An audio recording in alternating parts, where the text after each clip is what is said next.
Yo, fellas. Righty Rudy, guys, are we good to go? Let's flippin' get it, baby. Let's flippin' get it. Guys, I'm gonna start off today with maybe a couple weeklies. Am I gonna do a couple weeklies? Nah, I've already said King of the Jungle Challenge. No weeklies. No weeklies till the job's done. No playing alts until the job is done, Sai. Lock in. What would your forefathers do? What up, brother Dan? We got a big day today.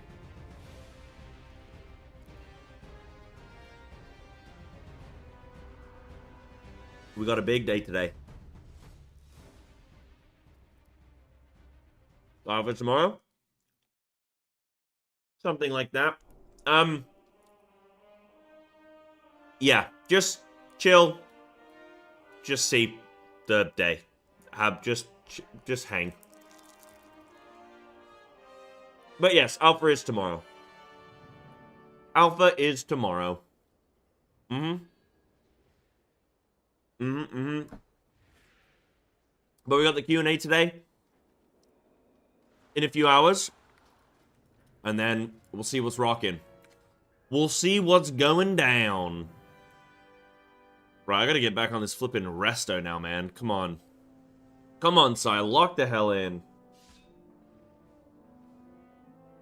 I'm desperate to get this flipping resto game sorted. Have I done a streets on this guy? Am I gonna risk a streets 18? I've done a 15. Let me see if I can find some other people's other keys, you know. Gila, let's go, baby. I'm gonna look for some 15s. See what we can find. Oh, Floodgate. Floodgate. I can do a Floodgate 16. Let's go, baby. Come on. Get her done. But yeah, today's gonna be a big, exciting day. Today's gonna be a fun day. So I think we can be excited. Dude, there are no healer keys. What the hell? Yeah, I think it's worth being excited today. You guys got any Q&A stuff you wanting? 14 Floodgate, let's go. That'll do me, pig. That'll do me. Let's get some keys on the board. Even if they're lower, I'll be happy.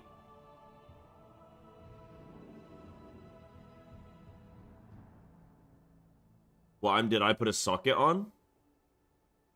What do you mean?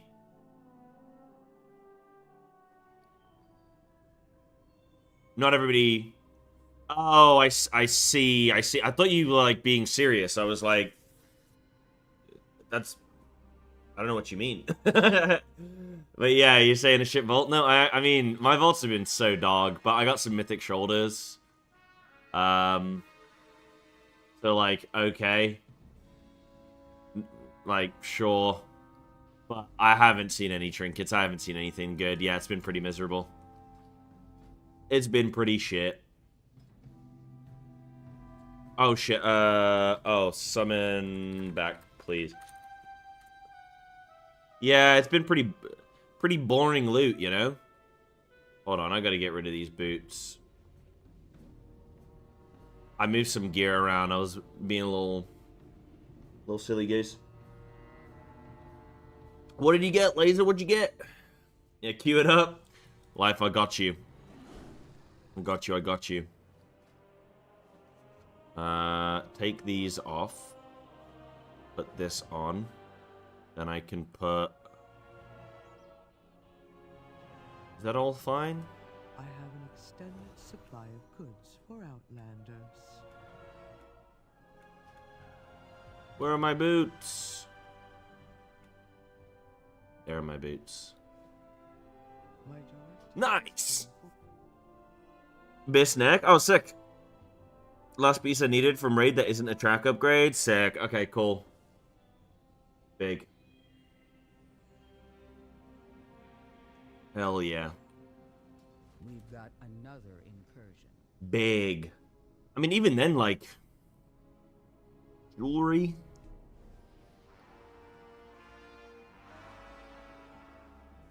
I want something exciting. I want something to blow my socks off, you know? There we go. Am I fully equipped? Bash. And you got antenna on a third ult. Fantastic. Oh, I've only got 3 set on. Hold on. I need to put these on. There we go. Okay. I almost didn't have 4 set. Ooh, good thing I checked. I don't think it is really a big deal, to be honest. Like, you may be 2 item levels up, which in a pug is maybe like kind of whatever. If you're in a pre-made, yeah, it's quite significant. Like, yo, you're gonna be a couple % behind in DPS. But like, if you're a full pre-made, I guess that's a pretty big deal because you're 2%, and then across 5 players, like, it's, I guess fairly considerable, but like, probably doesn't matter too much. Coming to Feral's Resto. Well, well then we're trading places a little. Going to watch you pump. Big.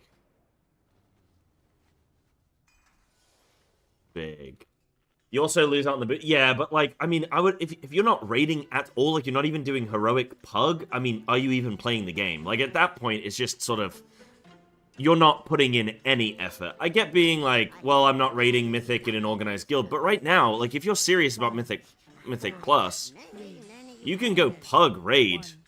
Mega easy. But yeah, I don't know. I'm actually... You guys are going to be maybe a little bit shocked by this, but I actually think that you don't get enough gear from raid. The amount of effort that goes into raiding is quite high.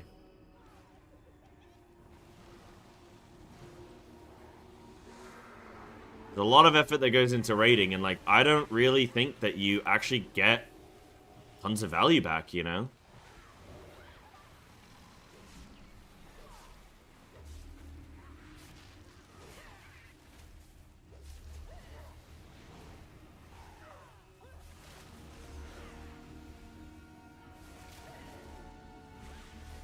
So I just don't really have to heal the DK. I mean, if they have high resource, then I don't have to heal them. That's the deal. Yeah, pug first too. Yep. If you don't have a group that's like doing any boosting or anything, then yeah, you can pug first too, no problem.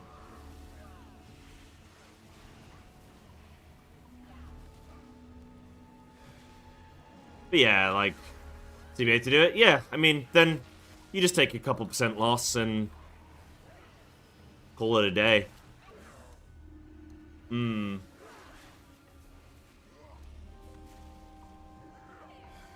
Yeah, I don't think you need to kill anything past Demon Hunters. I mean, maybe Fractillus. Because, like, the loot's not very good, right?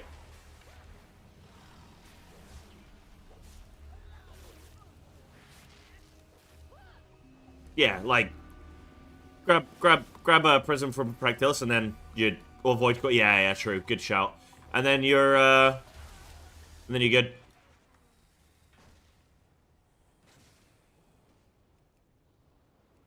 Wow, wow, wow.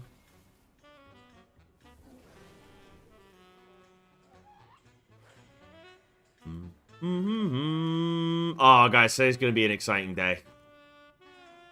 Today's gonna be a good day. I'm excited for today. Today's gonna be a good day. I'm healing the DK and I feel like an idiot.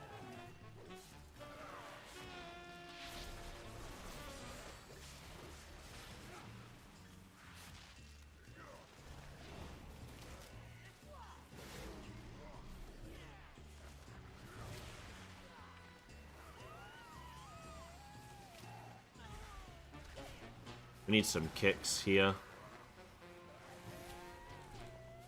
Bum. Bum, bum, bum, bum. I don't think I'm mentally...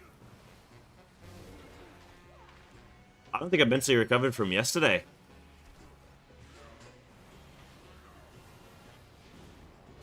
Oh, wow, that was weird. I lagged midway, like, during my charge. That was really weird.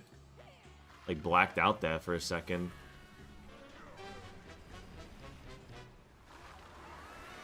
I don't really like healing DK.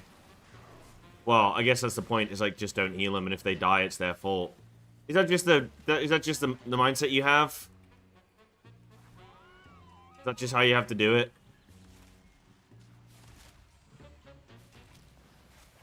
Yeah, get the Mythic Tank Trinket. I'm trying to get the heroic one. I'm trying to convince my guild as well to re-clear this week, because we didn't kill Dementius last week. So I'm trying to convince them to, big grip. Trying to convince them to, re-clear. Because we've been extending. I'm like, look, listen, world ranks are gone. Get everyone a vault. Get a re-clear. Done.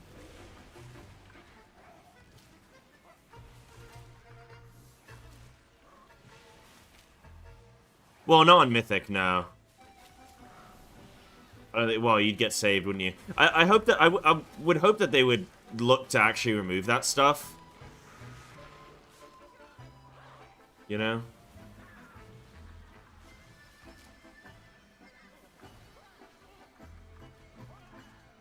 What was that? That was dynamite and trick shots. That's just kicks. And then that was dynamite and nail.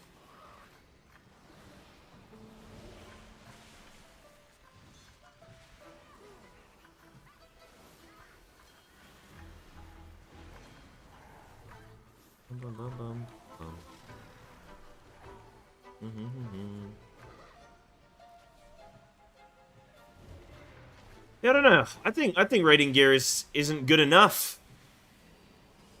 Maybe that's a hot take.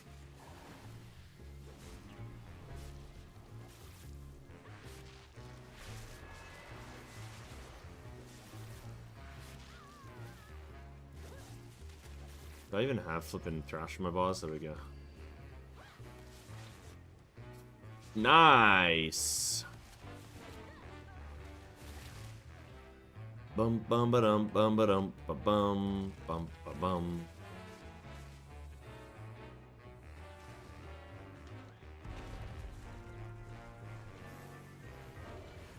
Someone's getting gripped. Big grip.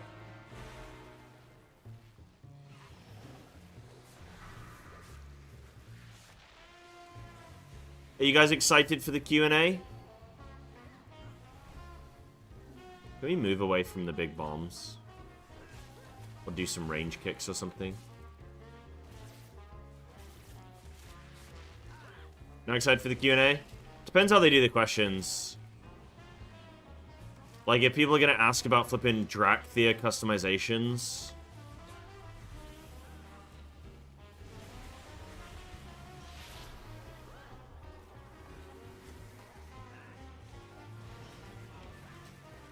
He's dead. Oh my goodness.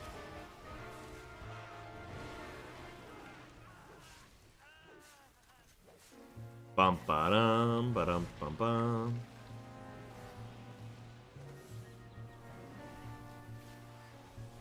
Gonna be another same old expansion.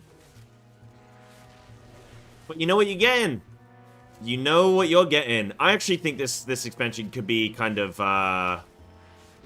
could be interesting. Like,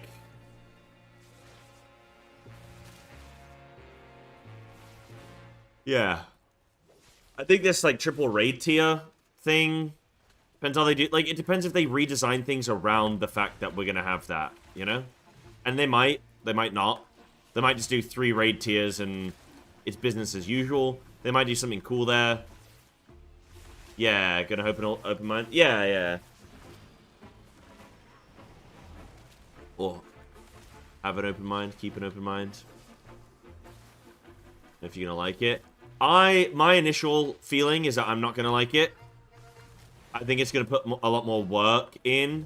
But, like, at the same time, okay, so imagine you're in a guild right now, right? Where, like, part of me does kind of like it. I don't like only 6 bosses, though. I think that's bad. I think they should do an 8-boss tier and then 2 single bosses. That's fine, like, sure. And you might be going, oh, well, sorry, that's way too much, dude. It's like, well, not really, because we used to have a bunch of bigger raid tiers. Now, they have just done player housing, and it is, you know, expecting them to do a lot to do player housing and keep up with raid tiers and all that kind of stuff. But I think, yeah, I don't know. If it was like 8 bosses, I'd be pretty down. But anyway, I think what could be kind of cool is, like, so for example, my guild right now, right? Like, we're in a situation where we, nice. We are extending, but we're not ready to, like, but we could also fit in something a little extra. And that's where it's like, ooh, yo, boys, let's go do these 2 single bosses, then we can go and extend on the main 6-boss raid. But then with only 6 bosses, is there even going to be any point extending? Because you're going to blast through them, you know? Because you've only got to kill like 4 bosses, and then you're on your prog point. It's just really weird. Like, I don't know how they're going to do the tuning. Now, if they just do, like, what could be kind of cool is if they do 2 single boss raids, which are, well, they have one of 2 ways of doing it. They do the single boss raids as either, like, real difficult, which they won't, or they make them, like, just, I guess, like, kind of like a mid-tier boss or something. It depends what difficulty they're going to go on that. But, like, what you could have is 6 bosses that are just juiced. You know what I mean? Just 6 bosses that you're going to be like, ooh-wee! Like, boss 1 is like a 5th boss or a 4th boss or something, like, you know, post mid-tier, you know? There's no way she gives me both mechanics. Just back to back. She gives me both mechanics. I mean, I've got a dispel, and then I don't have enough globals to heal myself. What are we doing? What are we doing? Oh, it's me again. I'm dead. Alright, let's try to dispel somebody else. That's going through. Okay, sorry, I'm flipping. I know it sounds like I'm just, like, freaking out. It's, like, kind of am when I'm healing. Like, golly. Yeah, just take that. That's fine. Like, when shit goes like that, I'm like, what?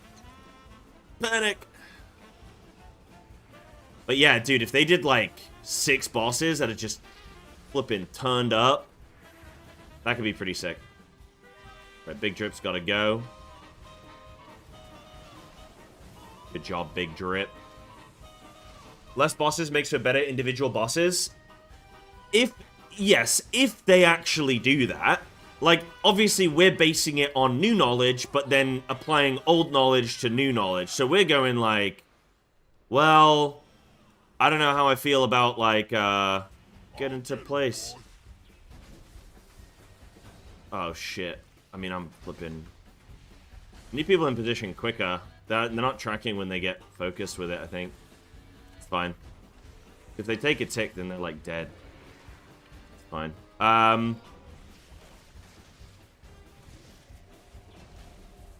So yeah, I'm not, like, we were playing, like, old knowledge,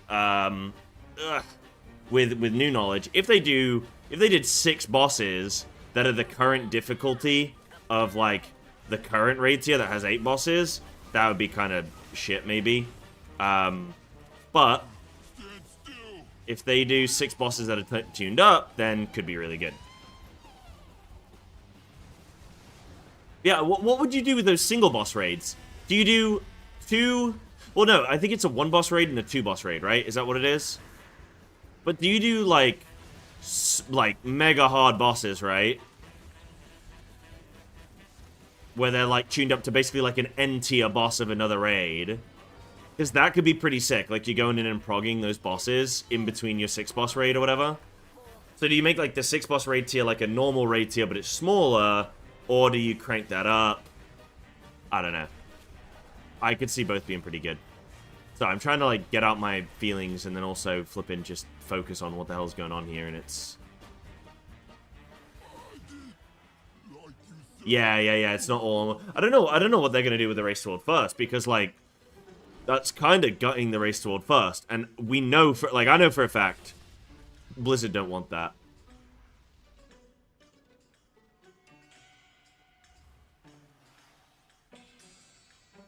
No. But I've spoken to the devs. Like like they don't want the like they like the race toward first. Like Ian went and stopped by the flippin' Echo thing. You know, I know it's not like. I know in theory it's like, well, it has nothing to do with them, then, like, why would they care? But because it's, like, eyes on their product, you know? So they do care. To make the game, let the race sword first sort itself out. And I would agree. But I'm just saying, I don't think Blizzard's necessarily going to do that. I think they will actually try and do something where the race sword first, like, still can slot in. But no, I mean, I agree. I don't think we should design around the race at all. Like, as an average player, I don't care. Like, as in, I care from, like, a caster perspective and shit like that, but, like, in terms of my play, my in-game play, I don't care about the race toward first, right? Like, I don't go, well, you know what, this system sucks dick, but at least it's good for the race toward first. Like, I'm not going to be doing that. I'm going to be like, nah, this sucks. This sucks for me.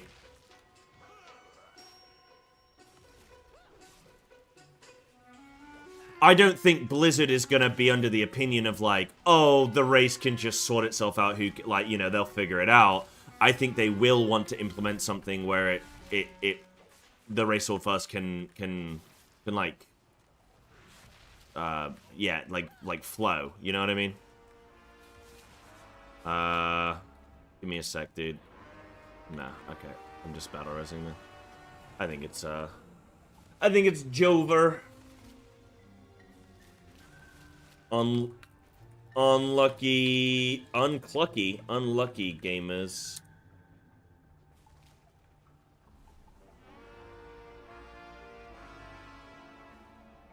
Game, go! Bro, the key's over, bro.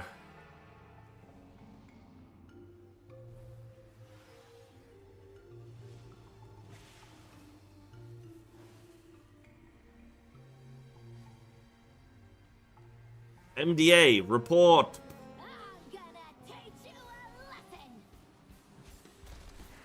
Alright guys, we're gonna be in a 40-minute hell. Let's go, baby. And I'm here to heal it. Let's go. Yeah, no, I'm excited for some of the flipping. Some of the raid shit could be cool.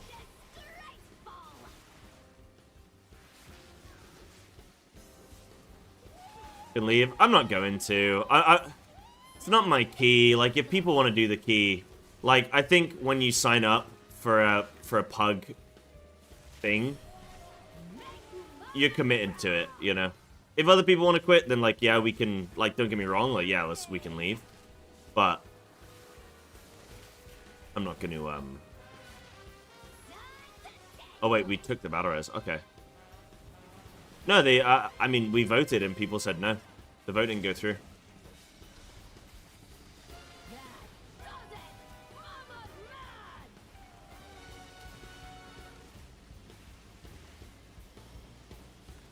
This is really easy to heal on a 14.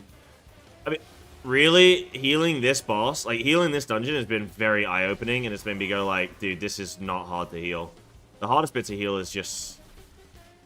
I mean, I don't even know what the hardest bit to heal here is. It's like random-ass damage and shit, you know? I think as a healer, if you want to be a big... I want to speak to a flippin' healer main, man. Because, like, it feels like, as a healer, the #1 thing you need to get comfortable with is just other people failing and dying, and you going, well... You know? You messed up. But, like, should you not just do everything that you can to... I don't know. You should do everything you can to help the key succeed, right? But then... Like, you're not someone's guardian. You're not there to, like, babysit them and... try and help them progress. So just flipping heal it, right? I'm dead. I'm so dead. Yeah.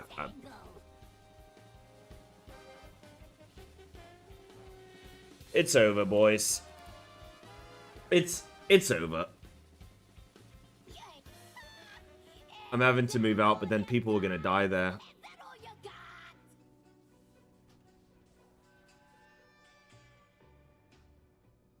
Like, I had to try and heal people, so I couldn't... Yeah, I don't know what I should have done there. Guys, relax. It's one key. Chill out.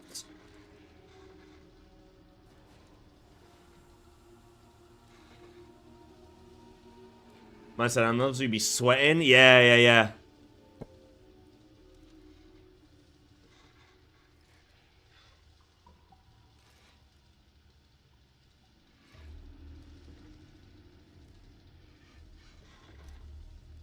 Right, I'm leaving. Those guys are just sitting there yapping instead of just leaving the flipping key, man. Like, what are we doing here?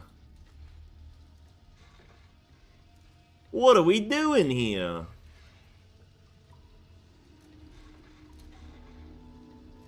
Well, BM, what is this? What are those?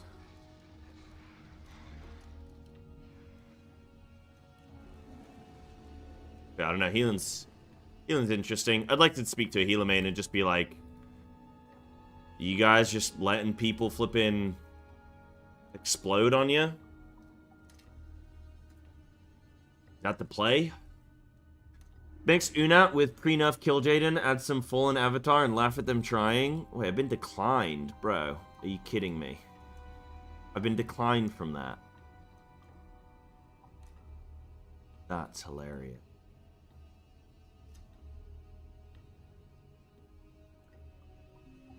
What else?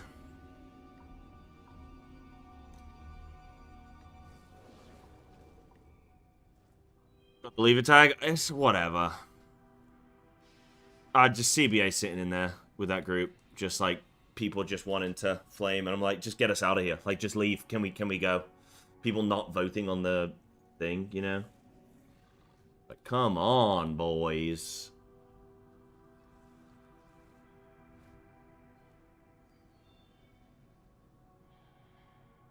Yeah, maybe I do need to track, like, defensives to see that kind of shit, you know?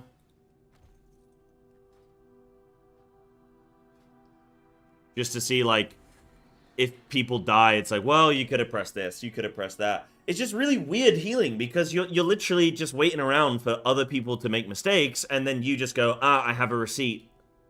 I can prove that you, like, messed up. It's like a weird,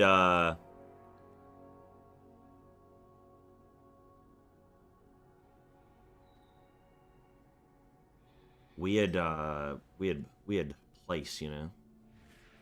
Time is the reveal. The Q&A? The Q&A is... I think they're also giving some info, aren't they? Like, what have they said that they're doing? Let me see.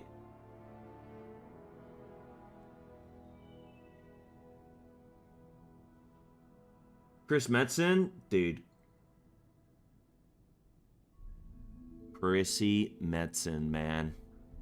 So what is this? Your quest... Wait 1 hour. Oh. Midnight Deep Dive goes live in 1 hour. Okay. I think that's it, right?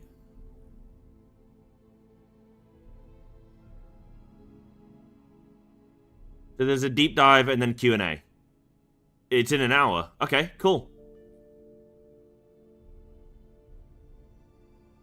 Big.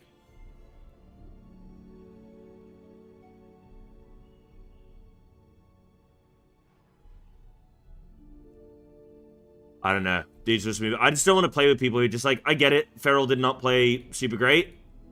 But like, it's one key. It is what it is, you know?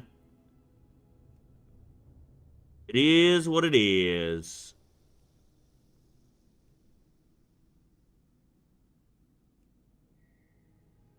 It is what it is. 14 Floodgate. Do we do it, baby? Let me give it a sec on this one. Gia, you a gay. God damn, he's got me. Go on then. Help. Help 13. That is not happening.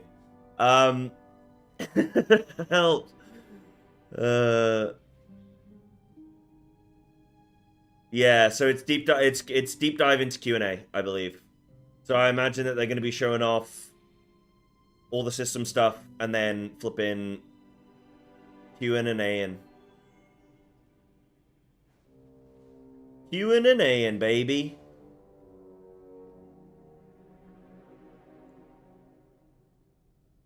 Big. Help me. Oh, I need a mage. Yo. I have a mage online. Can any mage trade me food, please? I need to join more groups with mages. Like, I need to start my day by grouping with a mage. The things you have to think about when you're a healer. There are no mages here. Wait, Blood Elf, Death Knight. Where are all the mages? Oh, they're probably inside the key.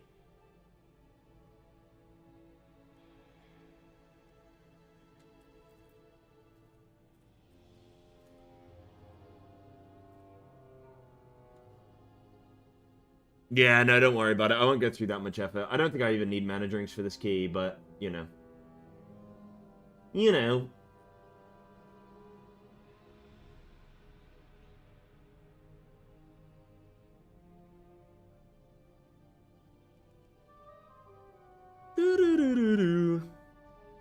Yeah, I think it'll be good fun.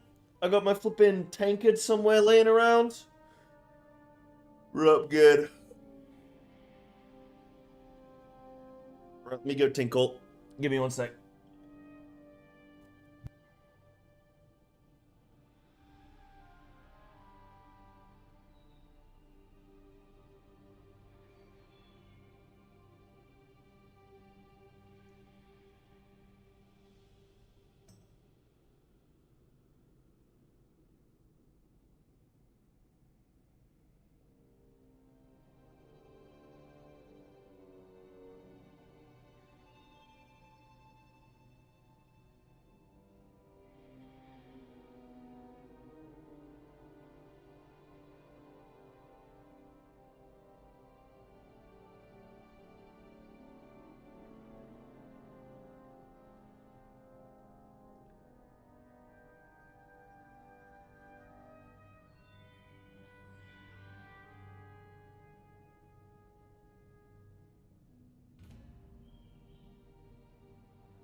I've returned.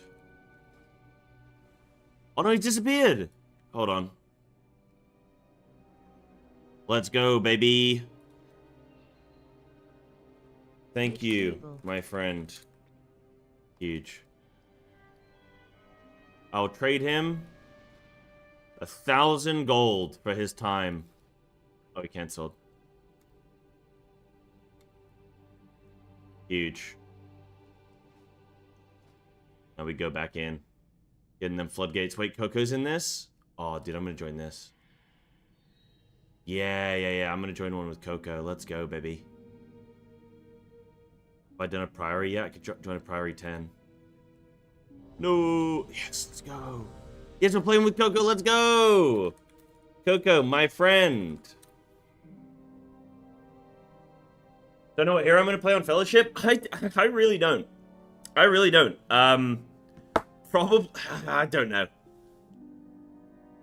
I don't know. None of them really excite me. That's actually my biggest issue with Fellowship right now is I just like none of the classes look interesting to me. Maybe the Fire Mage guy looked kind of the... Yeah, maybe. Maybe the Fire Mage guy. They're just like...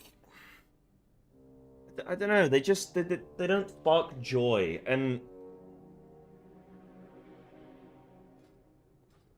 I know the design of the game is for them to be, like, only a couple of abilities and stuff, and maybe I just need to, like, get to a higher level, get more things and whatnot. But... just at a base level, like... At base level, I just wasn't... I played them all, and I was like, oh, you know, this is neat, this is cute, or whatever, but there was nothing that I was like, dude, this is amazing. That I was getting real hyped about. 5, 4, 3, So... 2. I'll probably play the Fire Mage guy. Like, I would like the role of being a tank and just take on the responsibility and flip and just lead the way. 5. Maybe I need to try the other tank. There was one tank I didn't try. 1. But yeah, I don't know at this point. I kind of feel like I need to wait until they release more heroes and then try the game. Actually, I'm going to be quite busy now. With everything going on. Like, I think I'm actually going to be quite busy. With WoW Alpha and everything. So I'll see how much time I can sink into Fellowship, but might have a lot going on.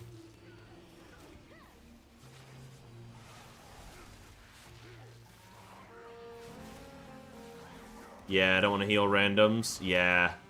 What are you going to play instead? Do I need a button? I'm going to put it on Shift C. Yeah, Swipe's going on Shift C. Wait, I did 2 million DPS. Holy shit, wait, what? Probably the Monk Tank. Monk Tank was pretty cool, actually. Monk Tank was kind of cool. Something special about watching the stream while slowly sucking on an unpeeled... What? Hi, Bit Shady. Welcome. Welcome. I'm glad you are having an enjoyable time.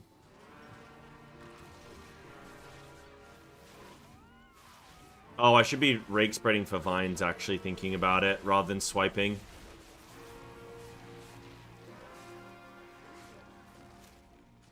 What is this, a 12? Okay. I just need to get some base healing up, and then I'm sure I can get into some stuff.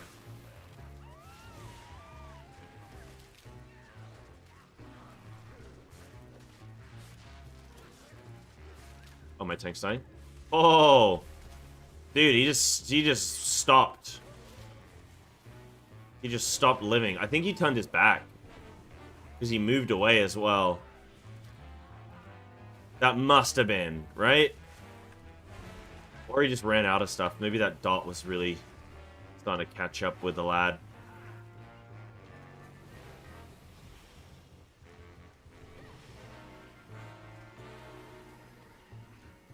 I'm gonna trank this so that I can DPS. Let's go.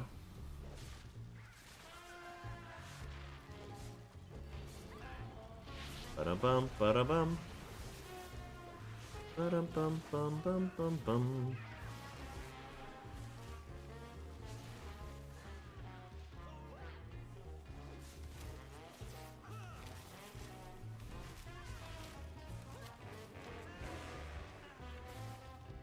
Excelente.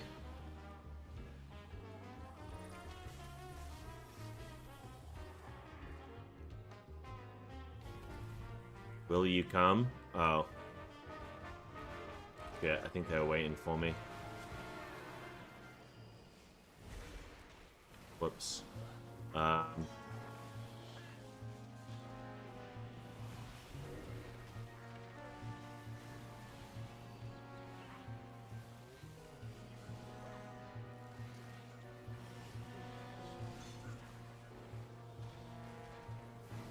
Ooh!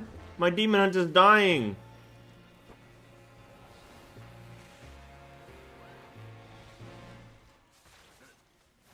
You okay, DQ? Am I doing okay? I'm doing okay. Just trying to heal some keys. You want to come see? Sure. You're a little bit sniffly. You want to say hi to chat? Hello. Good afternoon. Your HWB? Isn't that a type of truck? Oh no, that's an HGV. What do you need? HW? Don't say. Oh, I hate that one. What do you think it is? H. Any English people that British people? Think you got that Nimbus? Yeah, she on that broom, dude. Well, what have we... Cut it out, Malfoy, or I'll knock you off your broom. I sound like Mike. No, I don't think so. I think a Nimbus is a HGV or something, maybe. Oh, God. No, I don't know. What are you looking for? Oh, hot water bottle. So I'm not up to date with the TikTok. Well, actually, I am because you told me about them. Oh, the new COVID strain called Nimbus. The Nimbus 2000 is a flipping Harry Potter broom. Remember? Probably do have that currently. I think I had COVID when I came back from Gamescom. They gave this to me. No. I was ahead of my time though. I did have it. I had it before everybody else.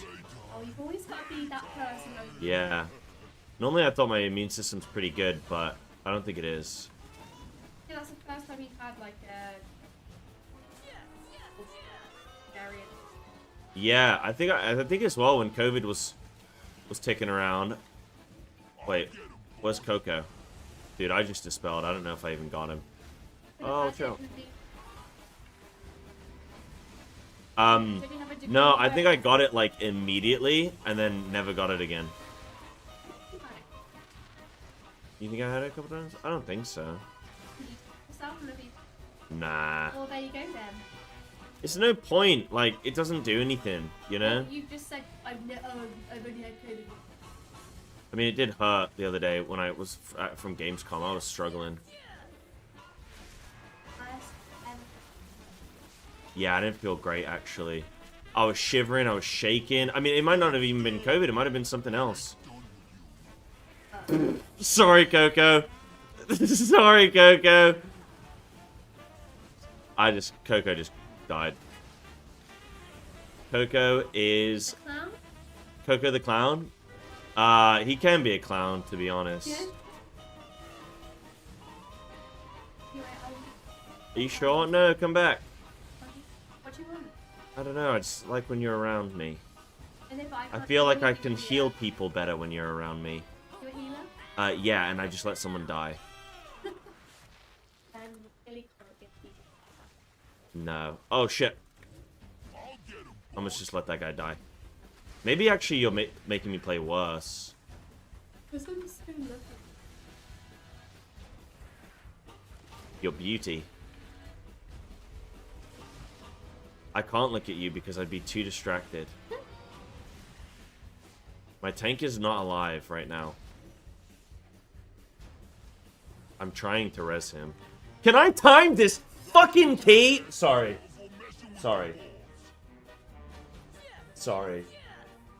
Only the strongest survive. Sorry, I shouldn't have shouted. Sorry. I am so loud. Sorry. Is there a hot drink anytime soon? Why do you think I've got this, hun? Are you making an HGV and a HGV and a tea? HC hot cup. Hot cup of tea. Thanks, hun. Want it? Oh, give me cyanide at this point. Give me anything. Just pick off dust on the ground and just put it in the cup. A CBA, okay? Oh, you sound like you're going through it, hun. What are you doing? I don't know. I'm just trying to grab bits. Just trying to grab parts here. That was the wrong part. Did you cough on this end? No. Better not have.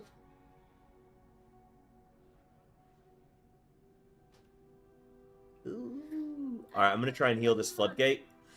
It's just surprise me with something. Tea, I guess. I think green tea is gonna be very zen. I'll have I'll have a spearmint tea actually, please. I'd love a spearmint tea. It will kill any of the diseases you just gave me. Sorry, Coco. I had a very beautiful woman in my room, and I got distracted during dispel. Nice. Nice. Sweet. Sweet, dude. Yeah, I flippin' can't. This key is untimable, bro. Why does everything go wrong? Why does everything go wrong for us? Bump, bump, bump, bump, bump.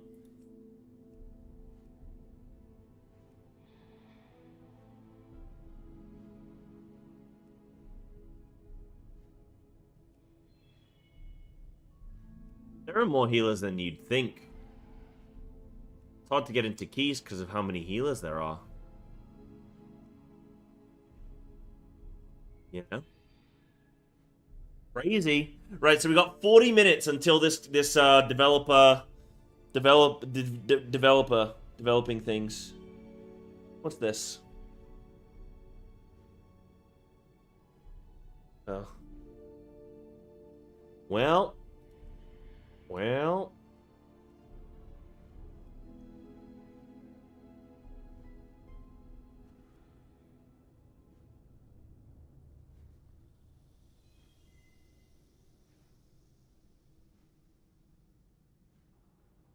Big.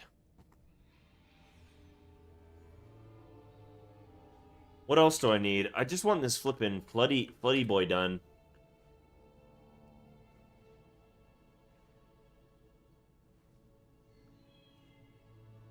What else do I need?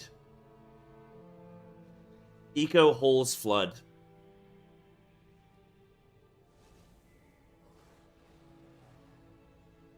Eco Holes Flood. Eco Holes Flood. Eco 15. Let's go, baby.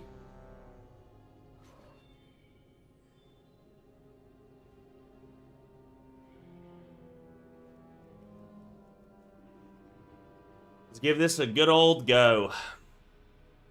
This challenge was a mistake. It's taken years off my life. Healing is miserable. You let me do this. You guys get any good bolts? I got some mythic shoulders.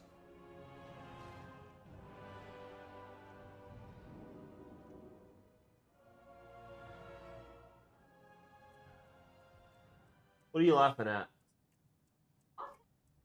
The podcast? What's it about? The girly one? Oh, I hate the girly podcast. They're so boring. That was pretty sexist, yes, but specifically aimed at podcasts, so I think it's okay. They are shit, to be honest. Actually, it's not sexist, because I also hate guy podcasts where they talk about nothing. I've been on a big history podcast kick at the moment. I've been getting I've been getting my history kick. I've been getting I like Theo Von. I think Theo Von does a great show. What other podcasts have I been getting into? That's a lot of it right now. I was saying something's boring, sexist. Because it was aimed at the I did say women, the women podcasts were boring, but not all, just those specific ones. So I think that was maybe the angle she was trying to get me. She's trying to get me. She's trying to get me.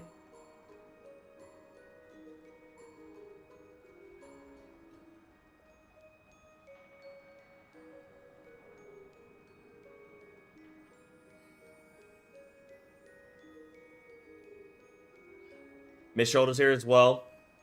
Are they any good to tier? I think it's decent. It's I can't remember what it is. Haste Ver. Oh, yeah, not the best. Not the best. When you have Haste Mastery, Crit Mastery. Yeah, so in theory, Shoulders would be the worst, but it also comes down to what else you have available from the rest of the loot pool, I guess. And your stat weights, everything.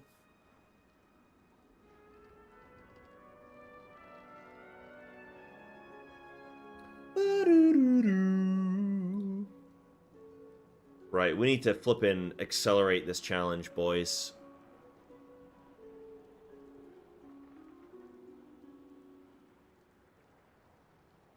No, I wouldn't say that's true. It depends. I don't want to get it, like, I was just memeing, obviously, right? I'm not... I was... Yeah, I don't want to go down this route, but, no, it depends on the subject matter. What matters is the subject matter.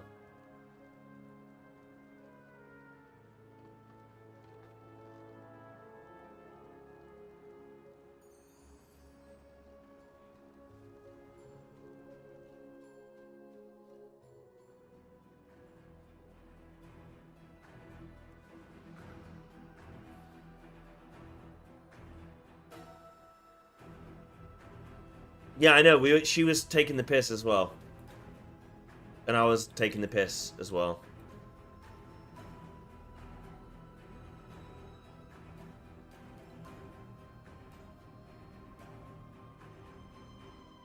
Did you just get a job at EA, Lemon?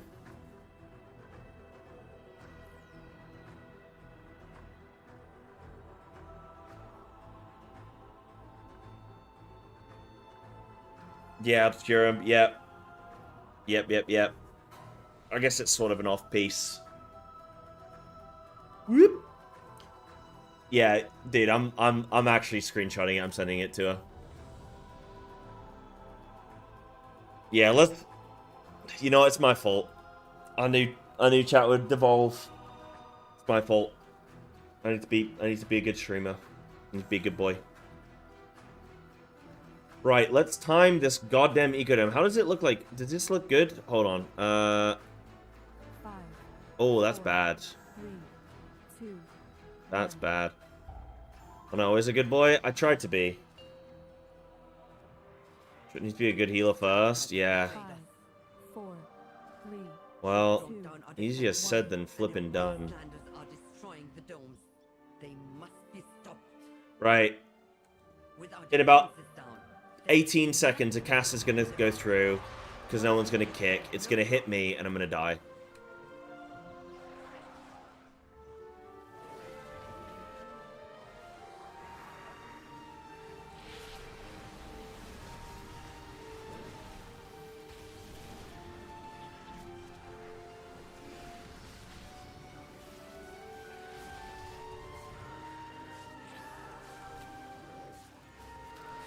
Holy shit.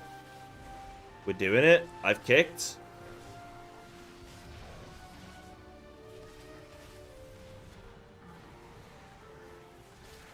I wish I could use, some,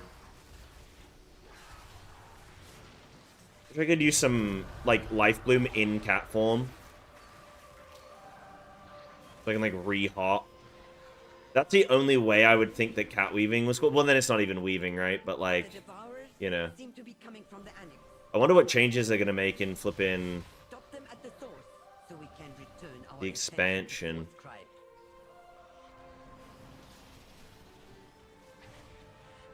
I'm thinking Bellular is going to be right, you know. But like, I've been saying this whole time. I've been adding NS. Nature's Swiftness? What do you mean?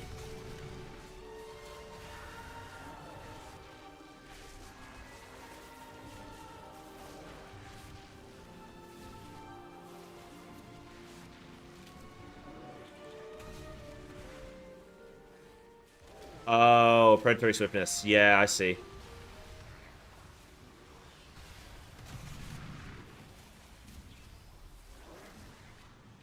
This is so much easier to heal than when I was recently here. I think I have actually improved quite a bit since last time. Is there anything you guys would like to see? Like, what's like? I guess we're not all feral players here. Is there anything? I mean, particularly if there's ferals. Thank you so much. Thank you so much. I love you with all of my heart. How come you didn't use my tankard? My World of Warcraft tankard? Did I not? Oh. Shouldn't you anticipate what I would want? I showed you that I got that.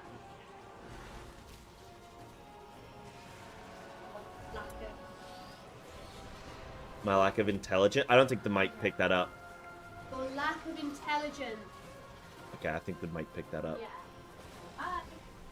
Bye. See ya.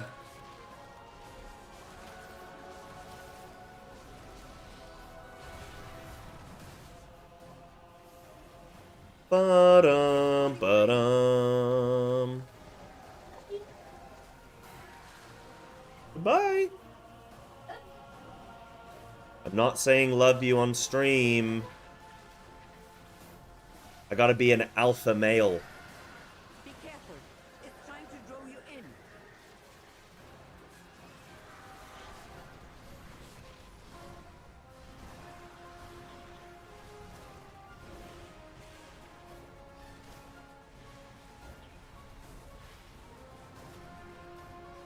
Why is this dealing so much damage?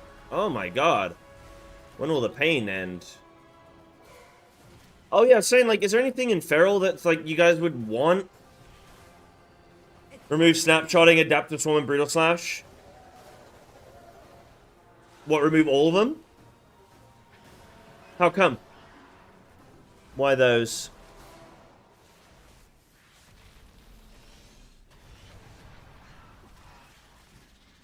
That's like a common thing that I hear, like, remove snapshotting. Is it not cool that, like, Feral is, like, the last bastion of that kind of gameplay? Like, is that not pretty sick? I personally think they do a good job of just letting people opt in or out of that. I think it'll be great for the game. Great for the game? Great for the game.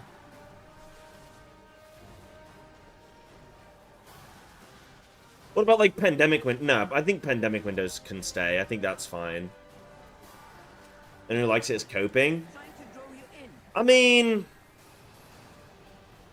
if they remove snapshotting, I don't know that I'd be... It depends what they replaced it with, you know?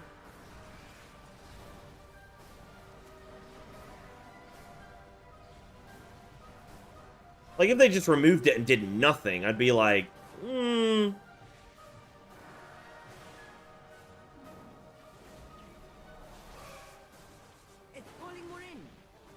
Right, so Tiora, you'd be down with, like, Blood Talons going, for example, but not, like, Tiger Fury.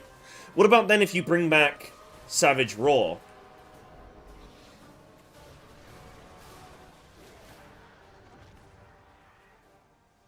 With that thing dead, Don't even know what snapshotting is? Imagine Unholy DK, but when you have that 20%... Okay, imagine when you get 20% strength increase, then you apply your dots, and it persists for the full duration. Like, imagine that. You'd go, yo. But imagine... Okay, but stacking up that strength is a little bit harder on DK. Like, takes a little longer, I guess.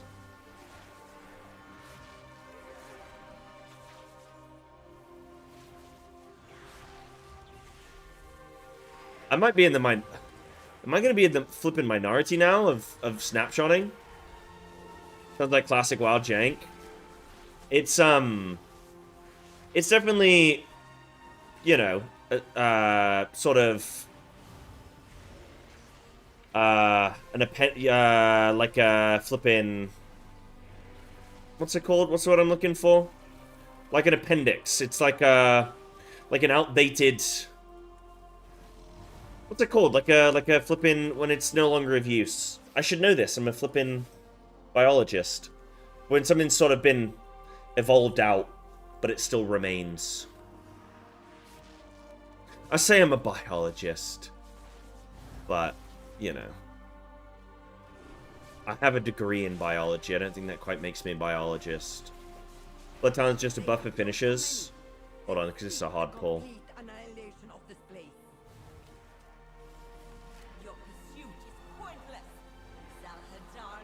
I just want everyone to regrowth here. Spell that. Yeah, I just need to focus a smidge.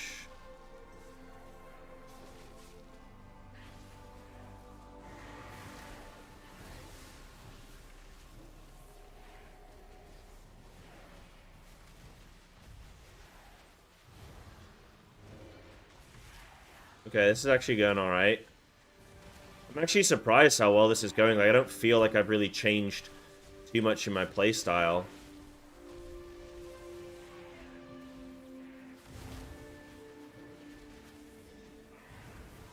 Only the strong. Oh no, I got zapped. Okay. Yeah, they can res. No, don't res. Don't res. Don't res. Do I take this? Yeah, I take it. Oh, for God's sake. My tanks died. I thought there's no need for me to take it, but tanks died. That's so annoying. I thought, don't waste the battle res. This pack's over with. And then I'm looking at my tank just bleed out, and I'm like, well. Right, hold on. Hold on. Normal. Ah, why does it put me in combat? I think because healing. Blood Talons is buff for finishes. I don't see it as a snapshot. We talked about before with procs and stuff. Blood Talons used to change in some way. Yeah. I do agree. Like, Blood Talons isn't actually, like, when you think about it, you go, oh, snapshotting, yeah, cool. You go, yeah, like, that's neat. And then you realize, like, actually, Blood Talons isn't really, like, it is clunky. I think even if you're a supporter of Blood Talons, it is clunky. And the big thing is that it's not advertised to the player, is it? It's not, as a player, you don't know that it's even a thing that matters. But yeah, I don't know. I guess we'll see, what, tomorrow with Alpha? Ish. If they've done any major changes yet. I mean, it's early Alpha, but I guess we'll see.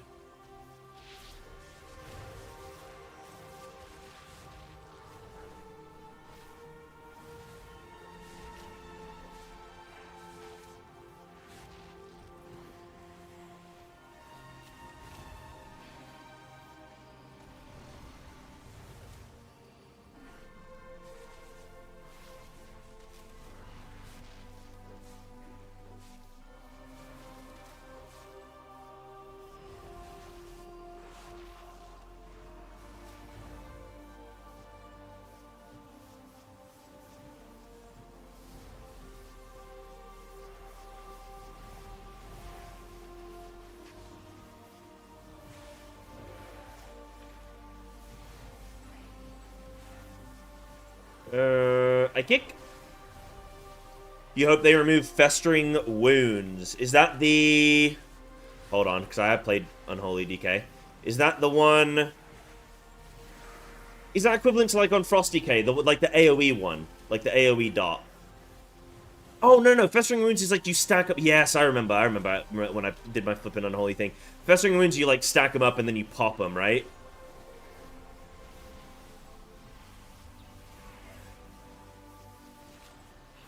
Why would you want them to remove that?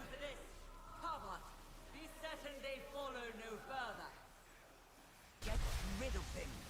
No prey escapes me.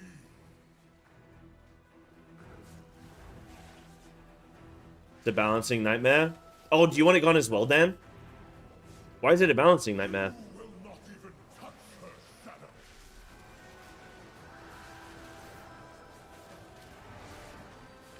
Oh, so this is like something that people want then, yeah?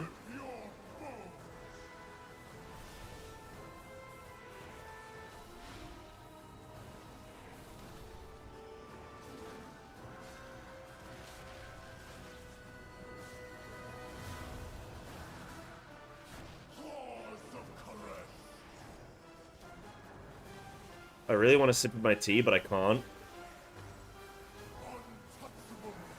Ah, you can't tune... Okay.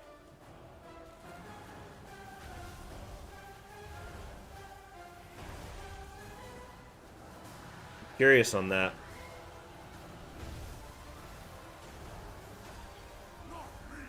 Not me!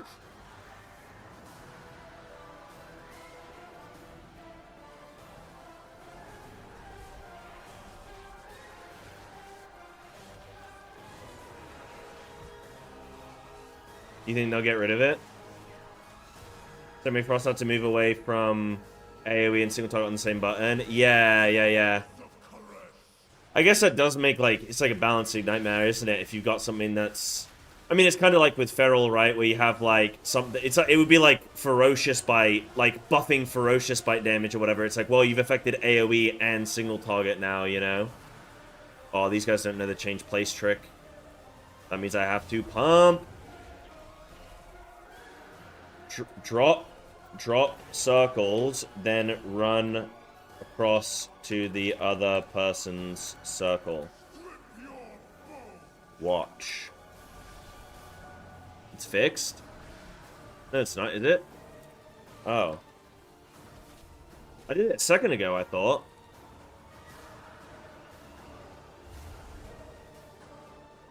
Zam.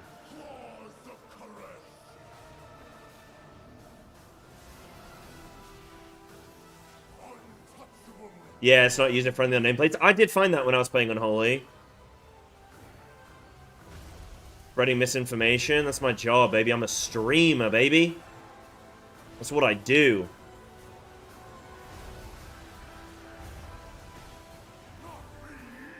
Not me! I love this. Yes, you, honey.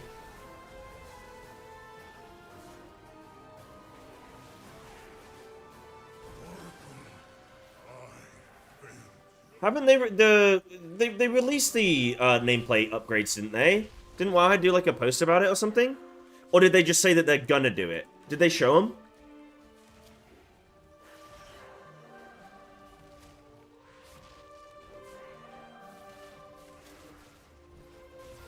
Well, I don't use default Blizzard nameplates. That's how bad default Blizzard nameplates are, that even I don't use them.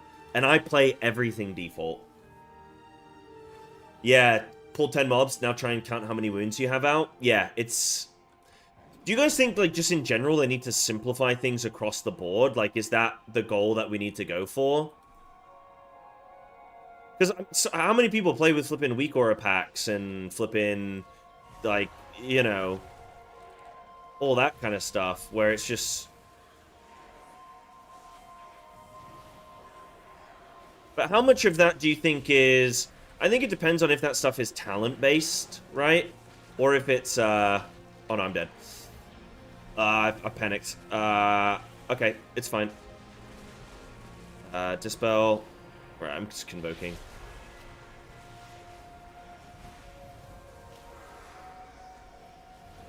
You know what I've done? I've tried to DPS there when I don't actually know the damage output on this. I don't know...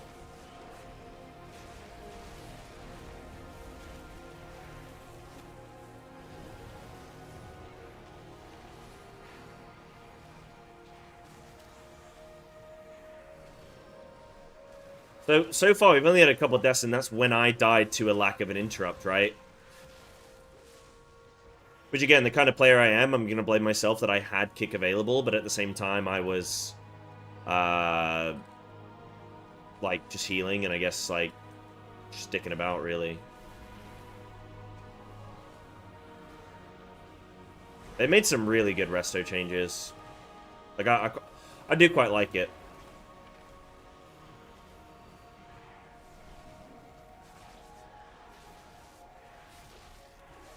Am I streaming the vid? Yeah, I'll stream everything. Yeah.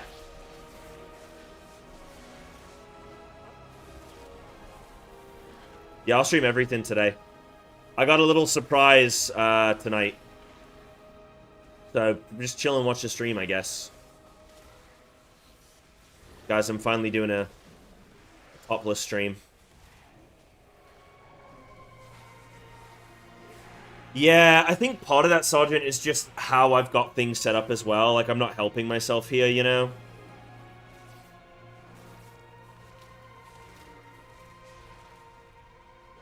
Yeah, Outlaw, Wounds and Outlaw Roll the Bones are the two examples I named when talking about visibility. Yeah. I think Feral Snapshotting is another one, definitely. Hell yeah, Bull Nye. Let's go. Give the people what they want.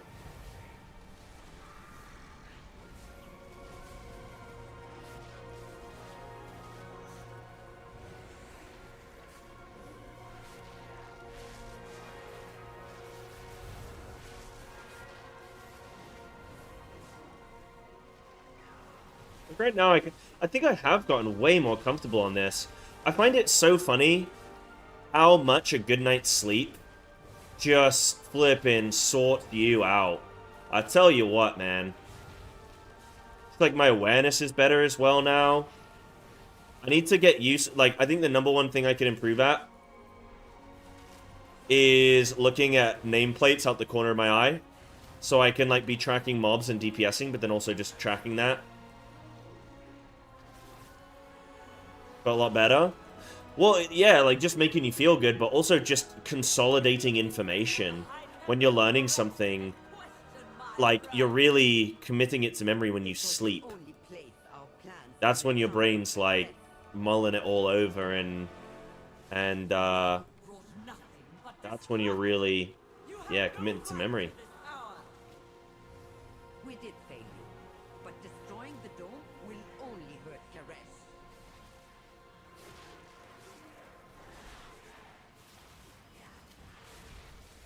Are you talking to me?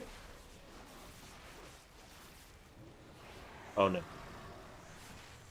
Yeah, I'm streaming. Thought you would, oh, doesn't matter. Hi. How was it? Don't be stupid. How was it? Really good. Yeah, really good. Dermatology. Was it automatic? Yeah.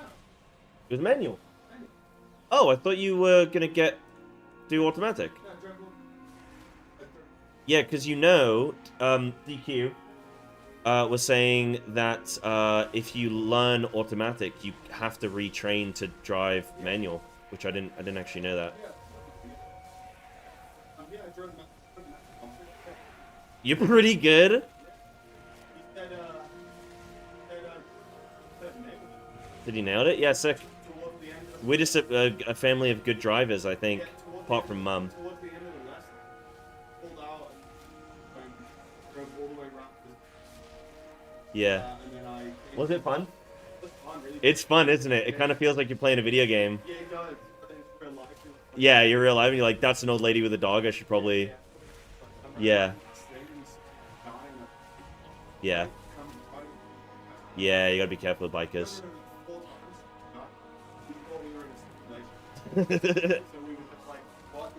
Maybe you're just driving really slow. No, but Echo was far. Drove by, and then we drove up the road to. Obviously, don't give any real life information out. Yeah, don't say any places, but. Yeah. Oh, you on? Yeah, I'm on stream. You hear me? Yeah, they might not be able to hear you, but they can hear me. Oh, okay. Most people watch my stream muted, so it's fine. Okay. Well, basically,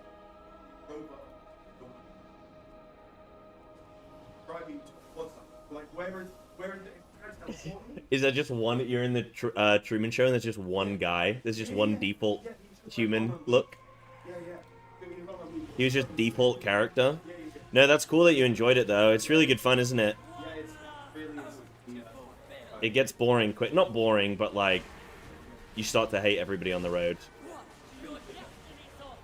Yeah, that's sick. All right, cool. I'll talk to you in a bit. That's cool. My brother's learning to drive. I thought he was gonna suck. Assumed it was horses and carriage. Yeah, and little cobblestone roads. I mean, if the funny thing is, dude, I used to live in America, right? And I'd talk to Americans, and they'd be like, you know, just spouting shit, just ignorant shit about like, oh, so is it like, do you guys just drink tea and have crumpets all day? And I'm like, shut the hell. I was like 10, so I'm like, shut the hell up, kids in my class. And then I've gotten older, and I've gone, damn, I do love a cup of tea and a crumpet. I'll tell you what. Woo! And then like I go up to York, and it's cobble streets. And I'm like, yeah, no, they kind of got us, man. Damn, they're not wrong, actually. That is how we live.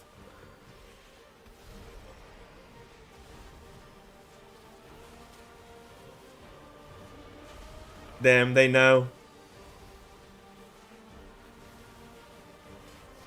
Big bloodlust. Let's go. You're like, man, you stupid Americans. You guys don't know what you're talking about. Then you come back to England and you're like, Yeah, no, they got us, man. The shit does taste good, actually. I have like 6 cups of tea a day. I'm like, yeah. I can't believe you guys threw all yours in the harbor. Like, I don't understand. So what? You have to pay a little bit of tax on it, man. Everybody got to pay taxes. This just tastes good.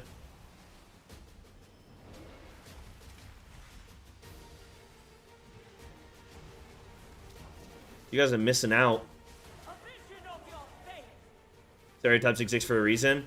I mean, tell me a stereotype that isn't true. You know what? Don't, actually. Because I don't know these days. Maybe you get me cancelled. I think stereotypes are more true than not true. I don't think the English have... Like, I don't think our teeth are that bad. I think our teeth are decent. Not as bad as some. You know? We're alright. I love the music in this place. It's so good. Pump, pump, pump, pump, pump. Oh, Ecodome on the board. Let's go, baby. Wait, this is like 300 points. I'm officially over 2,000 IO. Let's go. Yeah. What do your destinies offer? Our agreement stands. Yeah. GG's. There were 5 deaths. Let me look at these deaths. So... Oh, wait, shit. I need flipping balance loot. No. An oath for a dying treasure. No. But there was always the greater oath to save Karesh. Does it tell me how many points I got? I love this little thing. It, like, shows how many you had. You know, one thing I would really like to see them add in Midnight is that if you kick a mob and it doesn't actually interrupt the mob, it gets refunded to you. I guess in theory you could then macro your kick into abilities, but like who in their right mind is going to do that? It would never, like, you never want to insta kick. You'd always want to wait for something to like be like partly casting, but yeah. I don't know, that'd be kind of cool. 5-second CD if you miss. Yeah, just like reduce the like massively reduce it down, right? If you miss, because it's just it's for pugging, it's just so much nicer.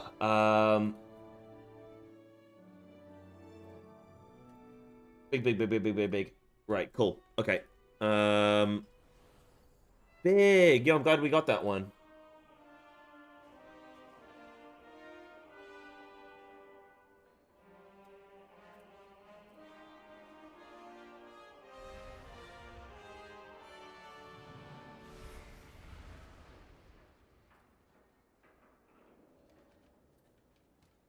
Big. Reduce CD or refund it if missed. Yeah. Too easy. I mean, could you even like abuse it? I don't know how you'd abuse it, but maybe. Maybe. Right, I need holes or I need floodgate, man. Holes or floodgate. 17. Oh no, they need resto. 10-minute CD.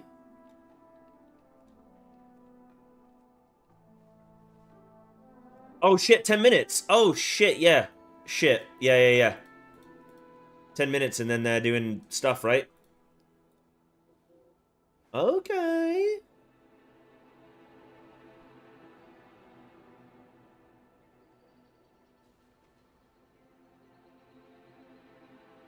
Good vault. I got some mythic shoulders. No, I will watch it. I'll watch it. How do we do? It's not up yet, is it? I will watch it. I just want to double check that it is happening then. World of Warcraft channel. Your quest is in wait 1 hour. Your reward Midnight Deep Dive live. Yeah. And it'll be on YouTube, right? It's gotta be.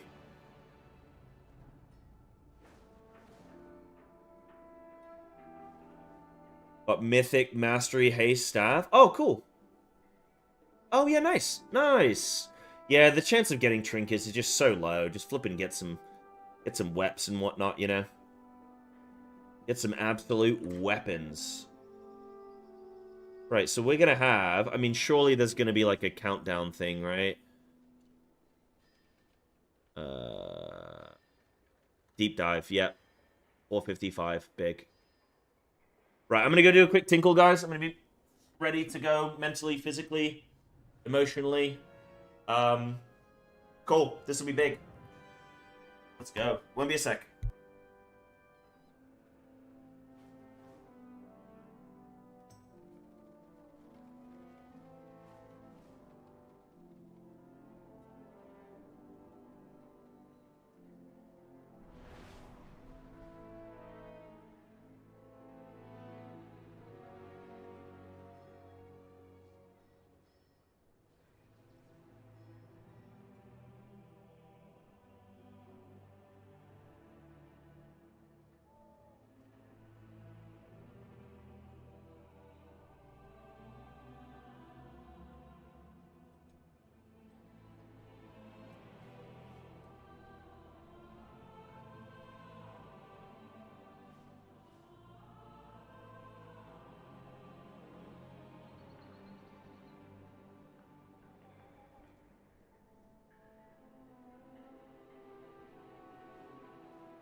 Bro, have I got this absolutely blasting?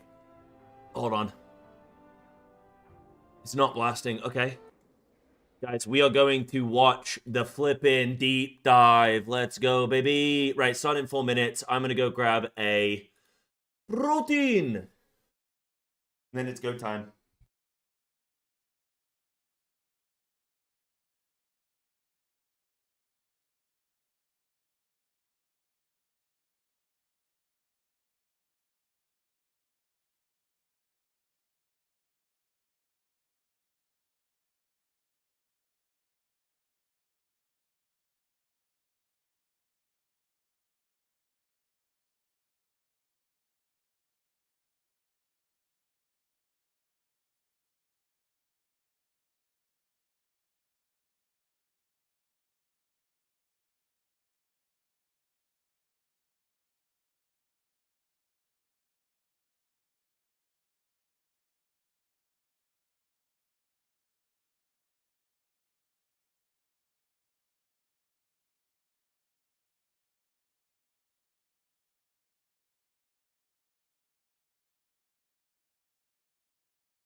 20 seconds. Let's go. What do they got for us? Guys, is it loud enough? Can you hear everything? Oh, there's no sound. Okay. Let's just see how we go.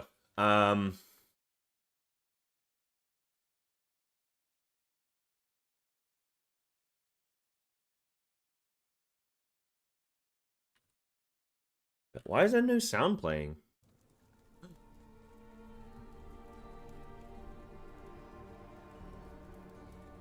What's up, everybody? Here at the end of The War Within, the first dramatic chapter of the World Soul Saga, we've seen the adventure take us into the depths of the world, and even to worlds cast out into the great dark beyond. We've seen our villain Xalatath running around and amassing untold power. We've seen her siphon the energies of Dalaran, and even those of the black blood beneath Azj-Kahet. And recently, Xalatath assumed the power of the last Void Lord, Dimensius. So the question remains, what will she do with all that power? And what are her intentions relative to our precious World Soul? So now, as midnight descends, and the second, darker chapter of our trilogy begins, Xalatath has returned to Azeroth, leading an army known as the Devouring Host, intent on snuffing out the light of the Sunwell and plunging the world into darkness.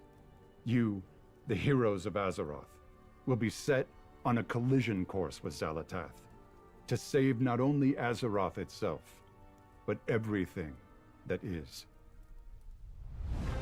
That's a big responsibility.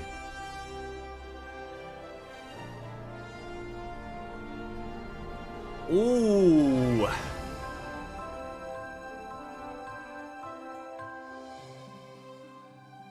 Hi everyone. As we kick off our Midnight Alpha, we'd like to give you all a deep dive into what's in store. We want to recap everything we've shared so far, along with some brand new details.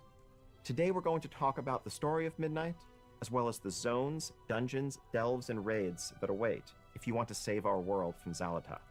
We're also going to talk about some big new features New coming systems? in Midnight, like Prey and the Devourer Demon Hunter specialization. Big? And of course, let's not forget housing.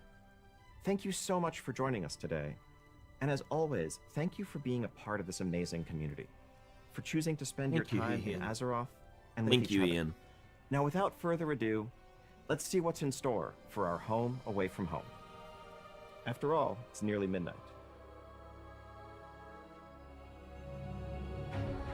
The void storm rages in the sky, a surging vortex of shadow and chaos.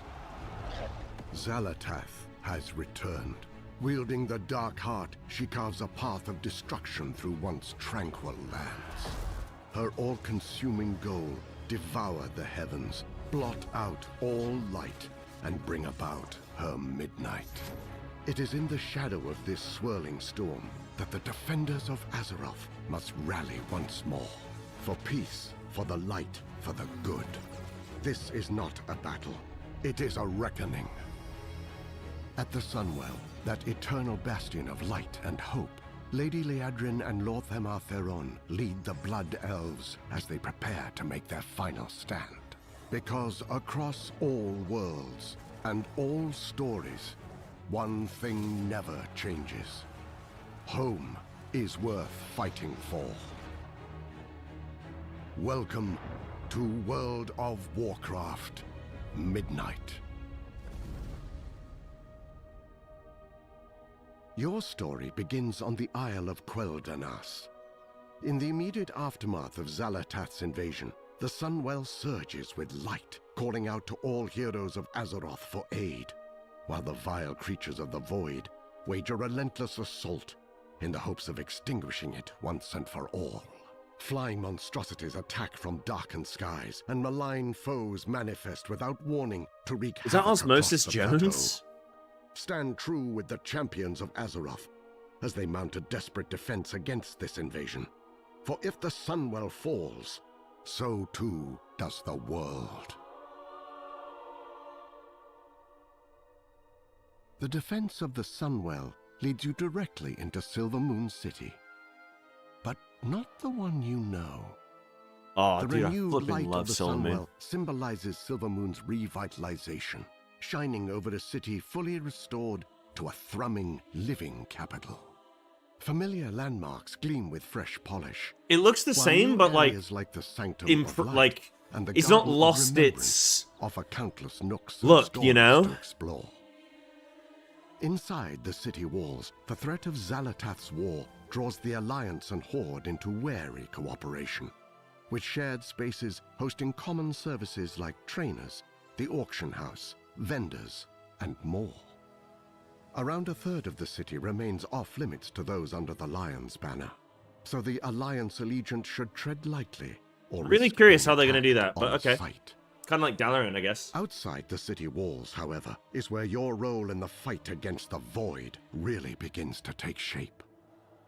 The strength of the Sunwell infuses Eversong Woods with restorative energy, healing much of the damage of wars past and filling the zone with new growth and new life.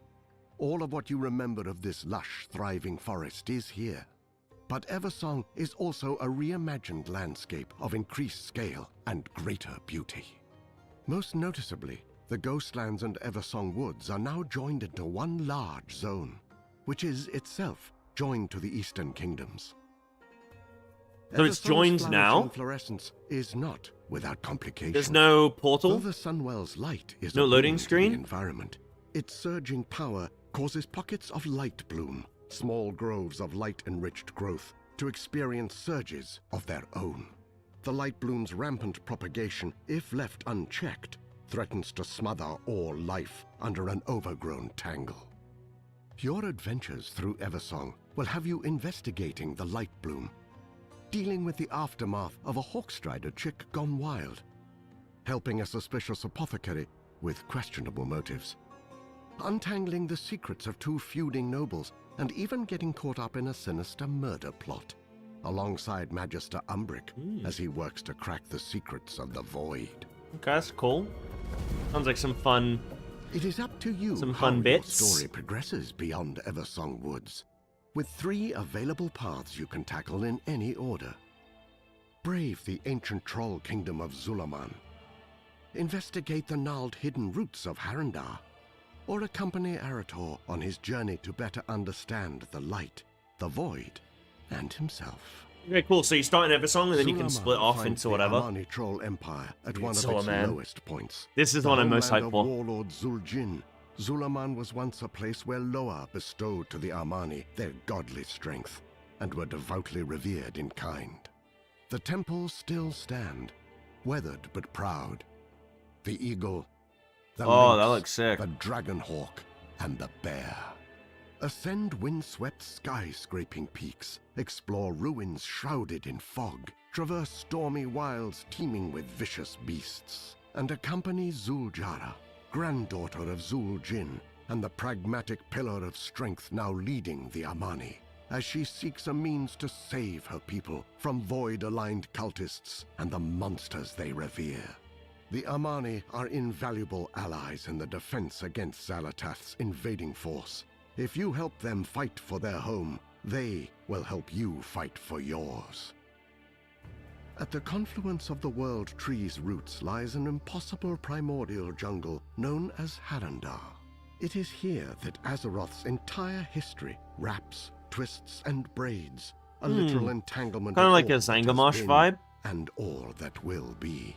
That's cool. Harandar is a land of magical, powerful growth. Fungal towers, Kind of like Ardenweald as well. Well, I guess and it's, entire that's the point, villages right? Sprout from Harandar's wild, Pulling from all these organic different fabrics. zones. The pulsing heart of this knotted tangle is the cradle, once the domain of a nascent goddess, long vanished, and now the home of the Haranir, who have for generations lived secretly under its soothing light. The reclusive Haranir are a proud and insular people. They have long avoided interfering in matters of the world above, but Xalatath's destructive ambition does not stop at the surface, and the Haranir can no longer afford the luxury of neutrality. There is another way you can help with the defense of Azeroth against Xalatath's cruel machinations. Accompany Erator, son of Turalian and Elaria Windrunner, on a continent-spanning journey in the hopes of bolstering the Sunwell and strengthening the vanguard of the light. This story-driven adventure finds you traveling with Eretor as he searches for sacred relics and attempts to peel back the mysteries of the void, all while grappling with his own relationships Monastery? with his family and the light. Eretor's mission brings new experiences to familiar locations. Do we know the 8 dungeons Defend this Light's expansion? Hope Chapel from an attack by Scourge forces.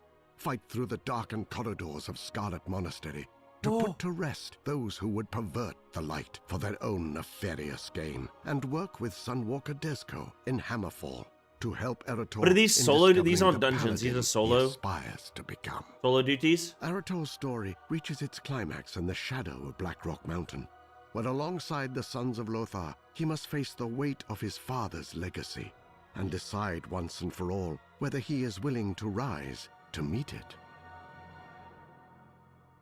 The raging center of an unraveling, shadowy maelstrom, and the epicenter of Xalatath's power, Voidstorm overflows with violence, chaos, and hostility.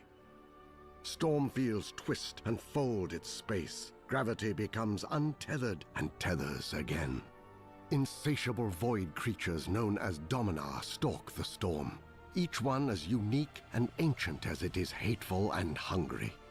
They carry on their eternal hunt for power under the black gaze of 3 enormous nexus points, hubs of the malicious dark energy Xalatath draws upon to fuel her void spar and conduct her unyielding assault against the Sunwell. Join Azeroth's champions and the Void Elves in their quest to understand what powers this storm from Legion and stave off its approach. Though much of the world of Midnight lies in the ominous shade of the encroaching void, there is at least one refuge for the weary, the Arcantina. What began as a hidden sanctuary is now a not-so-secret tavern haven for Horde and Alliance alike. A big, cozy space filled by music, chatter, and life. If the void is the bleak and the cold, the Arcantina is its opposite. A warm spark in the heart of every patron. It is a place to gather with friends, oh, it's instanced? find the perfect comfy sitting room, or just soak in the atmosphere of a well-traveled kind of like a garrison-y thing. As a crossway for people of all kinds, the Arcantina also serves as a source of new adventures. Familiar faces stop by here and there, spinning stories and offering quests that send you far across Azeroth, or like a Legion class hole. hole. Relics of the past. Follow the course they set for you to discover a fresh perspective on familiar locations. Xalatath is determined in her destiny, an unrelenting foe with an army that never sleeps. But you can't live every moment in grim resistance. The Arcantina is always here, should you find yourself in need of a little respite. Okay. Sounds interesting. The mysteries of the want to hear more about that. The void and the knowledge and power to stop it are not to be found only on the surface. For true deliverance, as always, hides in snarled labyrinths, looming temples, deadly ruins. These delves, dungeons, and raids are the real font of power, the sacred and defiled spaces from which strength is not just earned, but taken. Across this void-darkened world hide myriad delves overflowing with incalculable danger.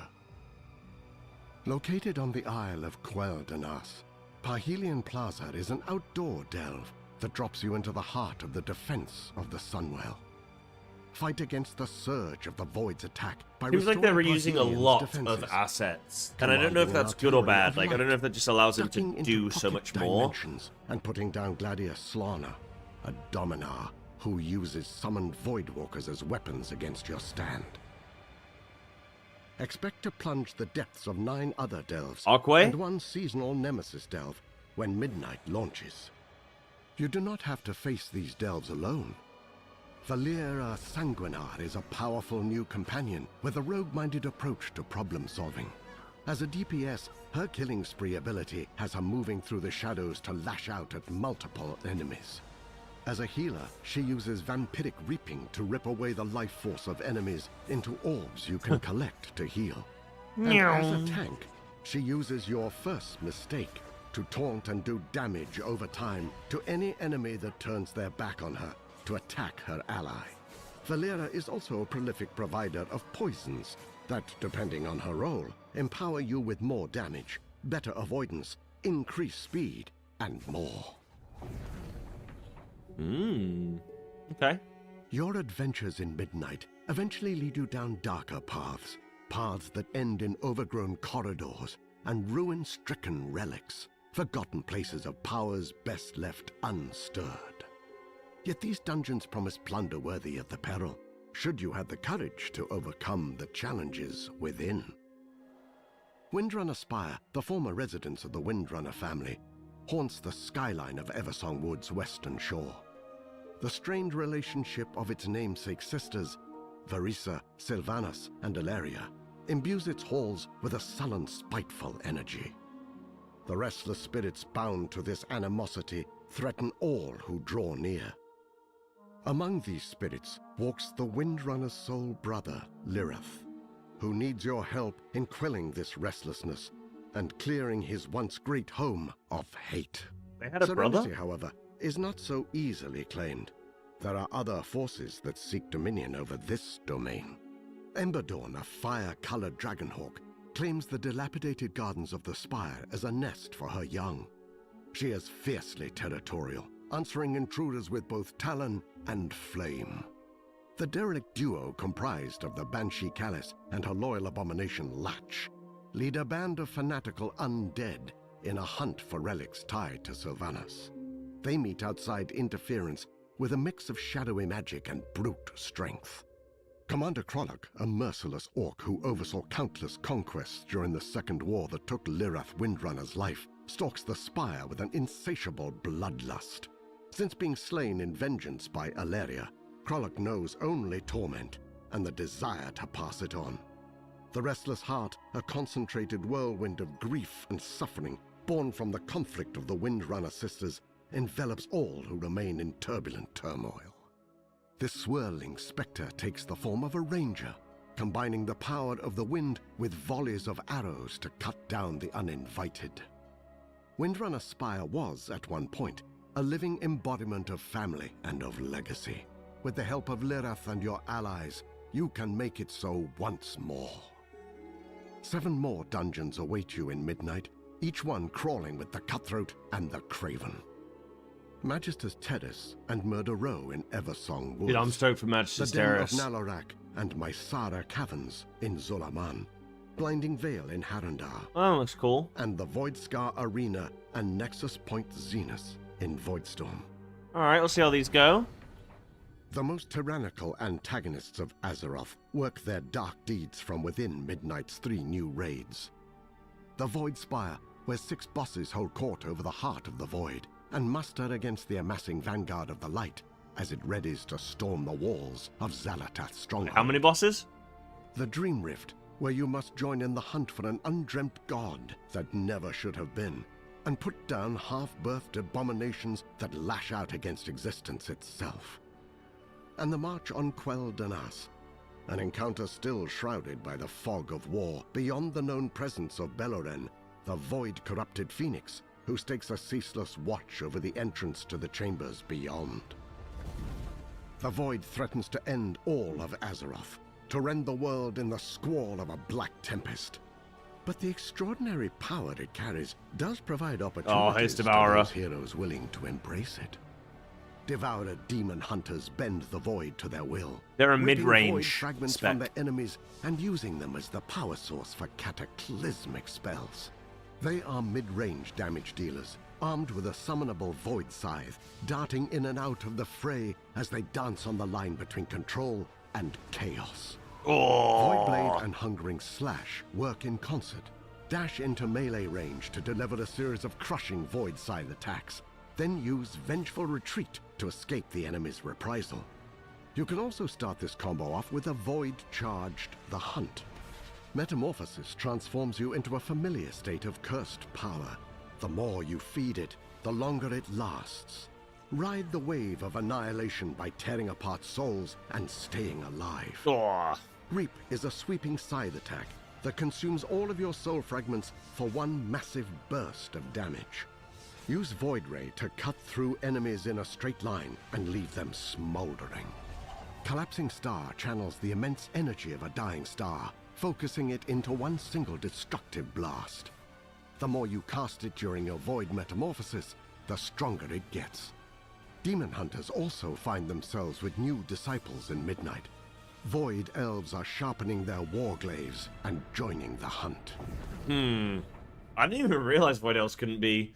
No, that's pretty Newly sick. awakened to the dire threat of Midnight, the Haranir join the fight for the surface as the next playable allied race. Haranir are deeply entwined with the organic world.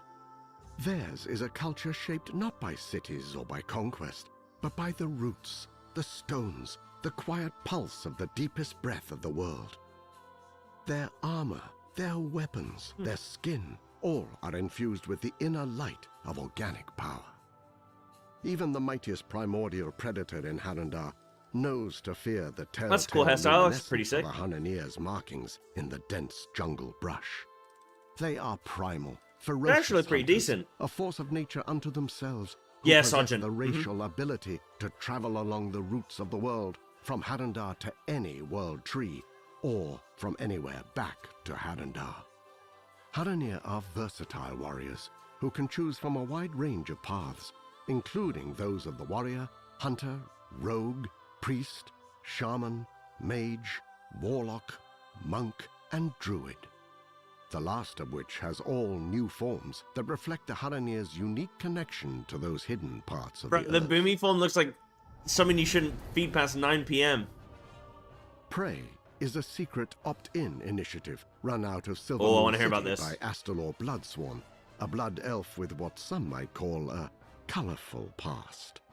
Astalor is after one thing: anguish, a powerful magic siphoned from Azeroth's deadliest threats, and he's offering generous compensation to heroes who are courageous or foolhardy enough to go chase it. Astalor's lair in Murder Row is your base of operations for Prey, the place where you pick your targets, track your progress, and collect your rewards, including cosmetics, mounts, titles, That's and sick, huh? housing items. The deeper you go, the harder the challenges, and the more you unlock. Prey has 3 difficulties. Normal, which serves as an introduction to the system, along with offering plenty of challenge. Hard, where the ambushes get meaner and the encounters more intense. And Nightmare, which is just about the fastest way to gain intimate knowledge of Midnight's many new and scenic graveyards. I'm pretty stoked for this. I Prey think this can could be pretty ambush fun. you at any time, whether you're questing, exploring, or minding your own business. Each time you defeat your target, you increase your advantage by tiring them out and buying time to find whatever dark hole they're hiding in. Higher difficulties incorporate torments, personal afflictions that only impact you. Torments cause a wide range of effects, like creating an AoE damage puddle Oh, under recently no, deceased foes, dude. or haunting you with a bloody spirit that deals lethal damage when it catches you. A torment can also manifest in the form of Astalor's impatience, forcing you to make a kill within a specific time limit before Astalor simply extracts his payment from you. Prey targets are all different, and all deadly. Magister Sunbreaker, a disgraced blood elf whose reckless magic is a threat to Silvermoon and everyone near it. High Vindicator I hope Varun, these are a difficult. zealot who believes the void can only be defeated by covering the entire world in holy flame, and is ready to put that belief to the test. Executor Canius, a sadistic dominar whose primary hobby is murdering anyone foolish enough to challenge his martial prowess. Prey is a way to add excitement, unpredictability, and challenge to your journey through Midnight. But be warned, there's a reason Astalor isn't chasing these targets himself. For those who tread the worn paths and soaring skyways of Azeroth, Alright, let's it check is out the more housing. than What do we world, got? More than I story, already got to test this at character, Gamescom. or conflict. Azeroth is, and always will be, home. Housing in Midnight is dedicated to that ineffable feeling of being part of something bigger, of something greater, of living a real life as a true part of a real world. Housing in WoW is built to give you boundless self-expression in the place you call yours. Collect hundreds of decorations and dive deep on customization. Place, rotate, scale, and move items to your heart's content. This is more than changing a coat of paint or choosing a different picture frame. It's a sandbox for your imagination. This is going to be World of fantastic. Warcraft has over 2 decades of content, and the time you've spent in Azeroth over the years will yield a bounty of housing rewards.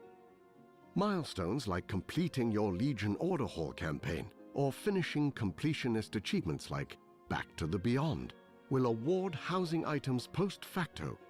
You'll also earn decor through dungeons and raids, reputation vendors, achievements, quest lines, housing endeavors, the auction house, holidays and live events, and crafting. All professions from all expansions can craft decor. Search the world for lumber, a new gathering resource, and use it to craft decorations that can be bought and sold on the auction house. Many housing-specific items can be dyed, giving you greater control of the finer details of decorating. Imagine your dream home. Collect and craft the decor to bring it to reality. Then tweak it until it is just right. Floor plans are flexible. You can rotate and stack rooms to create multi-floor structures. A variety of room types and shapes are available, including normal squares and rectangles, L and T hallways, as well as some more fantastical configurations. Advanced mode takes the toolset even further, allowing you to adjust each piece of decor exactly as you want. Rotate, float, scale, and more. That's 2 people building one house at the same time. Your taste. And that's just the inside. The outside of your house is also customizable. Okay, I've not seen this. Place Didn't get to see your this at home how you Gamescom. want it on your plot. Add fountains, statues, planters, and more. Change out your windows. Pick the perfect chimney. Add a tower, and decide on the door of your dreams. Exterior plots also have the same advanced mode as interiors for even more modification. At Midnight's official launch, you'll have a choice between exterior themes based on orcs, humans, blood elves, and night elves. These aren't just skins, they're full architectural styles with unique customization options. Orc homes feature hide rooftops, bonfires, and rugged surfaces. Human homes are rustic, with sturdy stone walls, warm wooden floors, and colorful banners. Level up your house to unlock more flexibility. New rooms and floors, bigger house sizes. The exterior of the houses are like tiny though. Spots for decor. Oh, you can't get big ones. Every house is in a shared Bro, you zone get known as sheep? a neighborhood, where you and others can show off your homes, build community, and participate in rolling challenges to earn housing rewards. Neighborhoods feature a wide variety of biomes, from spooky forests and coastal plains in Founders Point to lush oases and windswept bluffs and razor-wind shores. All contain different kinds of plots. Some are secluded and quiet, while others are clustered for the socially vibrant. Your neighborhood is faction-coded in its aesthetics, but not faction-exclusive in its residency. You have the choice between 2 types of neighborhood. Private neighborhoods where guilds or groups of friends can form their own space. Public neighborhoods where you'll find a home among friends you haven't met yet. Private neighborhoods come in 2 varieties. Guild neighborhoods, which scale to fit your guild roster, and charter neighborhoods, which are capped at 50 homes and are perfect for tight-knit communities. Endeavors are really cool, man. neighborhood-wide activities that bring everyone together to complete tasks, unlock themed decorations, and contribute to helping your neighborhood evolve. Participate in endeavors to earn House XP and community coupons that give you access to exclusive decor. Above all, housing is designed to help you find your perfect space and transform it to your own fantasy haven. Well, that's the whole thing. There's going to be like weekly, monthly events that you're going to come back and like get rewards and stuff, you know? I think you'd be surprised. And there you have it. Thank you so much on behalf of the entire World of Warcraft team for joining us for this overview of Midnight. And if after what you just saw, you can't wait to get your hands on housing, don't worry, because it's coming your way if you have Midnight in early December of this year. Thank you again. Housing and we'll coming see in you Alpha. early December. Early December, dude. That's cool. New epic battleground, big.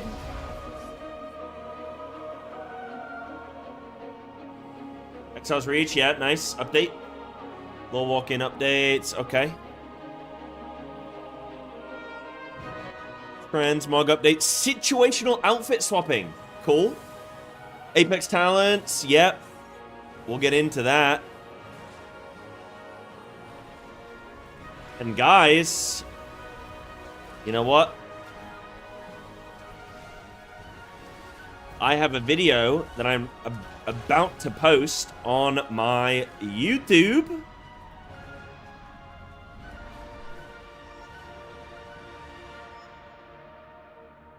Friends, we hope you've enjoyed this deeper look at Midnight. But as you can see, this fight is far from over. The drums of war thunder once again, and Azeroth needs her champions, now more than ever.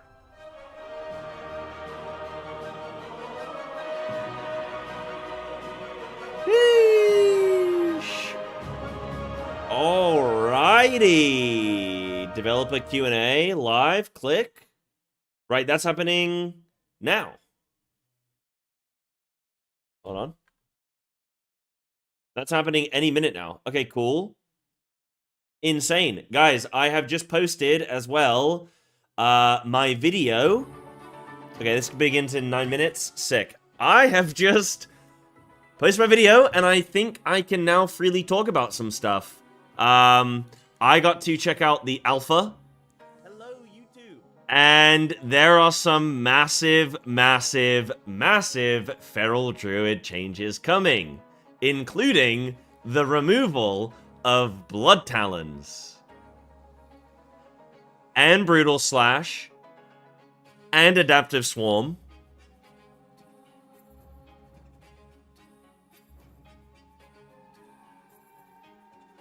Is going down. Things are happening. So, a lot of those things we were talking about in stream earlier today, and I was like, guys, what would you like to see for Feral in Midnight? And you guys were like, get rid of Blood Talons, get rid of Brutal Slash, get rid of Swarm, keep snapshotting still with Tiger Fury. That's all happening. That is all happening. So, there we go. There we go. That is up. I will post it here if you guys do want to go check that out. I'm gonna like obviously watch the Q&A now, or in like 9 minutes, and then in an hour from now I will be streaming the alpha, so we can officially stream the alpha in 1 hour. No, yes, Dan, but but yes, but no. They have removed Blood Talons, but you still snapshot with Tiger Fury.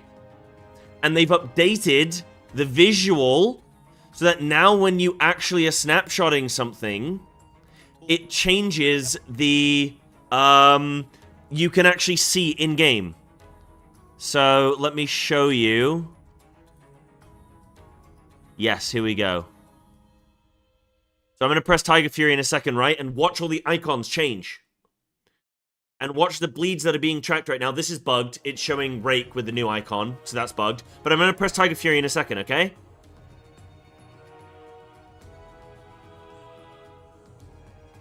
So you can see old icons being tracked up at the top. Okay, look, there are the new icons.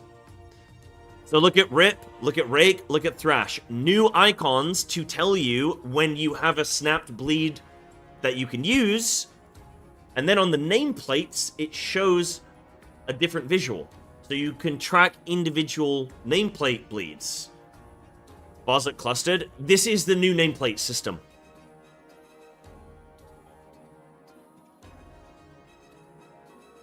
You can change all that. Yes. You can change all that. So that's just how I've got it set up at the moment.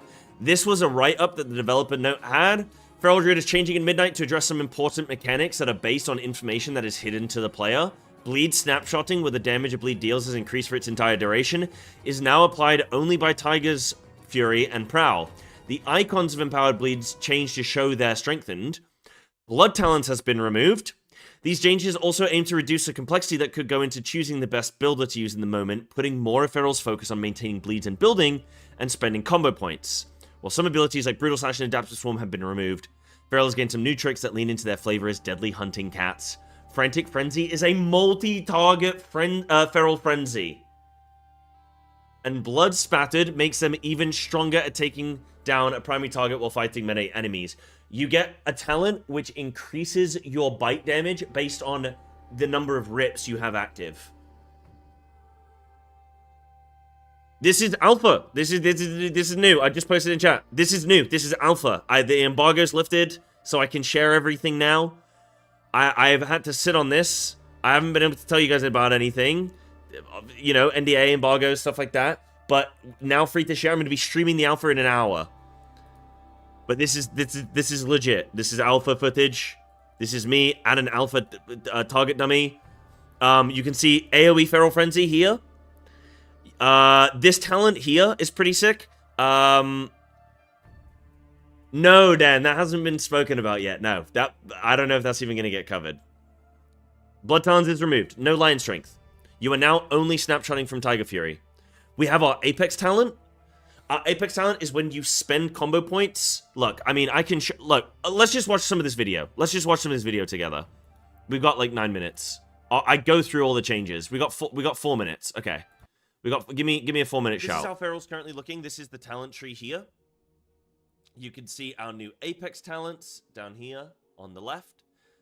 We have our hero talents, and then yeah, the Spec tree has changed a bit, and so has the class tree a bit. There have been Spec tree has changed massively. Updates there as well. So hero talents don't look like they've really changed. There are some changes there. But hero talents don't really change. Okay, so this is the new Apex talent. When you Ferocious Bite, you have a 15% chance per combo point spent to flicker to an enemy within 30 yards and deliver an unseen attack. You do one or the other. You either do an unseen slash, which bleeds a target, and if it happens again while that bleed is still active, it adds on. So it just accumulates this bleed. If you have or it does a swipe, where it just swipes everything around you. So it's like a shadow swipe or a shadow... What do you even call a shadow Feral Frenzy? Yeah, it's a shadow Feral Frenzy, is what it is. Swipe or Feral Frenzy. Like I said, Brutal Slash is removed as well. Bite, you have Unseen. And then, this effect. Unseen attacks increases your damage done by 15% for 5 seconds. And it can stack. Tiger Fury causes you to perform an unseen attack after your next 2 combo point generating abilities. Rip and unseen attack damage is increased by 30%. Dynamic. Next talent? I don't know if that's a snapshot or not. I don't know. That I've seen yet. That's like... What else? Up to 10. Blood Spattered. Yeah, Ferocious Bite damage to its primary target is increased by 2% for each enemy affected by your rip, up to 10. So just in AoE from Rampant. You have, down here, Incon, Ashermane's Frenzy, 30-second reduction. In an hour, I can do dungeons, I can do zones, I can do leveling, like, 80 to 83. I can do delves, I can play all the classes. I've tried Devourer. Devourer is mental. Visually, most mental thing I've ever seen. Unholy, I can tell you about Unholy. I can tell you about it. They are removing Festering Wounds. Unholy looks sick. Unholy looks really good, actually. They've got... Guys, they are changing everything. Everything. Every single class has got flipping 2 pages worth of notes. Every single spec, sorry, has got 2 pages of notes, okay? It's crazy. They've removed a bunch of stuff. A nice hat. They're adding a bunch of stuff. Survival, yeah, survival is getting changed. They're like, okay, let me go through Unholy, and then I can go through. I mean, the embargo's lifted, so I think I can read through some of the changes. Let me find this. We got the Q&A in a minute though. Starting in a minute. Okay. Survival is changing. Some things are actually just reducing down to like only a few buttons. Legit. I was talking to Preheat. Frost Mage now is like 3 buttons with some like 30-second CDs and stuff like that. You have Survival being the same. They've reworked Sentinel as well. Let me find Balanced Druid. You can now choose your Eclipse. You have stacks of Eclipse and you choose when to go into it rather than constantly going. It's like more of like a cooldown window. It's going to work more like Tiger Fury, right? That's how Eclipse is going to work. But imagine you have multiple stacks of it. Okay, let me find Unholy DK. Unholy DK is mental. Okay, so they are... In Midnight, a primary goal for Unholy Death Knight is to deliver fantasy and gameplay that truly embody what it means to be a master of disease and raising the dead. We found Festering Wound to be mechanically overbearing and decided to move away from it. We're overhauling the core abilities of the spec to create a new rotation that interacts more deeply with your diseases than summoning powers. To deliver this vision, we've introduced a new type of summon called the Lesser Ghoul, placing it at the heart of Unholy's baseline rotation. So you're going to be summoning a bunch of ghouls, right? Festering Strike now grants a buff that empowers your next couple of Scorch Strikes to summon lesser ghouls. Basically, these ghouls are then going to explode. Army of the Dead just summons a bunch of these. They're going to explode. They're leaning more into dots. Welcome to the World of Warcraft. We'll get into this and then I'll talk to you guys. I can stream the alpha soon. Zouch, thank you for the resub, dude. On the Warcraft community team. Oops. Recently asked WoW players on forums and social media sites to submit God, questions stop. and you Stop delivered. it. What the So, hell? we've got 3 leaders of Jesus. the WoW development team here. Please introduce yourselves. Sorry, you can't see. Ian Hasikostas, There we go. Director on WoW. Hi, my name is Paul Cubitt. I'm This is live. Director on World of Warcraft, working on the Midnight expansion. Hi, I'm Maria Hamilton. I'm the Design Director for WoW. We got a lot of questions and I want to get right to them. We're going to start with some housing questions. So, Cyglaive on the forums asked, it actually said, during a Gamescom interview, it was mentioned that Horde players would be able to use Alliance-style housing exteriors and vice versa. However, in a recent blog post, it was stated that the housing styles would be faction-locked. Can we get clarification on that? Yes, there was a bit of confusion definitely around the Gamescom messaging there. As we just saw in the deep dive video, the neighborhood. The music on this is way too loud. Anchored in specific locations in the world. If you are in the Alliance neighborhood, you are on the outskirts of Stormwind in the Elwyn area. If you are in the Horde neighborhood, you're on the outskirts of Orgrimmar. While private neighborhoods can be cross-faction, you can have your guildmates, you can have your friends of the opposite faction move in. The general setting, the exterior houses there are going to reflect the location. The NPCs that are wandering around the neighborhood, again, are anchored in that place in the world. Maybe something that we revisit down the line, but for the time being, if you're in the Horde neighborhood, the home exteriors need to reflect the Horde aesthetic. Take that up with the Orgrimmar HOA if there's a concern. Speaking of things wandering around, a player named Hey Hey on the EU Spanish forums asked, I know there are plans for combat pets to appear in housing. Are there also plans for hunter pets? Yes, so pets are something in general that we're working towards. At release in Midnight, battle pets won't be available to be placed just yet. I think something that we need to solve to make that work on the engineering side is actually making sure that they can path and move comfortably around whatever configuration of objects you might happen to place in your home or in your yard. So we are planning on delivering that shortly after launch. Alongside that, we do want to add the ability to place your mounts in your mount collection. If you want to, have them on a hitching post in your yard, that's something we'd love to deliver as well. Hunter pets are probably trickier. Those are character specific, and housing is an account-wide system really tied to your warband. And so, pulling from a specific character's hunter pet stable would probably be much more challenging. I'll never say never, but that's not in the plans currently. Decor. Bjorky on Reddit asked, how will the trading post housing items work? Let's say there's a chair on the trading post. Will we have to buy? I think it's on their end, it's low. We want a set of 4 in our house. Will there be a 10-chair bundle for a set price? Or will the purchase give us infinite amount of chairs? This is something we spent a good amount of time thinking about. There's going to be lots of ways that you can get decor starting in 11.2.7 and then into Midnight through achievements, through crafting, through completing just the campaign of Midnight and so on. And we ran into a lot of the same questions that you asked, the person who asked this question. Yes. Yes, and for that reason, we're actually just not going to have them on the trading post. At least for the first few months, there should be plenty of other ways that you could start gathering decor for your house. And then you won't have to make that hard decision between, do I want this chair versus this cool mount or cool transmog? Another question comes from Xanther on the forums. Xanther asked, how will outdoor housing plots work? If I want a certain plot and it's taken, do I have the option to try another instance? Oh yeah, absolutely. Essentially, when you want to move house, you're just going to say, yep, it's time to move. It's all going to get packaged up for you. Paul likes to say that a mage comes along and puts it into an arcane ball for you. Don't know if that's actually, That is what happens. Oh, totally. Okay. And then you can go to wherever you'd like to sort of deploy your house, and it just comes right back out of the bubble, set up exactly how you had it. So you can move around neighborhoods, you can move around different plots within a neighborhood. Yep, totally transportable. Right on.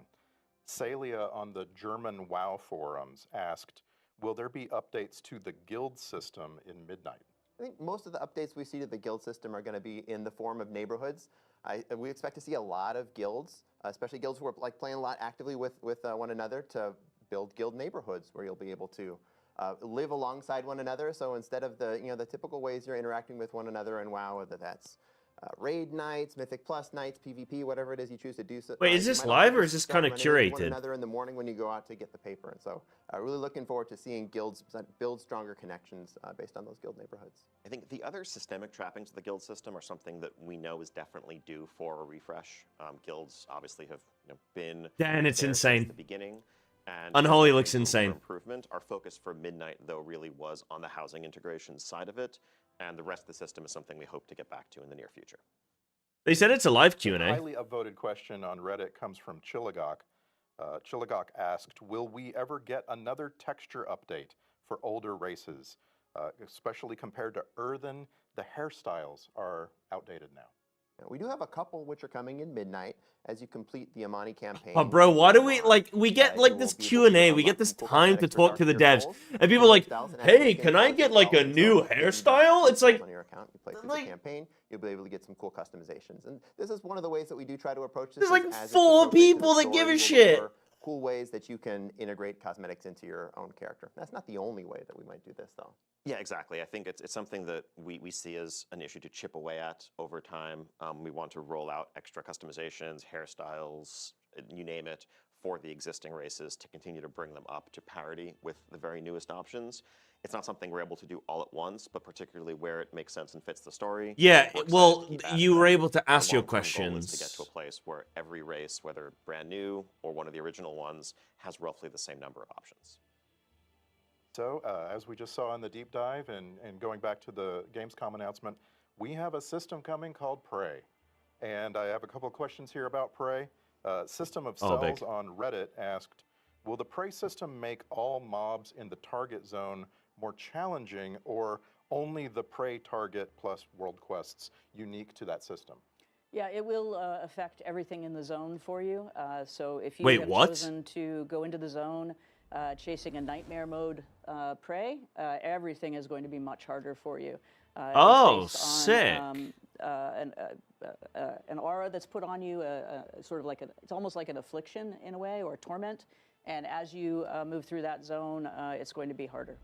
And the player in Prey is on their own? They are when they finally wear down that boss. If it's in one of the harder modes, then you need to go mano a mano. If it's in the normal mode, then the rest of the players in the vicinity can help you out. Gotcha. The WoW creator Fandy asked, is the Prey system planned to be Fandy! part of the world row in vaults? Yeah, in one way or another. As we build our expansion, one of the last things that comes in is specifics on rewards. So we don't have the specific details now, but when we do look at Prey, we look at it as similar in difficulty and sort of player activity to the types of things that you do in Delves. And Delves do take up that bottom row of the world row in the Great Vault as well. So we do expect, if you're running Prey, you're going to see better rewards in that row in one way or another. Good. I want to get to one of the most highly upvoted questions we saw across all channels. This is from Weird Dandom Ally on Reddit. And that goes, any plans to rejuvenate the glyph system? All classes could take advantage of it for class visual customizations like warlocks have with their pets and druids with their forms. Yeah, so there isn't a glyph overhaul planned for Midnight at launch in particular, but the general question of more customization for spell visuals, transforms, things along those lines, that's one that we're also very excited about and always looking to offer more customization, more Cosmic cosmetic Cat, self-expression Ian. where possible. And the glyph system is a great vehicle for this. It's not the only vehicle, but where it makes sense, that's definitely one of the avenues we would use. Speaking of highly upvoted questions, we got a lot from the PvP community. I want to ask a few of those. So starting with Keth Cup on Reddit, the question is, do you have any plans on making PvP less daunting for new players? We absolutely do, yeah. We're really excited to introduce a new feature called Training Grounds. This is a feature where players can enter battlegrounds fighting alongside other players against game-controlled opponents. So instead of fighting against other PvPers, potentially people who have been playing this mode much longer than you, who have better PvP gear than you, and are going to wipe the floor with you, you'll be able to fight against some opponents who you'll have a little bit more of a satisfying win rate against. And because of that, we think this will be a pretty good on-ramp for people who are PvP curious, who want to get into PvP, but feel like it's too much of a steep on-ramp. I'm because of PvP those, curious. daunting aforementioned players who want to wipe the floor with you. I just knew this since will I was a start with kid. I just couple knew. Battlegrounds that players will be able to jump into with Training Grounds, and we'll see where we go from there. I think, you know, we love PvP, broadly speaking. I think one of the challenges is it can be very daunting to get in, as the question implies. You know, if you're getting into PvP for the first time, you're in some cases jumping into a pool that's filled with sharks who've been doing this for 20 years. But there's so much, you know, there's nothing quite like World of Warcraft PvP and that style of conflict, that style of combat. And so really our philosophical approach as we move into Midnight to really try to rejuvenate and grow the scene is to broaden the base of that pyramid so we can kind of lift the whole thing up and help all levels of it, whether you are, you know, the most hardcore person competing for titles at the end of every season. Everyone will be better served if people feel like they can actually enter this community for the first time and discover what is so great about WoW PvP. Let's all be sharks. So eventually. The PvP player and creator known as Supatees had the most highly upvoted question on our forums. He wrote, in the War Within, we saw major reward improvements and restructuring for Mythic Plus, which improved participation. Are there plans to look at the current reward structure for PvP, such as rating cutoffs or additional rewards? There are definitely plans to look at this. One thing I can say that will be changing at launch in Midnight and the first season of Midnight is that top tier cutoff coming down from 2,400 to 2,300 for those rewards and titles. I think looking at how MMR has evolved and how the rating ecosystem has played out, that's been a bit too exclusive even for some of our best players. Broadly speaking, beyond that, I think there's a lot more that we would like to do with the system. That's not necessarily going to be happening right at launch in Midnight, but if you look, for example, at what we changed with Mythic Plus and new titles and new structure and things like the resilient keystone system in War Within, those changes came in War Within patches. So as we look to PvP and its evolution over the course of Midnight, that's definitely an area that we want to focus on. I want to talk about raids. But another one, and Mythic Plus. on the WoW forums, wrote, will War Mode receive more well-needed attention? More activities like zone objectives or rotating events? Maybe Yeah, I like his free-for-all shirt. treatment? Yeah, we're adding a whole new area into the Voidstorm zone, a giant war mode area which reflects the same space as the Slayer's Rise Battleground. If you watch the deep dive video, you got to see that. That Slayer's Rise is also made manifest in the zone itself. And this is, you know, if you've played war mode in past expansions, you know that we've taken a couple war mode areas and had maybe one in each zone, you know, one in Ringing Deeps and one in Isle of Dorn, where PvP, when you enable war mode, you'll have some special, unique activities. We took all those and glumped them all together right into this Slayer's Rise area. So there's going to be a huge PvP playground if you have war mode on, be able to do lots of cool world-class activities, reasons to just kill one another. And even if you don't have war mode enabled, there'll still be PvP-themed content for folks doing world quests up in that area. Why would you not have war mode enabled? That's a very good question. Yeah. I'm feeling glumpy right now. Thank you. So, MacLamente26 on Reddit asked a question that we saw a lot of, which is, when can we expect reputations from expansions prior to Shadowlands to become Warbound reputations? So yeah, taking full accountability here. I know that when we rolled out the warbands, we said that we were going to work our way backwards through reputations. We haven't made progress as quickly as we would have liked. We got some of the Shadowlands reputations, but not the Covenant ones. This is something we're going to pick up and resume. I can't commit to a definite timetable, but in the long run, we don't want this, internal disparity between how different expansions reputations are handled, and we'll continue to start with the most recent and work our way backwards. Thank you. Sixten on Blue Sky said, oh no, not a Within Blue is the Sky. first WoW expansion without a legendary. Can we expect anything good question, in though. Midnight, or is the team taking time to reevaluate what place legendaries have in the modern game? I think we always want to avoid things seeming formulaic, where it's like, okay, you can expect it's a new season, there's going to be a new legendary, this is how it's going to work. I love Legendaries Legion should legendaries, always man. remain special. They should feel like these are items that have clear stories behind them and feel worthy of that special orange color. And yes, we're also looking always at issues with how they're awarded. We want to make sure they feel special, but also don't turn into something where it feels bad or grindy because they feel required if you want to be competitive. There's a fine line to walk there. There aren't currently any planned for the first tier of Midnight, but as we face certain foes down the line, it may make sense for some of the items that they yield to have that orange color, and we'll cross that bridge when we get there. I want to ask some lore questions. So, as Mira asked, will we be getting any more background information on story regarding Lyrath Windrunner? Sorry. Any of the other Windrunner family members, perhaps? Absolutely.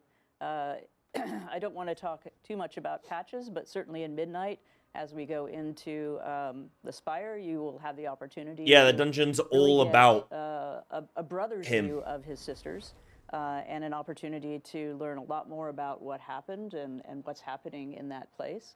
And I mentioned before, we're gonna see the sisters. And Grody Toady on Blue Sky wants to ask about trolls. So here come all the names. Where is Vol'jin's story in all of this? I'm hoping we find a way to weave Vol'jin, Talanji, Zul'jin, Rokan, Zul'jan, and Zul'jara into a cohesive story about troll unity or cooperation. Well, right out of the gate in Midnight, Is feral dog shit? I mean, you're not it's going to alpha, see dude. that, Who knows? combination Maybe, of maybe trolls, not. But you will see a combination of. I'm gonna stream it in 30 trolls, minutes. as we continue into patches and move forward. We're very much focused on what's going on with the trolls, as well as what's going on with the Blood Elves. They have not always been on the best of terms for reasons. And there's definitely a story to be told about their relationship, and all of those folks come into that story.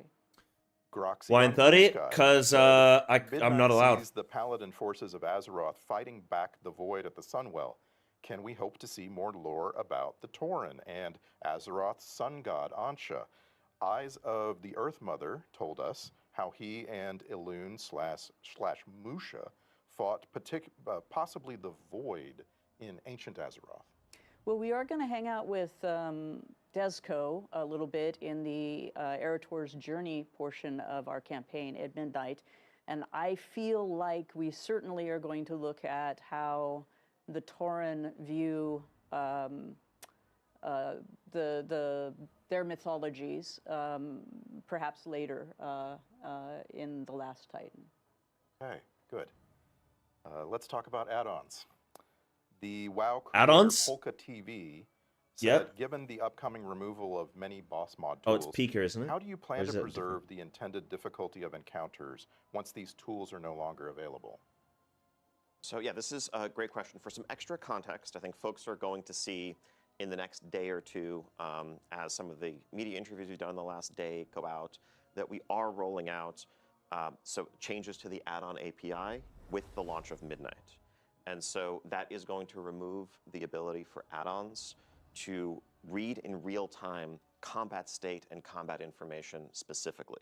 And one of the big reasons why we're doing this with the launch of a new expansion is so that we can really build all of our combat, our encounters, around that expectation, around this new ecosystem. Yeah, cool. As we've been discussing over the course of the year, really the main goal with this shift is to create a level playing field where external tools are no longer felt to be required in order to engage in the content, at a competitive level. And also to shift some of the things that we are testing when it comes to difficulty, maybe away from Twitch reactions and how quickly you can run to the circle or diamond marker that your add-on told you to run to, and rather to more of the collaborative coordination that have traditionally marked cooperative PvE in WoW. But the goal is to keep difficulty largely the same. In terms of how many pulls it takes to down a boss for your guild, whether you are aiming for ahead of the curve and defeating Heroic, or whether you're pushing into Mythic or whatever else, overall it should take you about the same amount of time to accomplish what you're used to accomplishing. It's just that difficulty may come in slightly different places. Without add-ons to solve mechanics for you in real time, it may well be the case that we just need to give you a couple more seconds to get into place, or that there should be one fewer add to interrupt, or what have you. We are going to be rolling out, we're actually going to be launching alpha with a raid boss available for testing. Oh, we have sick. a ton of native improvements to the UI, like boss timers, boss alerts, so you can see a timeline of upcoming boss abilities. I can show you guys some of that. Cooldown manager improvements and more to, again, kind of create a unified experience that's baked into the UI. But the goal at the end of the day is for difficulty to remain where it was, and we will be making tuning changes in alpha and beta, as well as, of course, once these encounters are live, to make sure that things are landing in the right place and players still feel well equipped to overcome the challenges in front of them. Following that, Sped Bros on Reddit asked, what is your plan for upkeep and development of these now built-in add-ons? Yeah, so I think, the functionality that we're pulling into the base UI is something that, as always, we're going to be evolving in response to player feedback.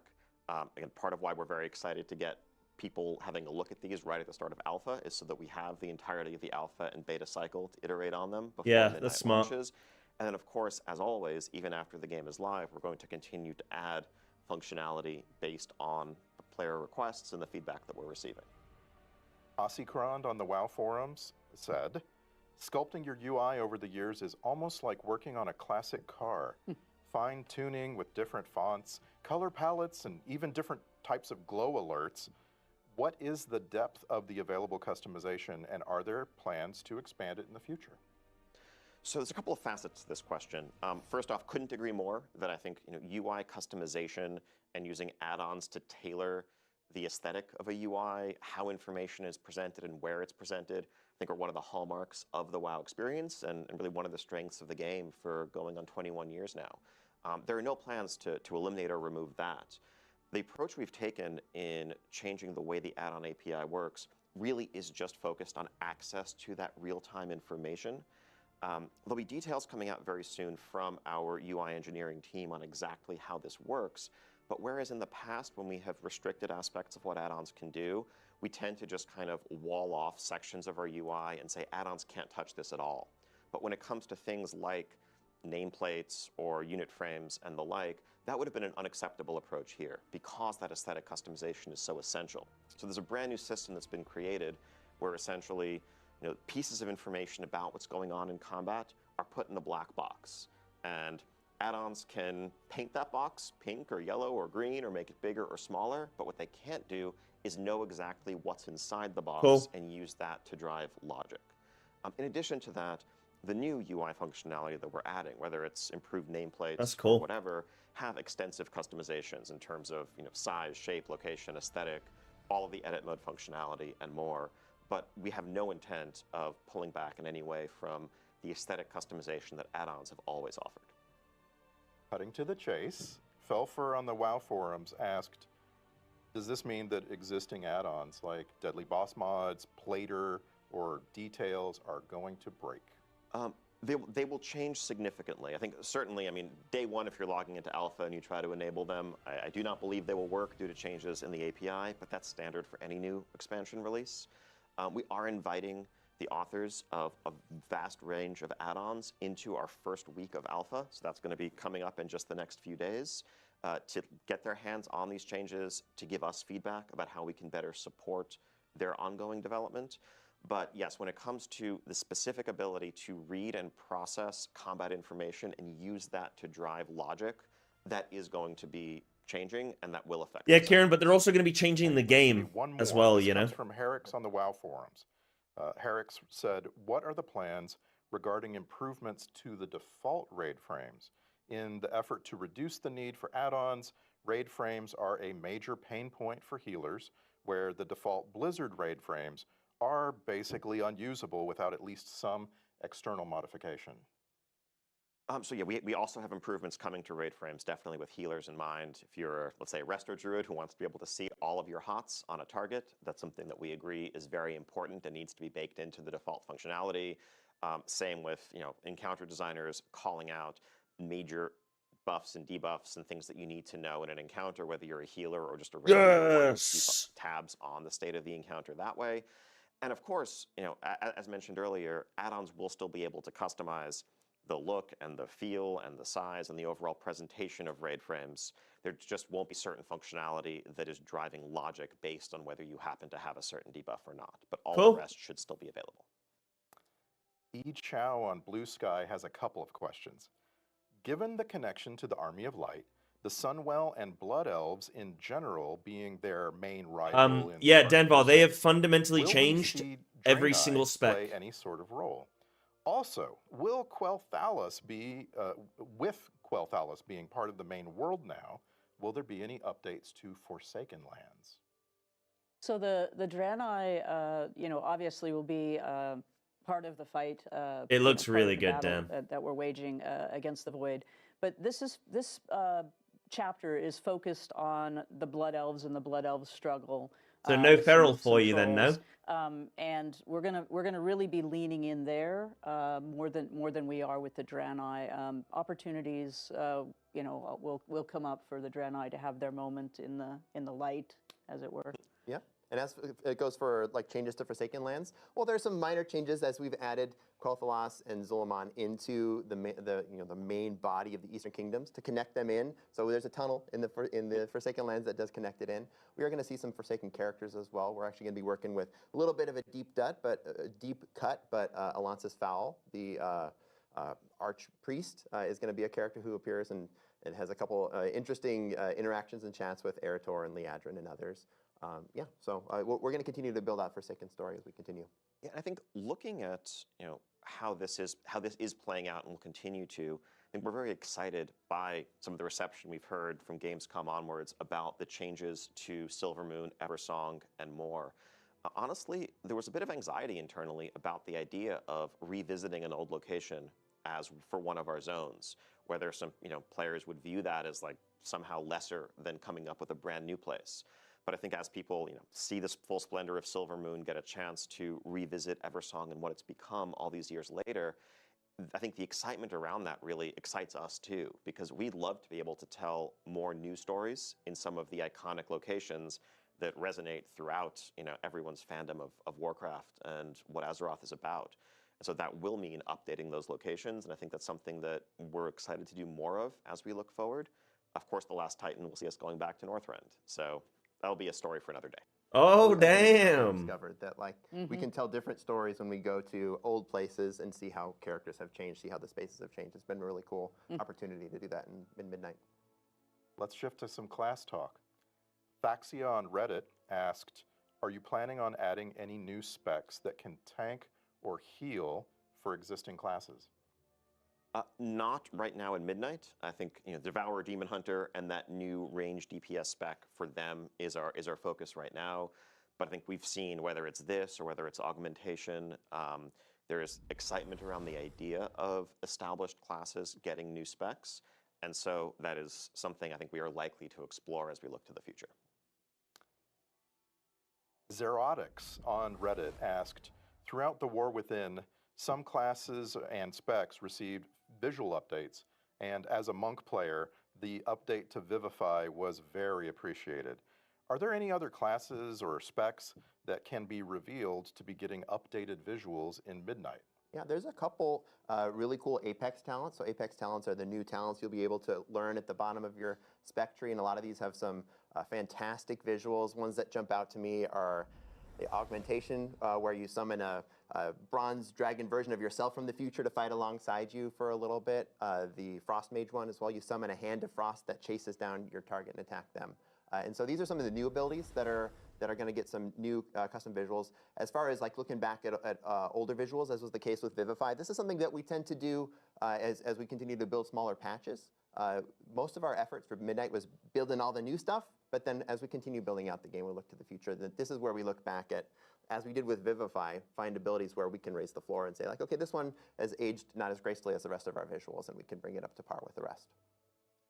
Following that, we found a question from Nihenna on the German forums, and Nihenna asked, will the void/light topic be picked up in any additional class specs in the future?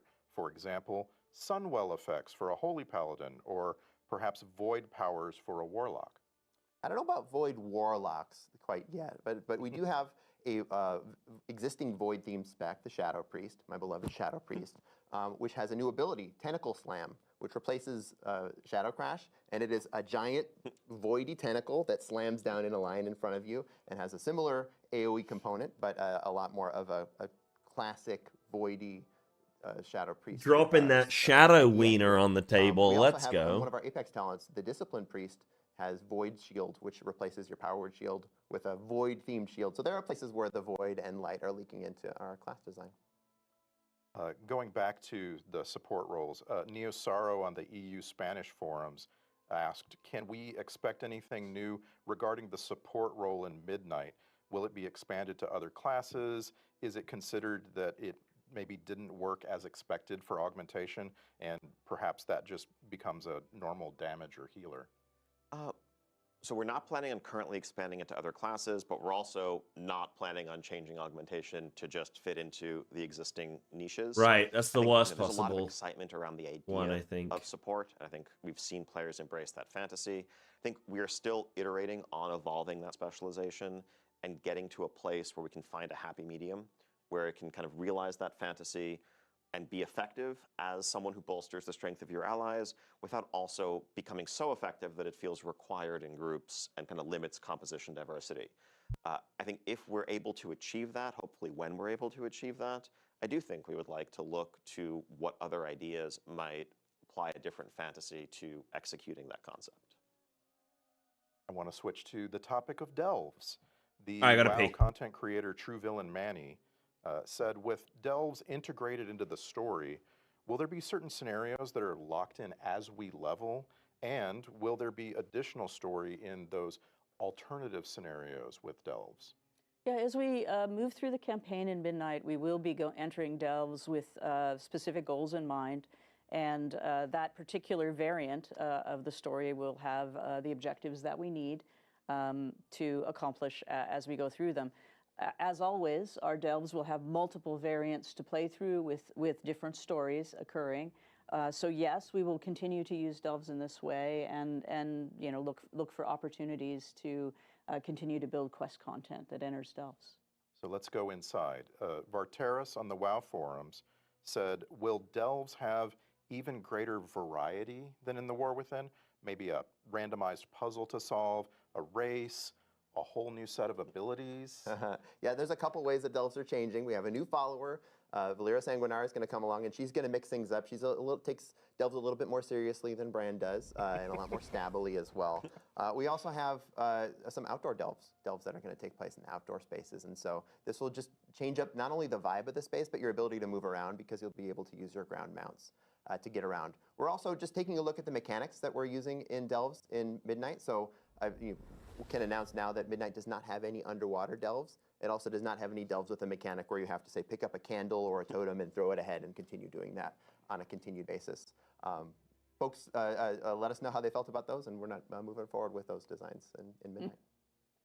So Relentless on the EU Spanish forums asked a version of a question we got a lot. And Ian, what's stopping the World of Warcraft development team from doing a world revamp? Could we get a world revamp? I mean, I think, you know, the idea of revamping everything at once is a terrifying one, frankly. But I think, as touched on earlier, you know, we definitely want to tell new stories in iconic locations. And in doing that, we would certainly do much more than just do a fresh coat of paint on the area. We would really reimagine it and bring it into the present day, as we have with Eversong. Our current focus is, of course, on the story that we're telling for the rest of the World Soul Saga. That will touch on some familiar locations, but down the line, I think the lessons we are learning and the experiences we're having, revisiting some locations, open the door to doing a lot more of it. Saw a very upvoted question from Solera, a French WoW player on X. Solera asked, without giving away spoilers, very important. Okay. Does Midnight introduce any completely new elven tribes or expand on lesser known ones? Maybe the Kelderai? Without spoilers. Without spoilers. That's a tough constraint. Yeah. Maybe. That's right. I don't think it's spoilery to say we're going to be learning a lot about the elves and the elves' relationships with one another, and that would include Quel'Drai. Thank you. And Zoris on the EU Spanish forums asked, with the Devourer specialization, all Demon Hunter abilities will use void effects and icons, even those shared by all three specializations. Has there been any consideration of extending this aesthetic customization to other classes? So I think philosophically and narratively, what a Void Demon Hunter represents, what a Devourer Demon Hunter represents, is one who, rather than harnessing and channeling Fel energy, is channeling Void energy to turn it against those who originally wielded it. And so that is going to transform a wide range of their abilities. On the other hand, when we look at, let's say, a Fire Mage or a Frost Mage, they're not forsaking the arcane when they become a Fire Mage. And so Blink is still an arcane spell, and Counterspell is still an arcane spell, and so forth. And so I think when we look at other classes, we generally like to look at that broad base of multiple areas of focus. And just because you specialize in one thing doesn't mean that that transforms all of the others. That said, touching on some earlier questions, when it comes to glyph spell customizations and other things that players may want to customize the look and feel of their abilities, there's always an opportunity there. Another highly upvoted question all over the place. I'll take the version of this question from Navarel on the EU German forums. Would you consider replacing the ready-made group in follower dungeons with characters from the player's warband? Definitely something we are considering. Not something we're going to be able to deliver for Midnight, but ever since the introduction of both warbands and follower dungeons, this idea, this request has popped up. It's something that we're excited about internally as well. There's some technical hurdles to kind of pull that information down in real time and make it work, but it's something we do want to deliver down the line. Ian's not lying about technical hurdles. There were multiple technical hurdles in the way. We're actually jumping over one of them with Training Grounds, where we're changing the way that some of those game-controlled characters or bots are built to be building Training Grounds in this way gets us one hurdle closer to being able to do what you're asking for. There are so many people on this development team that I would call technical hurdlers. Engineers, that's just what they do. They jump over hurdles. So, Maria, Silo on the WoW forums asked, will there be new mini-game type quests in Midnight? Yes, there will be. We actually have a new mechanic that was created for Zulaman specifically, where you will do some, underwater stuff, but it's quite fun. It's the Amani Abyss style. You're gonna be going fish and troll style. Okay. Yeah. That's a revelation. I like that. While we're revealing things, Musselton on the WoW forums asked, I'm extremely excited for the Heronir. Can you share more information on their Druid forms? Well, conveniently, if you watched the deep dive, you saw a flash of those. Fundamentally, they all have quills to throw back to sort of the Heronir. But the tank form is a pangolin bear with sort of bat-like ears. They all sort of got those ears. Yeah, they got the ears and the quills. And we have a wolverine for our feral spec. We have an owl-like, quilled owl-like sort of boomkin. But best of all has got to be the swimming form, the swimming travel form, which is an axolotl. axolotl. With quills. We're all going to learn how to say axolotl. Yeah, I probably said it wrong, but yeah. No, I think you got it right. I think you did. Okay, cool. The reveal of the Heronir led to a very common question. And a version of that question that I want to ask you came from Racktoner on Reddit. Can you explain the decision-making process for which races to make playable races? Yeah. A lot of this comes down to narrative. There's no secret that we started talking to the Heronir in the War Within, and this was not a coincidence either. We wanted to build a familiarity with Orwena, with her crew, so you'd understand who these characters are when they do eventually become playable characters, as we've added them in Midnight. And of course, Midnight is part of a 3-chapter saga. We're in the middle chapter now. The Heronir are going to be a big, important part of this story, and this is why we chose to fold them in. I feel bad often being the bearer of bad news in these conversations, but I know that it's not lost on us that there are widespread requests from players who would love to be a Sethrak or an Ethereal or the like. And part of the question there is, as Paul said, narratively, like, does it make sense for this faction to really join the Alliance and Horde if there's, if they're cosmic, extraplanar, or more neutral by nature? But the reality of it is also, from a production perspective, one of the things we grapple with is that adding a brand new race to World of Warcraft is one of the most development-intensive things we can do, not just in one-time time commitment, but also in the long-term carrying cost for every set of armor we ever make for years and years to follow. And it's something that we have to weigh very, very heavily when we do. Building a race that uses or shares an existing rig, an existing skeleton, if it's an elven race or the like, makes that more straightforward. Again, that's not to say we're never going to add very novel or meaningfully different races down the line, but it's a very high bar for us to clear when we look at what did I miss? How much ultimately it's going to mean that we have to do less of in other places forever in order to support this additional race alongside the others. As I've said to you before, I want Saberon. I will wait. I will be patient. Please give me Saberon. So, Massive Bear on the WoW forums asked, will Heronir be unlockable in the 3 days of early access? I remember Earthen were not. No, not during the first 3 days. Yeah. So during that early access, we want to make sure that we're letting players who are in that early access be able to play through the campaign and understand, what's going on. But I need a new chair. Ahead of anyone else who does not have that early access.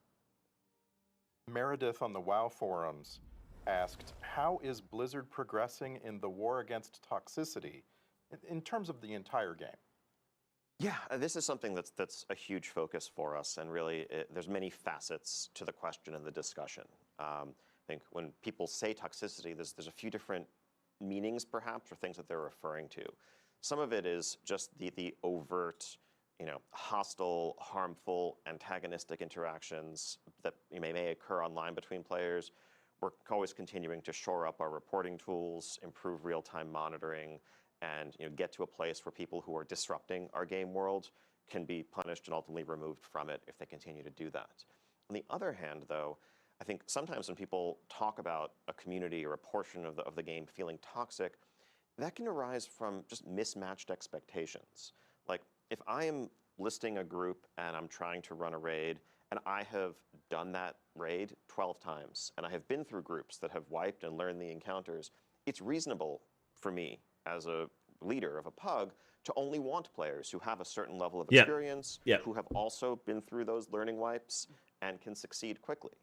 And so someone who is looking to learn may feel like, oh, this is very unwelcoming, this is kind of toxic, why aren't we, why am I not welcome here?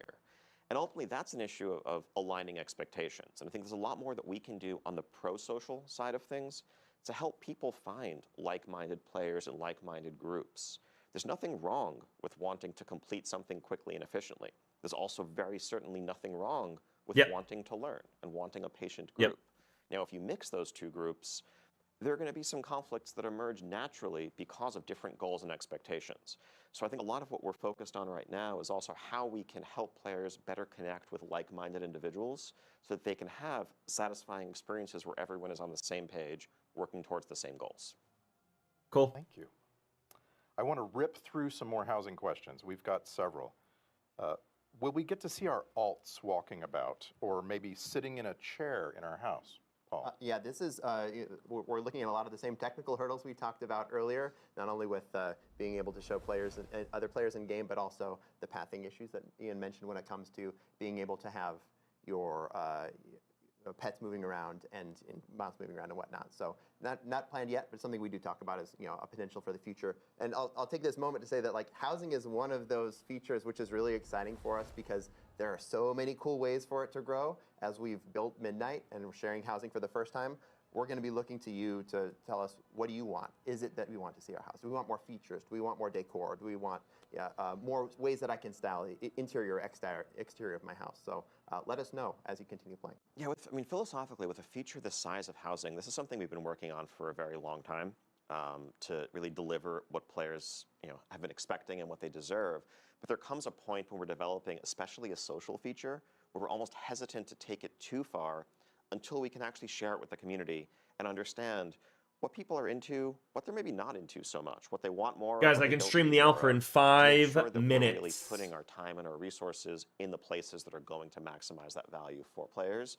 And so we're so excited to see people jump in the months ahead in alpha and beta, of course, and then beginning this December on the live servers and see where it goes from there. So here's a very specific question from Alastral on the WoW forums. For housing and professions, it was stated that professions through all expansions will be able to craft housing items. Will we be able to use this as a skill catch-up for the past expansions? For example, could a leather worker start at Wrath Leatherworking Skill 1 and craft Wrath-themed housing items to get all the way to level 75? I mean, these will give skill ups for sure. Yeah, yeah. I don't know how many of them will be available at level 1, for example. They may be tuned based on how elaborate the piece of decor is, but in general, yeah, once you get the level that you're able to build these things, then you continue to use them to level up. So many very specific requests. I want to just give you this one. It comes from Spera on the WoW forums. Is it possible to add a functional bookshelf to player housing that could store and display collected in-game books? I have a lot of those. Okay, so this is what I'm talking about. That once you share housing with the world, then 1,000 cool ideas come out, and so we'll start gathering up all these cool ideas and say, what can we do next? I want to read real books in game. Whether those bookshelves will be functional, no, not at least to start. But this is a really cool idea for a collection that we're gonna take back to the team. And a couple more. Ian, Devanir on Reddit wrote, what is the minimum player limit for a private or guild neighborhood? What happens if you make a private neighborhood with the minimum amount of people and then some of them go away? Right, So they're this is rounding out something those we're still a bit questions. in flux. I think our current thinking is that just like signing a guild charter, you'll need 10 players to charter a private neighborhood. And that's for a couple of reasons. Part of it is, in order for neighborhood systems endeavors to really function optimally, there's a certain number of players that are going to be expected to really drive the system. But also a piece of it is just server performance. Using an extreme example, if literally every single player online had their own personal neighborhoods, that would be potentially millions of simultaneous entire districts that need to get spun up, trying to make sure the servers don't melt here. And so striking a balance between what's going to be a good social experience, but also recognizing that players have friend groups of various sizes, and we want to be as flexible as possible. I think if we're able to lower that number from where we're starting, it's something we would aim to do as we see how the tech side of it unfolds. I saw an upvoted question on Reddit from a player named Backstabbeth, and this is a question I have myself. Fairly a trustworthy fellow. Very much. Will there be a list of collections and their sources for housing materials before housing goes live so that we can begin to start hunting for those items, maybe reputation, achievement requirements? I'd love to know what I already have or what I'm close to having. Yeah, a ton of that is going to be visible in the alpha build coming up in just a day, but we'll have a blog summarizing it so you don't need to go trawling for the information, and that way everyone can get a head start on checking off those achievements that you may have missed. Let's come back to a couple of fun questions before we go here. Bail Samel on the WoW forums asked, are we getting a capybara Loa? There are capybaras. Give me a sec, Karen, and I'll tell you, I was going to get through these really The people Great yearn questions. for a capybara, Loa. Well, conveniently, there is one. His name is Philo, the capybara Loa of children. Oh, nice. And I hope he has a prominent headdress. Absolutely, and a glorious necklace. That's perfect. Loa's should be very well outfitted, I think. Finnerfin on the WoW forums asked, could we see the return of class quest lines? Legion was great, and it was fun to have a unique experience questing on alts. Yeah, class quest lines come up really often as something people are excited about. We certainly do want to look more at, expanding on classes. We had a lot of fun doing the Warlock one, for example, not too long ago. But most recently, the best way for you to play some class quest lines, if you never played them, has to do with our lore walking, because where we had restrictions, for example, on the Xalatath story, previously, a lot of people didn't know anything about Xalatath and the knife, and by playing that lore walking, they had the opportunity to play that portion of the priest quest line. So we're hoping that as we build more lore walking, you'll have that opportunity to see some of that, but this is certainly an area that the quest and narrative team would be thrilled to do more of. Good. It's our last question. And all right, last question, then we can chat. I cobbled this together from versions of this question that I found everywhere. I want to give a shout out to some of the people that I borrowed this from. Aziriel, Simplejack, Martian, Zuburius on our forums, all asked versions of this. Ian, how will player power progression be updated in Midnight, especially regarding Valor Stones? So yes, so the way the upgrade system's played out over the last couple of expansions, I think we're happy with the sort of granular incremental progression that complements that spiky randomness of loot drops. But there is, and we agree with player feedback that we've heard, potentially one too many moving pieces and a bit too much complexity in the current system. So I can announce that Valor Stones as a currency will be going away in Midnight. You're already needing to gather the crests that you need, and that should be sufficient. We're also looking to streamline the system a little bit and more clearly pair individual crest tiers with appropriate gear upgrade tracks, so that there's potentially less confusion about what crest matches to what. Thank God. Anything further, Paul? No, I think that's great. Yeah, yeah. Super excited. We're over here pumping fists. Yes, absolutely. Very excited. Rip Valor Stones. Well, and on that note, that's our time. Thank you, Ian, Paul, Maria. Thank you for taking the time, and thank you to everyone watching along. We've got Midnight Alpha testing starting very soon. We can't wait to see you there and welcome you home. Thank you.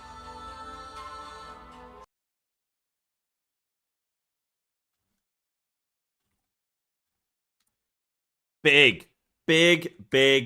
Guys, I'm going to try and log on the alpha servers. Okay, Valor Stones are gone. We watched an hour for just... That was the big one that we wanted. That's great. No, great range of questions. They covered a bunch of different stuff. Big dub to Blizz. Can't fault them there. Can't fault them an inch.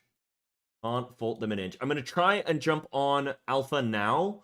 I will see if I saw a post a second ago that the servers were actually down. So they might just be sort of resetting them, giving them a little lick of paint or whatever, and we'll see what we can do.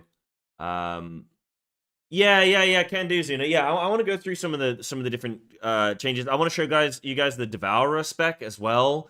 Even just showing, like, because I don't need to show every single talent, right? Because it's not going to mean anything to everybody. But I just want to show a few of, like, the visuals and sort of the gameplay loop a little bit, and I think that can be kind of cool. Yes, Survival is going to get one-handed weapons. Big Denver. Yes, I forgot about that. Survival's getting one-handed weapons. Yeah, some cool stuff there. Yeah, I'll go through the changes. I'll show you some Survival stuff. Definitely. Yeah. We'll just go through some stuff. 2 one-hands. Yeah, 2 one-hands. Like, they're bringing back dual wield, which is sick. Kieran, you were asking about feral changes. I made a video on it. You can go and click. There's timestamps. They're removing blood talons and they're reducing snapshotting. They are making a bunch of changes. Now, initially, you can look at Feral and you go, man, they're simplifying it. This is so lame. What the hell? But when you go and look at how they're simplifying all the other specs in the game, Feral is actually in a decent spot. There's a lot of things that you can actually grab as Feral. Like, there's AoE Feral Frenzy now. There's some other components that is going to make the spec quite cool, and still some things to think about, right? Like, applying AoE Primal Wrath on mobs that are about to die because it's going to give you a damage bump, which you can then pump into, like, more bites. And there's still going to be some cool stuff. I need to play around with everything a bit more, but... like, some specs, Frostmage, like I said, Preheat was talking about Frostmage, saying it's 3 buttons and a few 30-second CDs. Survival Hunter is getting dropped down to, like, they've removed Mongoose Bite. Mongoose Bite is gone. Your apex talent for survival is that you're going to be doing these, like, Raptor Strikes, which are going to be doing some cleave stuff. They got rid of Butchery. They made it so that you've got this Firebomb now, and it's, like, mega. It's, like, this mega bomb. And you can get, like, 2 charges of it. They're changing Sentinel. So they've reworked Sentinel, so you're not dropping this zone anymore. You're doing glaives. You have these, like, lunar glaives. It's kind of sick, actually. Yeah, Survival going to be 2 one-handed? Like, that's dope. I think Survival 2 one-handed is going to be sick. So, yeah. There's tons of stuff going on. But they're simplifying a lot of things. The Blink Strike, what, on the new Devourer spec? Oh, the Blink Strike. No. It doesn't, you don't hop around like Rogue. The Blink Strike, the AoE Feral Frenzy, you hold in place, and then these cats appear, and they maul their targets. And they apply Feral Frenzy in AoE. Which is kind of nuts. Pretty interesting, yeah. Yeah. But then for me it kind of just like it's kind of like the rogue ability. I did say about that. Yeah, where cats jump out of the bush and shit like that. Yeah, I did say about that, but I can't remember what ability it was. And people dogged on me. Yeah. I remember people making fun of me and stuff for it, and then now they've added it, and it's like, yeah, well, clearly it's enough for the theme. They changed some Frostmage too. Seems a lot more Ray of Frost focus. Seems we're getting Water Elemental back possibly. Oh, okay, interesting. I mean, where are all these class changes coming through? Like, you guys don't have the full dev breakdown, do you? Because I've got like a whole. I mean, I can't show you guys. Okay, you guys just have the tooltips. You don't have the blue posts, like the developer notes. I've got a shit ton of developer notes. I can't, if you guys have a spec right now, I can talk about it, I just can't show you. I can't show you the document. Yeah, they got the talent calculator? Okay. So I can kind of show you some of this then, I guess. Hold on a smidge. Oh, you watch that? What is this? Is this, that's for huge class changes in Midnight. Oh, sick. Okay, so Marcellian Flame. Big. Okay, so they're going through that. I mean, if you look at, like... Let's go Feral. Yeah, so you've got the... I mean, I've made a Feral Druid video, so anyone who's interested specifically in Feral can go check it out. There's a couple things that are kind of cool. This Hunger for Battle, I was just saying about this. When an enemy afflicted by your rip dies, gain 10 energy, and your damage dealt is increased by 5% for 8 seconds, stacking up to 5 times. So that sounds kind of neat. Like, mobs dying, and then you're getting a massive damage amp, and then you know... You could apply that with, like, if you pull a bunch of small mobs on top of a boss, and you hold your Convoke and your Berserk, you Primal Wrath on everything, the mobs all die very quickly, and then you blast Convoke with 25% increased damage for 8 seconds, like, that's gonna be mega. And you get energy gain as well. So that's a really sick energy talent, actually, just thinking about it. Holy shit. That's going to be really helpful for energy. Yes, you also have this. Blood Spattered. Dude, I'm going to go to my flippin'... Actually, no, I won't do that. Ferocious Bite's damage to its primary target increased by 2% for each enemy affected by your rip, up to 10. I don't know if that works with Rampant Frosty or not. Check DMs.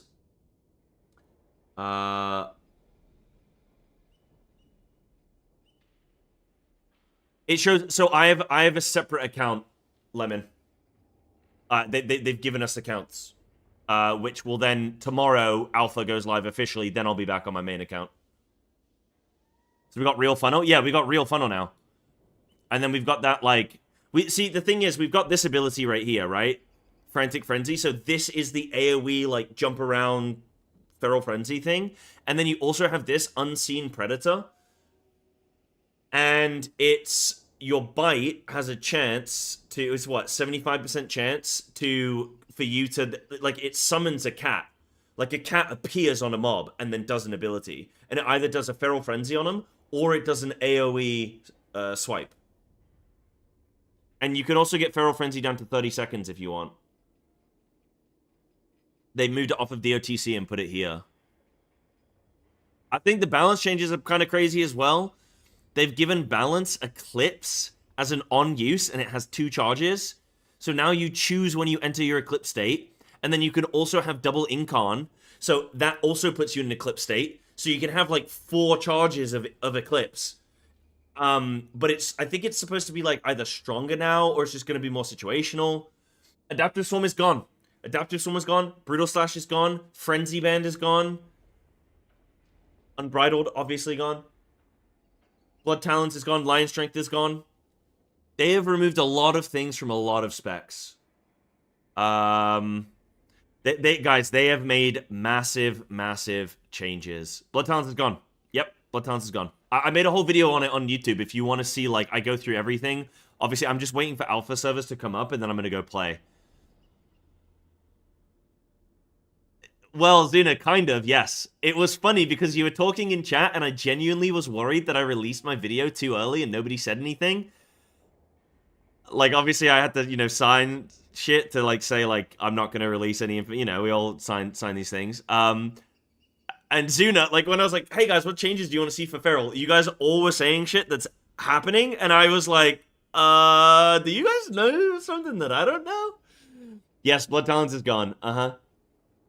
Is that to make the class run smoother? I think they want a lower dependent. So they are simplifying things across the board. I got to ask the developer, Paul Cuba, I got to ask him specifically about class complexity and leaving the player to opt in or out of complexity. So, for example, Blood Talons is a choice node. You can just play Lion Strength and just not have to track anything. Or you can play Blood Talons and you get a bit of extra damage for doing that. And so I asked him specifically about class complexity. He mentioned Outlaw, he mentioned Feral, he mentioned another spec, I think. And he literally said, like, yeah, we don't want people to feel like they need to download an add-on in a weak aura to play their spec. So, like, that's kind of their goal, is to simplify things way down. Yeah, I asked him about it. That's what he said. That's what he said, which is, like, I kind of still think that they should put more power in the player's hands to use these talents to choose if they want more complex things or not. But I don't know. I'm not going to judge it right now because there's been so many changes to Feral that, like, I want to play and I want to test it before I then go. Like, I don't want to Doom. I don't want to Gloom. I don't want to Zoom. I don't want to Coom. I don't want to do anything like that because I haven't really gotten to check it out. And we might have a really great feeling playstyle, a really great build, or build... Like, we might have great build diversity now. We might not. We might have some really cool min-max shit that you can do. We might not. I don't know. I don't know. Maybe they're leaning more into console players, right? They're reducing a bunch of abilities down. Maybe they're trying to... they've just been bought out by Microsoft. Maybe Microsoft is saying, hey, you've got 3 years to get this on console. I don't know. Like, did they touch energy? Sort of. They moved all of our energy talents over here to the left-hand side of the tree. So Sudden Ambush is no longer a snapshot. They're doing this now where you have a chance to, like, you have a chance to guarantee a crit on your Rake, Shred, or Swipe. Moment of Clarity is here, Savage Fury is here, and then Soul of the Forest is here. And then there's technically this energy talent here for Hunger for Battle. Yo, what's up, Guilty? Dude, did you have alpha? Did you have access? I've been having to bite my tongue to not message you and be like, what's gonna be the verdict? You know, how's everyone gonna feel? Yeah, you don't think You had some DMs? Well, those are naughty DMs. Those are naughty NDA breakers. But yeah, what are your thoughts? Yeah, I don't think there's going to be any meaningful variance in gameplay or any build diversity matters that much with this tree. Yeah, you don't think? I mean, I've not played around with it too much yet. Like, I've played a couple hours, and then I knew I was going to be able to stream like today and stuff with it. So I put in a few hours, but I've also been trying like other little bits, trying other specs and stuff, trying to check some stuff out. Yeah, I've not like I don't know how the build diversity is going to be yet, but probably pull back too hard.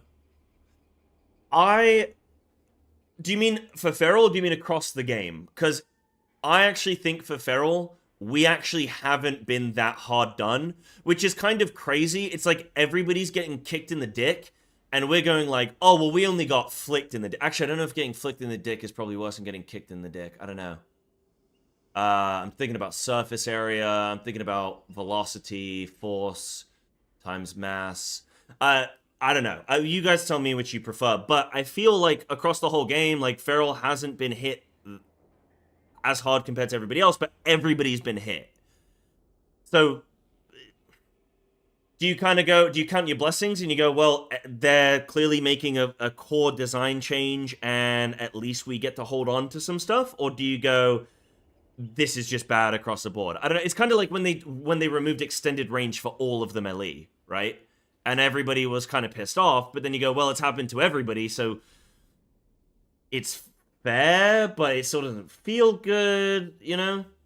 Yes, I'm waiting for alpha servers to come up. As soon as they come up, I'll be jumping on. Yeah. Yeah, you think gameplay what? Yeah, across the game we lost a lot. I agree. I agree. I think we lost a lot. I think that I do think that they have pulled back pretty far, and I worry that they didn't actually understand the problem. Like, I am playing Feral with no weak auras, with no add-ons, with no trackers, and I can play the spec at a high level guild, at a high level Mythic Plus, like, and I fucking suck at video games. Like, I'm not good at video games. So if I can do this shit, then I just think other people are either lazy or they just don't want to put in the work for it. In which case you literally had talents where they could opt out of it. Not a fair comparison? No, I get that, but I guess my point is like, if something is possible, then, you know, if something is impossible, then okay, you make a change. But if something is possible, then you look at like, do we actually need to make all of these changes to make specs easier to play without weak auras? I think you need to just do better at signposting. Like, what's really weird for me is they've removed Blood Talons because they want to reduce snapshotting, but then they've improved the UI to better show you snapshots.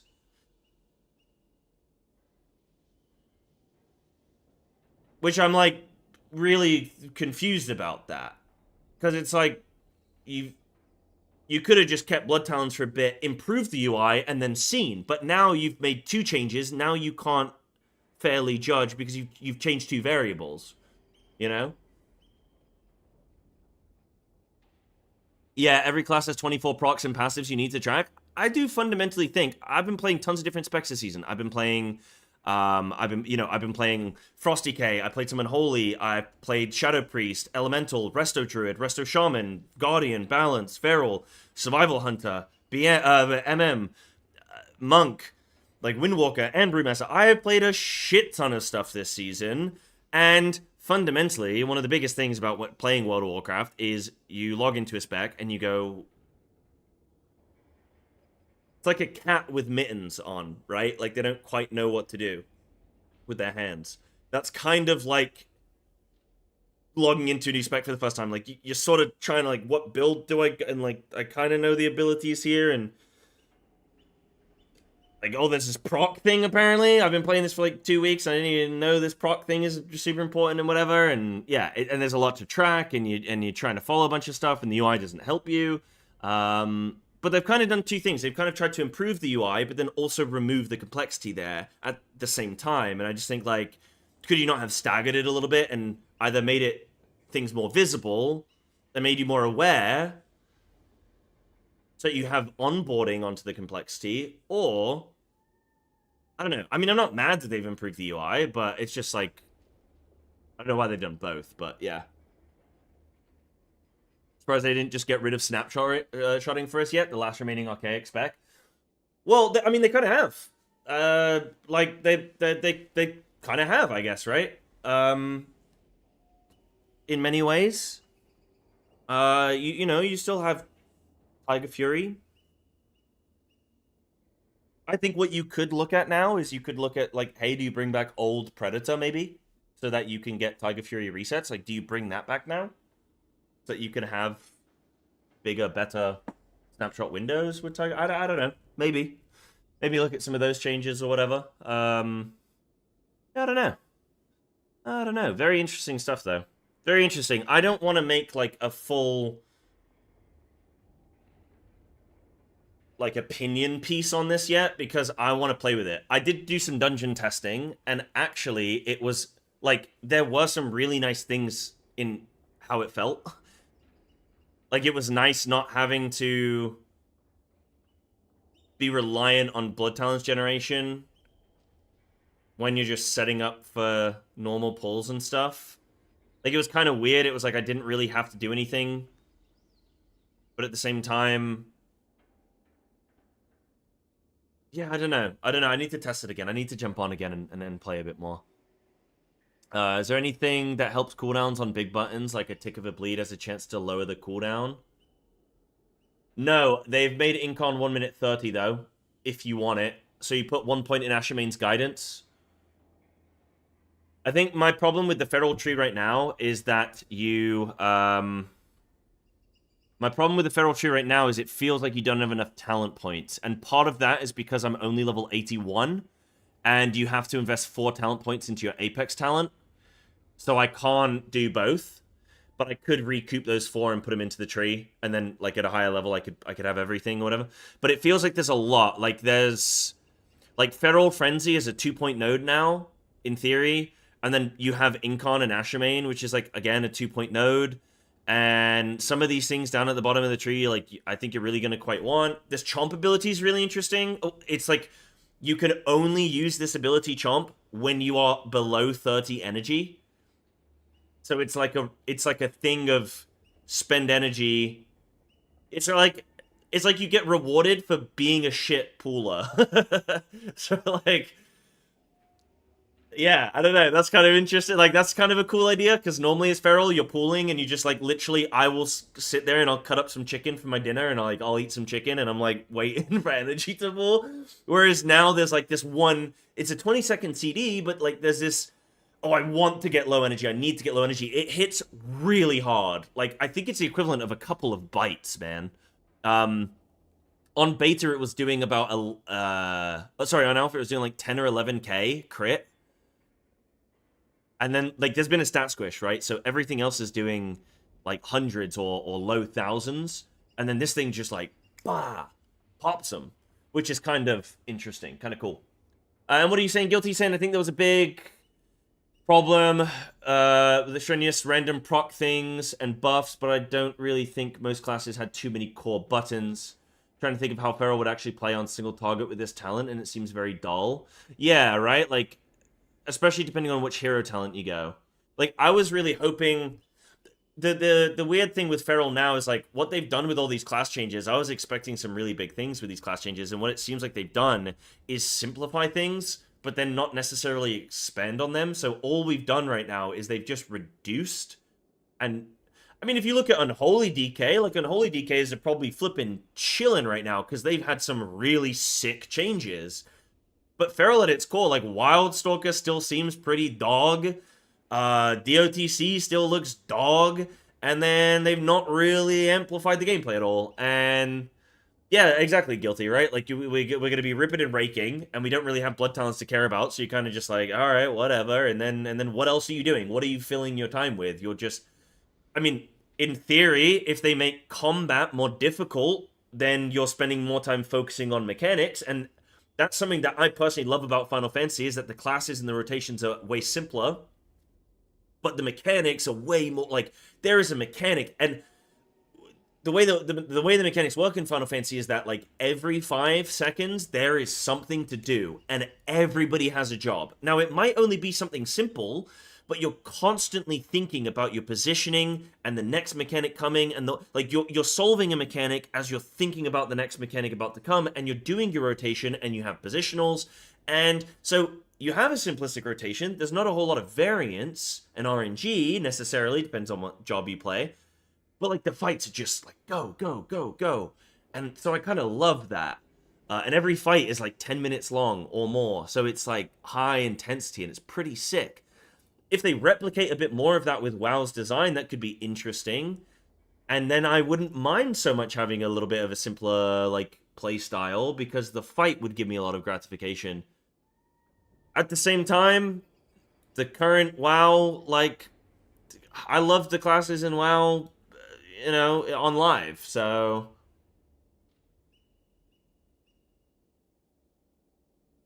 But yeah, I don't know. What else are you guys saying? I've been yapping. Hey, so do you know if free regrowths are gone? Oh, I think Predatory Swiftness is gone, actually. Wait, they didn't say it was gone. Maybe it's moved. It might be on the class tree, because I actually don't remember seeing it here. What up, Thunder? I think... No, they wouldn't put it on the class tree, would they? Like... I can't flip in... You know what? I'm going to my YouTube video. Hold on, because I've actually got images there, and I can find it. I did post a video, guys, so you can actually go watch this right now. If you don't want to listen to me yap about things you can't see, you can actually just go watch this. Predatory Swift... I think it's gone, but they didn't note that it's gone. Dude, if we've lost renewal as well. So if we've lost renewal and... They haven't noted that it's gone. Are we blind? Do I have any gameplay? We can watch... I recorded a dungeon. We can watch a dungeon, actually. Dude, why don't we flip and do that? Good call. I have a dungeon recorded. Give me a sec. Let me load it up. Dude, there's this new dungeon. Okay, there's this new dungeon. And an NPC spawns midway through the dungeon and charges through the mobs. And the mobs run and attack this mob. I was in a dungeon with Towley, and me and Preheat just start running after this mob, and we're like, Towley, dude, you're pulling too much. And he's like, he doesn't know what's going on, because he's tanking some mobs like 200 yards back. Me and Preheat run all the way, just like we get like flipping like 50 mobs on us, and then we're like, oh shit, we've been following this NPC. Okay, let me see what I can find. So I think I've got a dungeon. Oh, let me show you. Actually, this one wasn't as good. Yeah, Valorstone's gone. Big. Yes. Here we go. Oh no, RP dungeon. Yeah, here we go. This is one of the new dungeons, Murder Row. It's kind of interesting, actually. Interrogate some snitches. All right, here's another one. Curse of Stars wipe. So there is now, look, you can see look at my rake. Look at my rake. It's got a different effect. So rake, and when I press Tiger Fury, thrash and rip. Let's go, Tally. Straight in. Let me turn this down a little bit. Those nameplates seems pretty nice, to be honest. Do you see those? They've changed the icons so you know when you have snap bleeds, and if you look at the nameplates, you can also see snap bleeds.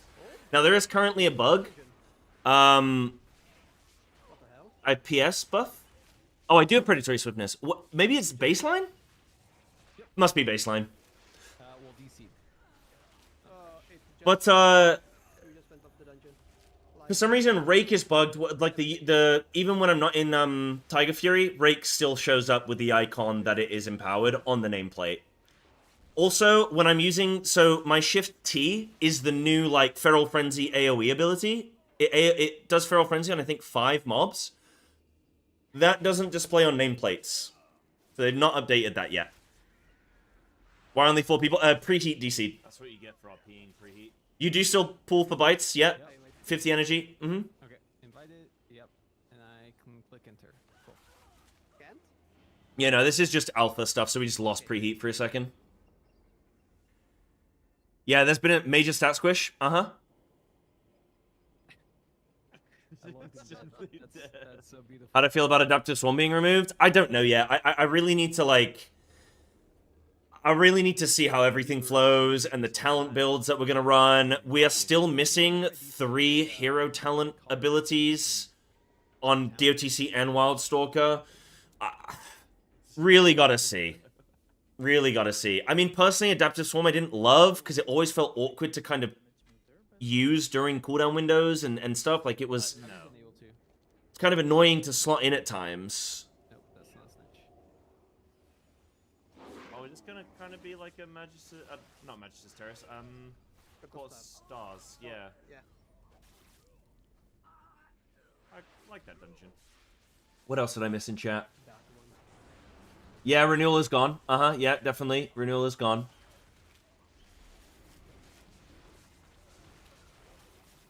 Oh, wait, hold on. I want to go back. Is this the, I like that dungeon. Okay, I'm going to show you my Shift T. Look for the cats. Look for the cats. They're going to appear. Now. Oh, okay, you can't quite see them because the green shit. What terrible timing. I think that the visual still needs to be updated. There's something wrong with it. Like, you use it, and the cats appear, but they don't do an animation. They just appear behind a target. I feel like I'm blasting right now. Like, I can feel... Oh, sure. I feel like I'm pumping. I picked up a crystal, and it says they would murder for this crystal. You know, as we say in France, like the most important thing... Right, we're not in combat. Give me 1 second. I'm going to see if the servers are up. Yeah. Servers are up! Believe it. Forget this shit. Let's go play. I haven't played DOTC, but I don't think much has changed. They moved one of the talent... Like, they made small changes. Yo, Lance, thank you for that resub, dude. Appreciate it, champ. Right, I'm going to really quick... I'm just going to show you guys a couple other things, because I know most people here are going to want to watch Feral. So I'm just going to show you a couple things, and then we'll jump on Feral for a bit. But I just want to show you guys the new Devourer spec really quick. It is so sick. It's mid-range, so it's kind of like Evoker, where you sort of have some like in melee range abilities and then some like range abilities. But dude, visually it's like the coolest thing I've ever seen. It's insane. How are you gonna track your snapshots? Literally, the game shows you. They've updated the UI, so now your nameplates show you. It's a different icon. So Rip looks slightly different, Rake looks slightly different, Thrash looks slightly different. And it shows on your actual action bar, so you'll be able to track it better. Yes. So that's what's kind of weird for me, is they've updated the UI to better show you snapshotting, and then they've removed one of your core snapshot abilities, which is kind of funny. Even the damage amplification? What do you mean? It only shows you a snap. So it only glows when you are in Tiger Fury, or when you're in Stealth, it causes your Rake to glow. So it doesn't even glow your Shred, which technically is improved by Stealth, because it's not a bleed. Yeah, they just brought the idea of snapshotting to 2025. Yeah, maybe. Right, okay, I'm in. Right, so this is the new Devourer spec. I'm not very good at it yet. I'm, like, still playing around with it. So you still have, I can show you, like, I guess, I don't know, I'm playing Annihilator. I don't know how good this is, but I've just taken as many active abilities as I possibly could get because I want to, holy shit. Because I just want to see the visuals on stuff. I don't know how the rotation generally is, like, gonna flow. Jesus Christ. Okay, that's so loud. So, alright. I can cast... No, I'm going to do the hunt. So I do the hunt, and then I have this, like, glaive cleave thing. And then I can shoot back. And then I have a teleport... Like, a flippin' dash to location, which is pretty cool. Then I can cast this consume, which I can move while casting. And it, like, collects souls and stuff. Or creates souls, which I collect. So what is this? So this reap does, like, a cleave. Look at that! Look how sick that thing looks. That's like an improved Starfall. I don't know what my number... Yeah, my number 3 does this. Summons some flippin' things. I can go Metamorphosis now. And then look at this. Collapsing Star. Drops that shit down. Look how flippin' cool that is. Then I do this insane Ray. Then I swipe, which collects all my souls. Then I can, like, run around collecting shit. Swiping. Dash through. Devour, big. Again, there might be some, like... There might be some... Oh, yeah. And then when I get 30 souls, look, I do another Collapsing Star. So you're basically... It's like Breath of Sindragosa. It's like DK. You're trying to collect as many souls as you can, so you're keeping your Metamorphosis rolling. So, like, procs and shit and good gameplay is gonna allow you to extend it and fit in more of those Collapsing Stars. So there's, like, that component of the gameplay. And then, what else? Yeah, I don't know. It's just, like, pretty sick. No, I don't think increased range. No. I'm not seeing anything about that. But who knows? Maybe, who knows? Yeah, they do have the in-game details meter right now, but it's not active. Like, it doesn't work. I've got it set to always visible, but it's just not implemented yet, even though it's, like, there. Maybe they just don't... I don't know. Maybe... I don't know. I have no clue. But yeah, this thing looks pretty sick, I think. Like, it kind of reminds me of Reaper from Final Fantasy. So I'm, like, collecting souls. You can see my meta's at 27. I think I need to get to 35 souls. Right now I'm just, like, doing some random bits. But you can see, like, this spec only has, like, 3 abilities. What's the benefit of not being in melee if you can auto-attack? You're grabbing souls, I guess? I don't know. I don't know. You can, so I think a lot of your abilities, I mean, let's see what's, like, this is range, oh, this is mid-range, right? Collapsing Star here, this is range. Oh, shit, wait, no, that's range as well. Oh, shit, wait, it's like all range. So then you charge in, oh, and then you retreat back. Oh, and then you spend the rest of the time at range. Oh, dude, I think I was just playing it a little bit wrong. And then I have the hunt. And then I can, like, dash around. Oh, okay, whoops. You, like, get that number 3 proc, which... kind of cool. Why would you if you're auto-attacking in melee? I don't know. I guess just, like, group assignments and stuff. Like, I guess mechanics. But I don't know how much your melee is actually contributing to... Who knows? Maybe there's some talents that are, like... I mean, maybe I could type in the word range. No. You're an intellect spec? Yeah, so you're probably not doing much on your autos. Again, we don't have a DPS meter to look at that stuff, I guess. Yeah. But maybe there's, like, genuinely some benefit based on distance or something. But I don't know, this thing just looked pretty cool. I wanted to show you guys it really quick. So it's just all about generating these soul fragments and then using Metamorphosis and then trying to extend it as much as possible, which is pretty sick. And then we got Survival Hunter. I'll show you guys Survival Hunter real quick. Some of the stuff there. And then I'll jump onto the old cat and do some dungeons. And you guys can see firsthand. So, Survival, you can now do 2 one-hands. That's like a big thing. Have they given me 2 one-hands? Okay, they haven't given me 2 one-hands yet. Maybe there's a vendor. Hold on, let me see if I can buy some. Yeah, it's intellect, You need to pick them up, but there are certain abilities. There's like a scythe that you do that draws them in, and then you have a ranged ability that you can use while you can cast while moving. So you can like run around collecting fragments, but also you just have really good mobility. So you can be like, you know, you can be zipping and zooming. If I was gonna sell a weapon, where would I be? Can't read what any of these guys do. Blacksmith, come on. Weapon vendor, let's go. Alright, let me try 2 one-hand swords and see if this works. Yo, we're back, baby. Oh, wait. I'm just thinking, wouldn't you normally always be able to do this? But I guess let me go see if I can use my abilities. I'm gonna jump on Feral in like 5 minutes. So I'll take you through it, Frenicus. Okay, Raptor Strike right now is requiring a 2-hand, so maybe that's in development still. Maybe they need to fix that. Okay, so that's not implemented yet. So let me just take you through a couple things. So they've reworked Sentinel now, so Raptor Strike, and they've removed Mongoose Bite. So you have no Mongoose Bite. This is all of my buttons, and this is all of my buttons, and I can get rid of that one because that's single target.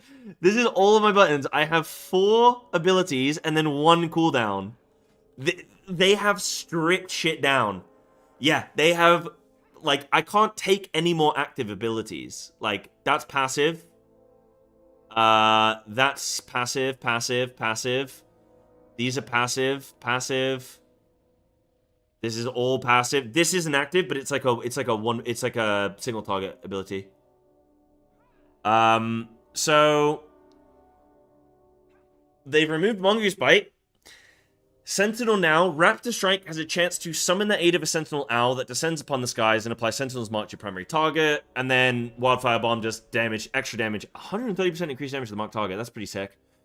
And then you have a chance to summon your Sentinel Owl. You get these Moon Chakrams, which is pretty cool. So when you use your... They've combined Coordinated Assault and Flanking Strike together. Flanking Strike used to be a 30-second CD, and Coordinated Assault was your 1 minute. They've combined them together. So it's like the best benefit of both. It's like it will hit your initial target, but then also give you the damage amp and the attack speed increase. I think you get 100% increased attack speed. Yeah. Yeah, it really sucks, I think, for the high-end community. Like, I don't know what they're thinking, because rotations are going to be so simplistic now. It's really weird to have this extensive talent system and then, like, force you to play simple. I don't know. But yeah, you're going to cast these Chakrams, so I guess I can just show you guys. There's this new... There's a new Flame Fang Pitch. Toss a fiery concoction that explodes violently, deals damage. After landing, it ignites nearby terrain, dealing additional damage to enemies in an area. The cool thing with survival here now is you can opt to make your bombs bleed-based instead of, like, physical. And then you can use the talent which increases your damage based on bleeds. So you can play into, like, more bleed damage stuff, which is potentially interesting. Oh, yeah, your bleed effects deal 8% increased damage. You and your pet gain 10% increased attack speed for every bleeding enemy. And then you throw out a bomb which hits every enemy and counts as a bleed. So you're getting mega attack speed. But I don't know the benefit of having extra attack speed. Because you also get a talent which increases your attack speed by 100%. So you're just going to be attacking really quick. I mean, would that be really good? Is there something based on attack speed with Pack Leader, maybe? Alright, I'm going to hit something. So, oh, these target enemies suck, but whatever. Is there not a clumped one? Sucks. Why would you put 4 in a line, bro? Right, okay. Some bombing there. Kill command, Raptor Strike. I'm gonna do my takedown and then watch this glaive. Oh, the Chakrams even. That's kind of cool. Then I'm like Raptor Striking during this, which does something. Oh, it summons owls down. And then I can do this takedown bomb, which just like explodes on everything. Inspect the shotgun? Yeah, I'll show you the shotgun.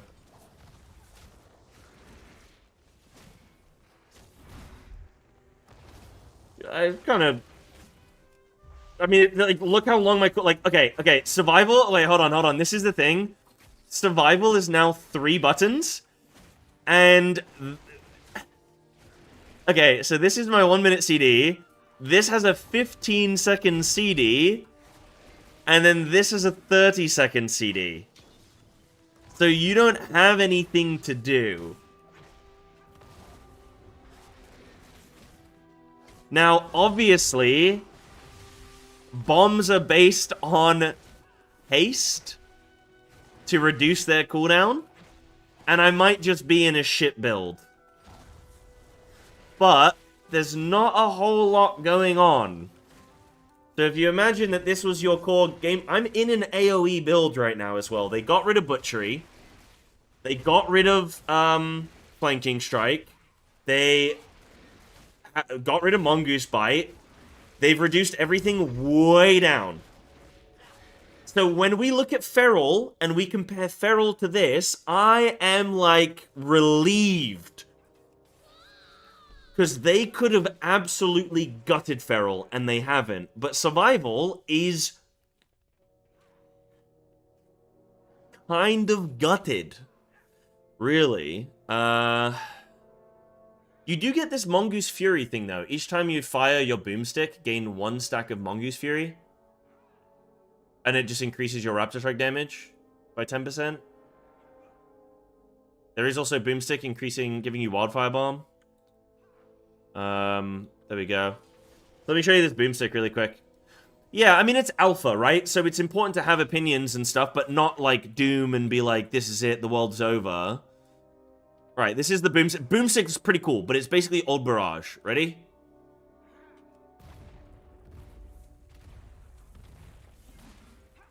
And I think it's supposed to restore your Wildfire Bomb during the thing. But it sounds really good.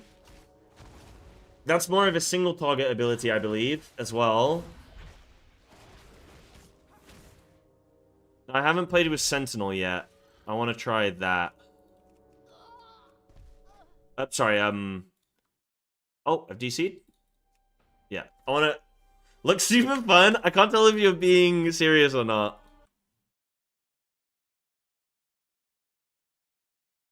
I mean, the thing is, Survival is, like, way too much. But they've just stripped so many things back. It's like...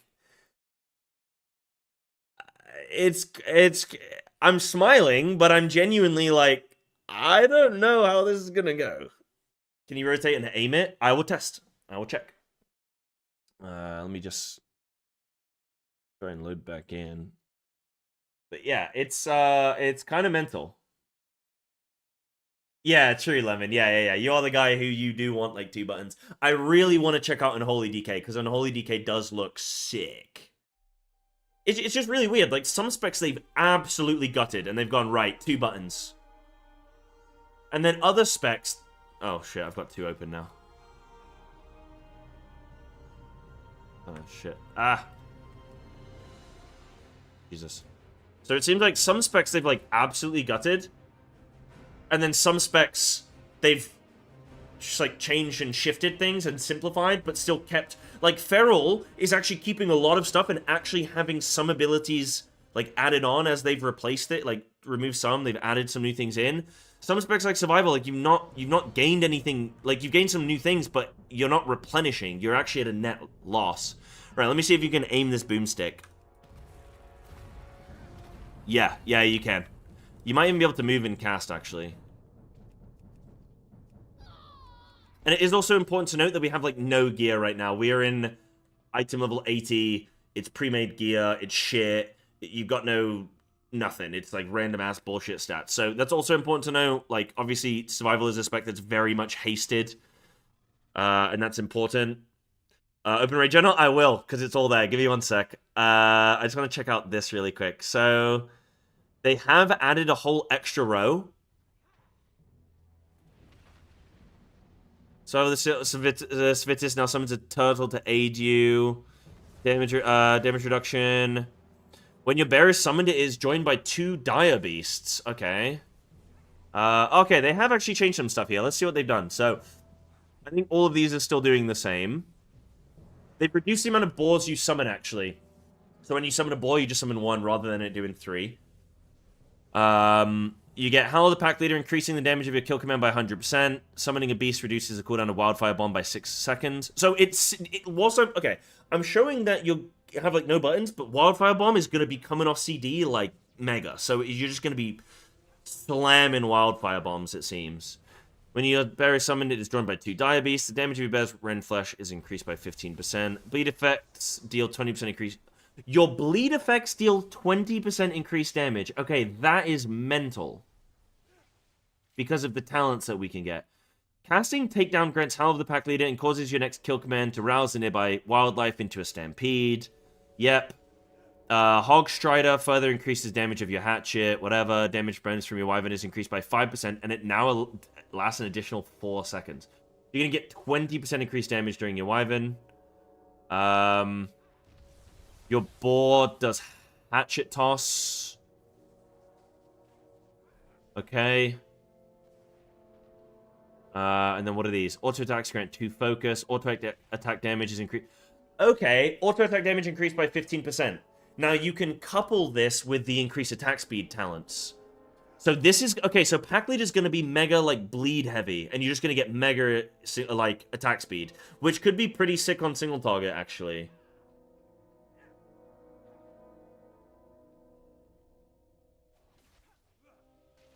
And then mastery is increased by 3%. All right, I'll just go with this for now because like whatever.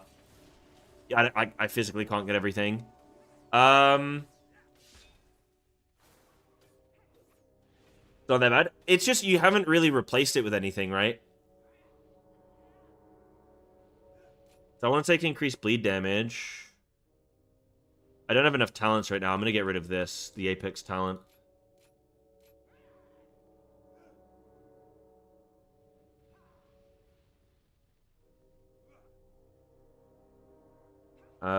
Okay, so yeah, left side of the tree is like heavy single, like that's got to be the design. You're just going like heavy single target, you're going bleeds, you're going attack speed. But then you're leaning into like auto attack damage, which is kind of funny.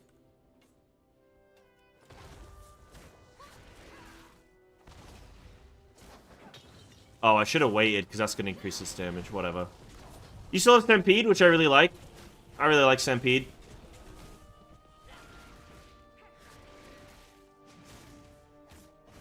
Alright, but that is the deal.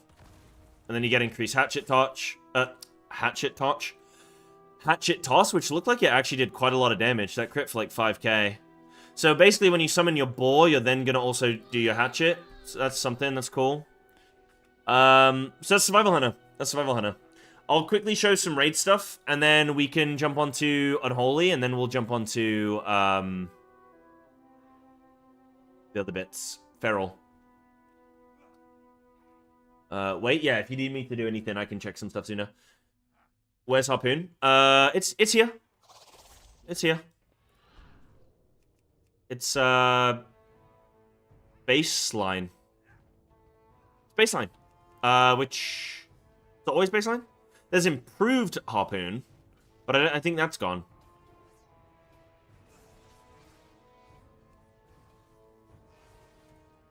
Yeah. Just baseline. Right, okay, so this is the raid thing. Oh, am I stupid? No. No, Harpoon's not here. Harpoon looks like this icon here. I've typed in Harpoon. Let's just be baseline. Yeah, cool, nice. But it looks like there's no improved Harpoon, so take that as you will. Tip of the Spear is gone. It's, wait, is it? No, sorry. No, it's not. No, it's there. Raptor Strike damage increased by 15% and its focus cost is reduced by 5. Oh, Tip of the Spear as we know it is gone. It's no longer a stacking buff. There is this. Each time you fire your boomstick, gain 1 stack of Mongoose Fury. So if I actually use the cooldown manager, always visible... Always visible. Why are these not working? They should be working.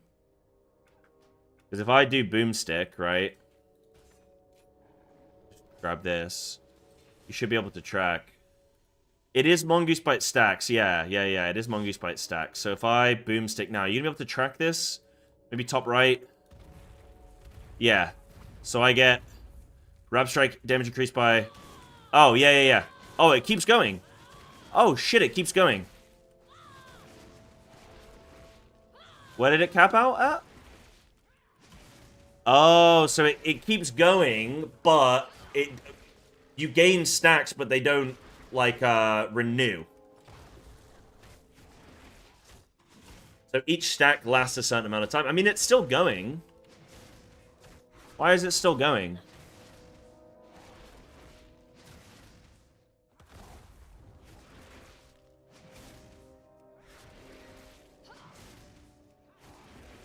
I guess because tip of the spear? Yeah, it must be tip of the spear.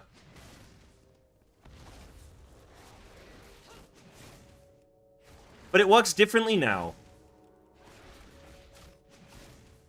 That's interesting. So if I have a few stacks here, right?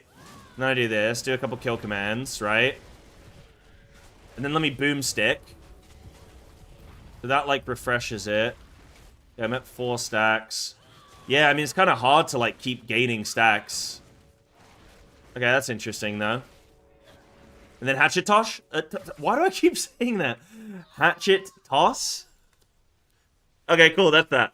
Right, let me look now at the raid. So, March of Keldanas is a 2-boss raid.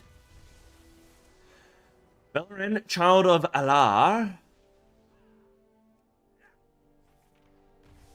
Drops a one-hand... Oh, wait, let me see all classes. One-hand dagger, offhand shield, some shoulder. Do you guys want to... Do you care about loot? What do you care about, Guilty? What do you want to see? Do you want to see, like, mechanics? They said that they're going to be raid testing very early into alpha, so they can check on all these different classes and stuff. I'm leveled from the current raid. Which one's the first one? Is it, Dream Rift? Or is it... It's got to be March on Keldanas, right? Oh, I see. Maniforge. So, Mythic Plexus is 147. Which on retail, it's currently 701?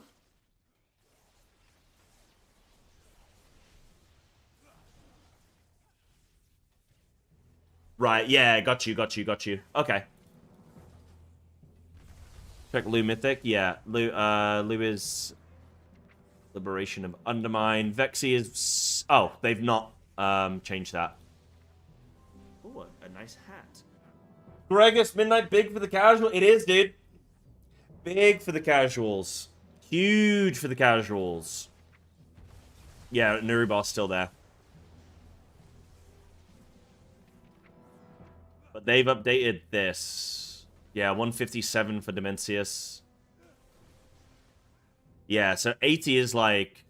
So I can tell you, I was questing and getting 120 item level from quests. So I guess that might also help with the frame of reference. Dude, Greg, did you hear? This is sick, actually, with the prey system.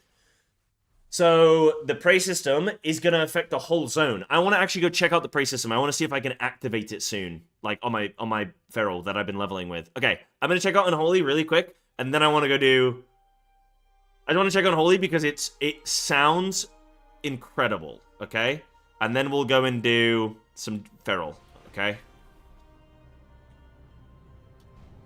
PS Dash. I just want to take a quick glance. Are you guys, I think there's a lot to take in, man. Were you guys expecting so much change? I knew they were going to do, like... I felt it coming. Bellula felt it coming. Saying, like, they're going to make some massive changes. And they have. And, woo! I don't know, man. Kind of crazy, huh? Not for all the classes. Some classes are probably going to be pretty sad. Some classes are probably going to be pretty alright. Alright, I'm checking out Unholy really quick. Dan, you can give me a build if you want. If you've got one. How is Frost looking? Have they done anything good for Frost? Not a fan of simplifying everything? Yeah, I don't like that it's forced simplification. I think we have extensive talent systems which should be more than enough for people to opt in or out. The problem is, like, I saw a Reddit forum today that was literally from, like, 2022. And it said, I hate Blood Talons. I want it to be removed. And then somebody commented, it's a 2% damage difference. Just don't play it. And, like, the World of Warcraft mind cannot comprehend taking something that sims lower, but would increase your enjoyment. Like, they're like, no, I need to take the best thing. Billy, my favorite streamer's playing the best thing. And it's like, bro, you're doing a +8 on a Wednesday night. Just relax and enjoy.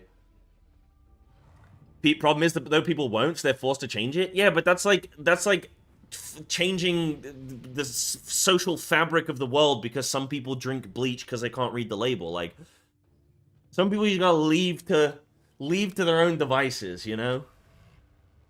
Alright, what am I going? Am I going Sand Lane or Rider? I think Rider's way cooler, so I'm gonna go Rider. Yeah, Death Advance, cool. When Scorch Strike damages an enemy affected by Undeath, gains 1 stack and infects another nearby enemy. That sounds pretty good. Damage of disease and Death Coil increased. Sure. Right side is minions, left side is disease. Okay, big. They could have made bees passive. Yeah, but then I don't know how much, like, if they'd redesigned them, maybe. But then we just have so many, like, passive-y, bleedy sort of things, you know? Like Rip and Tear and stuff like that, where it's just, like, kind of just doing stuff, you know?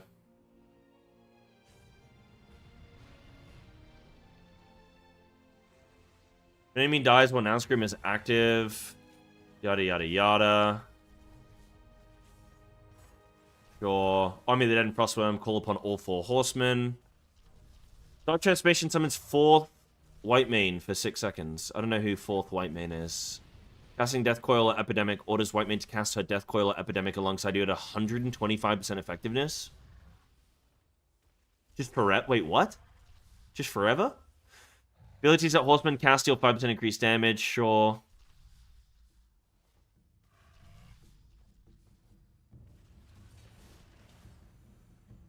Current tier set. Oh, cool. Notes are out. Oh yeah, no, I've had the full notes and everything. I already kind of know roughly what's changed. I've not looked at Warrior at all. No, there might be a Warrior streamer who is checking it out. I'm not going to check every single spec today. I'm going to check on Holy really quick, and then I'm going to go on Feral and just like chill for the night. And then tomorrow, Alpha's open. We can just blast Alpha tomorrow and stuff. Yeah. How can it be immortal? Apply to the beta. Google Midnight Beta. Like, sign up and just sign up. You have a very low chance of getting alpha, but you never know. Right, so what am I going? I want to go just minions. I'm going to type in ghoul, and I'm going to take every ghoul. When you putrefy a lesser ghoul or summon one with a Scorch Strike, the duration of Forbidden Knowledge is increased by 1 second. So everything is like... I'm just summoning a bunch of lesser ghouls, and then I'm exploding them with Putrefy, right?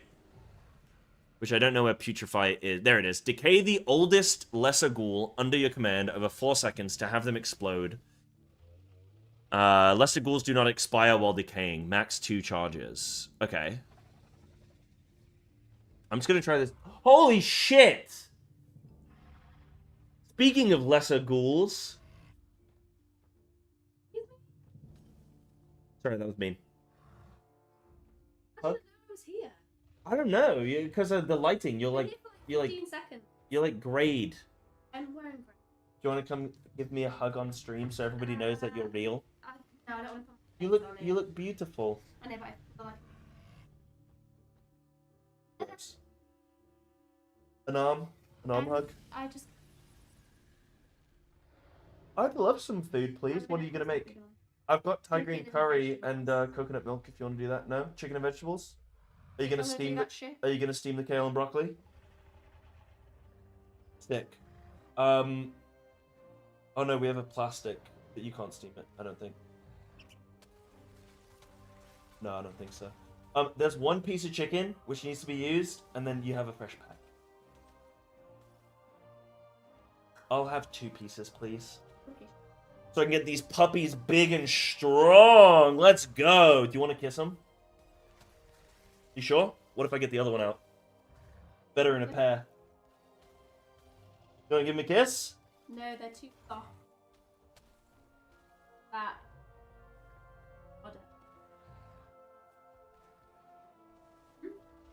Can you believe that they're changing snapshotting for Feral? You want to kiss the tricep? No.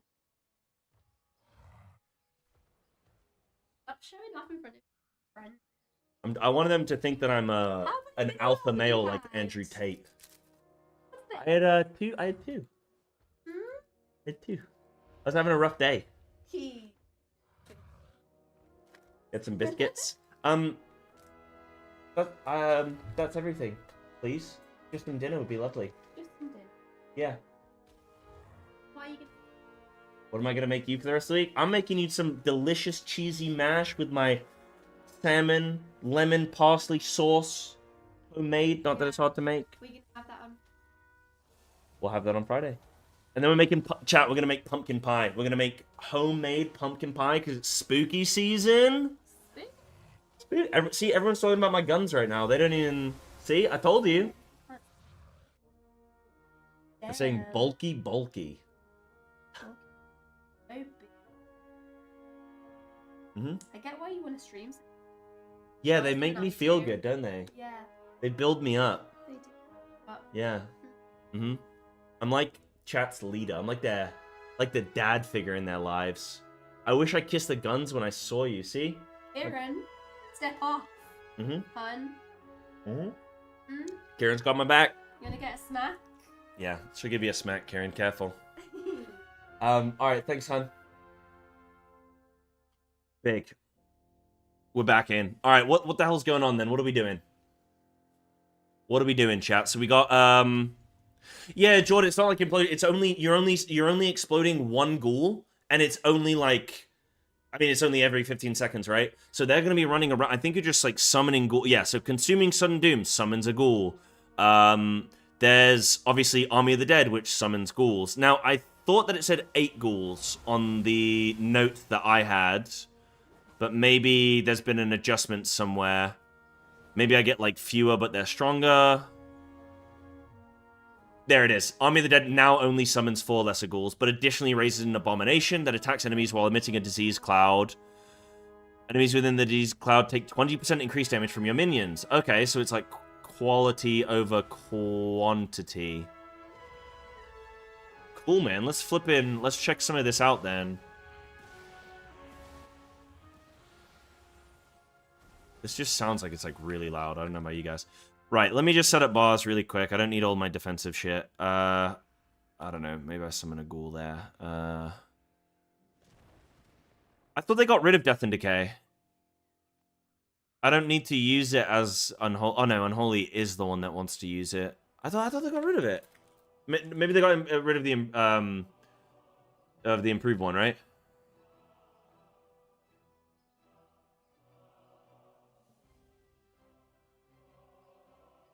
Right, cleaving strikes.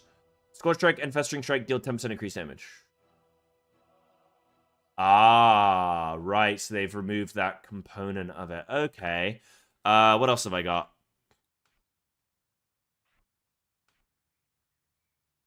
Right, I see. Okay, so get rid of that as well. I can get rid of that. So... Dude, she have like no abilities on anything. Okay, that's Putrefy. There's Dark Transformation. Cool. So my core gameplay loop now is that I'm using Outbreak and Festering Strike.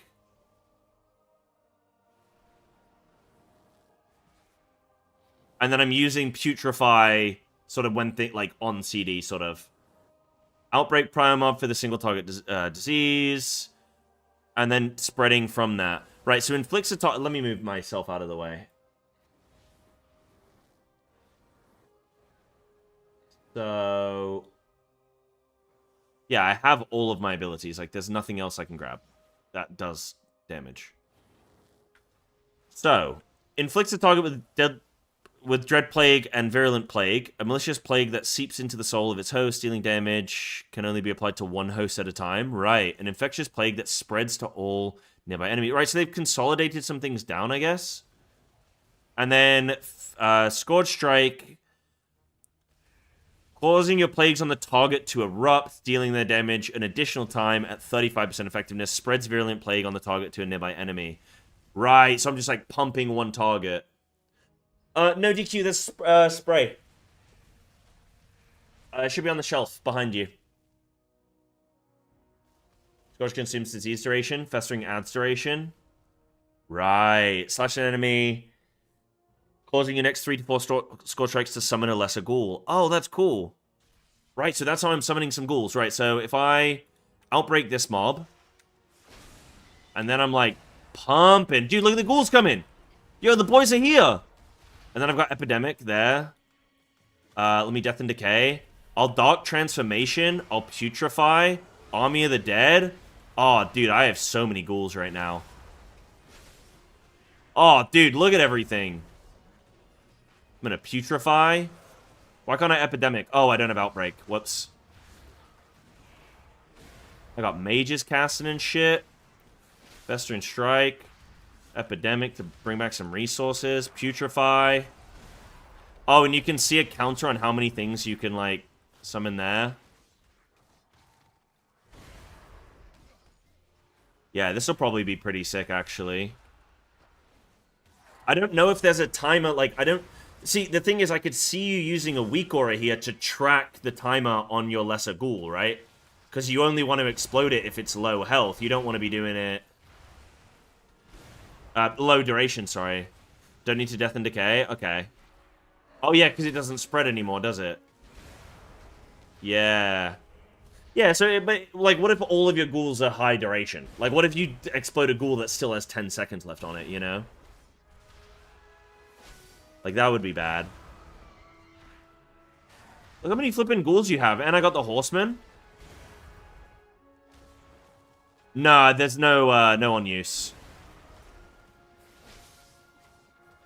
My Outbreak is getting absolutely chunked. So this is one of the playstyles, right? And then I can also do, like, a disease spread thing, yeah? So wait, I can Dark Transformation and then Army of the Dead, and I'm just gonna flip in. Look at all these ghouls I'm gonna summon. Dude, I'm just pumping with it. Look at all these ghouls, man! I got my Horsemen and shit.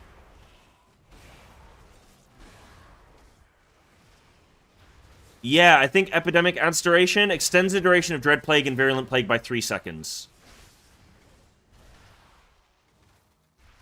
Yeah. Ready for the lag and raid? Yeah, this is going to be kind of mental. Right now, it does feel a little bit slow outside of your cooldown window. But, like, that's probably just gear, right? You know. You never judge just, like, day one sort of... Yeah, like in shit gear. You need a bunch of haste mastery, huh? The cool thing is this flipping Prio Mob thing, this Dark Dread Plague. They're really leaning into more, like, funnel damage stuff now. Like, it felt like we already had that this expansion, but they're going even deeper. Oh, bring all the boys back. Do I have a ghoul? Hold on, I want to summon one ghoul. Wait. Yeah, I'll test the thing there. Wait, why don't I have a ghoul? Hold on. There we go. All right, I got a ghoul and a horseman. I'm gonna explode this boy. Oh, he goes big?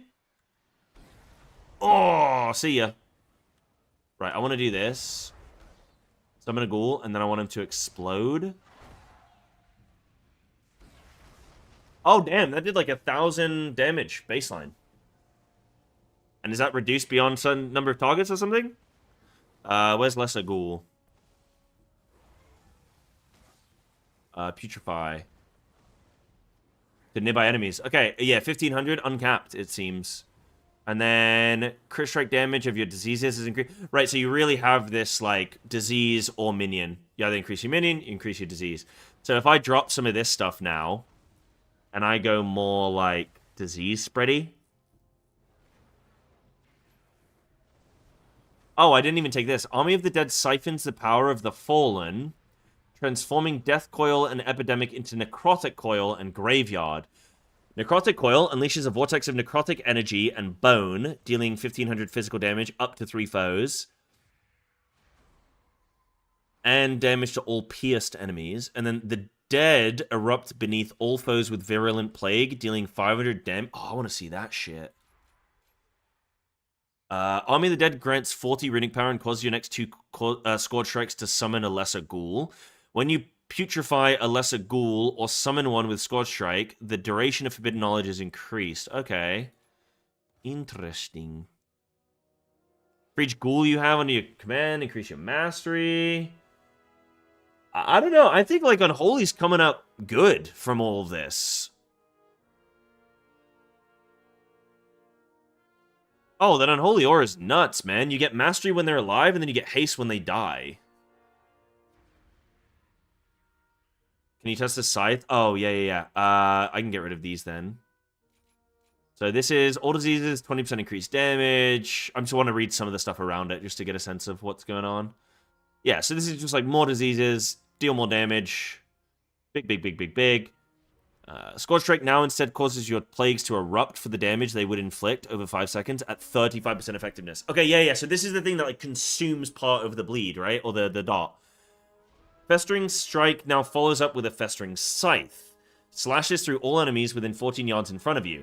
Which is a massive range, by the way. Dealing 700 shadow damage and hastening all of your plagues on target's hit to deal damage 35% faster for 20 seconds. Yeah, so it's build, spend, duration, right? So that's also like the sort of the gameplay loop of like you're applying your diseases and then you're like consuming them, building them up, consuming them. Yeah, Unholy's looking pretty cool. Oh yeah, it's not even it's passive though, so it's just going to do the Scythe on its own. Right, so if I outbreak this, then I Festering that. Wait, which I thought it was Festering Strike does the. Oh yeah, there we go, it did it. Dude, look how many flippin' lads I've got. Oh yeah, look at this. Improved flippin' thing. Oh damn. I've got improved epidemic. Let's go. Putrefy. Dude, look at all these ghouls, man! Yeah, sorry, they're on passive, aren't they? Look at them all!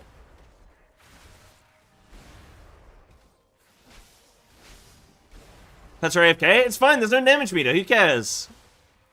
Right, I want to see the graveyard thing, actually. Shut up, you lesser ghoul.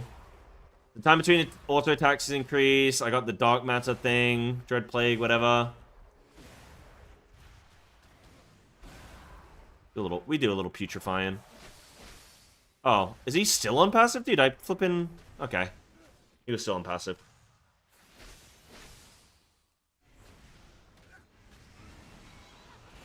I like that when you use Dark Transformation, you guarantee a flippin' white mane now as well. Like, that's cool. I don't know if that was a thing in current expansion or whatever. So I want to see in 20 seconds, like, what's gonna happen there. And then... Okay, so I do need to outbreak quite regularly. But Death Coil does extend it. Yeah, like, the thing... You look at something now like Survival Hunter, which has got 2 buttons. And then you look at something like Unholy, and there's actually some cool shit going on. Very interesting. Right, so I can summon, like, a bunch of ghouls here. And then I can Dark Transformation. I can Army of the Dead. I'm going to do the Graveyard thing. Good for a first alpha build? Yeah. Based on the fact that they've not had any feedback yet.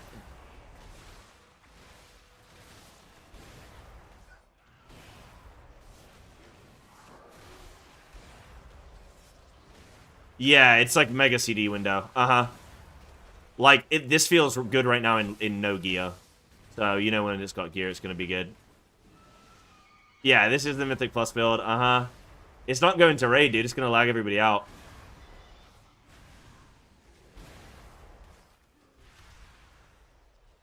Alright, that's pretty cool. Alright, we're done with DK. That was cool. Do you guys have anything else that you want me to look at? There was something they changed reaping what's it called?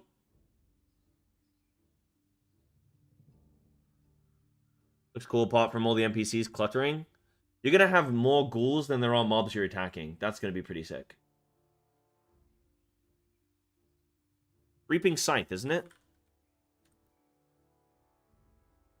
What's it called? I thought that they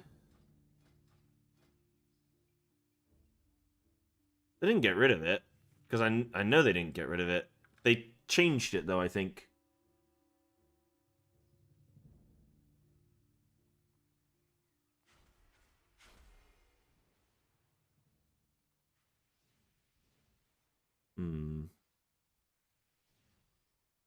Yeah, the reaping thing is gone, which I'm glad about because I didn't like that. I didn't want to do that. But I thought they changed it somehow. I have notes somewhere, but reaping exists. It's over here. Scorch Strike, Festering Strike, and Death Coil deal 30% additional damage to enemies below 35% health. Oh. Is it that? Hold on. Reap.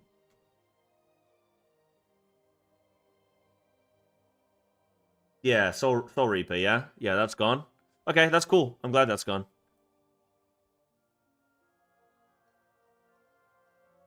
Your ghouls serve you for 4 seconds longer? Dude, that's pretty sick. You would have so many ghouls, man. Alright, neat. So, that's cool. Right, let's jump on some Feral now for you guys. Sorry to keep you dangling. You guys are kind of forced to... There's no other Ferals on Alpha right now. You're kind of forced, you know?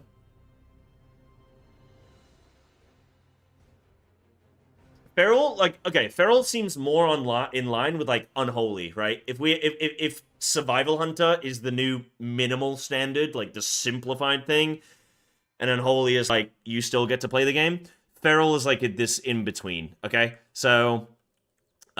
we can jump on like some DOTC, I guess, because they've actually changed some stuff over here, I think. So max energy and rage are increased by 20. Frenzied regen also increases max health. You get ravage or dreadful wounds, which we know. I don't think they've changed anything there. Ferocious bite and rampant frosty damage increased by 10%. Primal wrath direct damage increased by 60%. I can't remember what's new and what's not. Damage dealt by Chomp is increased by 20%. Shred, Swipe, and Mangle's crit chance and strike damage are increased by 15%. Dude, the Chomp thing's kind of cool. The Chomp thing's kind of cool for, like, some additional single target. It's pretty sick. Ravage increases your auto attack speed by 35%. Ravage increases your agility, yada, yada, yada. Tiger Fury guaranteed. What is Chomp? I will show you. Chomp is quite a unique ability, actually. Quite interesting. Not too much like interplay with it, but it's just kind of funny. Need to fight a Brewmaster? Yes. You do see a little Survival Hunter bleed thing. Dude, that's mental, actually. That's going to be really good for single target, I think. Well, you want more targets to bleed, but, you know. Alright, that all looks kind of similar. This is, I think, similar. Every attack with energy costs that you cast extends the duration of your dreadful wounds. Is that currently in the game? A little bit? You extend dreadful wounds. Probably. Shows how much I flip and read my talents. Thing from the Frost rework. They prove that they can make full buttons feel really satisfying. There will 1000% be outliers, though, and some real boring specs, but they can fix them. I do think, sort of a point that I think can... like flow with what you just said is if something deals damage, generally the WoW player base is happy. Look at Survival Hunter in Shadowlands Season 3. It was kill command, bomb, bomb, bomb, kill command, bomb, kill, bomb, kill, bomb, bomb, bomb, bomb, bomb, kill command, bomb, bomb, bomb, and people are like, oh my god, this is the most insane, like, this is amazing! Because it was just doing infinite damage, and it looked really satisfying, just like blowing up everything. If the damage is there, people will be happy, is just like how WoW players' brains work, you know? This is really kind of... Oh yeah, I need to get rid of these. Let me get rid of my, like, superhero talent, because right now it's not really doing anything anyway. So this is Chomp. Chomp is a talent that is shared with Lunar Inspiration. They put Lunar Inspiration down at the bottom of the talent tree, which is kind of mental, because... I don't know how much... Like, yeah, I don't know. That's interesting. Like, your talents down here are so valuable, and to spend one on Lunar Inspiration, I don't know. Maybe it depends how it's tuned. Chomp your target, causing 7k physical damage. Chomp can only be used when you have less than 30 energy. Interesting. I'm gonna grab Rip and Tear. I'm gonna grab Circle of Life and Death. I'm gonna grab Apex. So I have, like, a shit ton of AoE abilities right here.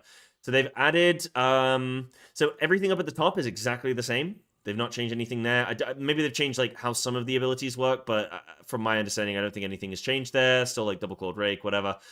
Then middle of the tree, they've shuffled things around and changed some things. Sudden ambush now no longer is a snapshot because they've removed snapshotting from they've removed blood talons and they've heavily limited snapshotting across the course of Feral. It's just stealth and Tiger Fury that are going to snapshot.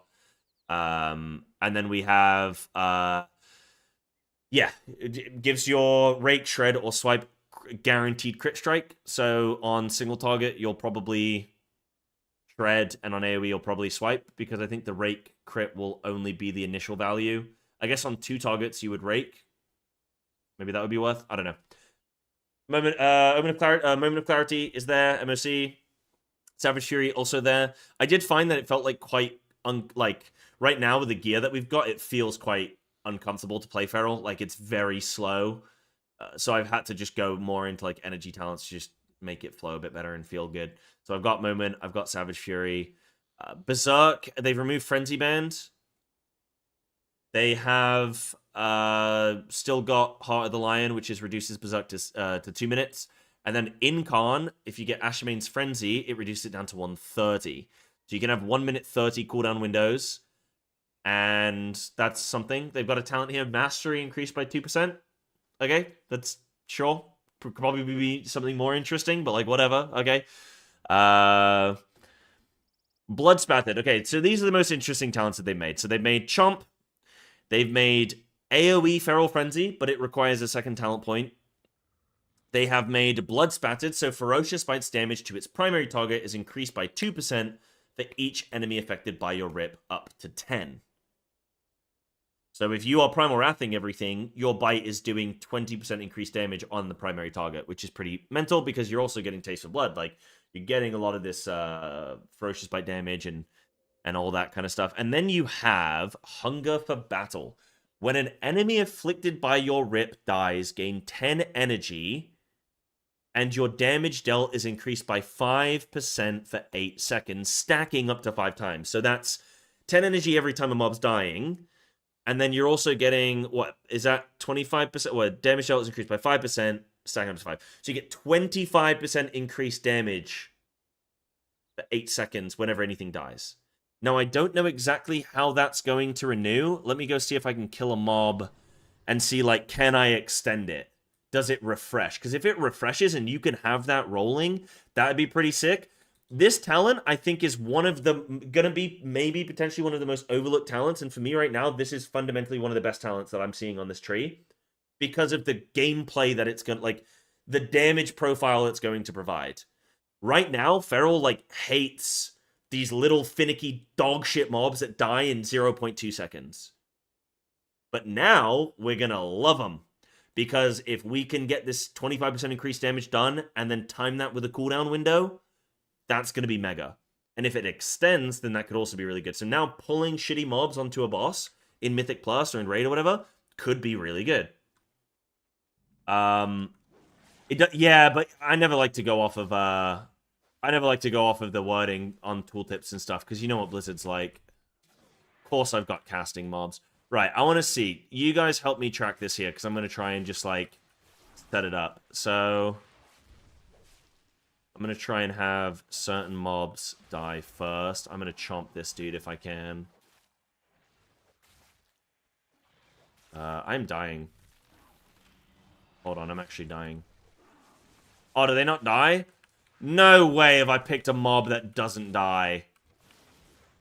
And I'm going to die. Come on, dude.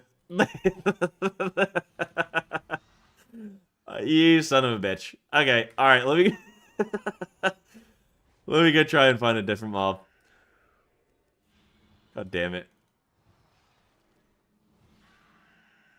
Regret to no... Yeah, it's alpha. They've done a tuning pass and it's alpha. But yeah, it's funny. It's doing like absolutely nothing. One cool change is Gift of the Mark of the Wild is going to be 100% increased on ourselves. So we're going to get 6% versatility for 1 talent point.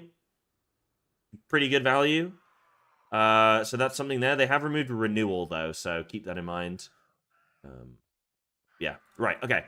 let me group a couple of these mobs up and see if this, like, extends.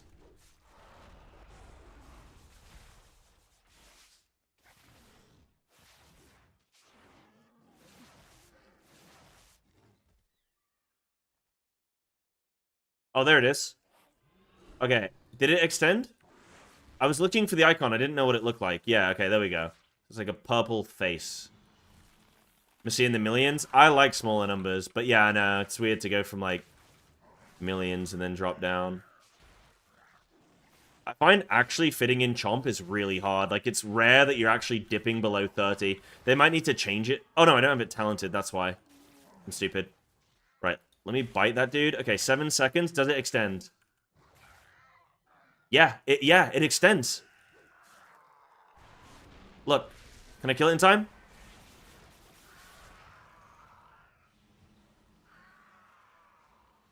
I didn't manage to kill it in time, but that extends. It extended, baby. So that means for Feral, if you can just, like, if you have a boss that just summons shitty mobs and they die quickly, like, you look at a boss like Araz, you would just get 25% permanent damage on that bitch. And you could run, like, 1 minute 30 incon and actually get your cooldown window during the damage increase phase. That would be nice. No, but obviously it's very niche and very specific to our current raid. But I think of a boss like Ecodome. First boss, Ecodome, summons a bunch of small ads that then die very quickly, but it's actually worth Primal Wrathing them now. So it's going to be worth Primal Wrathing them. You don't have to worry about your Blood Talon snapshot anymore, just your Tiger Fury snapshot. And then you're going to have this flipping extend damage window. That's pretty sick. I want to go again. And then look, AoE Feral Frenzy. Watch the cats. Ready? Whoops, sorry. Ready? Look at them appear.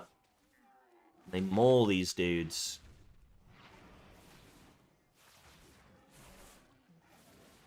Yeah, dude, that definitely extends.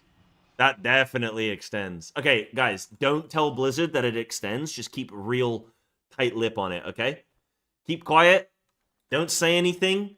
We might now actually be good in fights where mobs are dying quickly. Like, I mean, we still aren't going to do well in fight. Like, right now, Demencius, for example,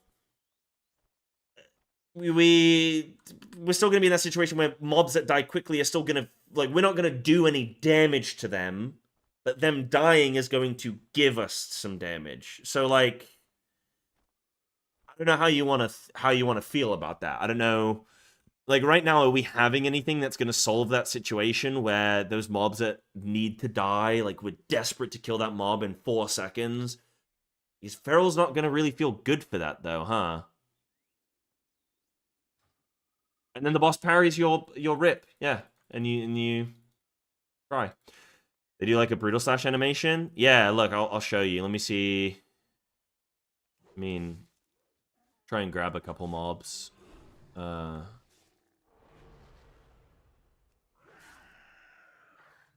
Yeah, exactly, Kira. Like when they die. Yeah. When they die, you'd be up good. So that's all the cats. They like spawn and they do a feral frenzy and then they disappear. For those of you as well, like I have been mentioning it, but if you actually look, you can see there's a new animation when you're in Tiger Fury to show that your bleeds that you're going to apply are going to be snapshotted. Kieran, you should have seen my crash out the other day, man. Like, I actually had to apologize to the guild. Like, I was like, sorry, guys, if you heard anything. Like, I fully crashed out. You've seen it? It was the whole pull, though. It was the whole pull. Claw Rampage? What does Claw Rampage do again? Remind me? They didn't fully remove snapshotting. They removed Blood Talons. They removed Sudden Ambush. They removed... well, yeah, they removed those components. So it's just Tiger Fury and Stealth that are gonna be snapshotted. And then also there's this Unseen Predator. So this is our Apex talent, which works similar to this AoE Feral Frenzy thing, where you summon... I'll spec into it for you guys. I'll show you what I can. I need a few more talent points, though. Alright, let's get rid of Hunger for Battle for now and Lacerating Claws, and I'll just show you guys this. On Berserk. Claw Rampage. Let me type in Claw Rampage. Oh, no. Oh, yeah, Claw Rampage. Yeah, no, that's still there. Yeah, that's still there. Uh-huh. Chomp maybe losing a better option. Chomp is pretty sick. I think Chomp will be what you play with Druid of the Claw, if you play Druid of the Claw single target, or you're in, like, Mythic plus Druid of the Claw. And then Lunar is what you would play if you're Wild Stalker. I think that's how it's going to play. Chomp is pretty flippin' good, though. If I can get this guy, watch this. I'm struggling to lose energy, though, because I have too many energy talents. Ready? Watch this Chomp. Okay, I did like 5k non-crit, which is on par with a Ravage. Obviously, Ravage has the bleed effect. But it's a 20-second CD. Kind of cool. What does Berserk do now? Same as always. But they got rid of Frenzy Band. So it's only one additional talent point, and it's just straight down the tree. So you grab Berserk baseline, then you reduce it down to 2 minutes. Then you can get 1 minute 30 Incon if you want it. So Incon and then Ashamane's Guidance reduces it down to 30. I want to see what the new tier sets are going to be, because that will really define like what I'm thinking. Let me try and beat this tiger. Right, I'm gonna slice this dude. Invoke. Oh, 17k bite. Holy shit, that's big. See, like, I have Chomp sitting there, and I can't use it, because I have too much energy coming through. So you, like, can't get it during your cooldown window. Big bite, or big Chomp. Yeah, see, 9.5k on a Chomp. That's, like, on par with a bite. So basically, every 20 seconds, if you're energy pooling, you get a free bite. Brutal Slash is gone. Brutal Slash is gone. Adaptive Swarm is gone. Frenzy Band is gone. Blood Talons is gone. Lion Strength is gone. What else? Oh, shit. Yo, what the hell? Yo, if you use AoE Frenzy Band, Feral Frenzy, does it flip in... Does it stack?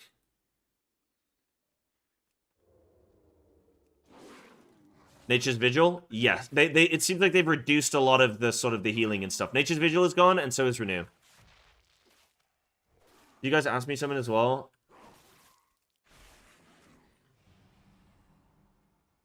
Spec is still dog shit? I mean, who's to... we don't know yet. I think it's playing well. I don't know what it's going to offer in terms of different, like, variants with different... Yeah, different, like, different builds and stuff. I don't know. No, Chomp is, like, it doesn't build combo point. It's just its own little thing. It's kind of weird. It doesn't interact with anything. It's just you have no energy, so you get to do a bite. It doesn't restore energy. I'll show you in a sec. Let me just get to target dummies so I can... Dude, this new Silver Moon is mental. Look at this. Where are they? I think they're over here somewhere. Wait, that's the main hub. I think they're down here somewhere.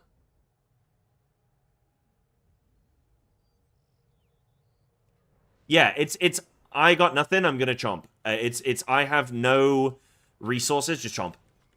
So here it is. It's right here. Chomp your target, causing 7k physical damage. Chomp can only be used when you have less than 30 energy. There's no other gameplay interaction, nothing that empowers it. It just is a heavy hitting ability. Like, it does as much as a bite. And you got to bear in mind that I'm running bite talents. So I'm running talents that are improving bite's damage, and Chomp is matching bite. So it's pretty kind of, you know, kind of funky, kind of crazy. This is alpha. This is Midnight Alpha. I'm going to put in my title, Alpha, so that people know. Thank you for reminding me. Feral testing Midnight Alpha. Boom. Big. I made a video as well. If you guys do want a video, I mean, it's better to be in stream because you guys can ask me all your questions and stuff right here. But I did make a video if you want everything just in a nice, succinct breakdown. I'm not going to repeat myself every 5 minutes, but you can go check that out on YouTube. Do I like Convoke? Do I ever feel that I want to eventually move away from it and go Incon. Hated Convoke since it came out. I do have to admit, it does feel good when it gives you a good set of procs, but sometimes it fails hard in the burst windows and it feels bad. It's RNG. I think I don't mind Convoke on its own. I think when you have RNG Convoke and RNG Ravage procs and just like RNG on RNG on RNG, like that I just really don't enjoy. I don't mind Convoke on its own. A smidge of RNG here and like that kind of style, fine with me. I generally have been a big enjoyer of Convoke, but it's one of those things where we've had it since Shadowlands, so it's worn off for me. Normally when I Convoke these days, that just gives me an opportunity to grab a quick drink before I have to press buttons again. Or it gives me a second to just take stock of like the combat phase and be like, right, how's everything looking? So I do quite like Convoke for if I'm in Mythic Plus and I've like dotted things up and I'm tracking bits and I'm like trying to find out where everything's at. Sometimes it's kind of nice just to like Convoke and have a quick respite. But generally, I would like Incon to be more competitive. They've just made 1 minute 30 Incon. I would like Incon to be more competitive, sorry. But Incon isn't gonna feel good. Like, it doesn't do any. You press it and like nothing happens. So I don't know how much I kind of care about that. Yeah, I know we're losing Brutal Slash as well, so we're not gonna have that in single target. So that's also gonna be kind of weird. Right, what am I checking now? You guys wanted to. Oh yeah, I want to show this Apex talent. So when you Ferocious Bite, you have a chance per combo point spent to flicker to an enemy. And you deal either a swipe or a frenzy, feral frenzy. Unseen attacks increase your damage done by 15% for 5 seconds. Additional applications extend this effect. Kinda mental. Tiger's Fury causes you to perform an unseen attack after your next 2 combo point generating attacks. Rip and unseen attack damage increased by 30%. So I don't know if that's a snapshot. I don't think that it is. It must be dynamic, but it doesn't give a duration. So maybe it is a snapshot, which would be really weird if they just added a more difficult Blood Talons. Like, this is what I need to test, but I need maybe a DPS meter to, like, properly see. Maybe I can see, actually. Maybe I can see. Yeah, let's test, actually. Maybe I can. So, if I apply a normal rip, let's just look at the damage. Oh, I shouldn't have raked. Okay, I shouldn't have bled this mob. Hold on. Hold on, let me just do a rip. Is that just, yeah, is that just perma? Rip and unseen attack damage increased by 30. It must just be perma. Yeah, I didn't even think about that. It must just be permanent. So let me see, actually. So if I don't take damage if bleeds increase, that would be stupid. So let me look at damage without and then damage with, yeah? The rip on this mob is doing 480 damage. I can see the damage on combat log. That is true. That is true, but I ain't going to fish through that. Right, now I take this talent. I wonder if it changes as I take this talent change. Yeah, it does. It does. It does. It actually did. Okay, so yeah, that is just a permanent... That's just a permanent 30% increased rip damage. Holy shit bollocks. Dude, that's mental.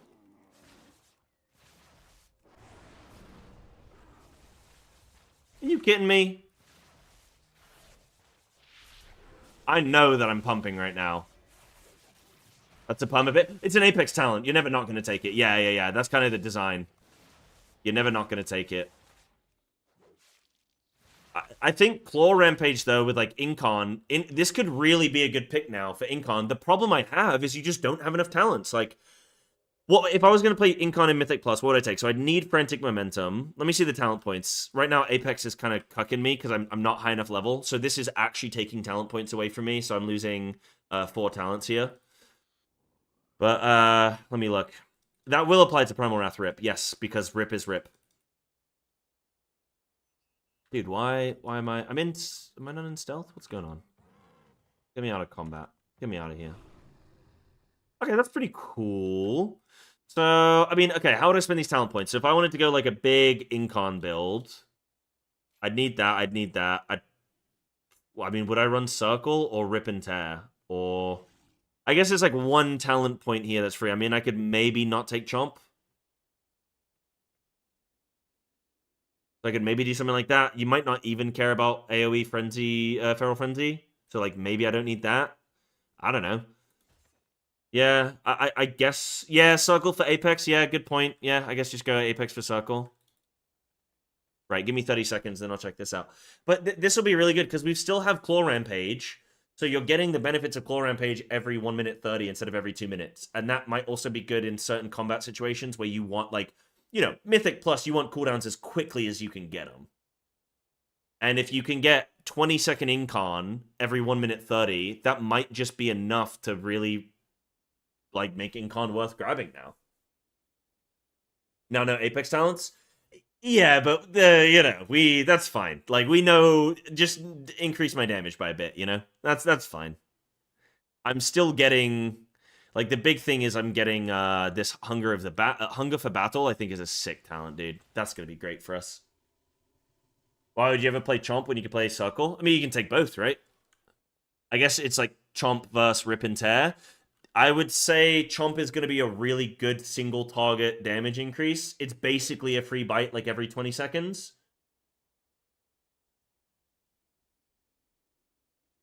You never replace your Apex talent?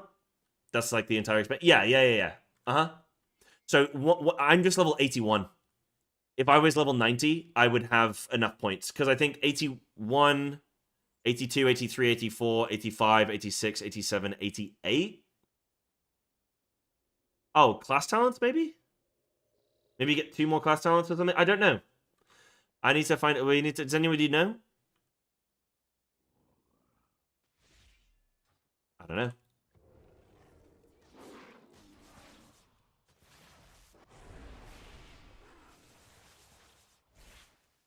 I love that AoE Feral Frenzy. That shit's dope. So I get 20 seconds of Incon. The only problem is Tiger Fury. Ah, of course. I would probably... I mean, would you grab 5 additional seconds of Tiger Fury, or would you not bother? I don't know. Because this is increasing in periodic damage by 10%, which is good. Yes, I'm low level, so I'm missing talent points. Exactly. The intent is that you will eventually have every single Apex talent. That's instead of getting 10 new talents, like a row of, well, I guess some class, some spec, they're just giving you these Apex talents. So you're guaranteed, you have to take these, basically. I mean, like I've just shown, you can technically not take them, but they're so powerful that they're going to outcompete anything else on the talent tree, right? Like, 30% bleed, like, rip damage is kind of mental. And then also I'm getting the unseen attack stuff. This increasing my damage by 8% for 5 seconds every time I'm getting an attack. Like, this will just outcompete anything on the tree, I think. But I guess in theory, I could take these talents and put them back in the tree. So I guess if, like, you could maybe take your Apex and then put, like, 2 points in this and, like, this in 1 point and then put the rest in the rest of your talent tree, I guess. Can I see if it applies to... Yeah, that's a good question. I don't think that it will. I'd be genuinely surprised if it does. It would be pretty dope if it does, but I don't think it will. So those of you that don't know, Sudden Ambush now is no longer a snap, like an empowered rake. It is instead just going to guarantee a crit on your next rake, shred, or swipe.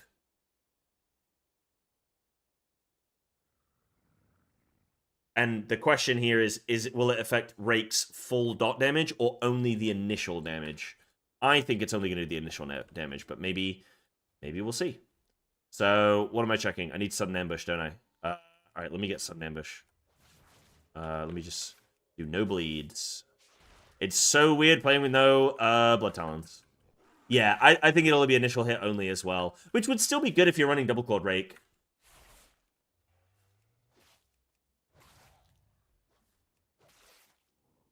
Sudden Ambush does look dog shit, but you can so easily avoid it now that it's kind of like, you know, maybe whatever. But yeah, bit of a bummer. I'm not getting a proc. It's alpha. Give feedback. Let's give that feedback that it's a pretty shit talent now. You know? Oh, yo, it's touchpad.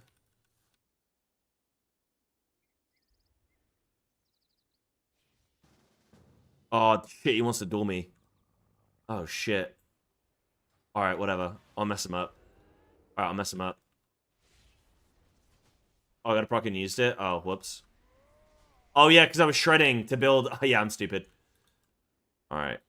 I'm going in. Now. No! The flippin' things are eating my abilities. Wait, I can use this to my advantage? I can guarantee Ravage procs? Wait, I can guarantee Ravage? Yes! I need to be using my Regross, man. No, I can't lose to a guy on a touchpad. Come on.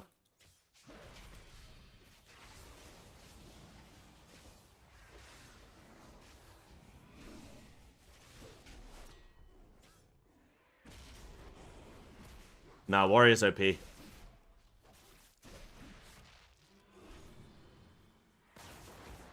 No, he's got me. Nah, this isn't fair, dude. NA servers, bro. ZZZ. Oh, wait, no, you can't see what I'm saying because he's Horde.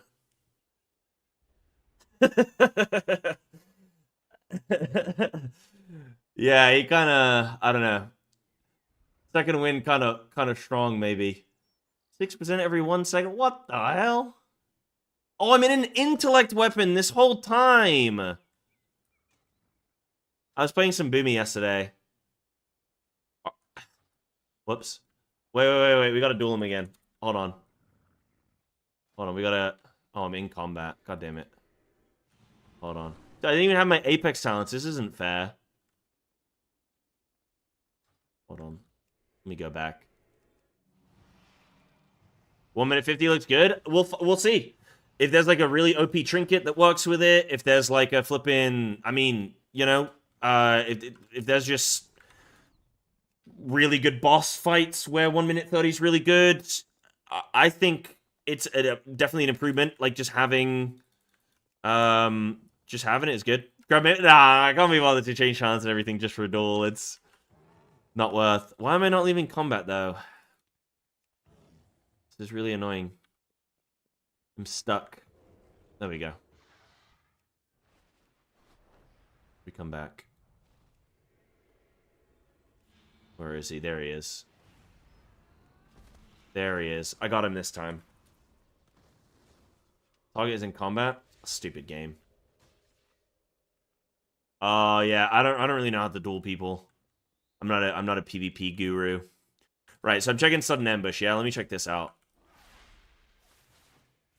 I forgot that I was shredding and ruining my flipping procs, man, like a dumbass. Go Wildstalker? What do you want me to see on Wildstalker? Why are these mobs hurting me?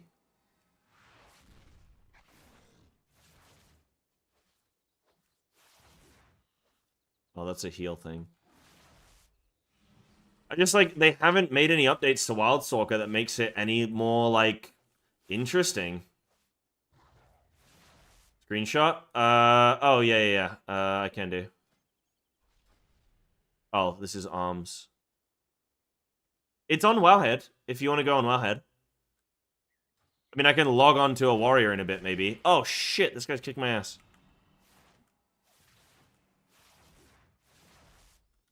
Oh, it's not there? Alright, give me... I'll go on warrior for you in a sec. How am I sending SA? I'm not using... I'm using just swipe. Oh, because swipe does it as well. God damn it. What doesn't proc it? Yeah, rake, shred, swipe. Okay, I'm thrashing, dude. God, I keep... I can't generate it. Hold on. No, it's fine. Oh, it's not tracked there, but it's tracked up there. I'm looking here. You guys told me to improve my UI. Right, let's see.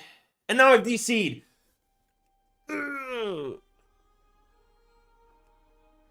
Thrash is on the CD. Yeah. What was that about? Thrash was on a CD. Let me take a look. I didn't even notice that. You're right. You are right. It is on a CD now. Again, I think they're trying to simplify things quite a bit. They've removed Brutal Slash, though, so, like, realistically, you wouldn't want to spam Thrash.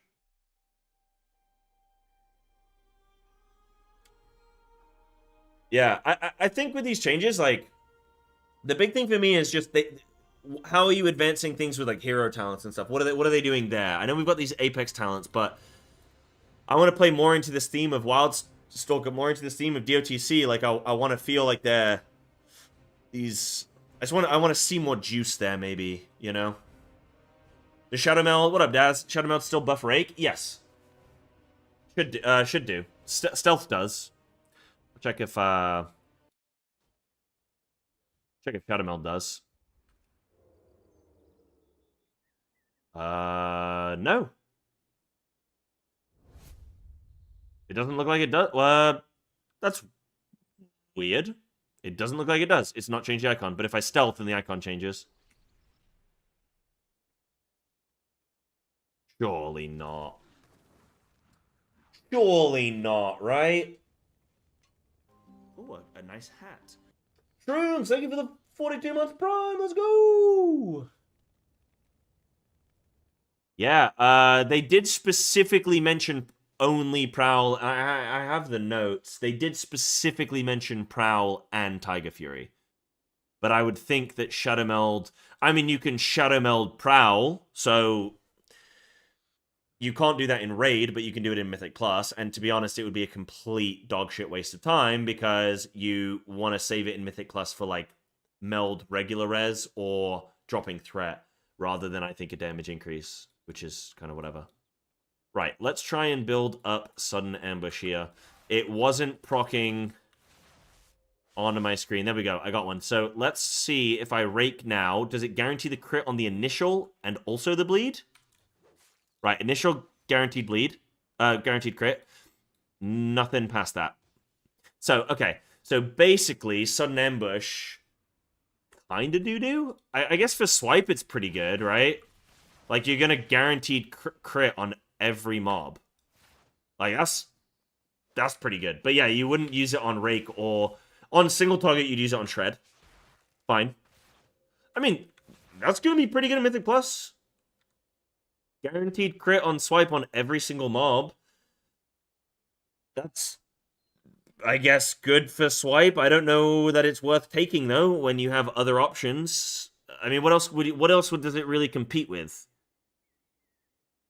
Swipe and Thrash increased by 40%? What's the... Let me see. What else is it competing with? Just do that. Boom, boom, boom. And what's like default everything that you're going to take? You're going to take this. You're going to take that. You're going to take... You're maybe going to take Soul. You're going to grab one of these two. Actually, yeah, no, you're definitely going to grab one of these two because you're going to want Raging Fury. So it's actually just competing with MOC. And if you take MOC, let's just say MOC is so good that you have to take it anyway. It's competing. So you have 3 talent points remaining, and it's Sudden Ambush, Savage Fury, Wild Slashes, Panther's Guile, Infected Wounds, or Soul of the Forest.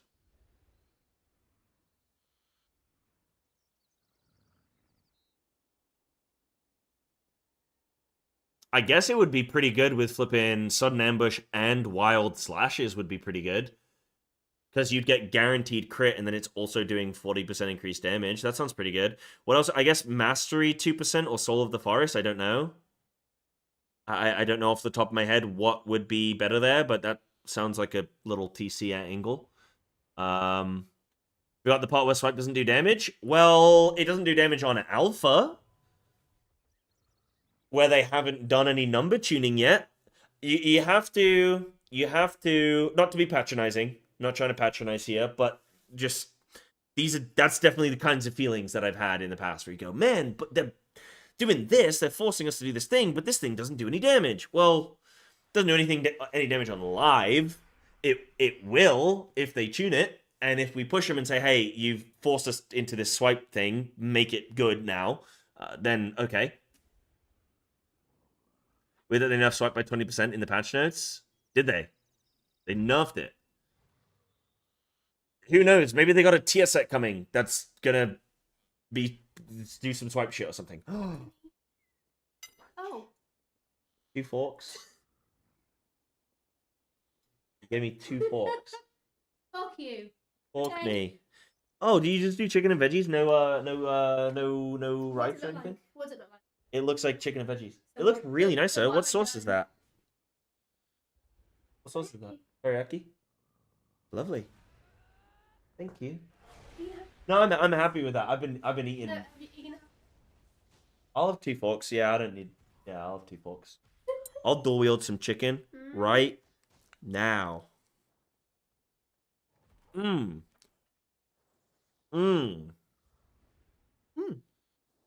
Mm. Thanks, hon. Oh, so you haven't done rice? Are you trying to? I haven't. Is Do you that think a I problem shouldn't be with you? eating many carbs? Are you trying to have me watch my weight? No, but you didn't say right. I didn't even think. No, I'm happy with this because I'm gonna have some treats later, so that's fine. Well, then why are you like? I'm not complaining. You're like almost complaining. Chat, look what you've done. I'm in trouble now. No, you said that. You're like, oh, It was oh, chat. You haven't done They said this. 2 knives and no rice. What's going on? It's 2 forks, bitch. 2 forks, no rice. Hmm? No, that's fine. I was just asking. Don't I was surprised. You Never surprised ask. me. Never ask. I'll Just never say ask thank again. you and Thank shut you. up, okay? Thank you. Bye. Dude. I don't know when the new patch notes are coming out for my girlfriend, but they need to happen. I need a bug fix, man. I got 2 forks. Definitely not working as intended. Right, so what are we doing? What else have I got now? How many talent points have I got free? Oh. I have 1 talent point remaining. Yeah, I mean, I guess I could just grab that, and then I could grab this. I don't know how valuable Chomp's going to be, really. I'll take that. Let's take 1 Apex talent, baby.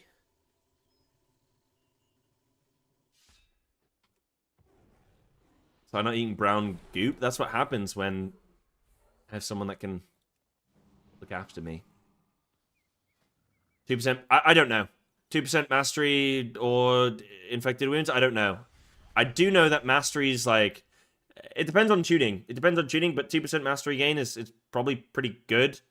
I think it'll be 2% on baseline, not 2% on... Like, it'll just be a 2% flat, right? Which, I don't know, is probably equivalent to... Well, with the stat squish, I've got no clue. Yeah, I've 179 mastery right now is putting me at 46%.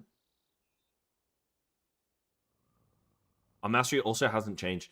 So this is just the first pass as well of the alpha. It's important to keep that in mind.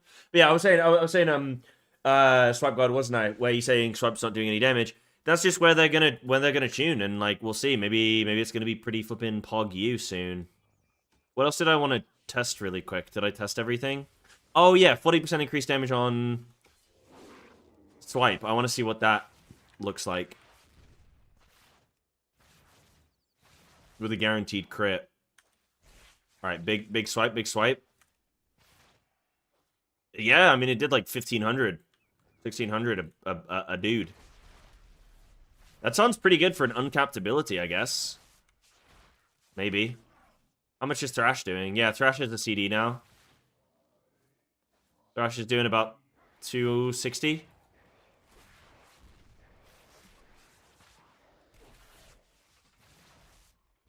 Tiger Fury is still 15 seconds. Well, I guess I've got Predator there, but yeah, it's 10 seconds default. Predator puts it up to 15.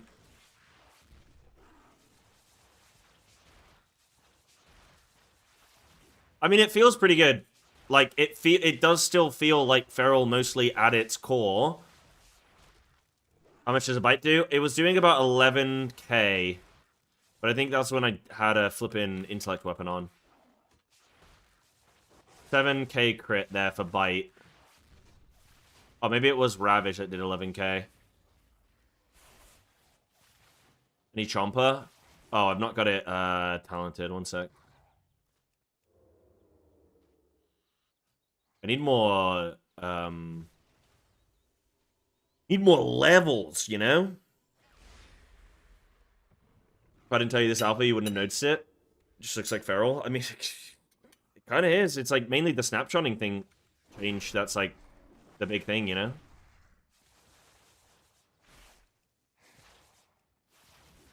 Big 2k crit on the swipes, man. Let's go. But now I come into like these energy issue situations. Big chomp. How much did that do? Combat log? Chomp, chomp, chomp, chomp.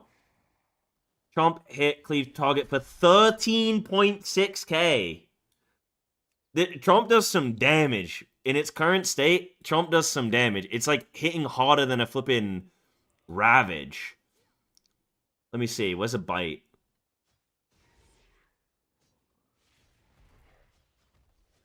This is a default Blizz UI. Nameplates have changed. I'll show you in a sec. We did 13.6k crit. Where was a bite?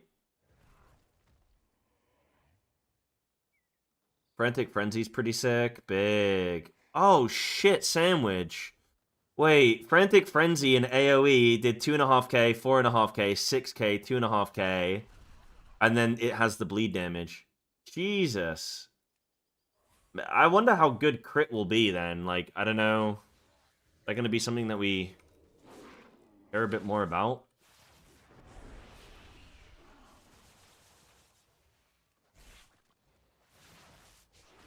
No, Chomp is pure single target. There it is. What did it just do? Just did 8.5k non-crit. And then Ferocious Bite is doing like 4.5k. Yeah, so Chomp is hitting as hard as a critical Ferocious Bite. Now I can use it again here. I wonder if it's enhanced by Tiger Fury. Well, it must be. I mean, Chomp seems pretty decent for, like, single-target Mythic Plus and stuff. Yeah, 14k crit. Holy shit. Chomp is your hardest-hitting ability right now. That's kind of mental. But it doesn't interact with anything. It's so weird. It's like, nothing is like increasing it apart from normal passive things, like, you know, I guess Tiger Fury and stuff like that. But, yeah, I mean, okay. That's your heart. That's just, like, a random throwaway ability that's doing that much damage. How much is Lunar Inspiration doing? I guess I'll go Wildstalker and see how much it's doing. But, yeah, the target frames are a bit weird. They're, like, jumping around a bit. I can probably fix that a bit.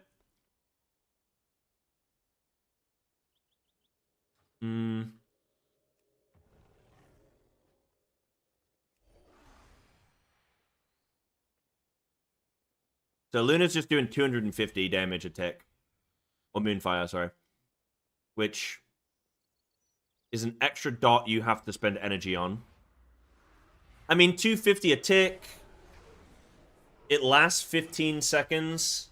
How often is it ticking? Because it might equate to roughly what Chomp's damage is anyway. The difference being Chomp doesn't cost any energy. Whereas Moonfire does. So I guess you have to bake that into the damage as well. For Capstone Talent, yeah. But again, maybe they haven't tuned anything. Like, maybe they haven't tuned it yet. Maybe Chomp's doing way too much damage. It could be that Chomp's doing way too much damage because, again, it's... They've invented it, and then maybe they haven't messed around with it. Moonfire generates combo points. That is true. Yeah. That is true. I just think Moonfire will probably end up being better for Wildstalker, and Chomp will probably end up being better for DOTC. Or maybe neither of them are good enough. Cool icon on Chomp? Yeah, it's kind of neat. Kind of neat. Have they changed anything with Wildstalker? So you still have the Vines, Rip Rake.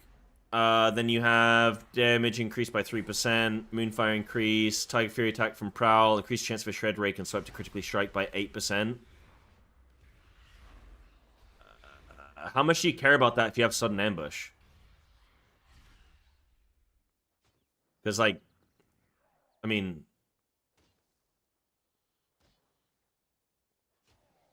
Yeah, that probably needs to get changed, right? Would you guys say that needs to get changed because you have Sudden Ambush now? Doesn't mean you're always going to take Sudden Ambush, but... If you get a guaranteed crit from... If you get a guaranteed crit from Sudden Ambush, then why would you care about increasing the crit chance here?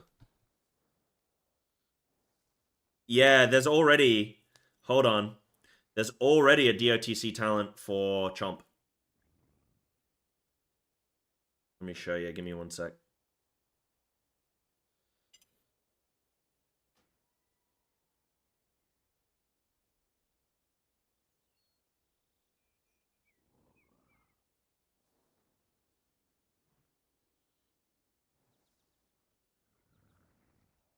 Yeah, definitely luck. Definitely luck. And then the question is like, do you Tiger Fury, which is going to replenish all your energy, but then delay your Chomp?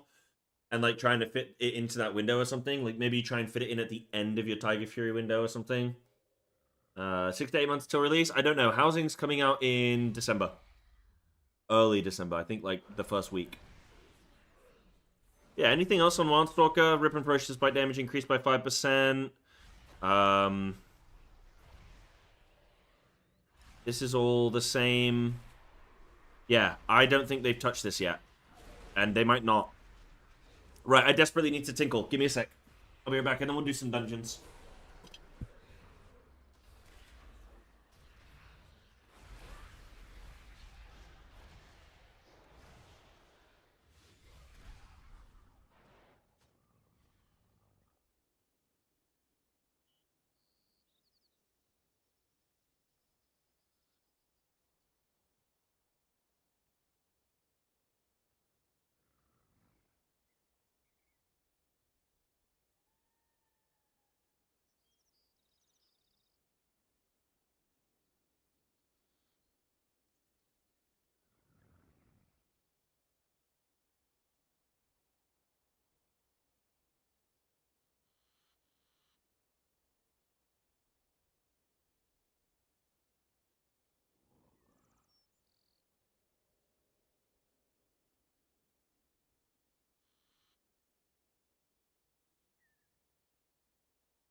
Alright, friends, I have returned.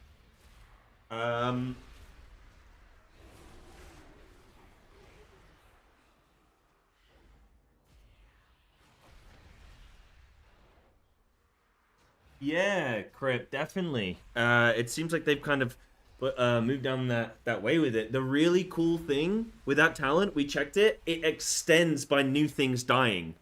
So there is actually a gameplay with Feral with, like... Well, I mean, you can't necessarily control it, but things dying is going to have this, like... keeping those stacks going, which is kind of cool. Unseen Strikes real quick. Unseen Strikes. This.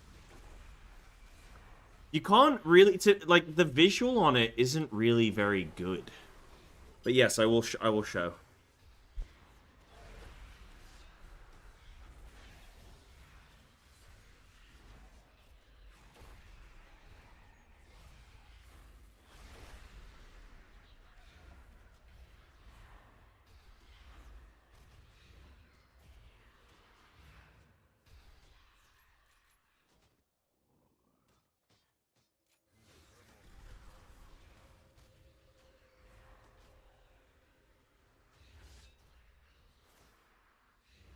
Right, so, do you know what it does yet, Swipe?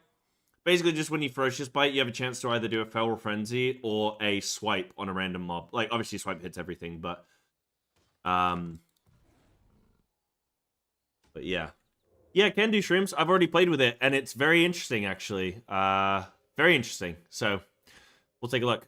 Give me a sec. So, yeah, basically...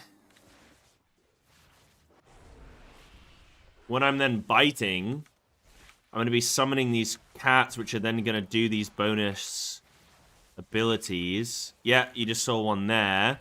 It's hard to keep track, though, of what they're doing. Oh, yo, did you see him? Oh, he just did a flipping slash. Dude, they're just getting random mobs.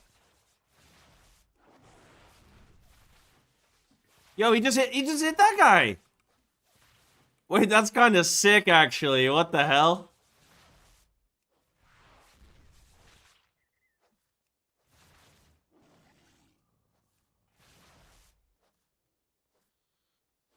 Yeah, that's what I'm, like, it's hard to kind of tell. There's no difference in animation. It's probably just going to be something that's going to show up on your details at the end of a dungeon, and you're going to go, okay. It's hitting stuff out of combat? Yeah, it is. But it won't do that, like, it won't put you in combat with things. Like, if you're in a dungeon, it's not going to go random pull things. But look, dude, you just see him appear? That's kind of sick, dude.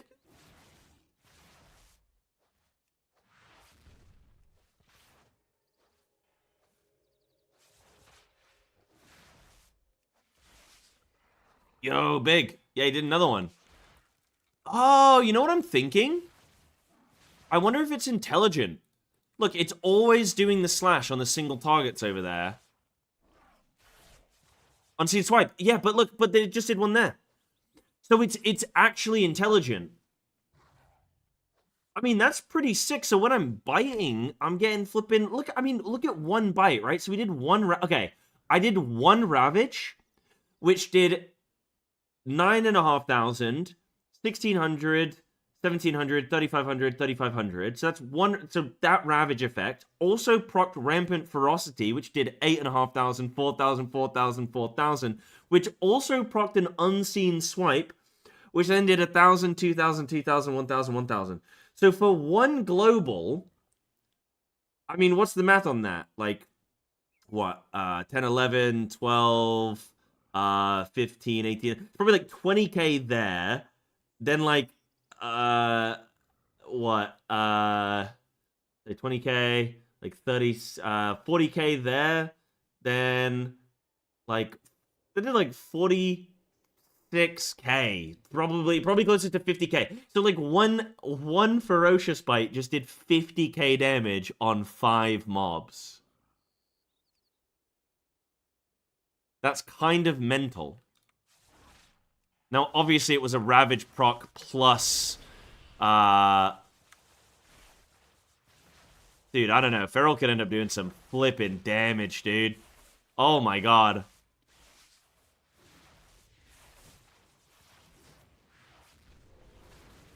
Holy schmackerel.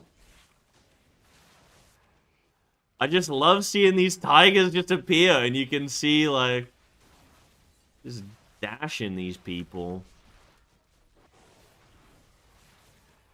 I think Thrash could end up, Incon could end up being pretty good.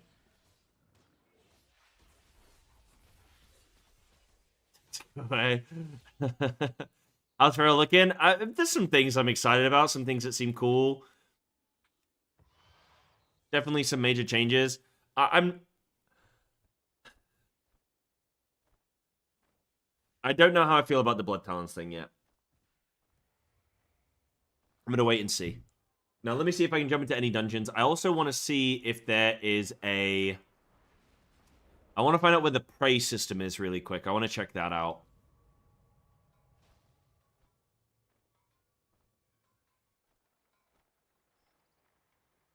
The eternal sun guides us.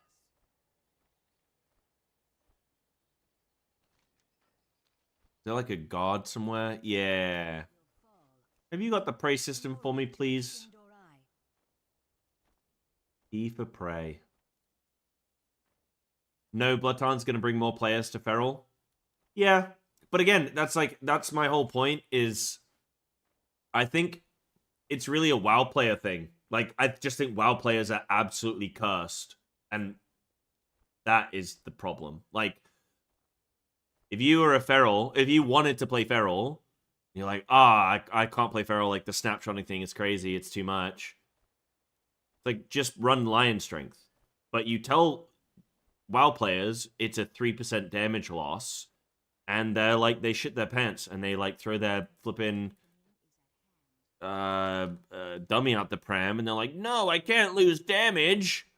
I'd rather die. And it's like, okay, well, you had a choice not to play it. Like, the game's allowing you to not do it, and you're forcing yourself to do it. It's like somebody's gonna flipping repeatedly flick you in the nuts, but you could just walk out of range of them flicking you in the nuts, and they can't chase you, and you're like, no, they should stop flicking me in the nuts. It's like, well, I mean, yeah, sure, but, like, couldn't you just walk away? And you're like, nah, I couldn't do that. It's like, all right, well, you're gonna keep getting flicked in the nuts then. Like, okay. Oh, this is the portal to the time ways. What if you like the nut flick? I mean, hey. You can subscribe to Netflix. You can subscribe to Netflix. What do you seek? Guys, have you heard they're removing Ballastones? Are you kidding me? What up, Steven? How you doing, dude? Unlocks access to the Catalyst. Cool. This is the Catalyst here. You don't have any eligible items. Kind of mean. Lion Strength is a boring talent. I mean, I guess it's boring as a talent, but, like, it removes the Blood Talons gameplay. I don't know, it's a weird one. I'm definitely more of a fan of allowing players to opt in or out of complexity. Other people are going to feel like they should just remove the complex things. Alright, whatever. That's a matter of opinion. It's subjective. I'm not going to argue it. I do think if you're a diehard Feral, you have lost a little something. I mean, you haven't fully, because you still have Tiger Fury, right? So it's like, probably the best of both worlds. Like, I would much rather them remove Blood Talons than Tiger Fury snapping. I'll hands down. So, listen, I'm a mature adult. I can meet in the middle. Let's get rid of Blood Talons, but keep Tiger Fury. Okay, fine. I will meet you there. I'll play with it. I'll test it before I make any knee-jerk reaction.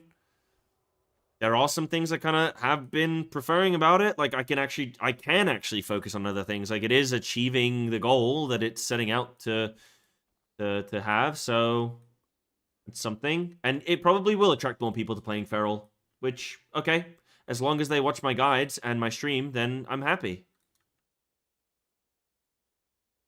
No, but seriously. They better watch my goddamn stream. Where is the prey system? If I was a prey system, where would I be? Think it's a W as a whole, though? Yeah, I think, like, I'm I'm not so flipping locked in to the point where I can't see that it probably is better for the game. Like, I do think simplifying the game probably is going to be better overall. Even if it's going to negatively impact somebody like myself who does like to sort of min-max quite a bit. You know what's going to be amazing with these more simplified specs? Going and actually playing other specs. Right now, you go play another spec, and it's so daunting. There's so much information to track and find and study and all that kind of stuff that maybe more simplified WoW specs will just improve the game as a whole. Top-end players might get bored very fast. They might do. And that is a symptom of, like, that's going to be a side effect. But if it's going to be better for the average player and attracts new players and new growth, like, you know, WoW probably does need some fresh blood. It probably does need some people who can come into the game and have some more simplified specs, I guess. Gonna give a quick TLDR. I made a YouTube video on it. There is a quick TLDR there of, like, you know, it's like 5 minutes of me going through every talent, but TLDR is that they are removing blood talents, but they're retaining snapshotting with Tiger Fury. They have made quite a few changes to the spec tree, quite a few.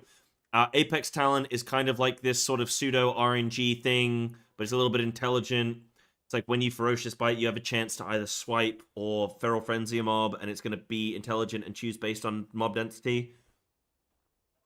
Incon 1 minute 30. This cool talent, Hunger for Battle here, which could be pretty dope. You can see that, I guess. You can read that. Yeah, I don't know. The core of Feral is very much intact. The playstyle of Feral is very much intact. But I don't think they have expanded on the spec much, if at all. Would you guys agree with that? I would probably agree with that. I would agree with myself. Yeah, no, I think you guys are right. I think it probably will be more beneficial for the game as a whole to have easier things.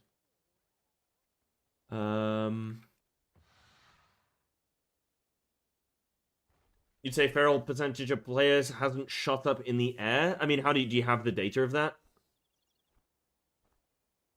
I think I see more ferals. I mean, this is, you know, anecdotal, but I see more ferals these days than I probably ever have. And yeah, that's like without actually looking at any data, but yeah. You know, but if we I'd be curious to look at the data and see. Oh, I heard about the healing changes. So what are they doing? Should I look at it? I guess I can look at it and save you typing up a storm. I'm just trying to find this flipping praise system, man. I want to activate it. I want to see if somebody knows, actually. Let me ask.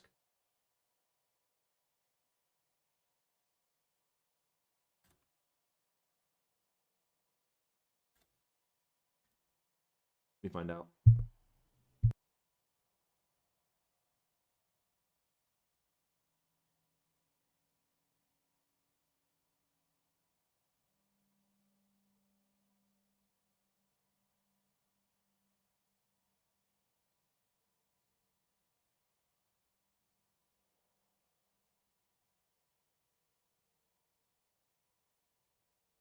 So a ton of healing changes are getting gone. Now you have a lot more choice nodes for healing CDs that you will change based on the type of damage. Okay. I saw that they're sort of like trying to make it so that you're actually healing more now rather than DPSing a lot. Can you chomp and convoke? I don't think that you would be able to, just because it would kind of be physically impossible. Like, by the time that you press convoke, you're going to restore so much energy that chomp won't even be pressable anymore. Oh, sorry. You mean, does convoke cast chomp? Not that I know of, but I can check. I would be surprised if it does, because convoke is coded to, like, feature specific abilities rather than, like, have abilities, like, removed from it, you know? Well, actually, I don't know. I don't know how it's coded, but yeah, maybe. I'll check. I just need to find this gosh darn prey system. Like, where the hell could it be? Silvermoon's just massive. As far as I know, there's no change to Convoke.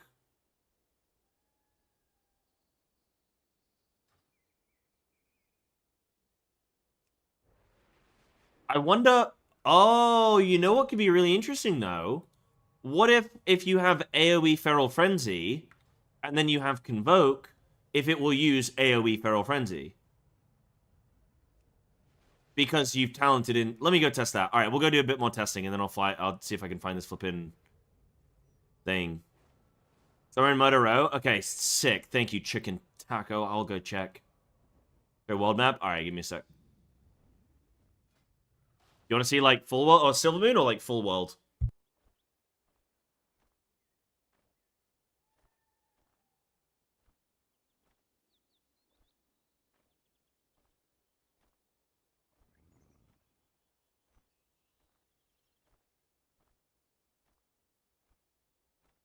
So here's Al Quadernas, where you start.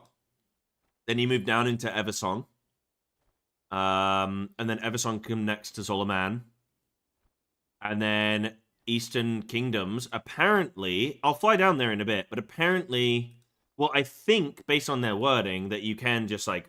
There's no load screen anymore, but there might be. You start with flying in this zone, so you can Dragon Ride. Arendar is here. Just like as like a side, it's not connected. Harendar's here, looks like that. Looks really small, actually. Like, really small. And then Voidstorm is here. Again, these look like very small zones. For the fact that they didn't need to do anything with Eversong. We got some small zones this time, I feel, but who knows. Right, let me see if Convoke does AoE Feral Frenzy or not. And I will also see if it does Chomp, okay?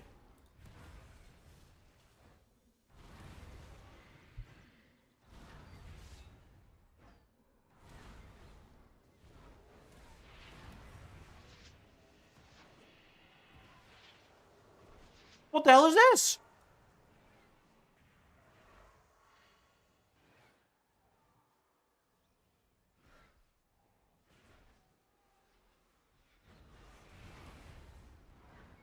Who the hell was that? They just summoned a flipping Dreadlord, dude.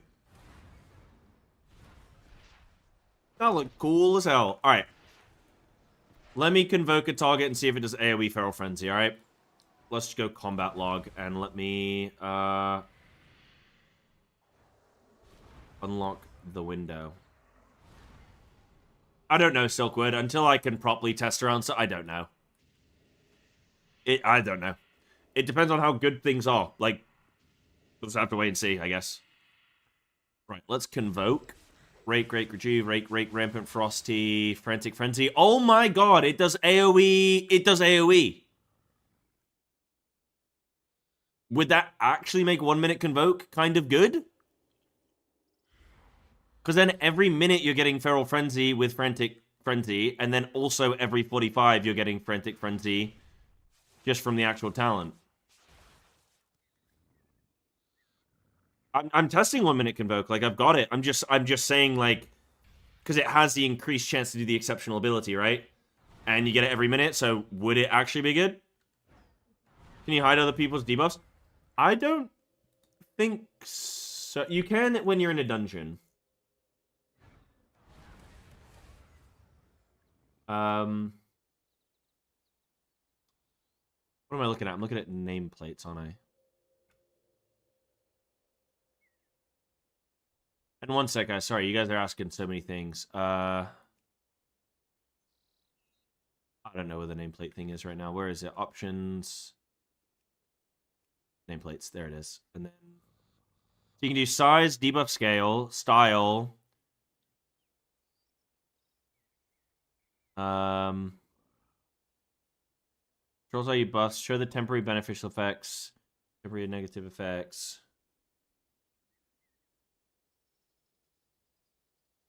Oh, friendly player buffs, debuffs. Alright, I guess I'll try... No, still there. Yeah, no, I don't know. Right, what are you guys saying to me really quick? So... Dan, you were saying, for example, Shaman Healer lost Ancestral Totem. Cloudburst, Earthen Wall, Healing Surge, High Tide, Mana Tide, Master of the Elements, Spirit Walker's Tit Totem, Tidal Waves, Tidebringer, Tide Turner, Undulation, Unleash Life, and Wellspring. What do they have remaining? What the hell? What on earth? That's mental. Enemy player debuffs, I guess? Personal debuffs? Big debuff? But what should I be... I need Kalamazoo to cast something. Right, so now you just have 1 or 2 CDs and you choose. So it's either going to do like some big single target thing or some big AoE thing or some like pulse damage heal thing or... Wow. As an NPC? Yeah, he got lucky in on duel. Alright, I'll see you next time I'm in, next time I can track that. Right, let me, so dude, if I flip in... Do that. Oh, whoops. Oh, shit sandwich. So this did Frantic Frenzy, and then I Convoke.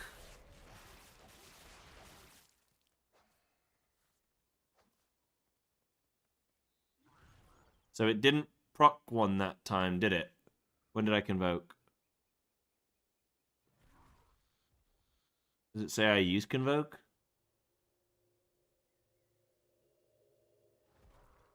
I mean, it's not guaranteed, huh? Hope they don't go too far. That's where I think Alpha, like, they seem like they really want feedback in Alpha, and we'll find out.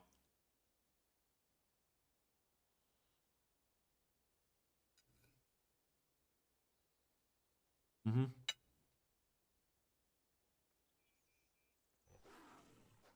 Well, Feral Frenzy is exceptional.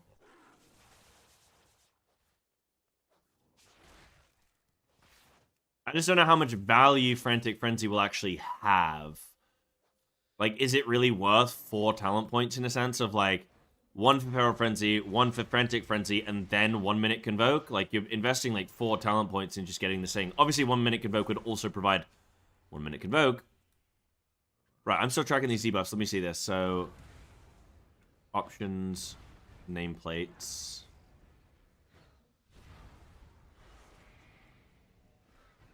Not that. More buffs, personal. Oh. Personal debuffs. But then does it see mine? No, so it removes mine as well.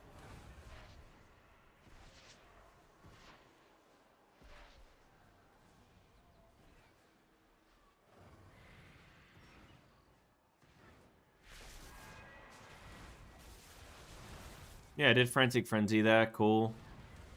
Big. Okay.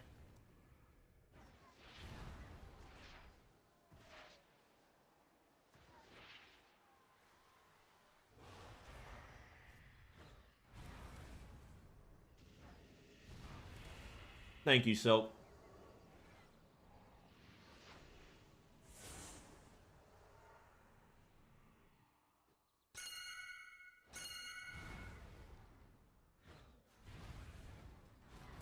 Right, so I'll show you guys a couple things. So, one of you wanted to see Guardian something? Is there anything else outstanding that people are waiting for me to check on? Yeah, the healing situation sounds pretty crazy. Like, I kind of like that idea. It just depends on how it goes in practice. So you wanted to see Guardian. So Guardian doesn't have an Apex talent at the moment. It did get this thing called Red Moon, which is kind of cool. So it's like this single target ability that hits pretty hard.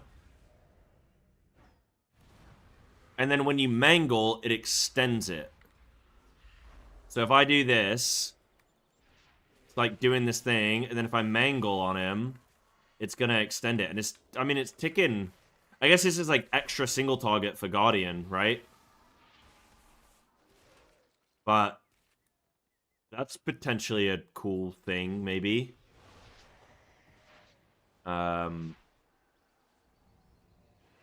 Oh, wait, Shades? Wait, what the hell is that? Awaken Memories pack, causing a Dread Shade to take form nearby. What the shit? There's my incon. There's my incon. If I incon, and then I do that, and I just mangle. Ah, why isn't my incon reducing my mangle? Oh, look at the dude! Yo, look at the dude! What's he doing? He's chasing my target down, and he's getting him. Oh, I got 2 of them! Oh, cool!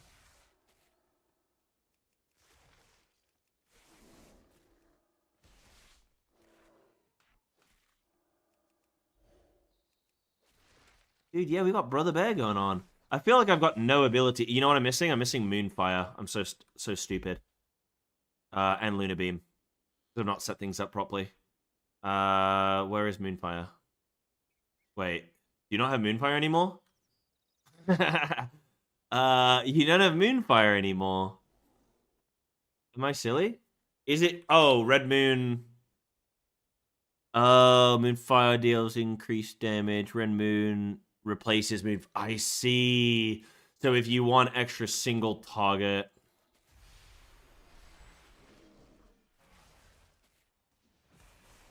Yo, look at this bear. What's he gonna do? He doesn't look like he's doing a whole lot. He looks like a sad bear. All right, well, that's like a cool new thing with Guardian, I guess. I like that dude who chases him down. Oh, and it mirrors my it mirrors my Thrash. Oh. Oh, and Thrash gives me Mangle. It's kind of hard to extend that ability. You don't really get to extend it much. That feels kind of lame. Oh, okay, right. He's going to do my Thrashes. Look at this. Oh, sick. Okay, I want to play Guardian now. That's cool. Just your buddy? Just your guy?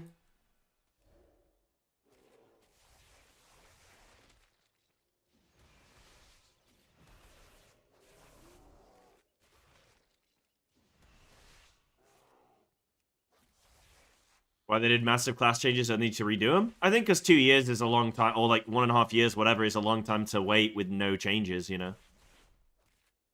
Where are my brother bears? It doesn't even say how they proc. It just doesn't even tell you. Who knows? Where's one of my bears? There's one. Yeah, big Thrash. Wait, but if it's mimicking my Thrashes, is that also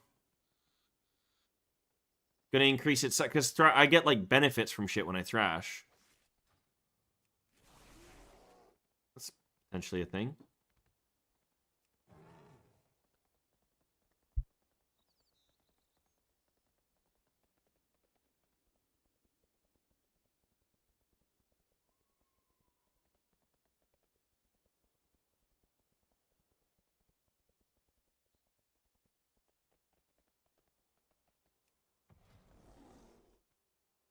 Swipe might be gone. Oh no. I just don't have it on my boss. I just don't have it on my boss. I'm just silly. I just haven't properly set it up is all. Alright, now, Boomy. You wanted to see Boomy? And then I'm going to go play some feral stuff. Like, I'll go do some dungeons. Can I not go Boomy? That broke my game. Dude, my game just broke. I'm trying to go Boomy. You literally can't... Blizzard are like, no. Hold on. Don't do that. One sec.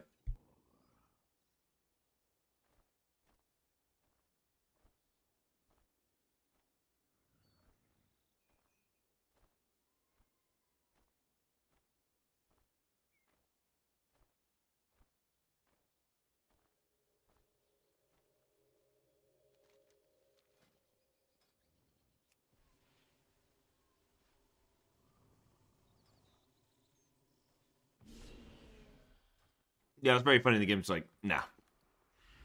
Nah, you're not doing it, buddy.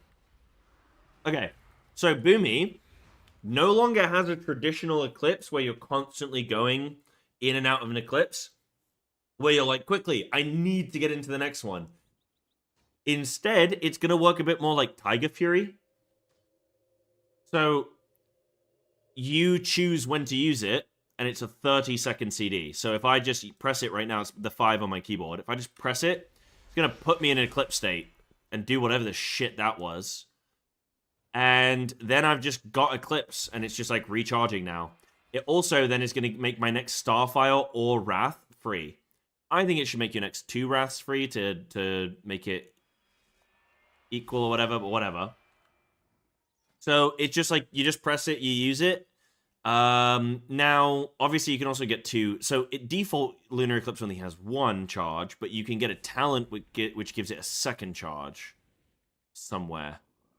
And then you can get 2 sets of Incarn. So by going into Incarn, it also puts you into an Eclipse. So let me just like dot some stuff up.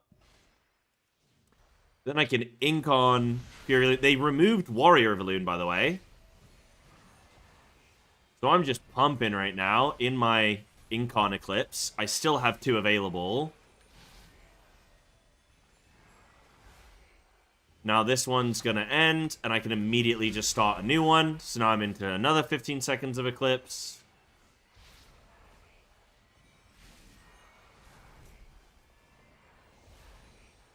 Oh, I didn't flip in Elune. Then I can do another Eclipse. So yeah, more agency, more like choice of not just feeling like you need to constantly be floating Eclipses. Like you can actually...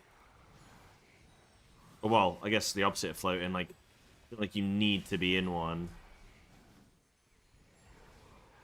I can show you. But then also, so you have the Apex sound. So activating an Eclipse makes your next 3 Wrath or Starfires instant. The first 3 Star Surges or Starfalls you cast during... Wait, that doesn't work. Oh, sorry, it makes your next Wrath or Starfire instant. The first 3 Star Surges or Starfalls you cast during each Eclipse deal 20% increased damage. Okay, yeah, that's fine. They kind of baked a little bit of Warrior Elune into that. And then your crit strikes dealt during an Eclipse causes their victim to languish for an additional 40% of the damage dealt. Which I think was an old talent that they've just baked into it, right? Like, that was something that already existed.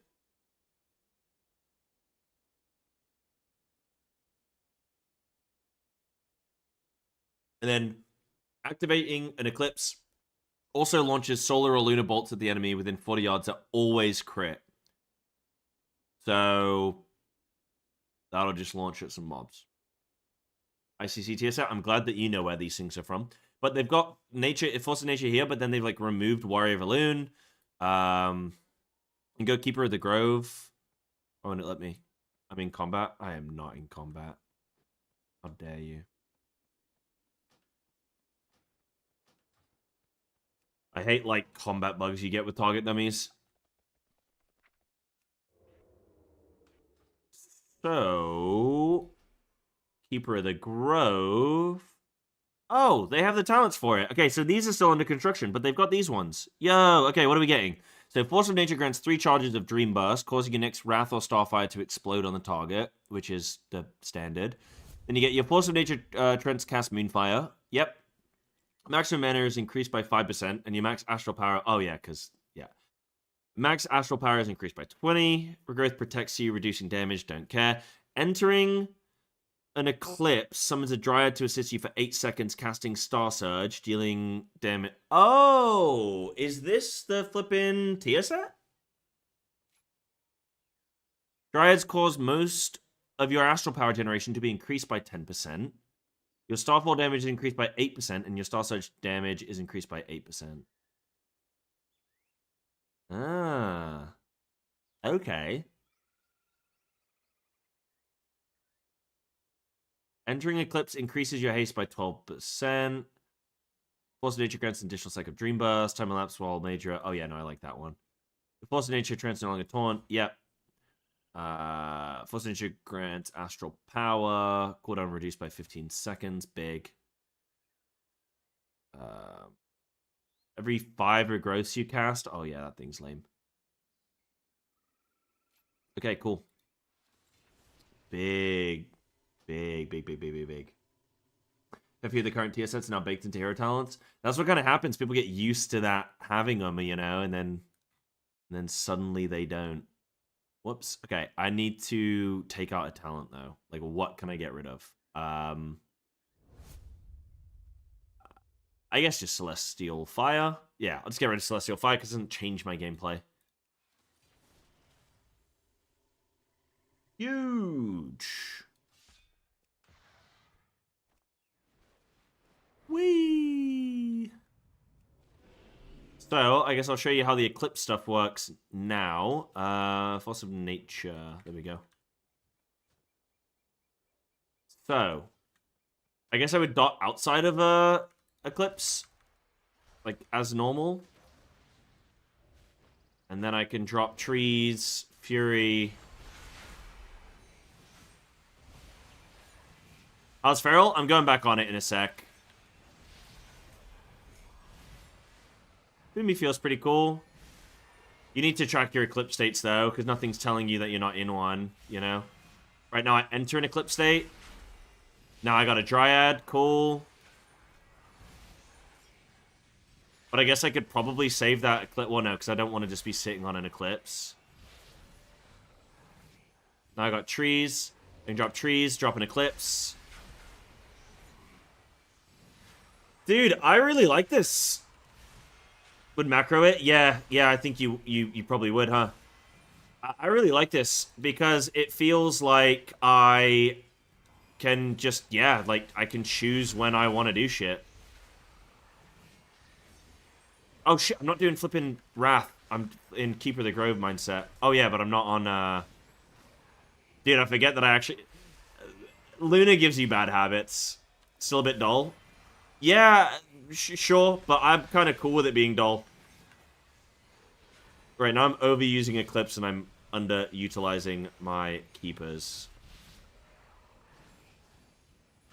I'm kind of cool with it being a little bit more simplistic, because it would, like, never be a main spec for me, you know? Why isn't that one? Can't target it, there we go. Right, so Trees and Eclipse, big. Dryad's there, and then I can flip in 1, 2, 3.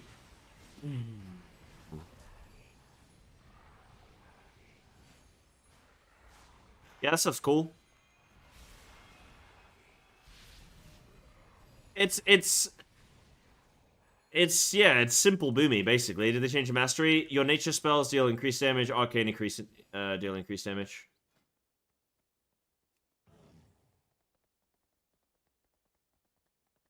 They moved just a bunch of stuff around. They changed some abilities, though. Like, they moved stuff around, you know?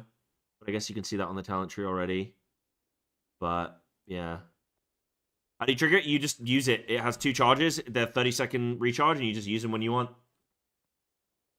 And the cooldown managed to track Astral? Yes, you got that, didn't you? Did you see it on my screen?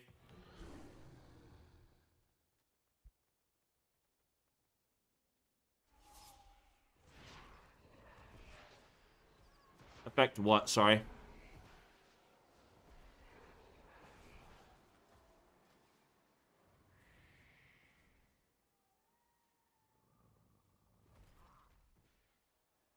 Who says that?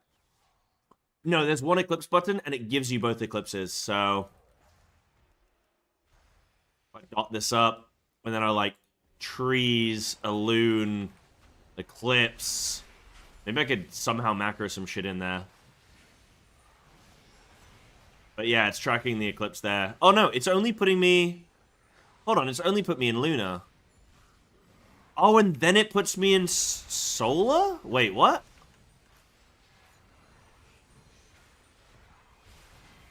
And now it's changed... Is it based on my last ability? Oh, it's based on your last ability! Whoa! Okay, so if I cast a Wrath, it changes over to Luna... Solar, sorry. And then if I cast a Starfire, it changes over to Luna. So there is actually some thought process there of, like, what do I want to do? Like, what do I want to go into? And Keeper Keeper of the Grove is going to be more interesting in that, right?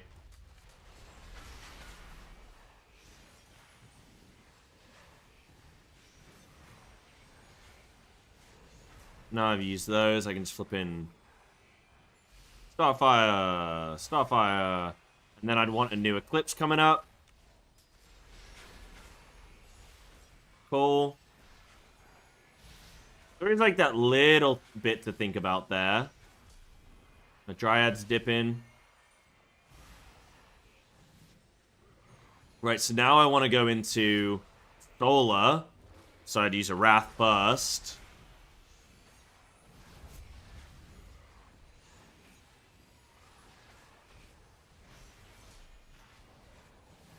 Cool. I did find it with the talent grab, so like if I get rid of the right tree and then I show you guys, so like actually just select, like working through your talents and selecting stuff. Let me show you that. I gotta wait till I leave combat.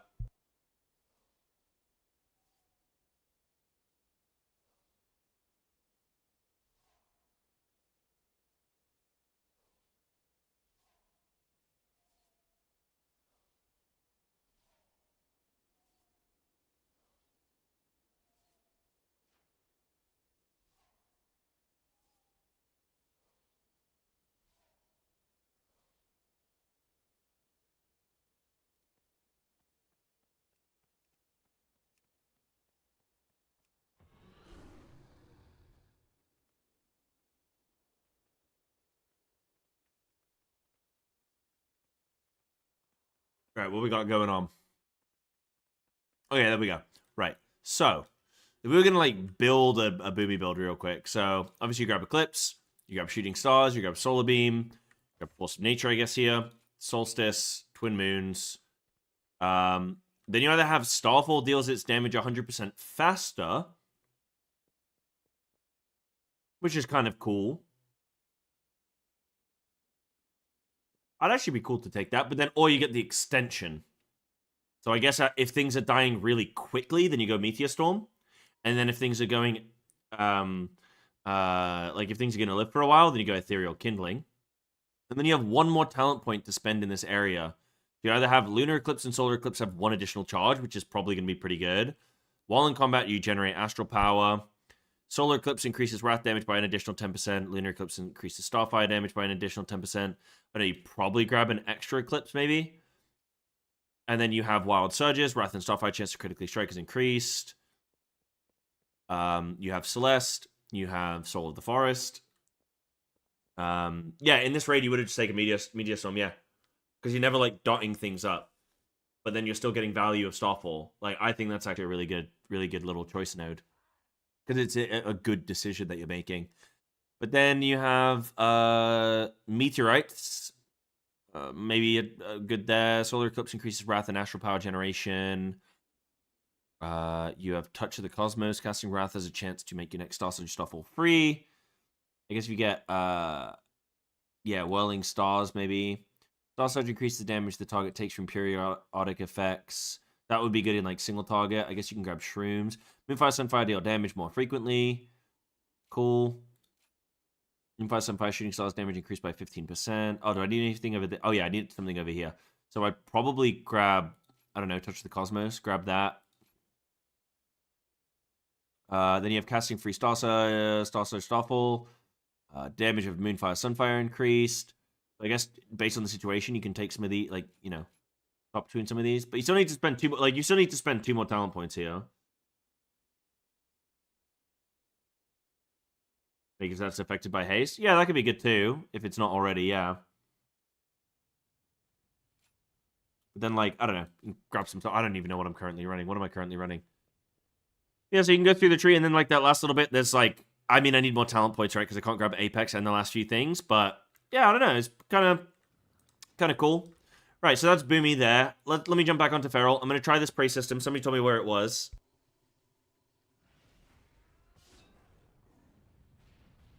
And then we'll do a dungeon. I know I keep saying about doing a dungeon.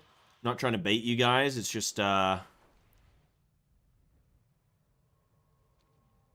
it's just how it's been. We've had a lot going on. Finally gonna enjoy Feral again? yeah, I think some people are gonna prefer it. Some people are gonna not prefer it. What's up, Fusa? How you doing? Right. The prey person is apparently in Murder Row somewhere, which is a good shout. Because I remember now from the video. There's a good point. Oh, and there's a dungeon right there. It's Murder Row. Murder Row is right there. Astral Sanctuary. It's gotta be. It's gotta be in here. He's the dude. He is the prey dude, yes? Ah, yeah, this is the prey stuff. Yeah, Prey Seeker's Wrath. It must not be in yet. Yeah, they're brave. I think it's incredibly risky. They are risking a lot here. But, like you say, be really good. How's Fair Alpha? Some good stuff, some bad stuff. Generally, I'm more positive than negative.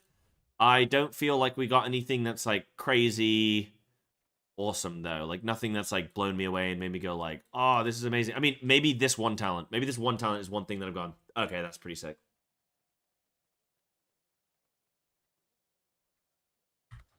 You know? Right. What's this guy doing?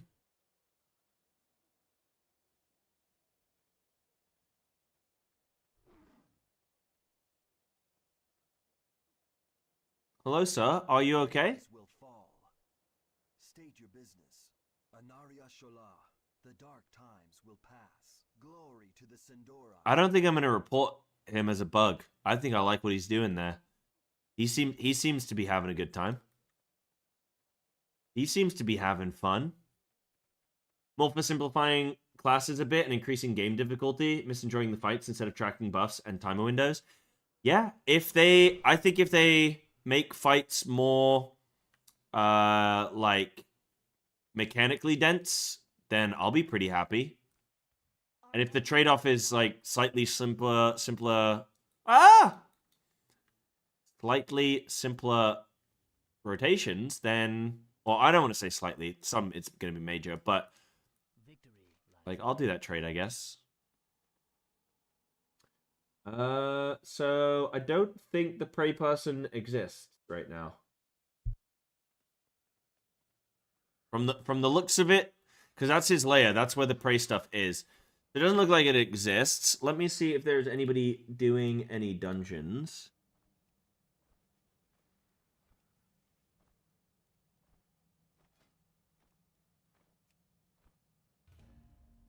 I will random queue and see what we can find.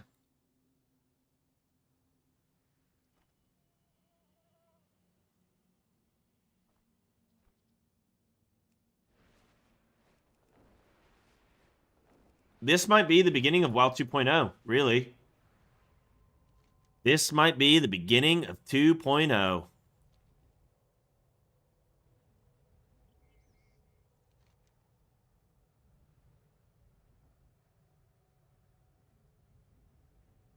I don't know what to do. Like, I don't know what to do on Alpha now in the sense of, do I level, like, I want to do a proper full level through where I experience everything, do every quest, read everything, like, sort of get involved in the lore and whatnot. But then I'm also thinking, I don't think that's what I want to do immediately. Like, that's something that I want to maybe do in a few days or something like that.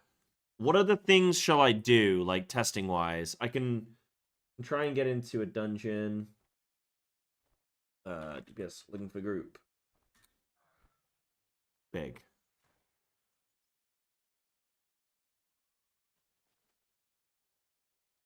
Yeah, I get you, Dan. Mm-hmm.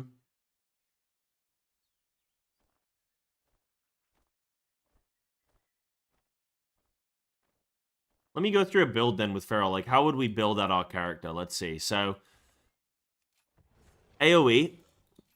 I'm not going to speculate on single target right now because it's too hard to kind of see. Let's go AoE. So, I need one. Yeah, so AoE simple there. We're going to grab everything up there. Then we're going to come down. We're going to grab all of these. We'd grab Rampant Frosty. We'd grab, like, 2-minute Berserk. We'd grab Blood Spattered. Then we'd probably grab MOC, Tiger's Tenacity, then it's like, okay, we got 3 talent points to choose from here now.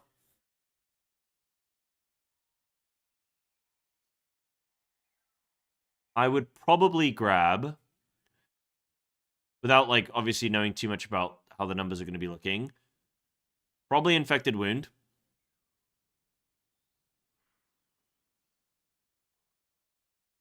And then really here, I don't know. It's going to come down to numbers. Like, do I want more swipe damage or do I want 2% mastery? Right now, 2% mastery, I don't know how, like, I don't know if it's just a flat 2%.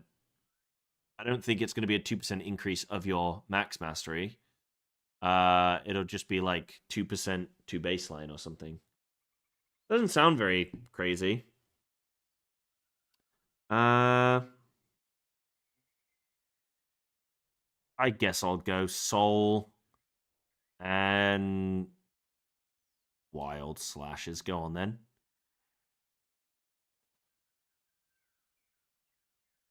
Percent doesn't sound much.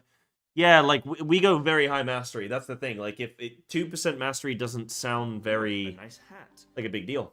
Yo, Seto, thank you for the Prime. Yo, new Prime coming through as well. Thank you, and thank you for all the follows today, everybody. Thank you guys. Subs really do help me keep doing all the content, so thank you. It is a lot if you're in the DR range, though, since it's unaffected. That is true. Yeah, so I guess maybe that's going to be more valuable when you are actually at high mastery. Maybe right now in this level gear, it's probably pretty shit. And then go Frantic Momentum. Probably go... I don't know between Incon and Convoke right now. I'm going to say 1 minute 30 Incon. Shorter CDs. Available more often. Sounds pretty good. Then I want to grab Apex, definitely. I probably don't need to grab Chomp, though it does sound like some nice single target extra. I could probably grab AoE Frantic Frenzy, then Lacerating Claws, Hunger for Battle, and Circle, and then I really have a choice between Rip and Tear, Chomp, or CI. And I'm gonna go... I think I'm going to go Rip and Tear. Ah, but I don't have the 30% increased damage from Unseen Predator yet. Dan. Are there any people...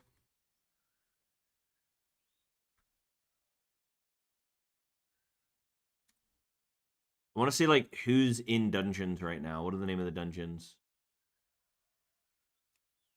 Murder Row. / who? Murder Row. / who? Wind Runner. Okay. No, I'm level 81. So you'll absolutely get more points. What I don't know right now, though, is if I am stealing from my...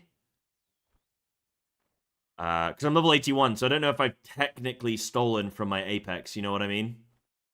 Like, if I have too many talents down here, what have I spent? 1, 2, 3, 4, 5, 6, 7, 8, 9, 10, 11. I think you only get 10 talents down in this bottom row. So I think I actually have stolen one.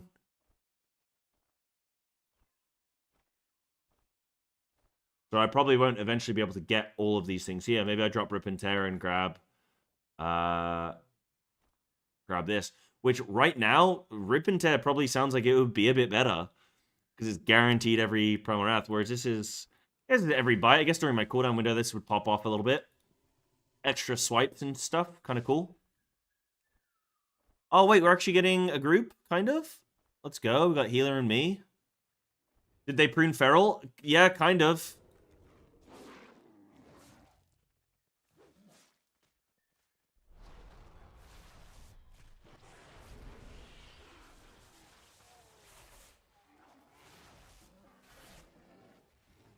They pruned everything.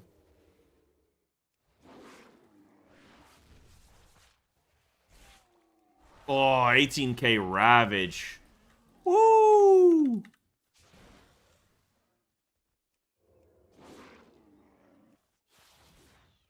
Oh, shit, that didn't have Rip on it. Wait. Oh, that counts. Dude, if you kill critters with Primal Wrath, you get the You get the Hunger for Battle effect. This Hunger for Battle effect looks sick.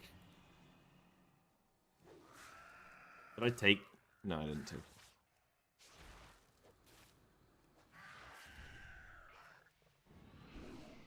Yeah, those mobs don't die. Oh, my thing just killed an innocent creature. Oh, no. Shadow looks gutted. How does Shadow look? Like, I know you just said gutted, but like... Good? I heard you get a Void Tentacle Wang. You get the Void Wiener. More apparitions, okay. That's something.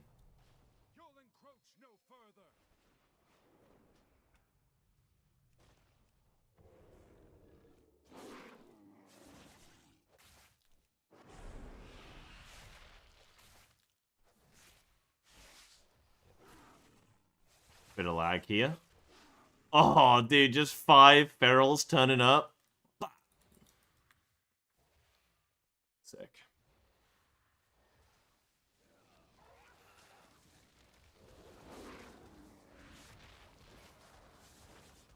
Thrash has a 6-second CD now.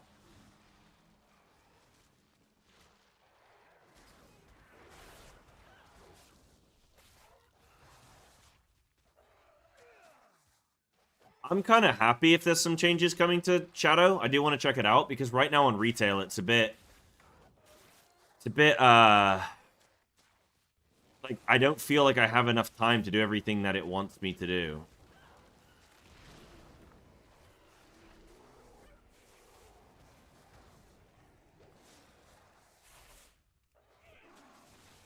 Yeah, it's a bit nowhere. It feels like there's too many things it's trying to get me to do. You can get more than one appear when biting once. I don't know if that's proccing off Rampant Frosty, actually. Maybe it is. Let me find out.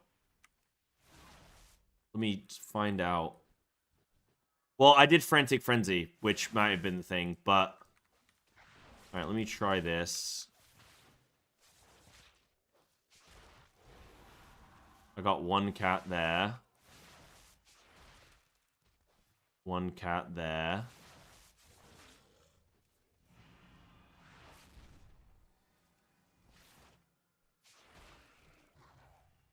One cat there. And I'm dead. I think you can only get one proc at a time. But it's proccing quite a lot. Goodness me. What is it? 15 per combo point? So 75% chance, right? Yeah. So it is really quite high that you're going to get the effect, actually, per bite. With Convoke, that must look mental.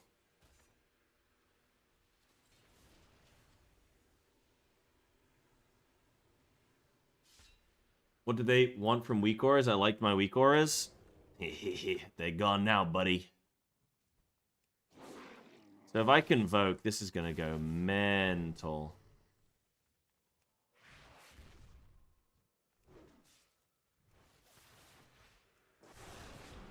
Ready? Okay, like, none appeared. What the hell? Maybe I didn't do many bites. They were kind of shitty mobs. Thinking like 6 bites, 6 mobs would show up. Ready, and bah! Everybody getting Feral Frenzied. I mean, it does feel kind of roguelike. Like, we're using rogue abilities. Rogue have this ability. But I did say, I mean, shit, I want to go back and look at, like, when I said about, I want to see about when I said about Feral having, like, AoE tigers. Because I legit was like, what if we had a thing where you flip in, do a thing, and then a bunch of tigers, like, leap at the enemy. That's literally what we've gotten. Who'd have thunked it, huh? Yeah, I'm losing to these mobs. They, like, stripped a lot of our healing and stuff. And I'm just weak. Huge. I don't think it feels like Rogue. It definitely still feel like, I'm telling you guys this now, it does not feel like it isn't Feral. It feels like Feral. To be honest, I'm not even really missing Blood Talons that much, and I know that's like sacrilege, and I know that's like, Sai, how could you say that? But it's one of those things that I was like glad was in the game, but now that it's gone, I'm not like angry, you know what I mean? It's like somebody who's tax avoiding because everybody else is tax avoiding, but like they don't want to tax avoid, you know what I mean? No, but that makes it seem like I've wanted Blood Talons to be gone. I haven't. I've wanted them to keep Blood Talons. But now that it is gone, like, my world hasn't come crashing down. When you commit irritation to memory, you always have them up. Yeah, but a lot of people, like, I'm trying to see the other side here and trying to see the... Well, it's not even the player. I don't really care about seeing the side of the player. I also care about seeing the side of the developer. And they clearly are seeing a lot of stuff from Feral players who are just like, can't do it, not doing it, I give up. So, yeah, they clearly... I guess they got some stuff there. What I think will be the main stat? Oh, I don't know. Mastery haste. The usual. The usual lately, anyway.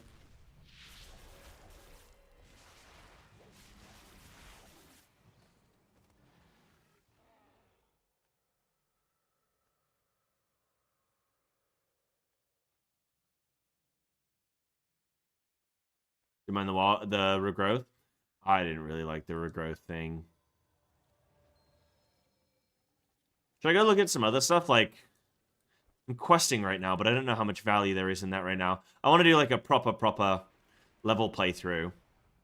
I know I'm just, like, killing stuff, which can be kind of cool. I'm thinking, maybe, like, this profession stuff I can look at. Like, I've not looked at any of that. I could look at some other specs as well. Outlaw Rogue? What, you want me to try it? Kind of would want to try out some of the things I actually play on retail first, because I know my baseline, like I know how they're looking on retail, and then go from there. I want to check out the new healing thing. What the hell is that about? So what have they done for Resto Druid? From the sounds of it, it's going to be flipping gutted. I've just recently started playing Resto Druid. Just hit 2200, what up? They don't have the new stuff yet, do they? Okay. Maybe I want that. Maybe I want that. Sure. What's the Apex Hunt? Life Bloom stacks every 5 seconds, stacking up to 3 times. What? 30% of Life Bloom's healing splashes to 2 allies within 30 yards. Huh. Life Bloom bursts into a blooming frenzy when you consume Soul of the Forest, causing it to bloom 8 times in rapid succession. Wait, what? Machine Gun Life Bloom? What the hell is this tree? This is, like, mental. You just, like, Life Bloom some shit. You got, dude, I haven't even looked at the retail talents, actually.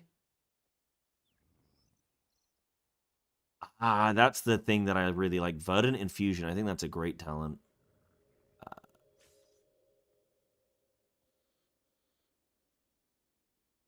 Yeah, like they took buttons away from healers? Maybe. Still get Efflow, still get Trank, still get Ironbark. That's cool.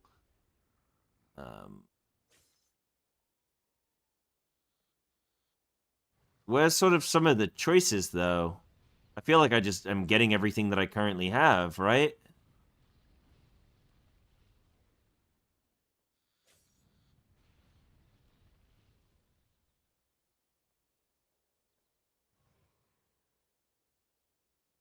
Flourish is baked into Trank. Okay. Yeah, we don't have Flourish anymore. Oh, Flourish. Oh, Flourish is there. Tranquility extends the duration of all of your heal over time effects by 2 Oh.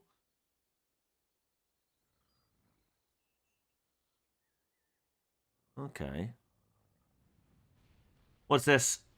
Season 1 dungeon pool? I have seen the Season 1 dungeon pool because it is right here.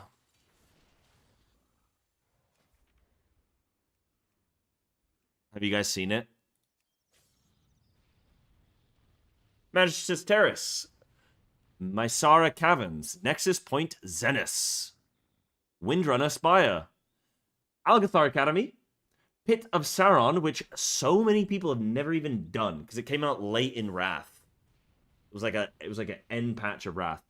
Seat of the Triumvirate, which again, like so many people have not done that because it was in Legion and it was a final patch of Legion that it came out, and it was like their first time adding a dungeon like late or whatever, and it would just people just sucked at it, which is insane. And then you have Skyreach. It depends what changes they make to Seat and Pit. I don't know. Like, Pit is a Wrath dungeon. That's far back. Is that the oldest dungeon they're bringing back? Hold on.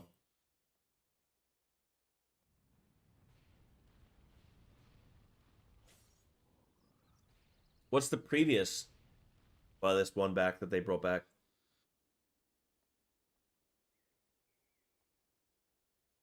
But they brought back one from Burning Crusade?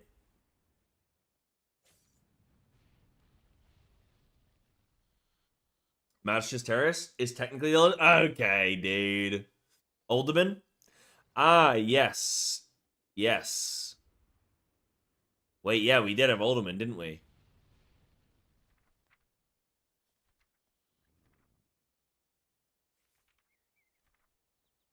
I got that old loot on him. Damn, item level 4. Ow.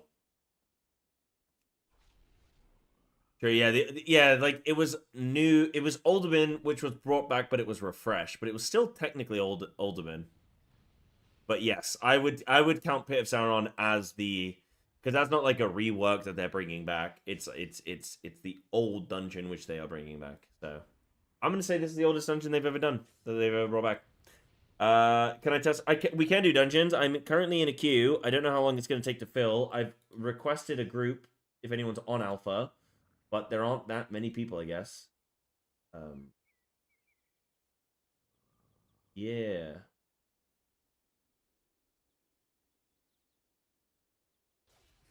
LFG. Okay, I'm seeing. What's it?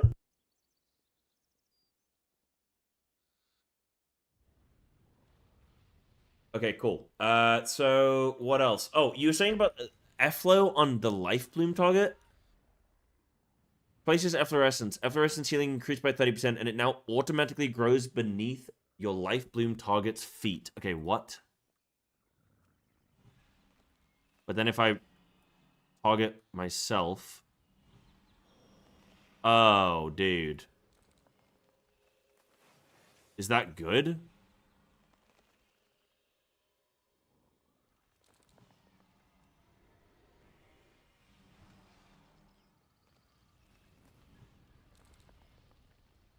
What's on the Blizzard post? I mean, what's the post saying? Oh, I thought you were linking dungeons, because you mentioned the dungeons. Oh, okay. So, developer insight. Combat for everyone in Midnight. Oh, okay. This is the juice. Since the release of World of Warcraft, our goal has been to make a game that everyone can enjoy. There are as many ways to play and enjoy WoW as there are people. We love to talk with players about how they play and what they love about it, whether it's the story, running dungeons with friends, yada yada yada, combat complexity, and how it affects players. One thing we often hear is that there is a high level of complexity in WoW's class and combat design. Classes have a lot of abilities to manage, and it can be tough to find comfortable keybinds for them. During combat, there are many buffs and debuffs to keep track of, which is critical to playing well and can require intense concentration. Players trying out new specializations, Spec, also report that the talent trees can be intimidating. Yeah, I think... Let me finish the paragraph, actually. Even after learning the purpose of each talent, there are still subtle interactions that aren't obvious, and players often feel like they do not understand what bonuses and combinations are critical to their success. Yeah, I think that if I was to look at Feral, for example, something that I have played for 10 years, I've gotten pretty flippin' good at it, I guess, whatever, and I know it very well. And I still have issues with it at times. Like, we'll get like a new raid tier, and I'm like, what? Like, I don't know what our best build is going to be right now. Like, I don't know. We might do some little niche, like, optimizations and stuff like that. Like, but I'm relying on either theory crafters or just, like, whatever, like, information to kind of get, like, seeded through and to test things and stuff. And, sometimes I can kind of go, like, I can predict. And there's, whatever. But if I go and pick up a new spec, oh my god, I'm, like, fully just in the weeds. It doesn't matter how much experience I've got on Feral, I'm still just going to be sort of like in the weeds trying something new. And so I think hopefully this kind of stuff will encourage more people to be able to go and pick up a new spec and not feel intimidated. I do contest this point when they said players try out new specs even after learning the purpose of each talent. I can guarantee you right now 99% of WoW players that just learn a new spec, they yoink the talents off of whatever website they're on, they plug them in, they set up their bars, and then they play. And they do not read their talents. Like, I can just guarantee it. They just don't. There are people who don't read their abilities, bro. I have people asking me about why we bite at 50 energy. And I'm like, have you read your abilities? Have you read your abilities? Have you read them? Complexity of the combat system impacts all types of players in different ways, and everyone faces barriers. There are challenges for new players trying to learn the ropes for the first time, as well as for returning players who are trying to catch up. Going further, we understand these challenges make it harder to recommend WoW to friends. Players sometimes feel that their more inexperienced friends need a robust guide on how to play, manage add-ons, and more to even get started. Experienced players who are eager to improve their play so they can tackle more challenging raid difficulties often don't know where to begin to get better. Without reading a guide, they might miss a subtle aspect of maximizing their performance. We've heard feedback from skilled players who tell us they have shelved some of their favorite characters because those characters' gameplay is more mechanically demanding than they have interest in. Expert players can spend hours configuring and maintaining add-ons to display information they need to play at the top level. Yeah, it's like hard to disagree with this. It's hard to say, no, Blizzard, keep things complicated, keep things more of like this exclusive club where the best players with the most time and the like best understanding are going to perform the best. Like, it's really hard to say Blizzard keep it that way and gatekeep, like, I don't want to say gatekeep, but just it's hard to say, yeah, make it so that people that aren't mega experienced, like, they're gonna just be struggling. It's hard to go with that, With Midnight, we aim to make gameplay clearer and easier to understand, so the path to improvement is more apparent for players at every skill level, while maintaining the depth of mastery that WoW offers. We are updating. I mean, you're not gonna do that. Like, you've just said, hey, we want to have our cake and eat it too. Let me read that again. We aim to make gameplay clearer and easier to understand, so the path to improvement is more apparent for players at every skill level, while maintaining the depth of mastery that WoW offers. Okay, no, sorry. Okay, sorry, I misunderstood that. You actually can do that. You can make things clearer to see, but still have depth. What I don't think they can do is make things simplified and still have the depth, because they're kind of pulling against each other. They're opposing forces, but maybe they can. We're updating every class specialization with an eye towards approachability by reducing complexity and making gameplay more intuitive.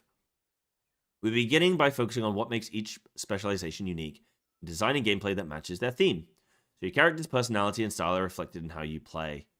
Our goal is for the most appealing, visible elements of your spec to be what matter most in gameplay. That often means managing resources, tracking a few key buffs and debuffs, using ability charges strategically, and responding to important triggered effects, also known as procs. We want to ensure that players have all the necessary information to play a spec with clearly visible prompts and indicators in the user interface.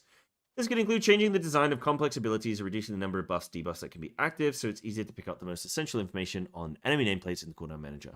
Cool. Also reviewing the amount of concentration or cognitive load required to play each spec. Cognitive load encompasses tasks such as keeping tracks of active auras, passing conditions to choose the most effective ability in a given moment, or remembering long sequences of abilities. Some specs will demand more cognitive load than others by design. Keeping track of damage over time effects requires concentration. This is also a big part of the appeal of specs like Affliction, Feral, and Assassination. However, we are reviewing all specs for areas where concentration demands are excessive, unclear, or don't serve enjoyable gameplay. Can't really argue with that. Heard of Outlaw being kind of cringe. I do feel like they did not advertise snapshotting in pandemic windows and this stuff for Feral very well, if at all. They kind of didn't.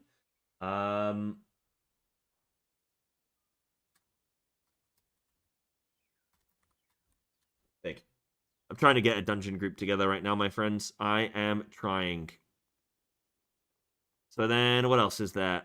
Ultimately, our goal is that once every spec has all its new class talent points, hero talents and apex talents, it has what we feel is a manageable, fun, and appropriately challenging level of complexity. Yeah, it's also important to note right now, like, we are still missing, like, what, 10 talent points or whatever, and some extra hero talent stuff, you know? Get you alpha. A little alpha giveaway. Examples of class approachability changes. Do I need to read through a lot of that? Yeah, you know what, I will. We don't want gameplay to rely on add-ons to show the information that players need. Going forward, we plan to design the game so all information required to use abilities with intention is available in the interface. 2 categories of abilities are particularly tough to play without the use of add-ons. Abilities where players rely on add-ons to calculate when to use spells, and abilities that rely on information that's hidden in the UI. For instance, Outlaw Rogue's Roll the Bones is an ability where players often use add-ons to calculate when to use it, as there are many factors involved. In Midnight, it's much easier to see when it might be worth recasting Roll the Bones. An example of an ability that relies on tracking information that's hidden in the user interface is the Feral Druid ability Blood Talons, which has been removed in Midnight. I did, like, what they haven't, what do they mean? I guess it doesn't tell you if a bleed is snapshotted, but then they've just made improvements to show you when it's been snapshotted, but then it removed it anyway. Like, I'm not gonna, like, stomp my feet about Blood Talons being removed necessarily, because I think I can probably still find enjoyment anyway, and, like, look, 2025, you gotta change things up, whatever. How would you know it's Blood Talons and Tiger Fury, and then one or the other? Good point. I mean, you can have different colors, but, you know. Yeah.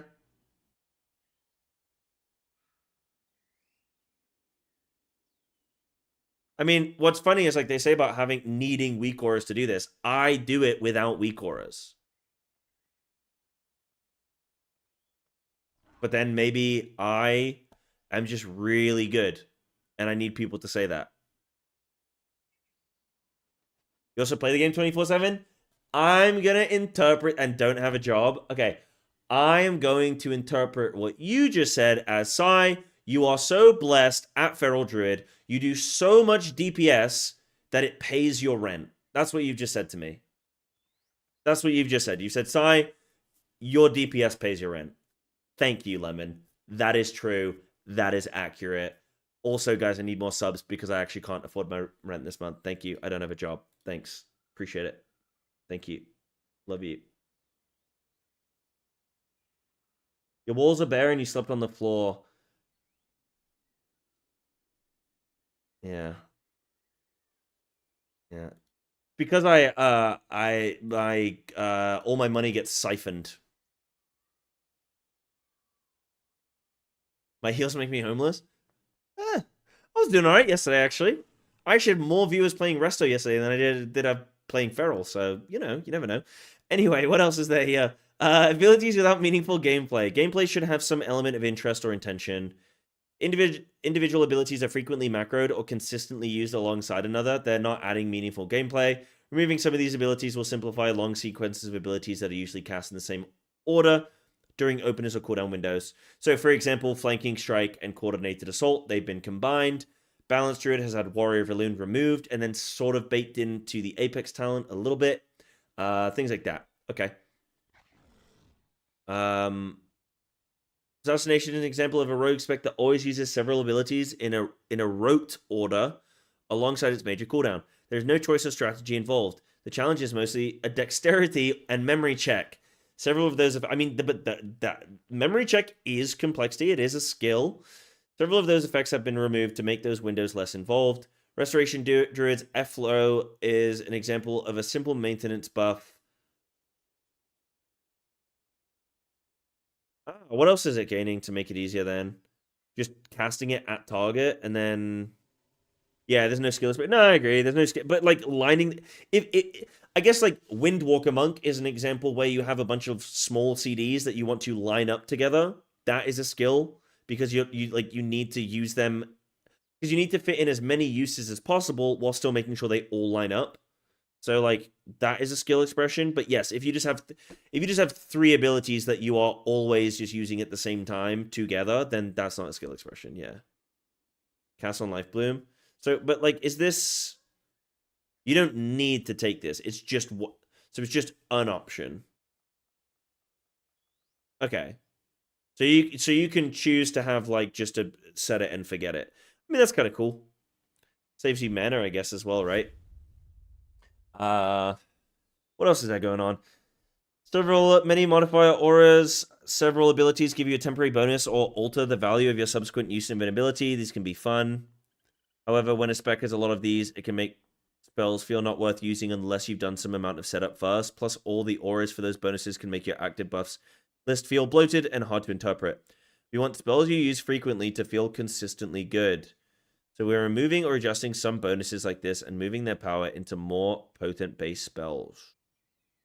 Windwalker Monk has a lot of these types of abilities. Effects like Dance of Chi-Chi, Transfer the Power, and Martial Mixture have been changed or removed to adjust the need to track auras to determine when to use abilities like Spinning Crane Kick. Yeah, I ain't tracking all that shit, to be honest. So that's good. Like, this is the thing. If I look at most classes across the board, I'm actually on board with them being simplified. But when it comes to Feral, I'm like, nah, don't simplify it. And that just shows that, like, that's that disconnect of, because it's my main thing, cool. But, like, other things, I'm like, or because of my main thing, I'm like, not cool. But all the other things, I'm like, yeah, that's cool.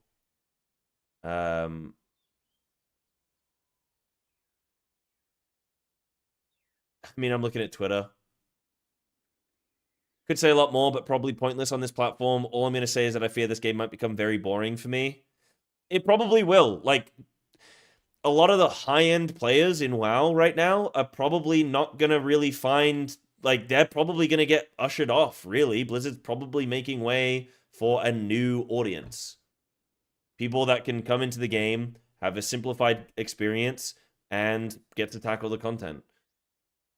It's kind of the direction they're moving, and it's hard to argue against it if it's going to make them more money, but it kind of, in some ways, can suck, yeah. I think we pulled way too far on rotational complexity. I think there was a problem with random extraneous buffs and debuffs, but looking at the gameplay for some of these specs looks abominable. Yeah, some of them do look dog. And they're also removing the add-on stuff.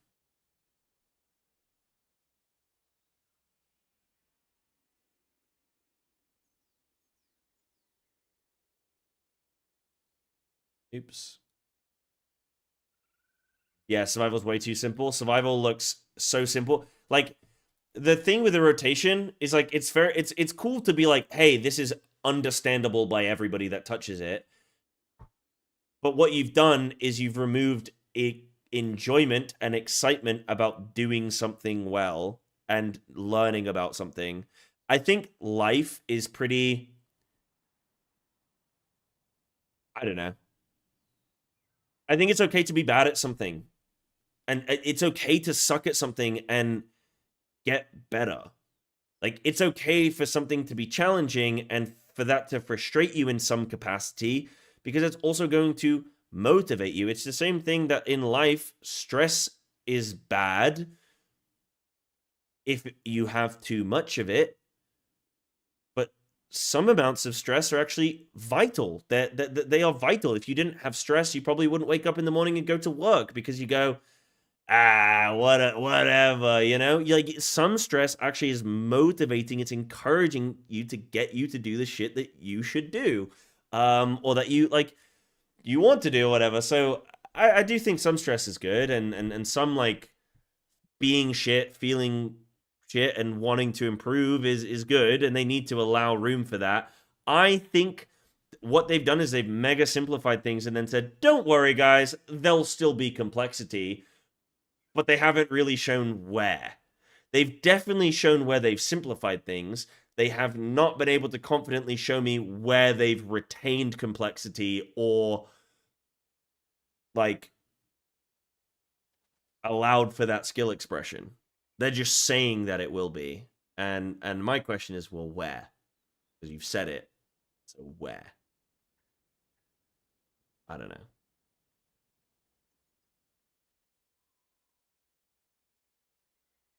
I just think, like, you could do more to onboard new players effectively. Oh, a nice hat. Yo, Qualtrell, thank you for the deal 1, dude. Thank you for that. I appreciate it. No more ads, dude. I got you. Well, you got you. Thank you. I think that you can, like, once if you make a lot of stuff simple to play, then there's nowhere to go from there because you've just made it simple. Like, there's no, all right, I understand the core basics. Now I'm going to step up a little bit. I'm going to layer on a little bit more, and then I'm going to layer on a little bit more. Like, there's just nowhere to go. You just go, this is simple, done. I am as good at this thing on day 1 as I am on day 400. That's not very good. So, like, I expected skill expression to be moved around to different areas and such, but it's simply backwards and not sideways. I mean, yeah. They've merely reduced. They haven't, like, spread the complete, like, you know, had some depth and stuff. But I'm still going to give this chance. I'm going to see. I'm going to provide feedback and stuff. But, yeah, the removal of a lot of add-ons is going to add some complexity. If you've been relying on add-ons for gameplay, yeah, I think I'm in a unique position where I've been playing the game at a reasonably high level without any add-ons. So for me, a lot of stuff is just going to become fundamentally simpler, and that's it. But I'm in the minority, and I know that. I think I am very self-aware of, like, the position I'm in, the situation I'm in, and yeah. Need to wait and see boss fight design too. I'm so stoked to see the raid stuff. I'll jump on raid stuff in a sec, actually, while we're waiting for some stuff to happen. So what else have they got? So, like, see me do Fractalis Mythic without add-ons? Me specifically? I would hard shit on Fractalis, no add-ons. Are you kidding me? Bro, you could put me in any raid fight this tier, no add-ons. No problem. Not a problem. I have the add-ons on my screen because I'm forced to use them from my guild. I have not learned the fight via those add-ons. You could take them all off me, I promise you. You put me on Nexus King, no add-ons, I hard shit on that boss, no problem. I back myself, okay? I back myself. I am not an add-on relier. I also think they are very aware of the success of Classic and Classic gamers who still fuck their rotation on that game and keyboard turn. Yeah. Yeah. Yeah.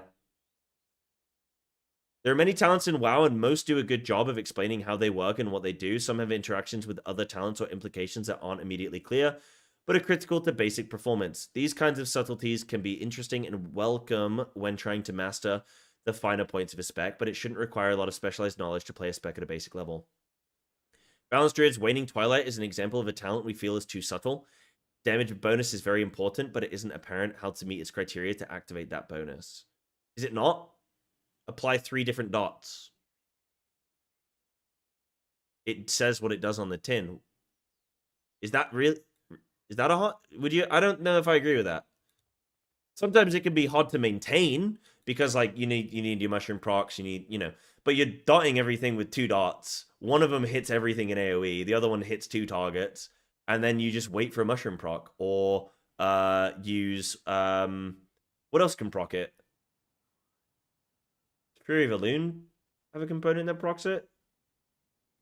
There's another thing. There's definitely another thing. You hide it on your plater? Yeah, it plays itself. That's a really bad example, I think. Again, I'm going to be fair to Blizzard when they make good points, and I'm also going to critique when they're just making shit that I'm just like, nah, that's not. Oh, Astral Smolder, that's from your Starfire, right? From your, like, Starfire is just going to blitz things. Huge lower level of gamers, like the ones in Classic player base, they're aware of. Yeah, I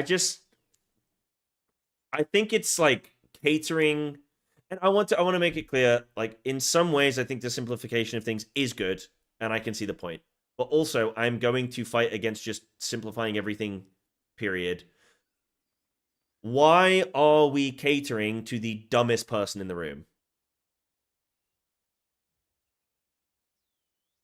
I don't think there's any point in life where that is good.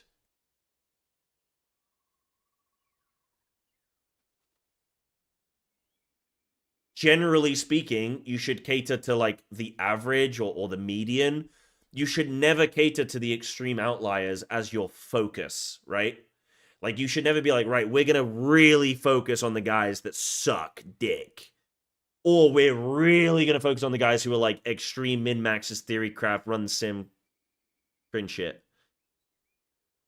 Because then you're just like, yeah. But yeah. Retail hasn't grown, and most people moan about how complex it is.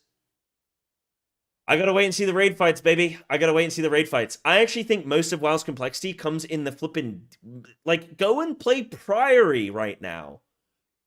Give a shit about my spec. Go and play Priory. You need 1,000 kicks as random shit damage. Pot shot, boom, gotcha. Also, there's a thunderclap at the same time that has a 0.5 second cast time every once in a while. Also, the knight's going to do a disrupting roar and impale somebody randomly every time, and it can target the same person 3 times in a row for some reason. And also, the flipping paladins with the just pulse damage just shits 80% of your HP, and you don't have enough defensives for. You have to sit in bear form for 20 minutes. Like, what? We do purification cast from the flipping things? Are you kidding me? They can target you multiple times in a row because the game hasn't been coded effectively to, like, prevent you from getting multi-targeted. And you run out of defensives. You also got that sacred goddamn toll going at the same time. And then, oh, a fireball went through because these mobs are casting every 0.3 seconds. Like, talk about rotations, bro. I can't play my rotation because I'm too busy licking the floor. Crazy. Go and play Priory right now. Go and play flippin' Ecodome on a high key level where the mob just randomly does a random thing to a random guy randomly. That's the mechanic. That is literally the mechanic. This mob randomly, you die. Cool. Talk about my rotation. Sheesh. Right, I think we can find a group right now, by the way. We need a tank, though. I don't have Talion Battle.net. Prior right side kick rotation with pugs. Everyone keeps going to the right because all the top players in the world go to the right, I think. That's what I assume. But they're on comms, bro, so they have, like, perfect kicks. I'm going in pugs on an 18, and people are, like, just goofing their kicks. It's like, go left, dude. Just go left. What do we do? Tank can take... We either need perfect kick rotation, or tank can just use a defensive. Oh, I know. Tank can use a defensive. Get shit on. Like, why are we going to the right? And you know what? You're right. I'm gonna tell people... I'm gonna scream at people to stop going to the right. But yeah, the game does need new players. I agree. Game needs new players. They need to, like, do something there. I just don't think that they should fully cater. I just think my fundamental point is you have talents. Let people choose complex or easier things. If the player wants to choose the complex talents and then complain about it, then that is on them. They've jumped into the flippin' arena with a bull and then complained when the bulls charged him. Just don't jump in the arena, bro. I don't know. That's the best analogy I've got. What else we got? Okay, so, but wait, there's more. Okay. Oh, shit, there's more. In addition to above, some aspects of class design review are gameplay with high actions per minute. This can be physically demanding and uncomfortable. Specs with a litany of ability buttons make it hard to set keybinds or keep track of them all in combat.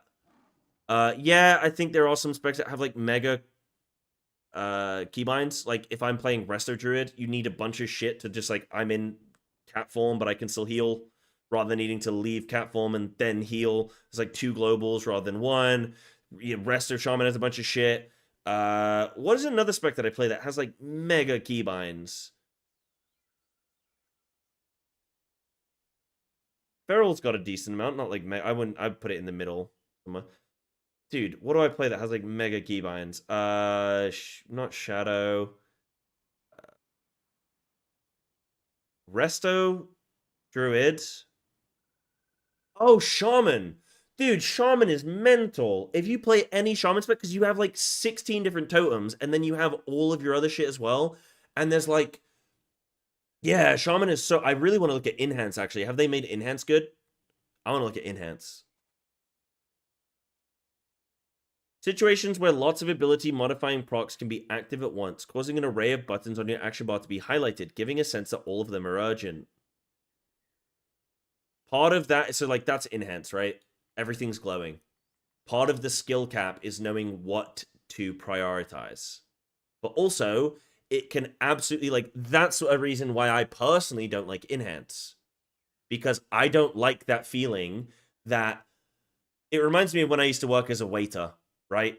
And table 5 needs clearing, and table 3 needs the bill, and table 2 are waiting on starters, and table 8 are waiting on mains, and there's some drinks up at the bar, and like the foods come up for this table, but I need to clear their plates, and then I need to run cutlery, and then I need to go grab the food.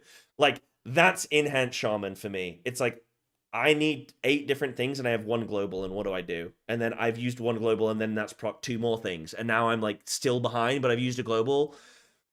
Crazy. But if you're somebody who loves that shit, then holy shit, Enhance is like insanely good for you. I just think that they can fill more niches and then like allow those niches to exist, and then people can be like, yeah, no, like I don't want to play that. But then do you lean more into the class fantasy and go, well, if you really want to be this like lightning god enhance master of elements, kind of sucks if you then have this like super complex thing and you feel like you can't play it when actually you'd really like to. I have literally been, I guess, like a victim of that. I've been a victim of Enhance. I'm a survivor of Enhance, I think, where I've like just been like, nah, I can't do this. Too many buttons, too many flashy things. I don't like it. But I'd really like to play Enhance because I really like the theme of Enhance, you know. But I don't know. Specs sometimes get flooded with so many resources that managing them becomes overwhelming or unimportant. Yeah, Shadow Priest for me. That's Shadow Priest. Shadow Priest is actually both of these. So, yeah, on one hand, I really agree with a lot of this stuff. Abilities that are very complex, such as Adaptive Swarm, Surge of Power, or Blackout combo. Adaptive Swarm is not very complex. It's counting to 5, bro. If you can count to 5, you can play Adaptive Swarm. Ring! You know what I mean? Approachability and mastering World of Warcraft. We have also spoken with players who enjoy mastering the many challenges that WoW presents. They carefully review logs, simulations, videos, and guides. They memorize complex action priorities and train their attention to perform rotations perfectly while handling encountered mechanics. Let's get rid of those guys. Let's delete them from the game. They're often the knowledge gurus upon whom their communities are built, offering guidance and tips for other players and sharing their encounter strategies to help defeat bosses. Damn, they sound kind of cute, actually. Probably British. Young. Strapping. Muscular. Cute girlfriend. Good taste in food. I don't have anyone in particular in mind. Bald.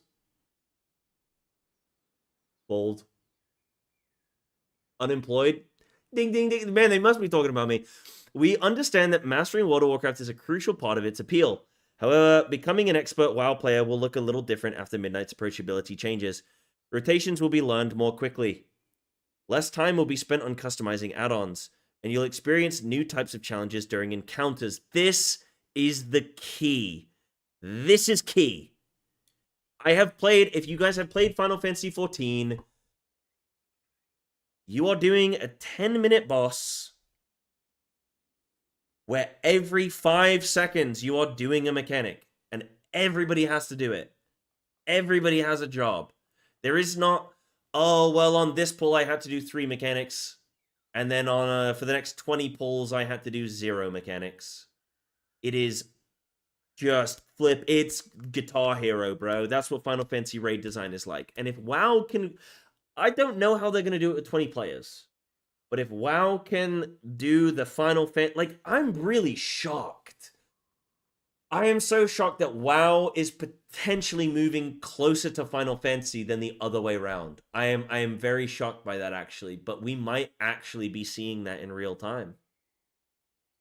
It's satisfying and fun at all skill levels to learn to utilize your abilities effectively to optimize your performance. It's important to us to maintain that depth. Specs will still be designed to give players opportunities to maximize their play, and players with determination to master the game will continue to distinguish themselves. I just think they've said this, but I need to see it. Because I've seen all of this, but I haven't seen the proof in the pudding there. Just like FF14 have 2 or 3 mechanics go out at the same time, you'll get at least one of them and have them alternate around. I think WoW should lean more into role-based mechanics. But it would be kind of crazy because you have like 14 DPS. You have 2 tanks, 4 healers, like 14 DPS. Is that the math working out? I think that math works out. Like, you have all the DPS gotta go do a thing, and they're all like, oh shit, go, go, go, boys, go, go, go, go, go. Kind of like Smolderon, right? Wasn't Smolderon an assignment thing that was based on like, it would split the raid in 2. I think splitting the raid like that is a good idea actually in WoW. Split it into, okay, Dimensius. You split the group into groups of 4 or groups of 5. I think it's groups of 5. They all have to move into the little rotating black hole. Otherwise, you die, or like rotating planet, whatever. If you put too many people in one of those, then you die. So like splitting up into 5s. Doing that in real time with no weak aura could be pretty interesting. And how would you do that? Ding, ding, ding. Final Fantasy XIV, what you do is you put a circle there, and then you put 5 smaller circles inside, and when a player goes and stands on it, it shines. So you can count 1 shine, 2 shine, 3 shine, 4 shine. I can move into that, and I can be the 5th shine. 5 shines have occurred, we can move on. That's the kind of shit that they can do. So like, there's actually some good mechanic design that they can do still with WoW with like no add-ons. I think that if they're going to do this, they need to like hard steal from Final Fantasy mechanics. And if you've never played Final Fantasy XIV, you are missing out. The raids are mental. The mechanics are the best I've ever seen in any game. But I don't play a whole lot of games, so, you know. But that's a really important thing, is looking at the encounters, and I'm very interested to see what they do with that. We hope these changes open the door to World of Warcraft for more players and are another step toward WoW being a game for everyone. If you felt overwhelmed by what it takes to start playing or intimidated by picking up a new spec, we hope you'll give it a try. Or if you wanted to build your skills to tackle harder content but don't know where to start, we hope that Midnight brings the clarity you need.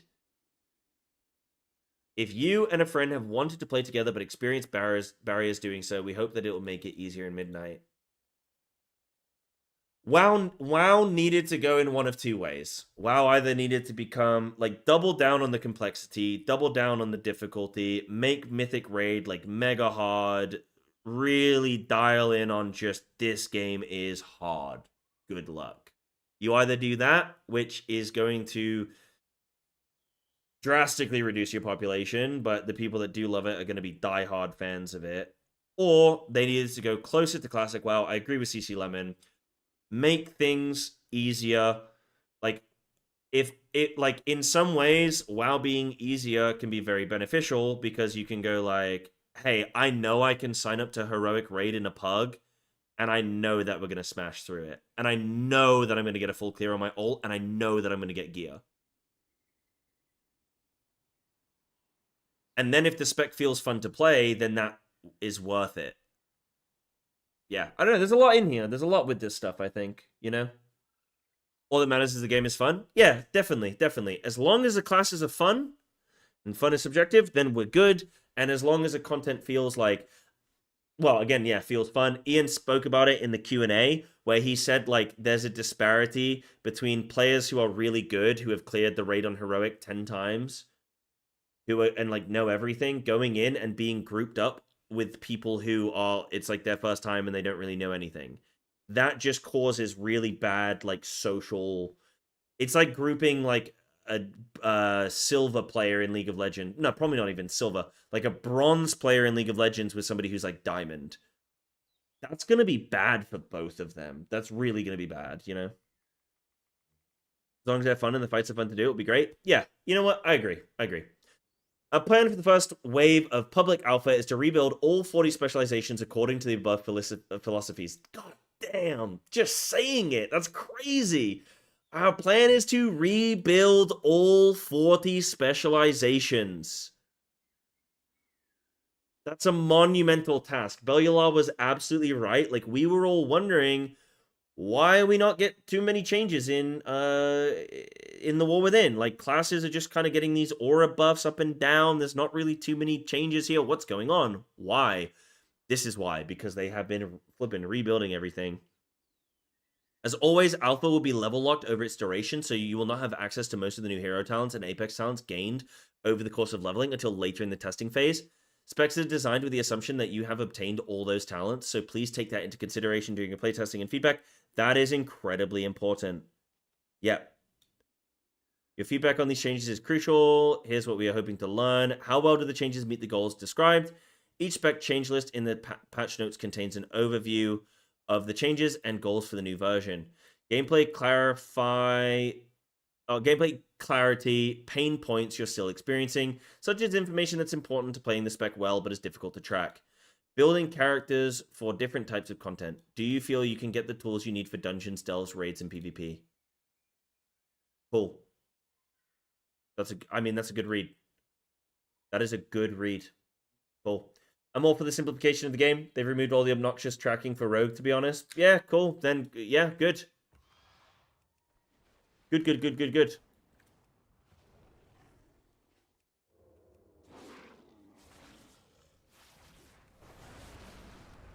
Ah, bop, bop. Oh, you can have Convoke summon multiple cats. That's pretty sick, man.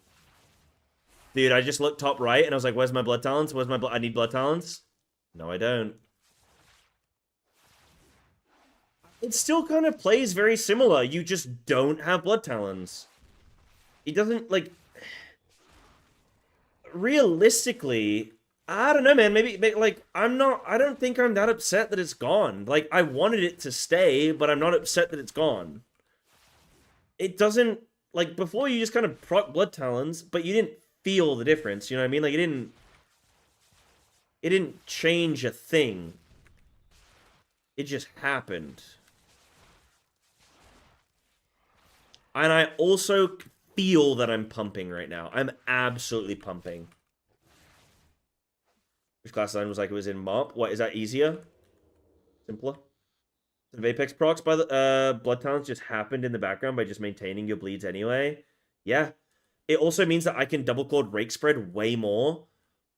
That's cool. I think really the biggest thing for me right now, I've got a feral feedback sheet that I'm kind of holding on to. The biggest, sorry, flashbang. Biggest thing I'm looking at for feral right now, Wildstalker really needs help. Like, Wildstalker's just so shit. It just, like, needs...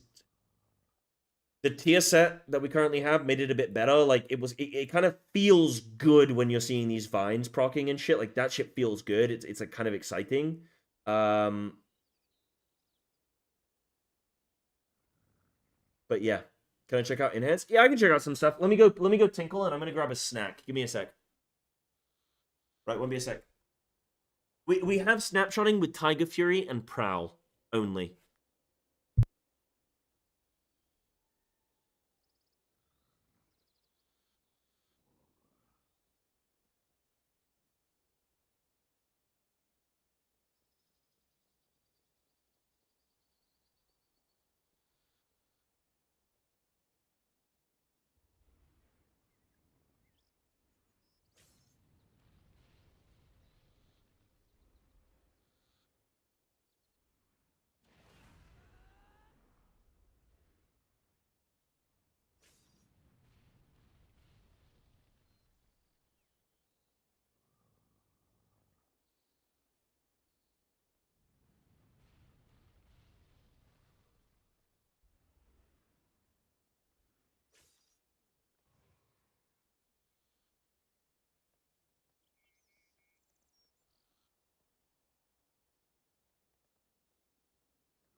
All right, little boogers. I need me a little. I need myself a little late night snack. Oh shit! Yeah, you can. Wait, no, can you? Hold on. I don't know that you. Hold on. Wait. I don't think that you can Starfall as feral. I need to double check that.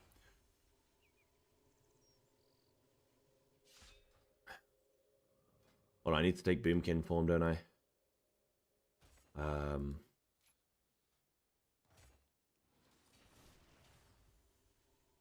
Are we dooming? I don't think we should be dooming. It's definitely not like a feral doom thing. You could. Whoa, Heart of the Wilds. Whoa, that's cool. You could potentially be dooming. Oh shit, dude. Wait, we're actually gonna get Starfall. Hold on. I don't think we should be dooming. It's like I definitely don't think feral is the worst off of all the changes I made. They are fundamentally redesigning combat in this game. Period. They are fundamentally redesigning class design and complexity. Period. I actually think of all the changes I've seen, feral is probably in one of the most solid situations. Like, if I was feral right now, I would not be dooming. If I was playing some other specs, I would be dooming in some ways. But yeah. Dude, am I about to Starfall on these bitches? Hold on. Let me see. Let's do our little rotation. Let me dice some of these fools. See my cats appear. Where are my cats? I'm coming out of my berserk window. Hold on. Okay. And then Nature's Vigil. Wait. Oh, wait, I'm stupid. No! Now I gotta wait 3 minutes. No, I'm stupid.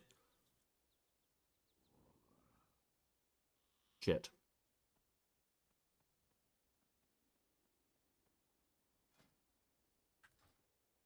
Do I think feral will still be one of the most complex?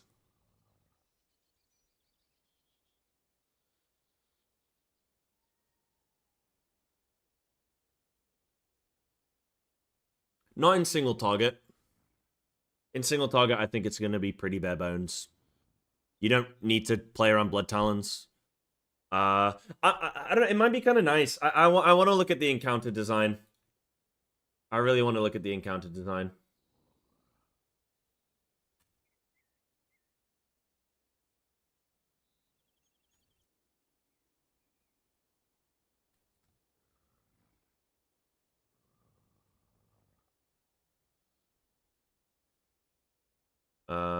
Yeah.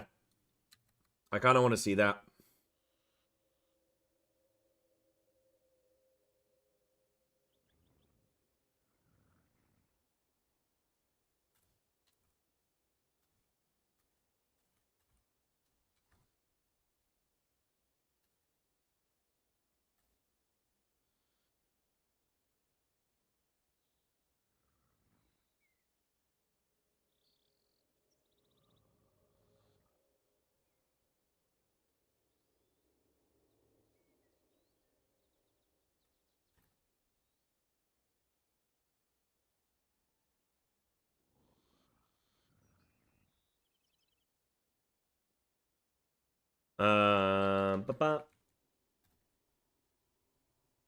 Big. So I was putting out a tweet. It said, I'm withholding judgment until I see what the encounter design looks like. If we see fast pace, no add-on combat, then more simplistic specs might flow really well. Bring on raid testing. Huge. Yeah, if they manage to cultivate an uptime culture, might be more fun. Oh, wait, yeah, that makes or break that's make or break a lot of complexity in FF is uptime strats. Yeah, Final Fantasy definitely leans into min-maxing, like abusing the boss and abusing your toolkit in a way that you can, yeah, go for like speed kills and uptime. Like uptime strats is the big thing, definitely.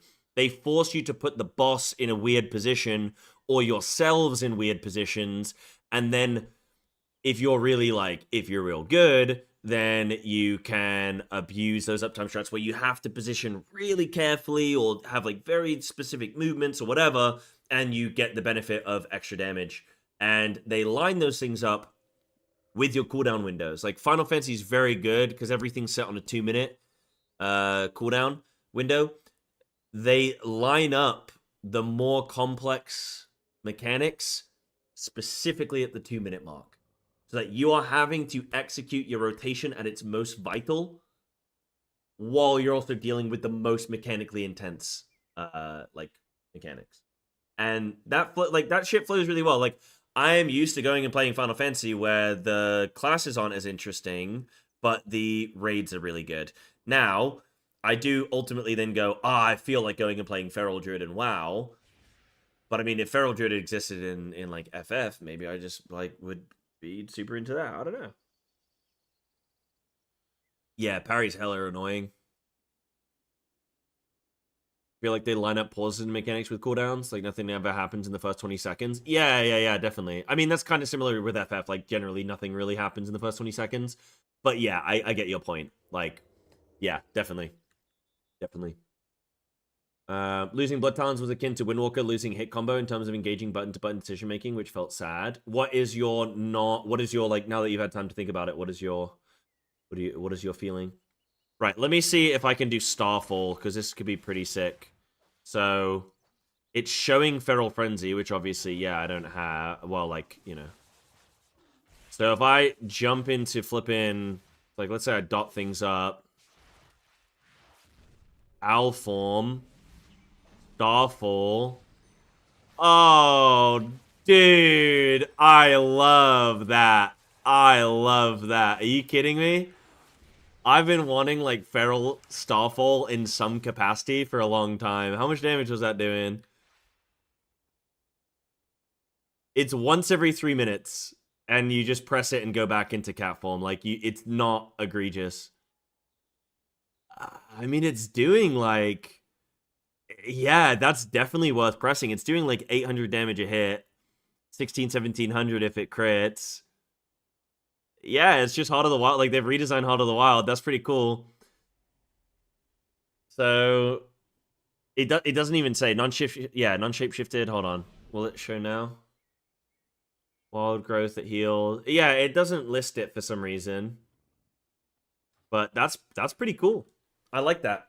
I would love, me and Guilty were talking, weren't we? And I would love to see them add, yeah, like Sunfire in cat form for Wildstalker. Like, that'd be pretty sick.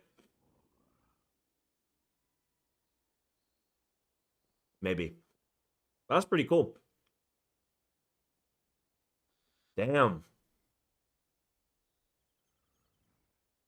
The thing that makes it good is that you retain the Starfall even when you go back into cat form.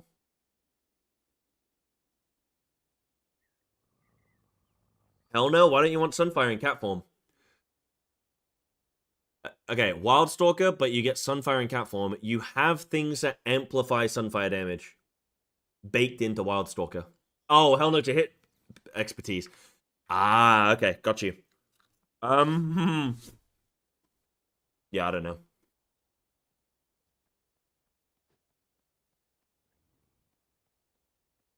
Dude, how flippin' sick is this? Watch this, ready? Whee! That is kind of mental. Every 3 minutes. Dude, wait, it's back up in 2... Wait, it's 2-minute CD. Wait, it's 2 minutes. Wait, that lines up with your cooldown window, though. No, I haven't. Good night, Shrooms. Good night, champ. What is Flicker? I actually don't know. What is Flicker? Are you talking about Feral, like the Feral, Frantic Frenzy? Oh, it's just permanent 3%. Oh, so, okay, so Hunters actually have a raid buff now. That's cool.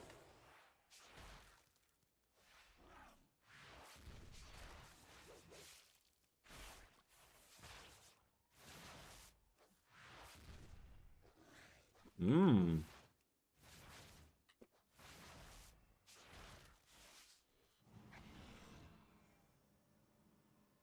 By the way, somebody came and dropped in and said thanks for the YouTube videos. Yo, thank you. Whoever that was, I'm sorry if I missed you. But thank you. Appreciate it. Is this going to be Feral's meta season finally? We've been meta like 2 or 3 times in the last 2 expansions. Kind of. Sort of. Kind of, sort of. Is energy better now? I can't tell you in this gear. I can't tell you. I am in leveling greens at level 80. It's not even leveling greens. I'm in worse than leveling greens. Can't tell you. Wait until we're max level, max talents, max gear. Then I can tell you. Hate owl weaving? Well, it's not really like... I mean, you just flip in... And I'm back in. Look, I got Starfall going. Gonna cleave everything here. Brrr, all the cats appear. Bam. Chomp. Huge.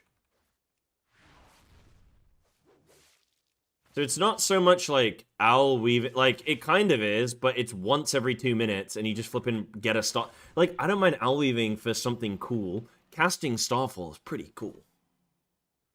Think we'll see Claws of Shavala come back? I don't know. They're very much going into this, like, expression and identity and, like, all that kind of stuff.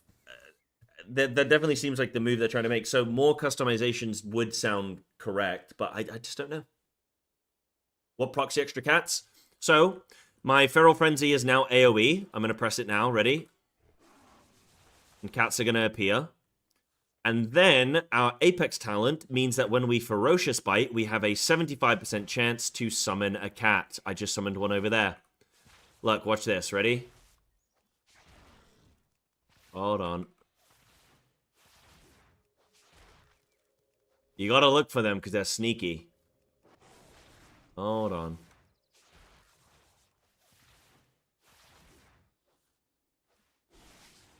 Okay, they're proccing here in melee, but wait. I'm trying to find him in the distance. Hold on, if I convoke now, I'm gonna get a bunch of bites. Oh, I moonfired that now. There's a cat. There's a cat over there. Yes, we got one. There's one over there. It's kind of like raptors in Jurassic Park. Yeah, there's one there. I'm like proccing them in the distance.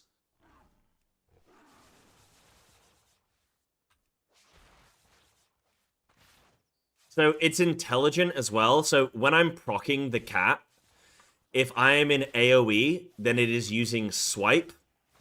And if I am on single target, it is using Feral Frenzy. So it's not just like inting you.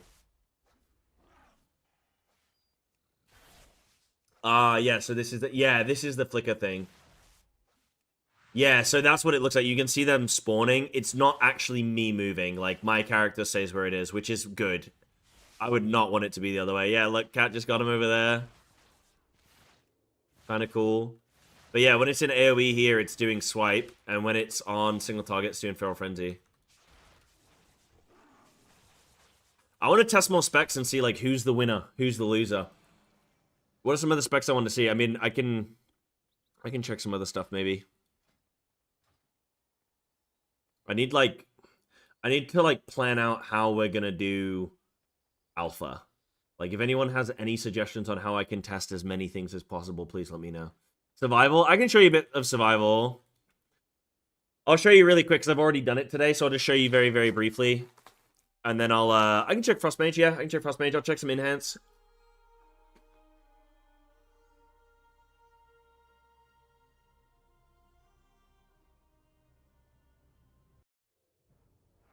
We do still have Fluid Form. Mm-hmm.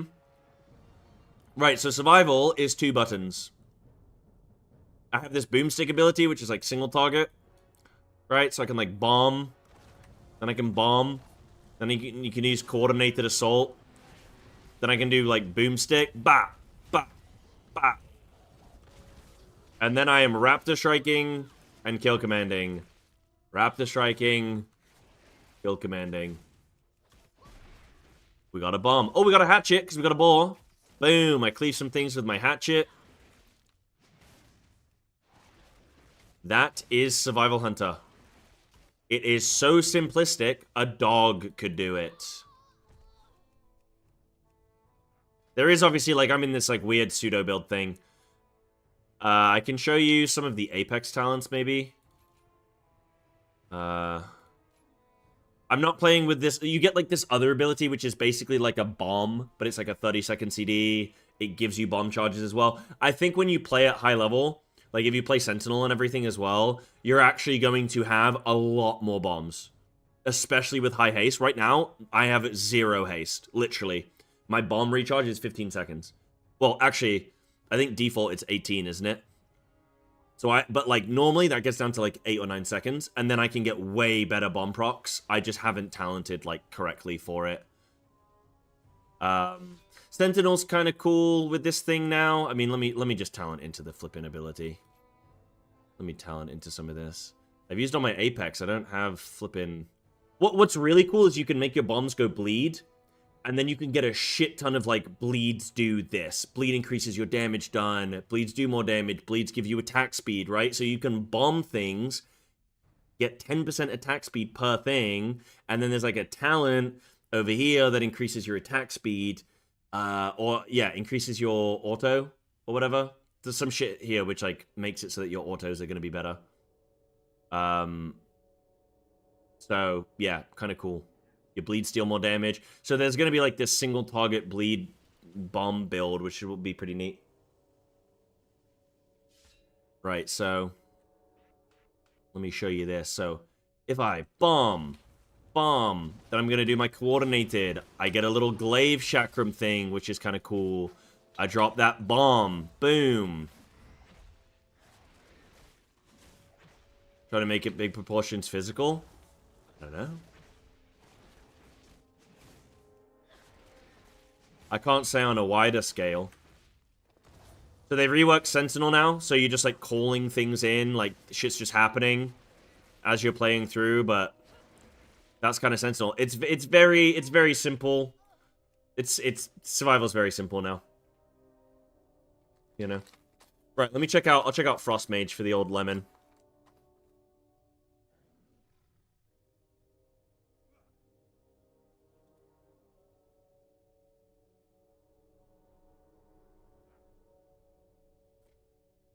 You're gonna move away from it? Maybe.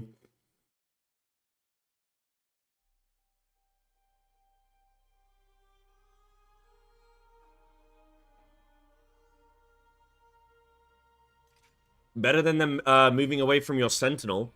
Goodness me. Right, if I was gonna play Mage, what race would I go?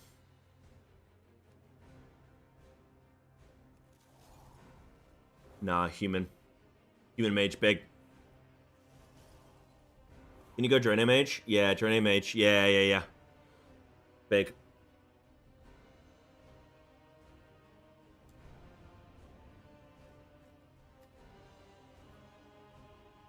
I don't think Haranir are available. No. I don't think so. Boss Bolt? God damn it, I should have called myself Boss Bolt.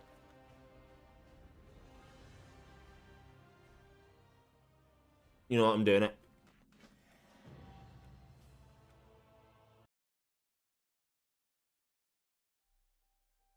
I'm calling myself Frostbolt. That is the dumbest name I've ever heard in my life, and I love it. I want to check out some Shadow Priest. Oh, I'm even blue now as well. I need to go do some more player housing. Looks dope.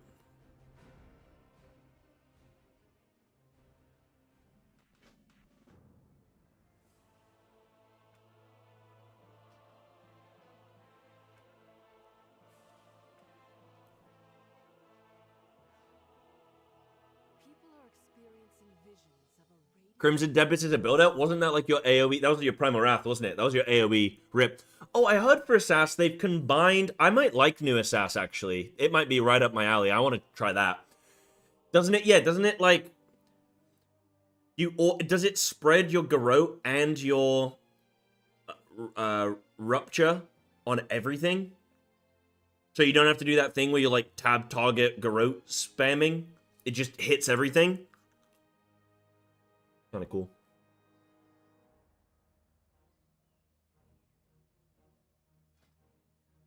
Oh, no, Denki, you don't want to be doing that. Right, what am I doing? Spellslinger or Frostfire? I think Frostfire, right? This is what Preheat was playing the other day. I've never played Mage before. I've literally never played Mage before. I have no clue what any of this is. You gotta tell me what to do.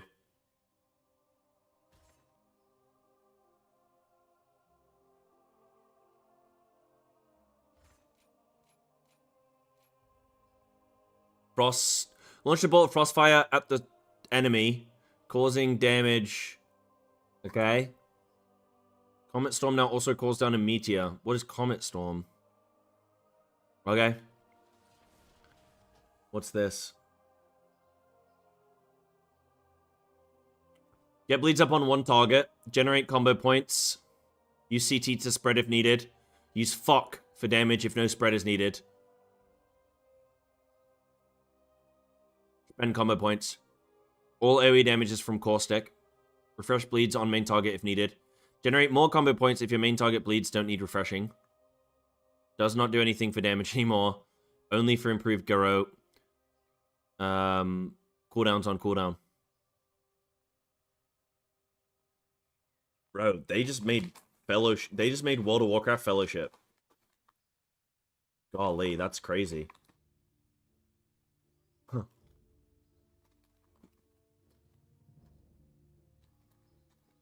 I don't know how they are saying that they're going to keep the complexity, but also, like, I just don't understand, like, why are they lying to themselves and everybody else? I don't know.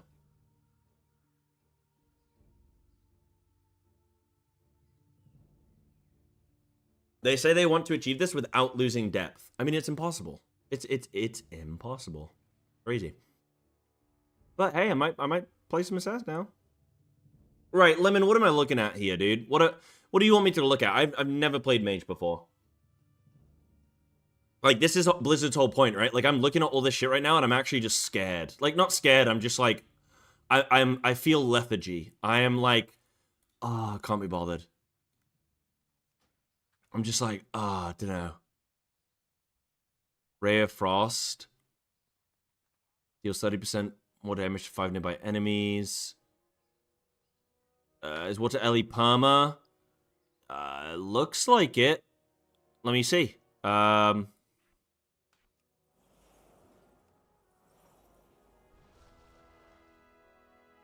Yo!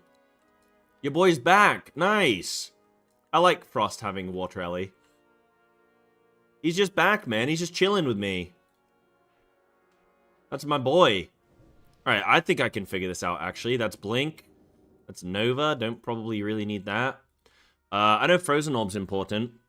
Glacial Spike probably does something. Ray of Frost, that sounds important.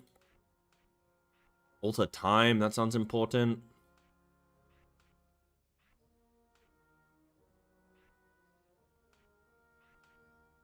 Right. I think that's all of my buttons. Oh, Supernova? Do I even need that? Blizzard? Do I need that? Damn, Frost kind of got a lot of buttons. Arcane Explosion? I don't think I need Arcane Explosion. Into Bite? Yeah, Glacial Spike is my bite. Okay. Is Cone of Cold purely utility now? Cone of Cold's probably utility. New DH spec? Visually, astounding. I played it a bit earlier on stream today.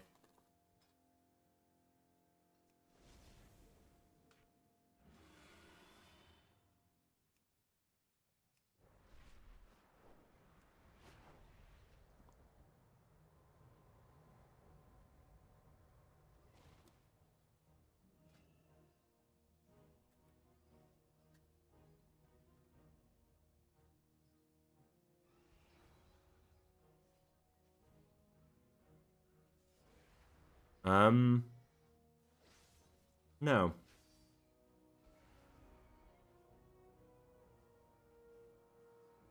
Oh, they've got, like, placeholder talents. That's weird. Shattering an enemy has a 10% chance to summon a Hand of Frost to pursue your target, dealing damage and applying 2 stacks of freezing on contact. Each stack of freezing you shatter increases your chance to summon a Hand of Frost by an additional 1%. Damage from Hand of Frost increases your spell damage by 2%. Ray of Frost summons 4 Hands of Frost over its duration. Dude, I want to get some hands. People about to catch these hands. I could probably get rid of some of these talents.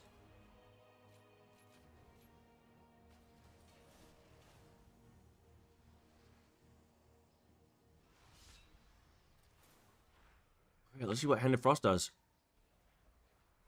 Yo, hold on. Okay, so I'm pretty sure I send out a little Frozen Orb. Then I do Glacial Spike. Ray of Frost. That's pulsing. Oh, I can cast during it. Okay. Oh, shit. Yo, shit's happening. Oh, I've invised. Yo, shit's happening. Oh, no, that does cancel it. Where's Frostbolt? Oh. Wait. Oh, Frostfire Bolt. Yeah, there. Yeah, Frostfire Bolt. And then Flurry. Do I need to freeze things? Is that still like... In my head, I need to Ice Lance. Oh, yeah, there you do. You do. Mirror Image is purely like... Yeah, I don't need that there. So I shatter these dudes. Where are these hands? Yo! Malvanis, thank you, dude. Thank you for the raid. Hope you had a good day today. Welcome on in. We're doing a little bit of alpha right now. I'm just seeing things proccing. Whoa! Do you see those dragons coming in? Damn. What does Flurry do? Unleash a Flurry of Ice, striking the target 3 times. Applies 3 stacks of freezing.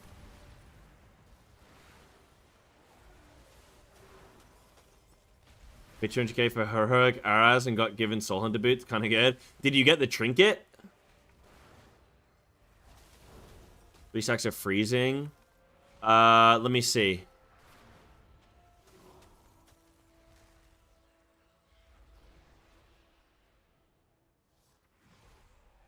No cooldown manager?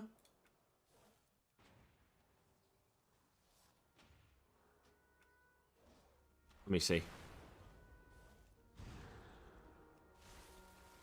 Big Ray, Big Ray, Big Ray.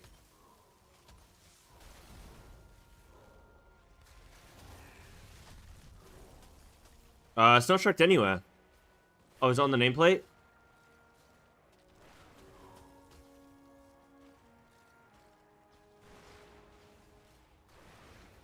Oh wait, I can blast these dudes with Ice Lance. Because they're like 13 stacks. Get blasted. Gonna be a default UI convert? It's just so simple. Like, this is what I've been telling everybody. I'm like, get ready to learn flipping default, baby. So yeah, you have all these stacks, and then Ice Lance, like, shatters them and pulses AoE. But only if they have a stack, it looks like. How do I give them more stacks? Hold on. Okay, they're building stacks, right? And then if I just spam Ice Lance, it's just going to pulse. Yeah, so anything that has... And it does, like, multiple stacks. Yeah, that looks pretty satisfying. And, like, obviously your prio target's going to have way more. Does Blizzard give stacks? Let's see. Maybe. And then I'm just, like, blasting them. Glacial Spike consume. Glacial attunement. Hold on, let me go from the top. Icicles, Glacial Spike. Frost crystallizes around you. Generate Icicle. 5 Icicles. Frostbolt upgrades to Glacial Spike for its next cast. Conjures a massive spike of ice that impacts your target. Applies 3 stacks of freezing. Icicles generate more rapidly out of combat. I don't know what that has to do with glacial. Oh, because glacial. Okay, yeah. Glacial damage increased. Casting Glacial Spike has a 100% chance to grant you Fingers Frost. Flurry and Ice Lance damage. Oh, that's just glacial in the name.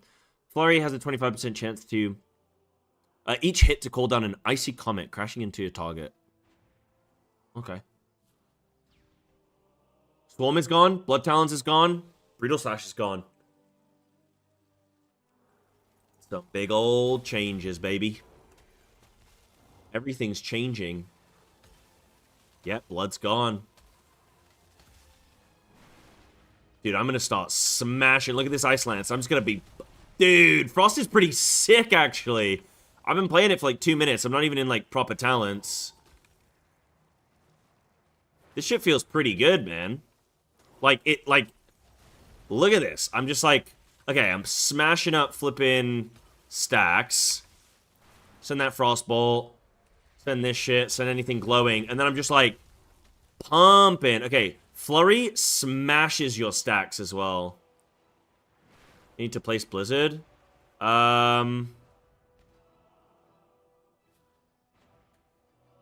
So, your fire spells deal increased damage. Blizzard damage increased by 10%. That's just whether it's a target or not. Frozen Orb makes Blizzard instant cast. Blizzard damage increased by 20%. These aren't in-game, but they're getting triggered to Blizzard. Yeah. You can do Blizzard at target or at mouse cursor. Yeah. Flame Strike at target. If I spec fire, yeah, it will be. It will be. They've done all that. Yeah. Blizzard has an 8% chance to apply freezing. Blizzard applies 1 additional stack of freezing. So I guess there, if you take freezing wins, then you would be doing Blizzard. Yo, stop casting, bro. I'm not trying to fight that guy. Yeah, that was pretty fun. Like, Frost is pretty fun. This ice, dude, you're going away, man. You keep trying to fight everybody. I can't have you around here anymore. Hold on, let me try fire. Yo, is this Wowhead? Yo, it's Wowhead PR. Yo, we're with the Wowhead team right here. This is the website. This is the real website. This is what they look like. Unholy DK is so good looking.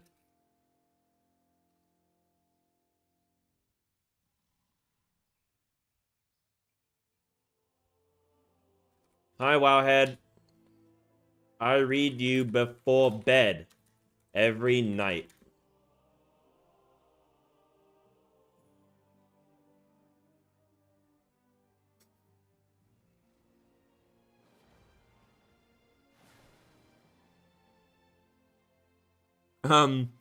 Where's Flame Strike? Flame. Oh, I shouldn't have typed flame on goddamn Fire Mage. Yeah, choice note. Yep. At target or at location. There you go. Yeah, that's JB. Yeah. I have tried Feral. Yeah, I've been on Feral tons today. They have decimated survival. Yep.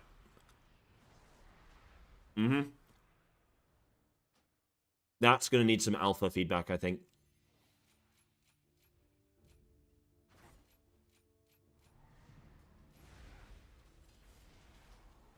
Right, what the hell does fire do?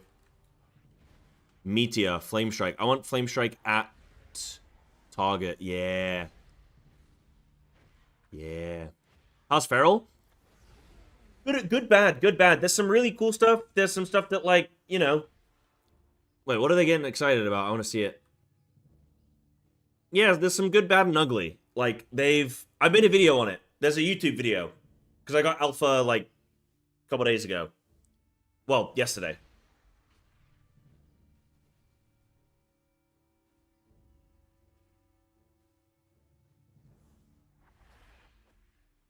Right, so you like Flame Strike to get Pyros. Big, okay.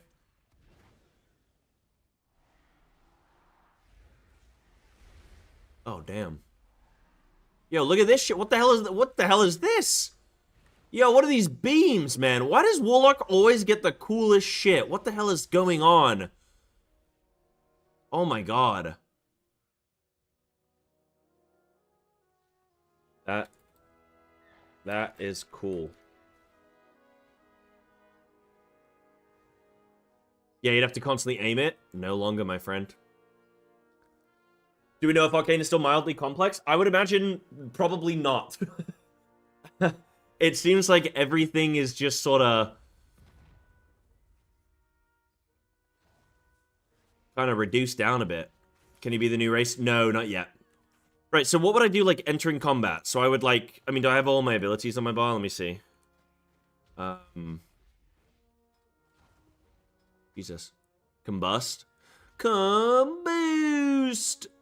I missed that Comboost kid. Is he still going? I think he is still going. Comboost! I don't have Dragon Breath or Blast Wave, but... I haven't tried it yet. We'll try it soon.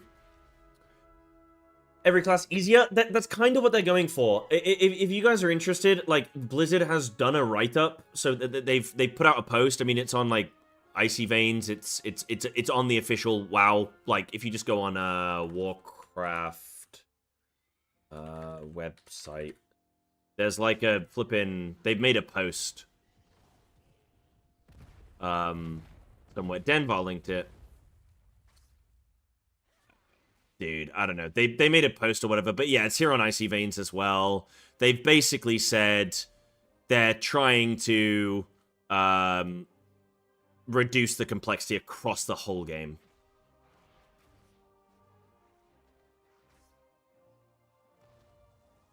For some people, this genuinely might be something that makes them quit. I don't know. Right, so Combustion, Gaussian Flames, increasing your spells and crit strike. Right, so that's my big CD. Increase your spell damage, plus additional 20% cast while casting other spells. Interesting, okay. I don't need counter spell. I don't need flipping mirror image.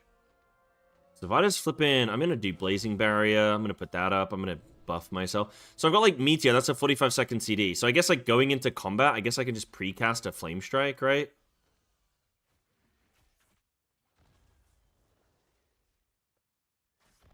I don't want to say a middle finger. They're trying to help. I'm only going off what they've said they're trying to do. They're trying to make it easier for people to pick up specs, to get into World of Warcraft. At the end of the day, they need to bring in new blood to the game, so I can see in ways why they'd want to do it. But also, they're removing a lot of like weak auras and add-ons and combat stuff, so a lot more people are going to be playing base default WoW UI. And so, a lot of those specs, if they retained that complexity, might be very difficult to play for the average player. So, yeah, I don't know. Right. Flame Strike in. I guess I'm gonna Meteor Combust. Flame Strike. Should I be doing a hard cast flipping Flame Strike? Pyro. No. Fireball. Oh. Wait, why is this not casting at target? Could be. Oh, dude, I'm getting flipping. What the hell is this?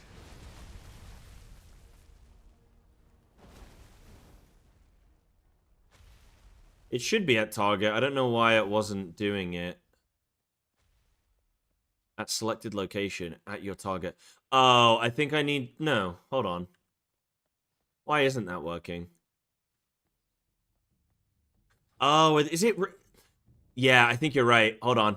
Yeah, that's so dumb. Why have they got 2 in the spellbook? Okay, yeah. There we go. I was like... Huh? Right, there we go. Yeah, it's working now.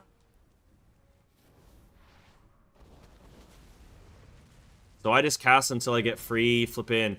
Oh, I get free Flame Strike or free Pyro. Right, and then outside of that, I'm just like fireballing and keeping... Oh, sick. But is this all it is? Is it just like 3 buttons, or do I need to build differently? I'm just fireballing here. Is it normal that you cast at 3 seconds? I guess with like no haste or anything, yeah. I'm in really bad gear, right?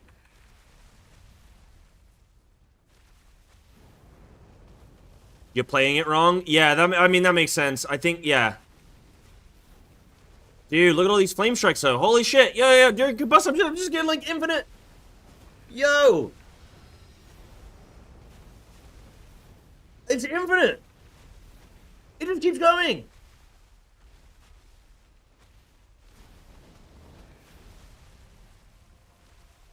That was crazy! You're pressing naked flame blasts? Yeah. Oh, like I'm supposed to... Yeah, like I've never... Castable while casting other spells, what the hell? So's combustion, huh? Right, you wait till you get heated up. How do I know when I'm heated up? So I'm just fireballing, or like, should I be spamming...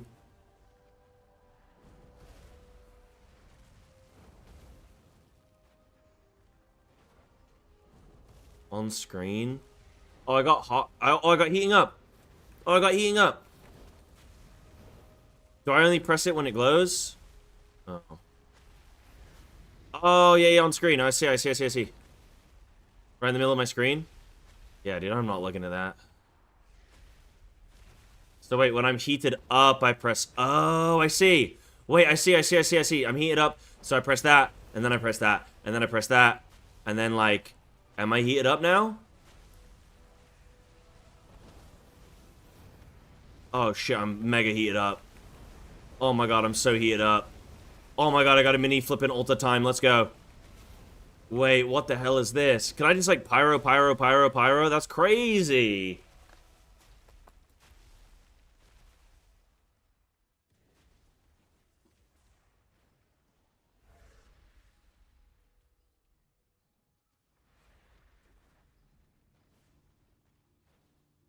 Yeah, Cathris, I think that's everybody's thinking right now is like, you know, what's going to be the side effect here? How dramatic is this going to be? You know, it's a good point.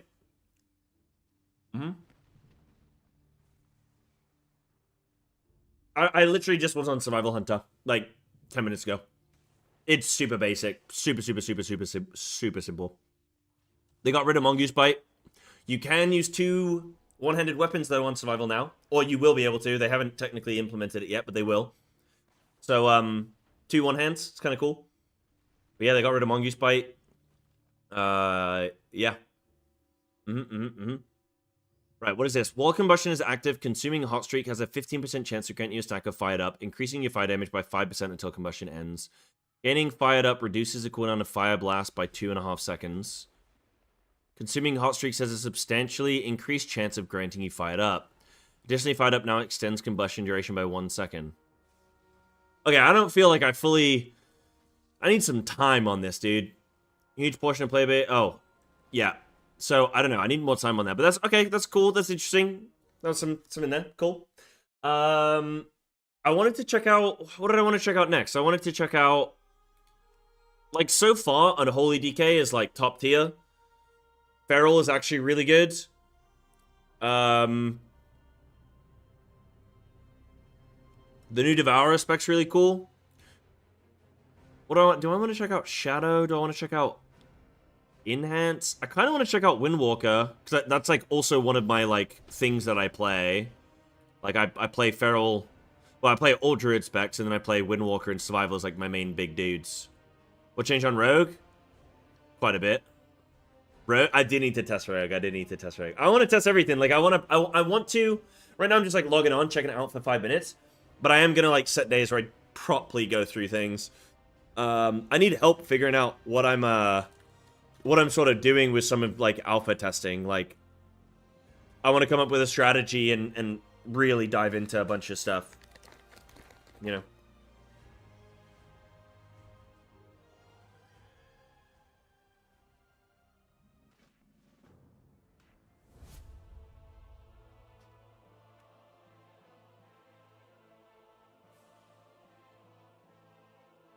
Yeah, Lemon, that's such a good point.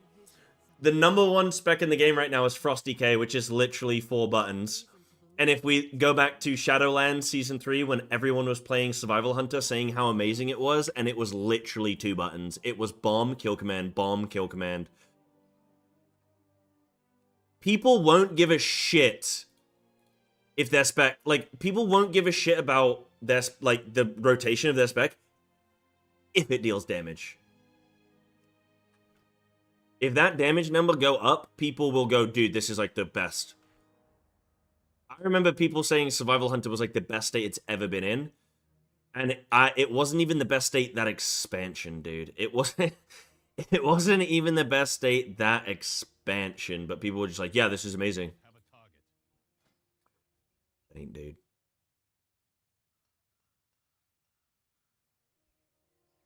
But yeah, people will freak out and, you know, kind of expect it, I guess. Right, what's going on with this old thing? Weapons of Order. Wait, what am I? Brew right now? I'm Windwalker. Weapons of Order. When did they bring? Wait, what? Huh?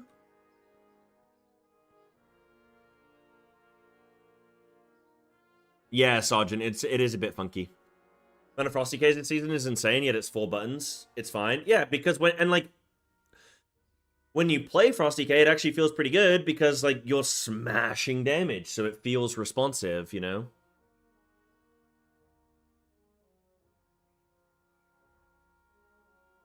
So I have Weapons of Order now. Interesting.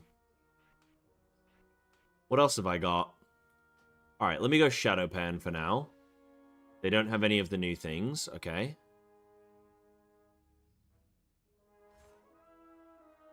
I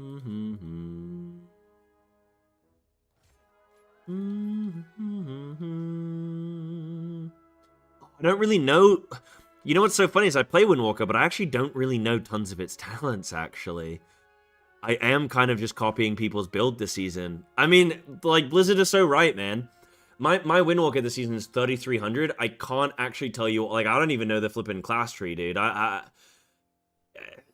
kind of, like, I can't really argue against it. Yes, I know my main spec and, like, Boomy and survival, and, like, I know a lot of these things, like some of these things, but yeah, they kind of got me, dude. They kind of got me. Some shit I'm literally just grabbing a talent and going, yep, alright, whatever these guys have done, I'll do.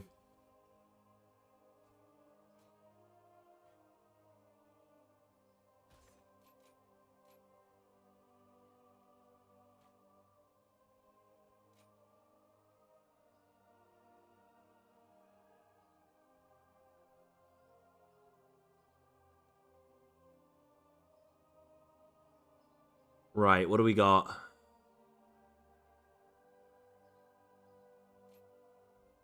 Oh, I don't actually know how to build this. Damn. So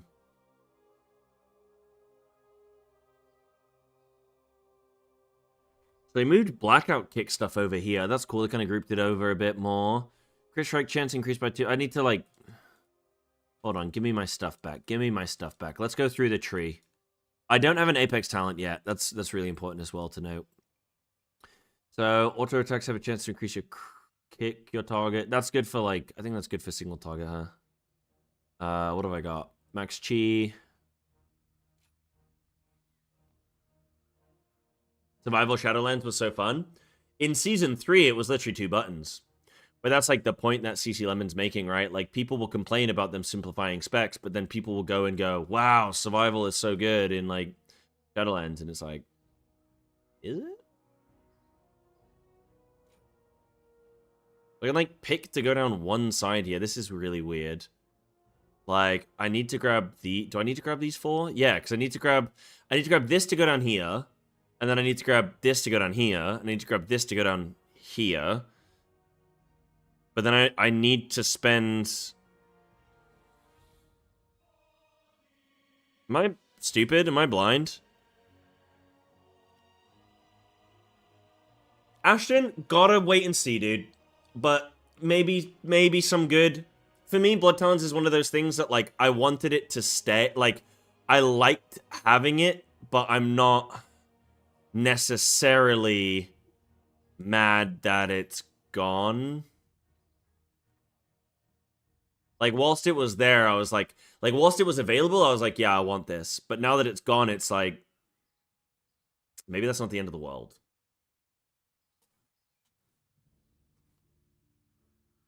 I don't know. I need to see. Like, I've been playing Feral in Alpha, and it's really fun. So, like, I don't know. There's some fun stuff there.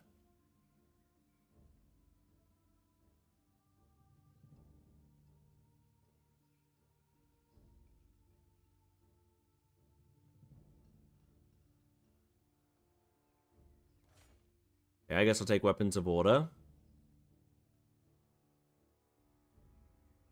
I guess I'll get it extended. Wait, so have they gotten rid of SEF? Wait.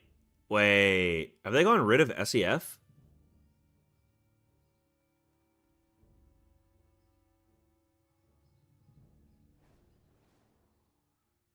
Oh.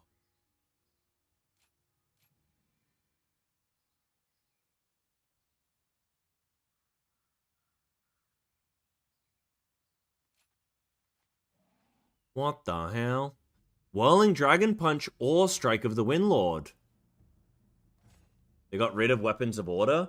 Apparently for Brew, but they've given it to Windwalker.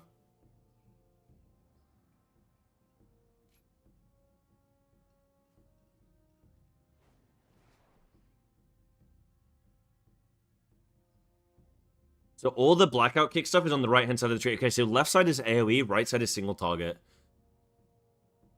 Gotta grab hit combo. Alright, I gotta spend like a few more talents. Okay. I haven't taken like anything blackout kick-wise, really. I guess I can grab that, whatever. Okay, I do have an Apex talent. So while in combat, you gain Tiger Eye Brew every 7 seconds, causing your crit strike chance to be increased. Causing your crit strike chance to be increased by 2% during your next Weapons of Order, stacking up to 20 times. Generates quickly up to 10 stacks while out of combat. Okay.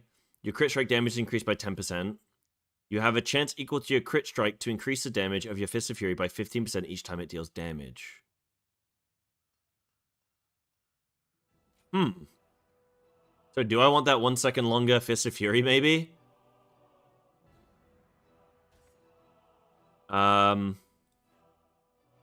What else have we got? Rushing Wind Kick? Assuming Blackout Kick, Rising Sun Kick has a 40% chance to become Rushing Wind Kick. Kick up a powerful gust of wind, dealing 5,000 H damage in a 25-yard cone to enemies in front of you. I am so gonna Ninja Pull with that. Let's go, baby. Okay, I still have Zuen. Strike of the Windlord and Whirling Dragon Punch have a 100% chance to activate Dance of Chi-Chi. Casting Strike of the Windlord, Whirling Dragon Punch grants Blackout Kick. Okay. I guess I grab Zuen. Then I can do... So that's a 1 minute... 1.5 minute.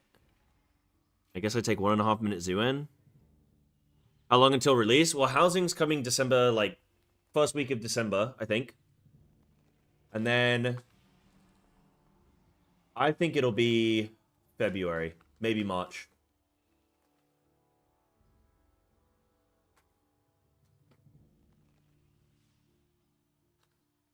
Yeah, I do. I see where you're coming from, Sergeant. Yeah, I agree. Like, I'm definitely not going to be the person that goes, well, if you don't like it, just quit. I'm definitely not going to be one of those people. No, I'm down to, like, at the end, the way I see it is kind of like arguing with a referee in football. When have you ever changed the mind of a referee in football? Never.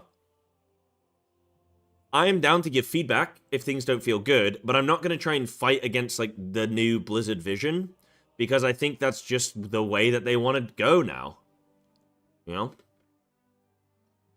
So how can we steer this ship together rather than trying to, like, swim in the opposite direction?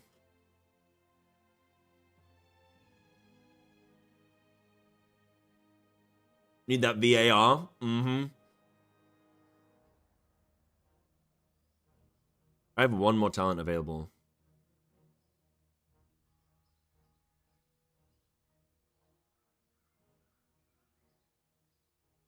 I don't even flippin'... It just seems like there's so much stuff now. What the hell?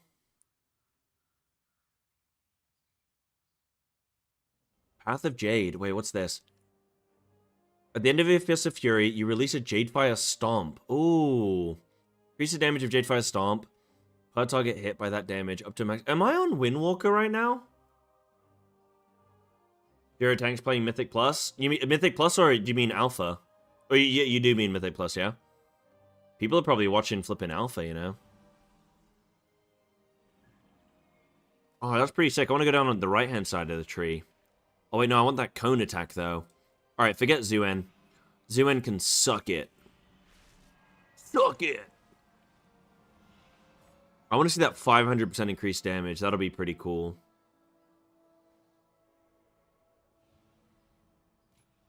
Whatever, I'll take those for now.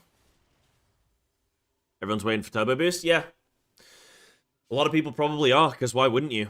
What is the point in pushing keys right now? It's kind of partly a problem with the idea of Turbo Boost, is like, why would I play the game?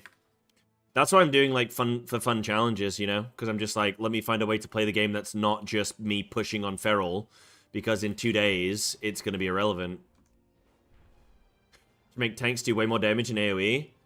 I think tanks should do as much. Yeah, I don't care. Like, I mean, you would get to a point where I think the way that you do it is they deal more damage per mob attacking them. That way, it doesn't become meta to just take 5 tanks into dungeons. But like, yeah, make them do shite single target. So you can't take 5 tanks. Yeah, you could probably do something like that. Yeah, make tanks actually generate threat. That would also be nice. Yeah. Have you checked survival? Yes, acting. I did check survival. Very limited right now. Super bare bones. Not very exciting. Probably needs some feedback. Can you ask for Feral?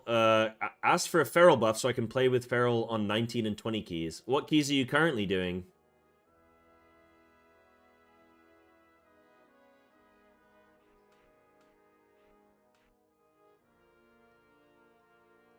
Was there no eagle? The aspect of the eagle still exists, I think. So you're already doing 20 keys on Feral? Well then, you sound fine, right?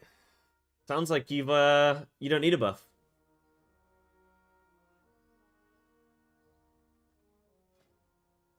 If you're already timing the keys, then... I mean, everything's getting fully reworked, my friend, like... I wouldn't worry about a buff right now. They're about to change a bunch of stuff. Okay, let me see what's going on here. Right, Weapons of Order. Fist of Fury. Dude, that's such a long Fist of Fury, holy shit.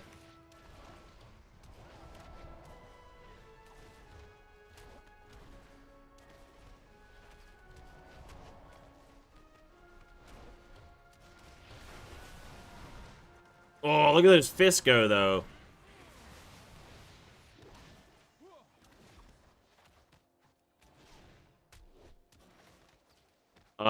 What do I think about Monk? I don't know.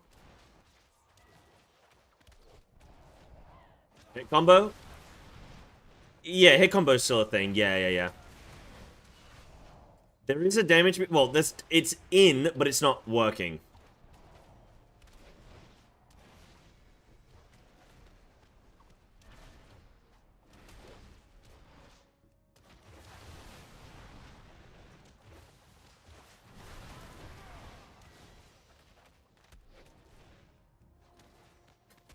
Oh, you mutters?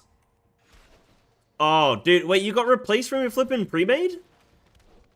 I mean, that's just hard, right? Like, at the end of the day, once you get to the highest keys in the world, like, there's just going to be a best comp. I don't think you can be too upset about doing plus 20s right now. It's like, I don't know how much Blizzard should really be tuning about around plus 20 keys. There's 4 people doing them. You know?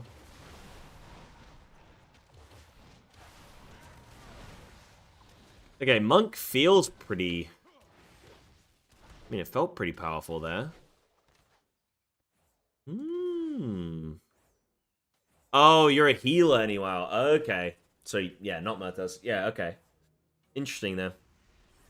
Must have missed a Feral discussion. I've been talking about Feral all day. I do have a YouTube video already posted. So if you do just want to see all the changes, everything that's sort of come in, it's all there in the YouTube video, so you guys can watch at your leisure. If I do exclamation mark YouTube, you guys can go check out that video. I am, like, if you do want to leave comments, that would be really helpful, because anything in Twitch just gets lost to the abyss. But how does Feral look on Alpha? In terms of play, it's pretty good, considering everything that they're doing to the game.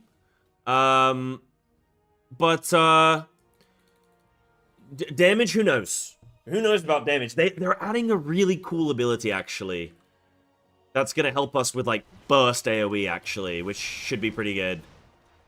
Yeah, that should be pretty cool.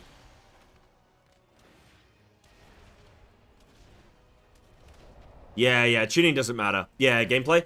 Gameplay-wise, yeah, I need to get into some actual proper content. Because we're only level 80, and we're doing, like, normal dungeons. Things die very quickly. But, like, Feral feels pretty strong. I've been desperately trying to get a normal dungeon. There's just not enough people in Alpha that are, like, doing... Everyone's just testing stuff right now. No one's, like, really doing dungeons too much. Yeah. This seems pretty interesting with Windwalker. Like, I need to give it a proper playthrough here. But we'll keep things moving. So that's Windwalker. Seems pretty, again, pretty bare bones. They've gotten rid of SEF, but you've got you've got Weapons of Order. You still have Zuen, but I didn't have it talented there. Okay, sure, I'll do more of that soon. Like, I am going to go back and play all of these things. I just want to keep things going. You want to see Brew? I can see, but I won't know too much. I can give you a couple minutes on Brew. Yeah, I can give you a couple minutes. I can give you a couple minutes, but how's Windwalker feel? I don't know. It's like, I don't know. I need to see the talent combinations. Like, I can get rid of this hero talent thing, and then I can actually grab, like, Zuen and stuff. You know, I can grab... Is Crackling Jade Lightning still... Oh, I think they got rid of Crackling Jade Lightning as, like... Yeah, you don't care about that anymore. So it seems like they've removed that. You still have Strike of the Slicing Wind, sorry. And you can get 100% increased damage on it? Wait a second, that sounds pretty sick. Wait, Slicing Wind now generates 2 chi when cast. Oh, so you can make it either like cost or... Okay, 100% increased damage though, I want to see that. Slicing Wind, 100% increased damage. That's not what I want. Let me see that. Okay. Oh my god! That's the heaviest hitting ability I've seen. Guys, my Ravage crits on Feral were doing 17k DPS. This just did 26k. And it's AoE. Holy shit. Hold on, let me go again. Oh shit, hold on, combat log. Oh my god, yeah, look at it. Look at it. God damn, that's strong. That's the hardest ability I've seen so far. Golly. Okay, let me pop some cooldowns and see, like... Let's see some of this. I'm also going 2 one-hands. I don't know. I don't think that matters. That's just fair. Yeah, I don't think that matters. Let me do a 2-hand, though. Alright, let's pump. Fist of Fury. Go, go, go, go, go, go, go, go, go. Fist of Fury lasts so long. Holy shit. Whirling Dragon. Do a little spin. Do Slicing Wind. 29,000.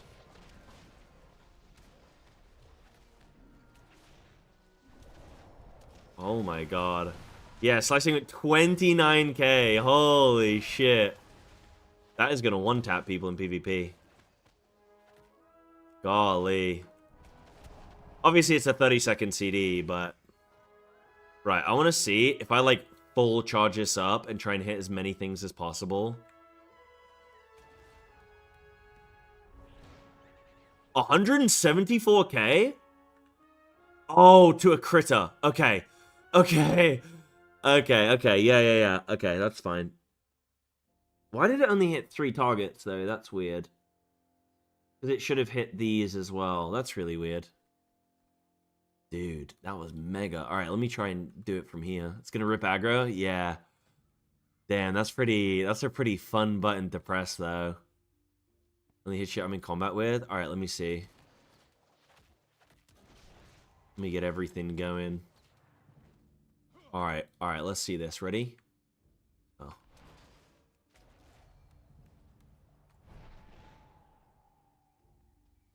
Oh, no. It's, like, not got a very big range.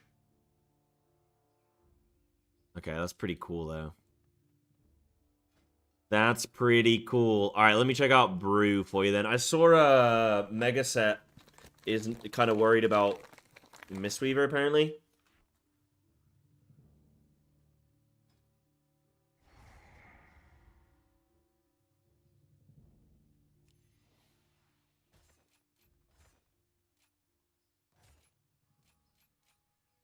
I don't know if I go Shadow Pen. Is Master of Harmony... I'm a bit disappointed they haven't done any new hero talents. I would have really liked if they sort of substituted one out and, like, put a new one in. Something like that, you know? Went further in Plunderstorm if you jump. It's probably the same here, actually. So what is the Apex talent? Drinking a brew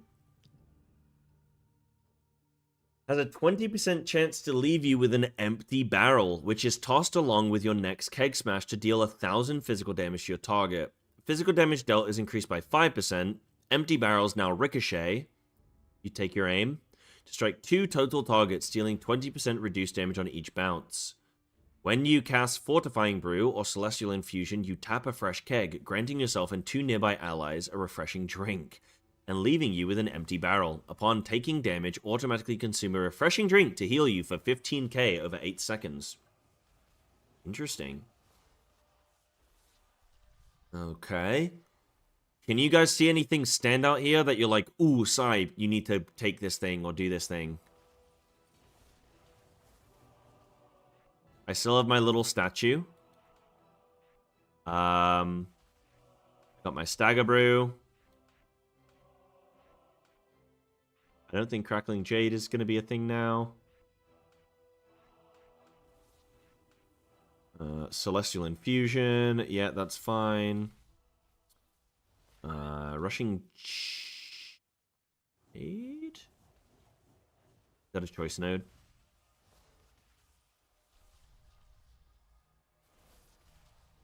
They got some stuff they have combined, by the way. Just in general. Like, some stuff, if one ability was very similar to another ability, they have, like, just combined some things. Yo, what is this exploding keg? I have 2 buttons on my bar, by the way. I think I need... Where's my... Yeah, Tiger Palm. Blackout Kick. Currently, Blackout Kick's, like, mega important, huh?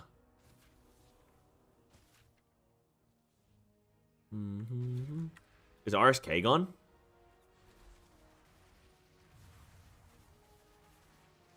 Yeah, no RSK. Crackling is baseline? Yeah, Crackling is baseline. I don't know if that's good or not, though. It's doing 100 damage a tick.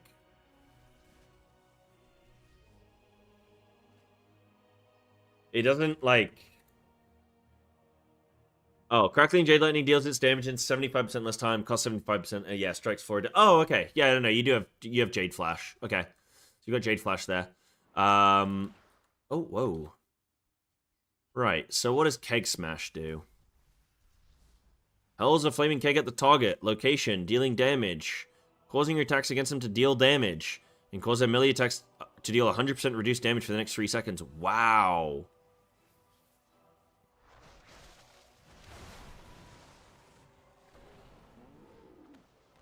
Explodey Keg?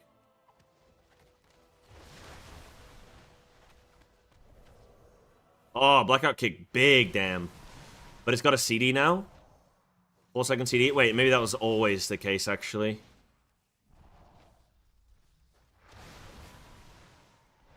I guess I need to, like, go stagger. Need to fight something. Hit me! Hit me! Oh, it's a PvP dummy. Rated dummy? Yo, hit me? Why won't you hit me? This guy will hit me. These guys are all cowards. They fear me.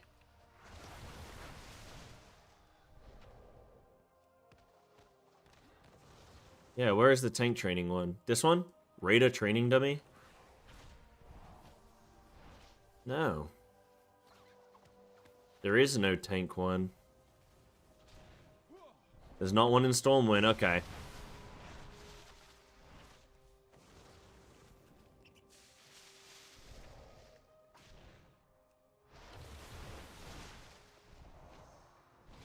I like Brew. Duel someone? Nah, they'll be busy.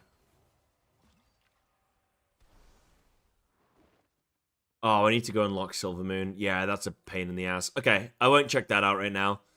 But it seems, I mean, you guys have been able to pick up on some stuff, so that's cool. Let me check out, I guess I can check out Enhance really quick.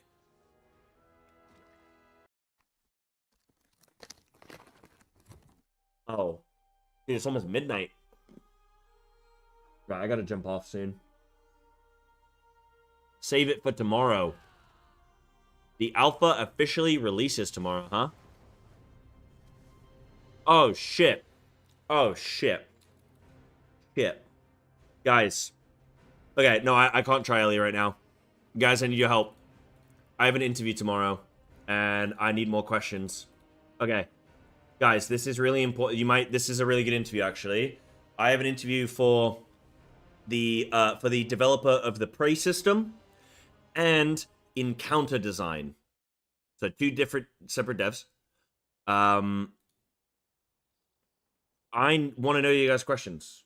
Anything to do with Encounter design that you want to know. I mean, obviously, you guys have seen that they've simplified a bunch of specs now and things and changed this. They're getting rid of weak auras. There's a 3 boss, there's 3 different raid tiers on release, more or less. Where we've got like a 2 boss raid, a 1 boss raid, and then a 6 boss raid. Is there anything you guys want to know? Do you want to know about like difficulty scaling? I mean, that's something I want to ask. Personally, I want to ask about like raid difficulty plans, like 6 hard bosses, or is the 6 tier raids? Does it have like regular difficulty curve that we that currently have? Are the single / 2 boss tiers super hard? Like, are they like Zunat? Zunat sounds wrong. What is it called? You guys know the one. Unat. Unat?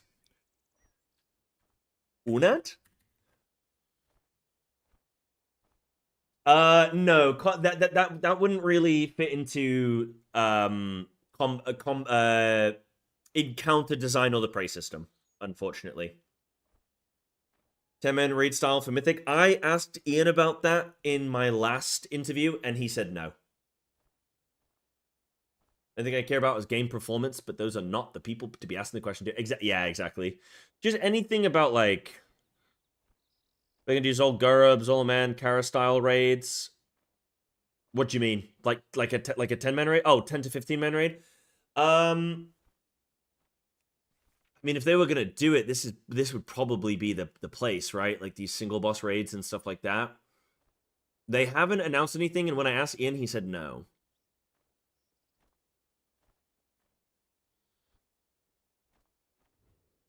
Do you want to see something really cool? Guys, look at this. Okay, look, I'm DPSing in Feral. Look at this, I'm DPSing in Feral, right? Do some damage. Cool. Do a little Convoke. Okay. Okay.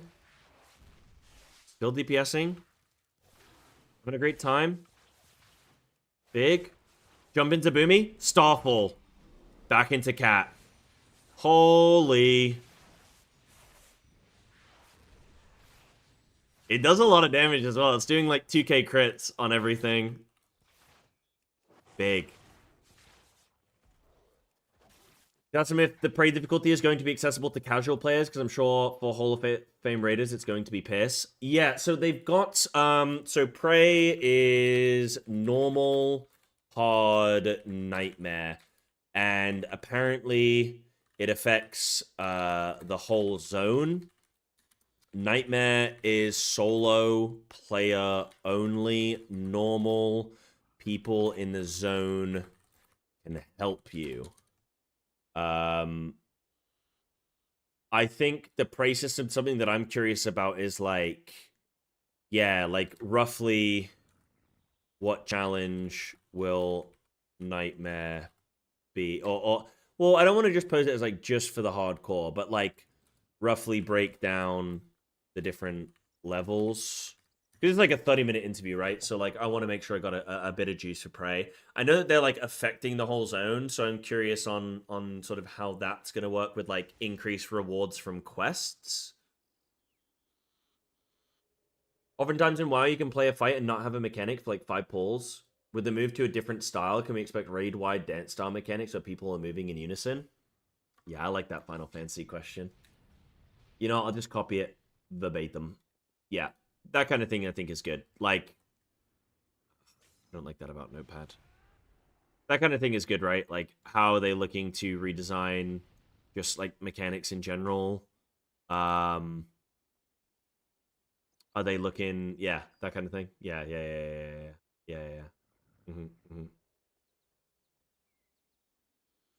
Format word wrap. Yo, that's flipping. That's some Notepad tech right there. Conquest B this is not their first rodeo. That's actually very handy. Appreciate it. But for my question, we won't have a weak aura screaming for us to move. Can you give some examples on boss tells? Will we see boss moving a big axe up? We'll be looking more at the boss rather than a UI. Cool. I'll add that. Look at that wrap. I can show you guys this, actually. This is really neat. Let me show you this. So I actually have a dungeon. I know I've not been able to play a dungeon today, but I have a dungeon that I played yesterday with some gamers. If I can find it.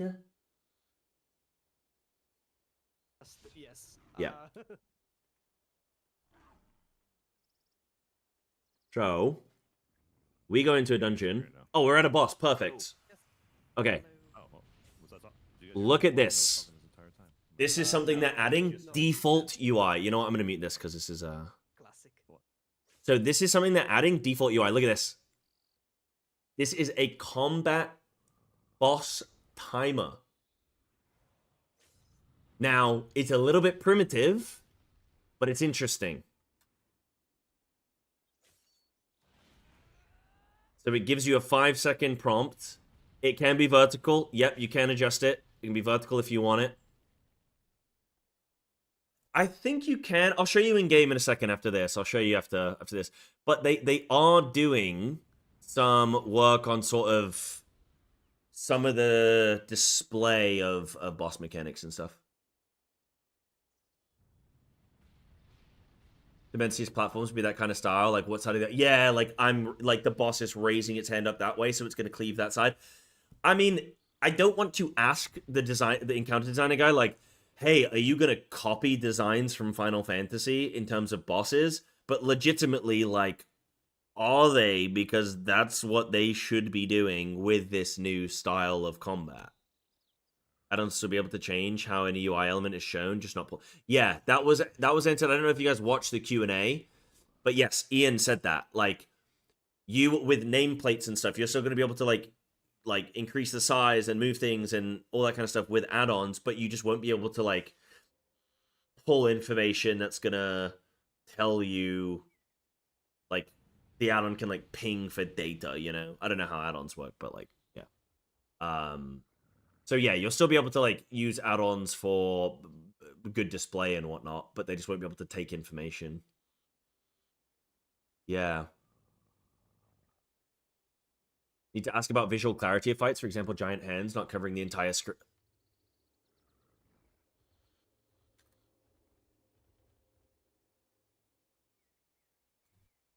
Giant hands.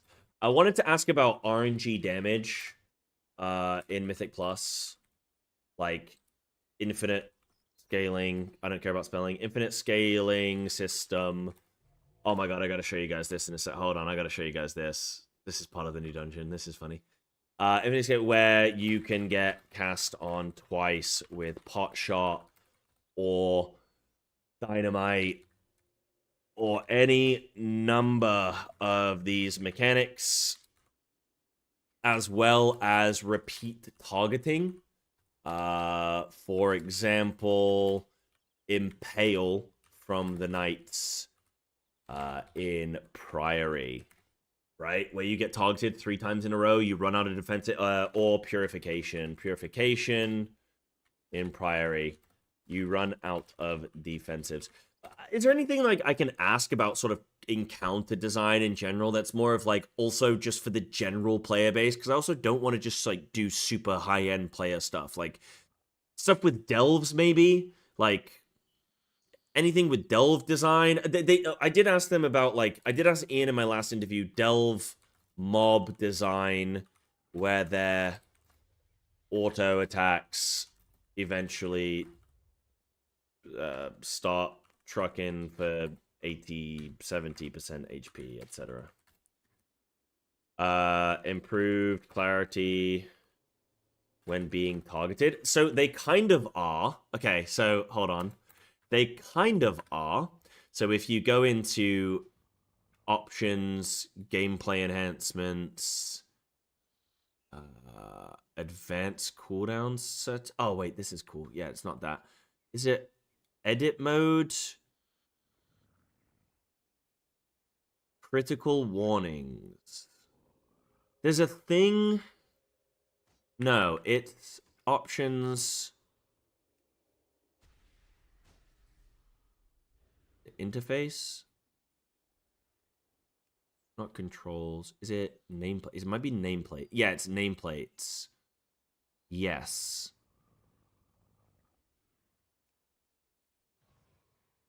Highlight when targeted by an enemy. But look at that. That's the difference. Look at the visual difference. That is so. If you had 10 mobs there, are you gonna tell the difference? I mean, if there's multiple spellcasts, then you probably could. You could see a difference. But I don't think that's good enough. That needs more clarity. But you can have, and then you can also have highlight important casts. And again, it's not. Oh, you can have spell target name though. This is what I wanted. This is what I saw in flipping, what's it called? In Fellowship, where I was like, dude, this would be good.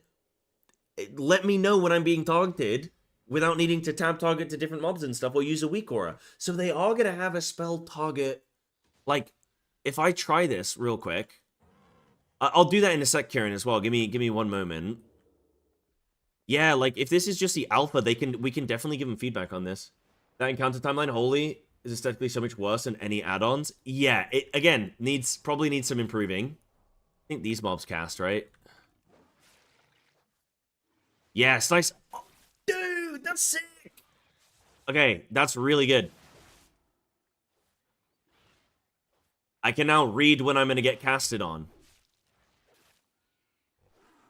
Like, if I had a sea of mobs, okay? So if mobs are going to start casting on me, yeah, I mean, I can read it, but it's not, like... Okay. What do you guys... I mean, this is only 4 mobs. They're not casting now. It's hard to see the glow. It's... You can kind of see the... Like, the name. But that definitely needs some improvement. But that's like, okay, we can work with that. That's definitely something. Did they gut us? They actually didn't really. Not compared to what they've done to some other specs. Feral's actually, like, I would actually... Everything's been brought down pretty mega, but Feral is one of those that actually hasn't been brought down that much, and it's kind of alright. One sec. Quick Starfall. Oh, I'm not in combat with anything. That's embarrassing. Okay. Forgot about that. Okay, what am I looking at? I'm looking at, so, edit mode, this. Okay, so you want to see the combat timeline. So you can do vertical if you want. If I, like, move this. So you can do vertical. Icon direction, you can do it moving up. You can do it moving down. You can do icon size increase. Overall size increase or reduced. Background. Hold on, let me. What is back? Oh, background opacity, transparency. Yeah, transparency. So if you want it to sort of like blend a little bit, visibility in combat. Show spell name. Oh yeah. Cool. Okay, yeah, you can do spell name. Yeah. So you can. So you do need to know. I mean, obviously, yeah, you need to know the spell, but that's fine. Show tooltips. This isn't working. I don't know if that is actually supposed to like. I guess if I need to highlight over the thing and then it will tell me. Need to show timer or not.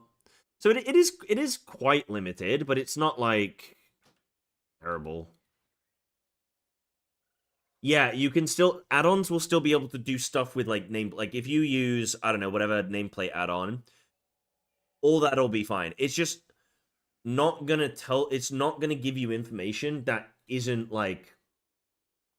But Ian described it as they're getting a bunch of combat information that add-ons would normally be able to like read, and they're putting that in a little box that's going to be sealed off from add-ons, so add-ons aren't going to be able to touch that. I guess that's to do with, I don't know if that's like an API thing or what, I don't flipping know. Whatever. I don't do all that. But they're gonna like seal off that little box, and then you're gonna be able to affect like nameplate size, change, blah blah blah. But it's not gonna like ping where shit's gonna get targeted ahead of time or like shit like that. I don't think it's even gonna like. I mean, I don't know if you'd have the glow effect. Yeah, I guess you can you can reskin the information that they're giving you in the base game, but you cannot add to it. Yeah, that's probably a good way of putting it. What else did you guys want to see? You think delves are a lot more fun with season 3 with the portals and stuff? Yeah, I agree. Any plans to oh yeah, hold on. Sorry, you guys got questions. Hold on. Delve, maybe Brand Tank can tank more as 2 mobs without insta dying. Well, we've got Valera now. And yeah, Tank Brand is designed for healers, that's true. Not deep, like the healer is designed for DPS specs, yep.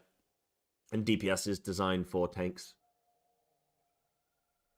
Any plan to make tanking or healing look more desirable for groups? A lot of pugs, very casual players are terrified to try it in fear of messing up. They'll probably comment about like sort of the class design and trying to simplify things. That's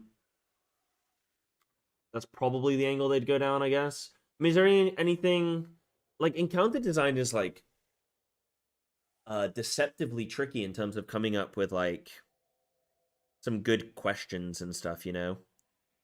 It covers such a massive scope of the game. Encounter design is just any.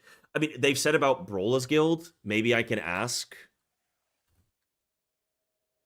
They said about new Brawlers Guild. Maybe that might be like cool to touch on. Have they added nameplate? Yes, they have added nameplate customization nameplates. And then down here, so you can do like size.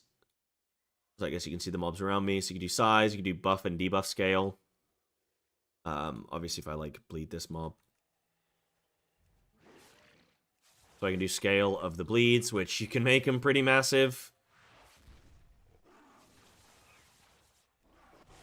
21 encounter design baseline 21-man raid spot. What you want a raid leader spot? Wait, what do you mean? You do different styles. I think some of the styles aren't as good.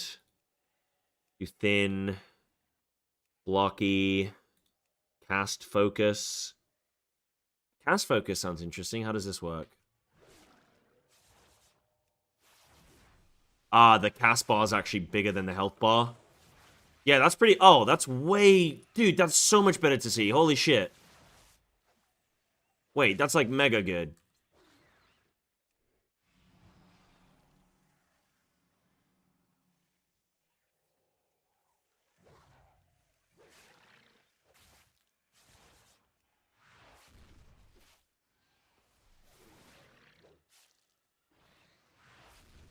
Dude, that's so good. I need to reduce the scale of some of these things, though.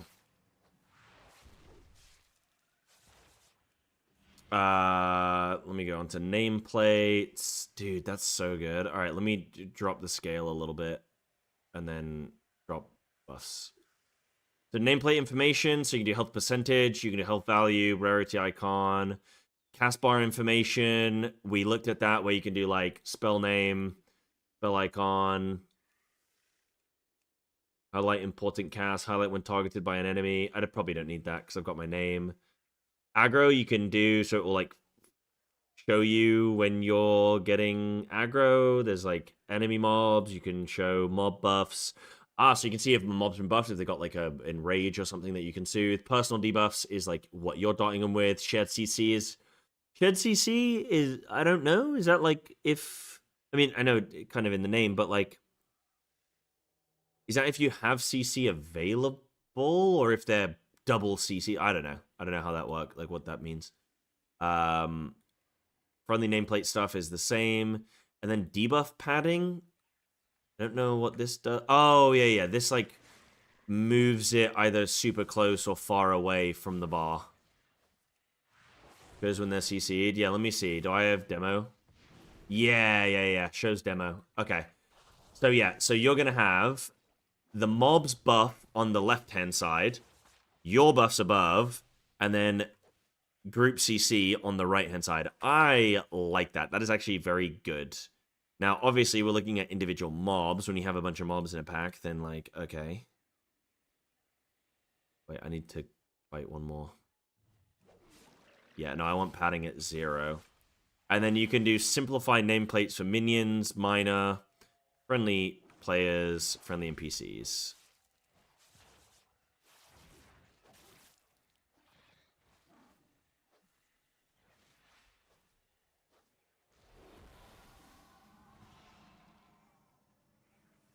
All right, let me get a few of these buggers.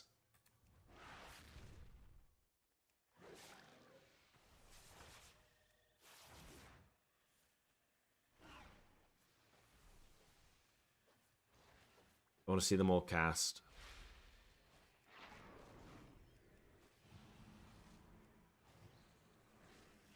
Regrowth is doing nothing.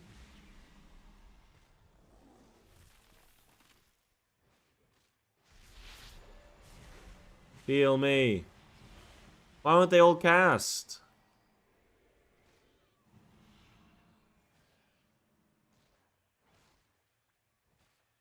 Cool.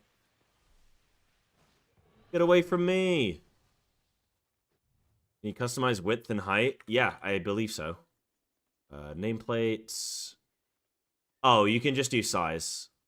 But again, that might be something that they add in, like, with feedback and stuff. Alright, cool. I think that's a lot of stuff that I want to cover. I guess I've got some questions tomorrow for the Prey system and for Encounter Designer. I'm trying to think if there's anything else that I want to see about with Prey. I guess I can go into like rewards and stuff, and I'm sure they will cover that. Get away from me. Owie. Want to get a good clean screenshot.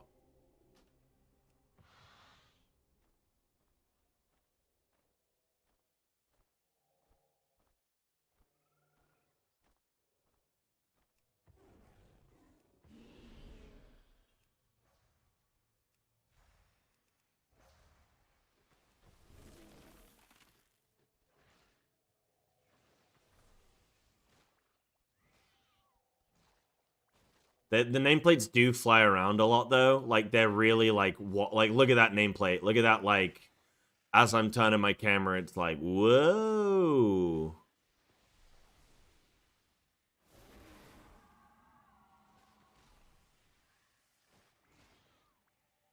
Because they're so huge. Yeah, like, maybe if I play around with...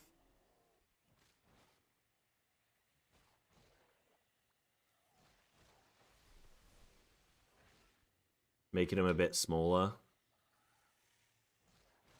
Big.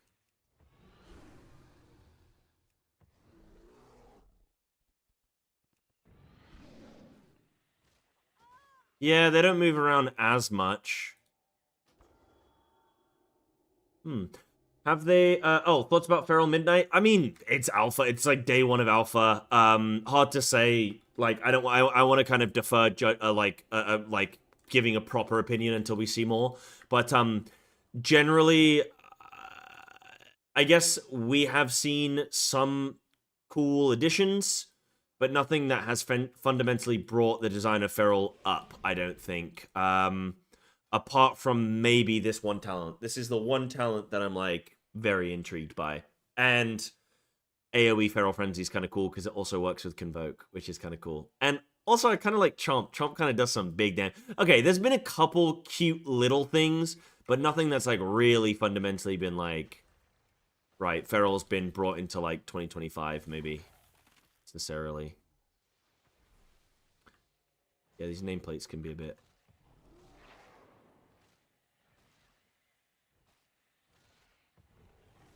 They removed all the complexity? Yep, that is their intent. They haven't fully removed snapshotting.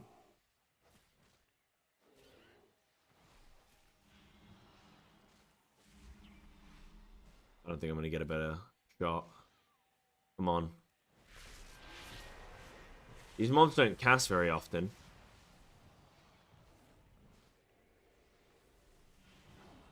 They don't cast all at once. Sometimes it feels like Feral just lost things and didn't really gain anything. Yes, that is probably fairly fair. I mean, they have added like AoE Feral Frenzy, that we've got the Apex talent, we've got this Chomp thing, we've got Hunger for Battle, which is new. They moved around a lot of our talents. We've got 1 minute 30 Incon. Like, they have definitely made some changes. And as far as day one alpha goes, I think we're actually reasonably far ahead. But yes, I do agree that, like, we haven't gained anything to be, like, super excited about. We've just lost Blood Talons. So I could see why some people would be like, this is, you know. But we still, I mean, something that they've done that's cool is, like, if I press Tiger Fury right now, like, they've updated our, like, icons, which is kind of cool. To be honest, I thought playing without Blood Talons was going to feel really bad, but it doesn't really feel that bad. Like, you're kind of doing a lot of the same things anyway. It frees me up to actually get more rake spreading in and doing, like, that kind of stuff that I want to be doing. So, you know, there's like some stuff. Oh, these nameplates are too small now, I think. Yeah, I can't, like, target them. Yeah, I want nameplates to be bigger, I think. Oh, well, I want them to be thicker. I want them to be thick. Oh, but cast focus is kind of good, actually.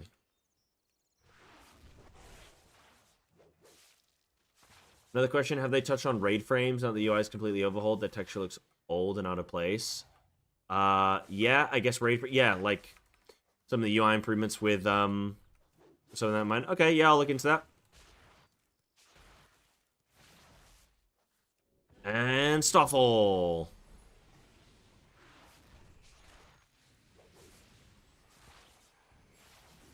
What sounds lost its identity with Primal Wrath anyway. No longer about mindful snapshotting and energy management. It's about spamming your buttons.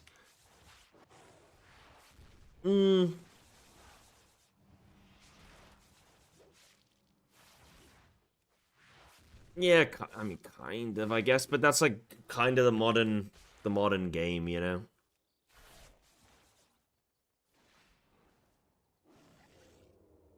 Wish they addressed the energy starvation. Look at this. When an enemy afflicted by your rip dies, gain 10 energy, and your damage dealt is increased by 5% for 8 seconds, stacking up to 5 times. Which gets refreshed, by the way. Oh, you got your drop? Huge, man. Big, big. Glad to hear it, guys. You get your drops. Watch the stream for like 4 hours or something. I think there's going to be a lot of people who are doom and gloom. I think right now, and you know, it's like if we're all getting kicked in the nuts, it probably doesn't make sense to be like, well, we're getting flicked in the nuts. We're not getting kicked in the nuts. It's like, well, you're still getting hit in the nuts, you know, no matter how you look at it. But I guess you can kind of see it as a bunch of other things are being, guys, go look at some of these specs out there. They are being so mega simplified. Feral is actually keeping a lot of its rotation abilities. They've added some new abilities. They've like improved some components. There's actually some good stuff here. But yeah. I don't like the refresh it. Gonna turn into degenerate chain pulling gameplay. I don't think so. I don't think that's the niche. I think you got that wrong. Like, it's an 8-second buff. What do you like in a +2? Yeah, you can chain pull. But like in a +18 key currently, you're not like mobs are taking like 30 seconds to a minute or whatever to die. You're not chaining that. Like, that's just not happening. In lower key levels, yeah, but you're chaining anyway. I don't think you're chaining for this buff for Feral Druid. Like, that's not happening. What this will do is make it so that when you have a fight like Araz and mobs are spawning, it is worth using Primal Wrath on them so that as they die, you are gaining increased damage, which you are then pumping into the boss. And as they, like, some are dying as new ones are spawning, and then those ones are sort of dying as new ones are spawning, and then you will get that chain buff and you will get increased damage.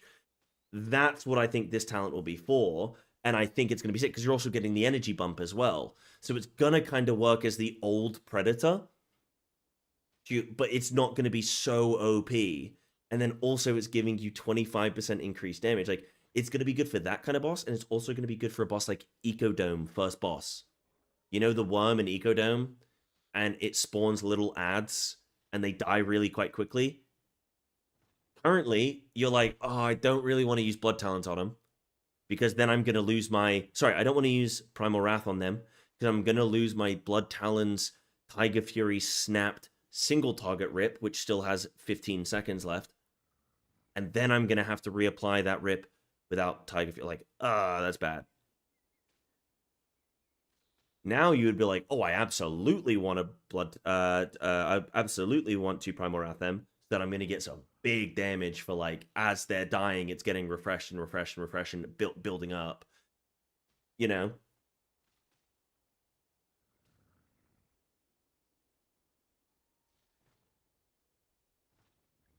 Probably going to be dog and keys. I think it depends on the design of the... I don't think it's going to be dog and keys necessarily. I think it depends on the key level, and it depends on the dungeon design. Again, depends on the boss design. If the boss is summoning these ads that are dying quick and stuff like that. Like, I can tell you right now... Let me show you this boss. Let me show you this right now. In fact, I forgot to show you guys. Okay, first of all, look at... Okay, quick side note. This is the new event in this dungeon. This is like... Flipping... What is this dungeon?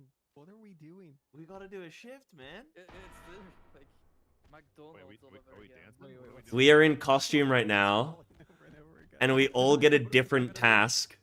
So I have to stand in these little circles and vibe. I'm preparing a steak. I'm getting vibes from cleaning this room. Like, literally plus. I'm not depleting this key on this. It doesn't tell me what it wants me to do. I think I'm just catching things. People out. Literally. Alright, +5. I don't know what that means, but yeah, I'm getting vibe. But let me show you this boss. Enemy.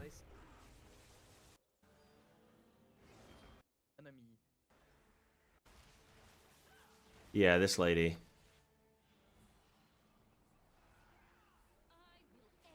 Whoops. Okay. You have these overlapping circles. Okay, look at this. Everybody gets an overlapping circle thing, or like a circle that you overlap, and then when they end... Sorry, I know I'm doing some option stuff here.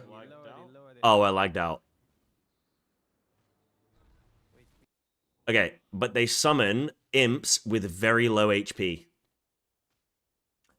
This is what this talent is going to be designed for. This kind of environment, and it exists in this dungeon here. we need to use the portals, I think.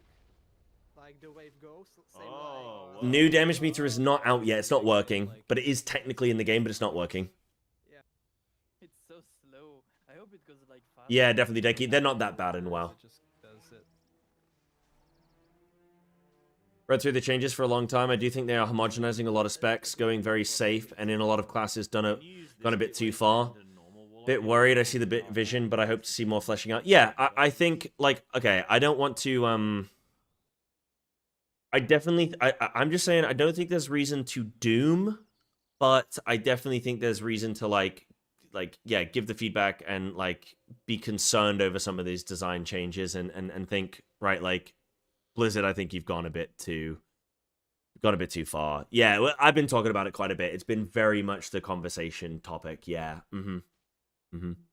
Yeah, these kinds of imps, right? So this is the kind of design that would be perfect for this talent. As those mobs die, every single one that's dying is giving me 10 energy. And then also this 5% damage done for 8 seconds. So if we manage to kill, if they all die within the 2 seconds, then that's a bit like, shit.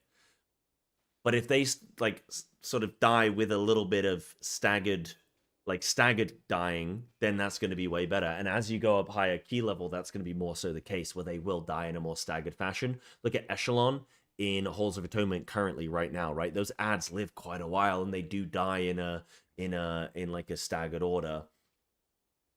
Yeah. Yeah, I mean, well, passes won't change because it's feral versus feral, but yeah, I get your point. Do some drastic changes. No, I agree. I think, yeah, I agree. I don't want to seem like I'm just all in and I'm like, yeah, Blizzard, this sounds amazing. Like, I think where they're going wrong is telling everyone that there's still going to be depth. And I think that that's like, they're trying to be like, hey, we're fundamentally changing everything, but don't worry, it'll be the same. And it's like, just don't say that, because it's not going to be, and you're going to disappoint people. Just don't say that. I do think they have gone too far on some specs. I do think they've gone too far. But it's alpha, and from the sounds of it, they're open to feedback. So, we'll see. See the use of the talents, but the question is whether we'll have the talent points for such a situational moment. That is a good, yeah, that's a good question. Yep. It will, though, because they're removing the obnoxious tracking and not the fun tracking. Yeah, in many ways. Like, for example, I think combining flanking strike and coordinated assault is a good change for Survival Hunter. But then they've removed butchery, and they've removed mongoose bite, and they've removed, I feel like they've removed something else as well. And now it's like 2 buttons only, and then it's like, ooh, that's a bit too far. They messed up somewhere. Okay, I'll have to check that out another day. I think, guys, I'm gonna jump off now,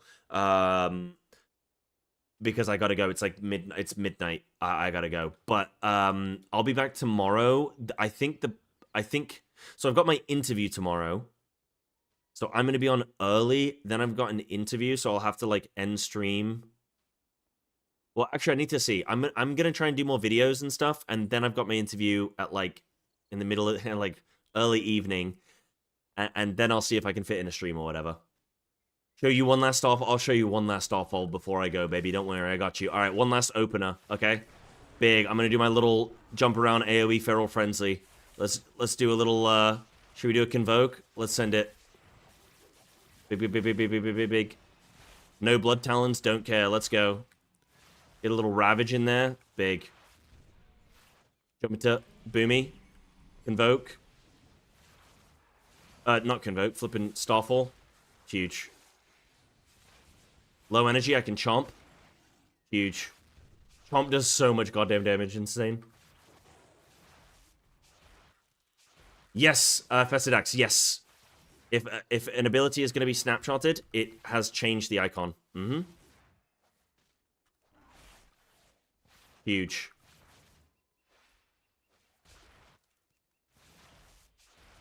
Big. All right, guys. Oh yeah, interview. Yes, I've got the prey system and encounter design interview tomorrow. Yes, it does. The icon changes for the enemy too. So if I show you a normal Thrash and a normal Rip, you can see. And then if I do an empowered Thrash and an empowered Rip, you can see the icon changes. The only thing right now is that Rake is bugged so that the icon is always a snapshot icon, even though it's not always snapshotted. So really cool. All right, watch these cats. Look at these cats in the distance. Ready? Look at that. See it?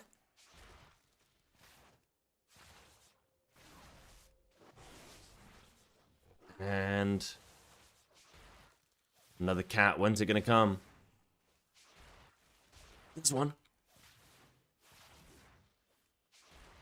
There's another one. Dude, this mob in the back's getting absolutely beaten up. Let's see if we get more cats. Ready? There's one cat. Oh, no, we didn't get... Oh, yeah, there's a cat. There's another cat.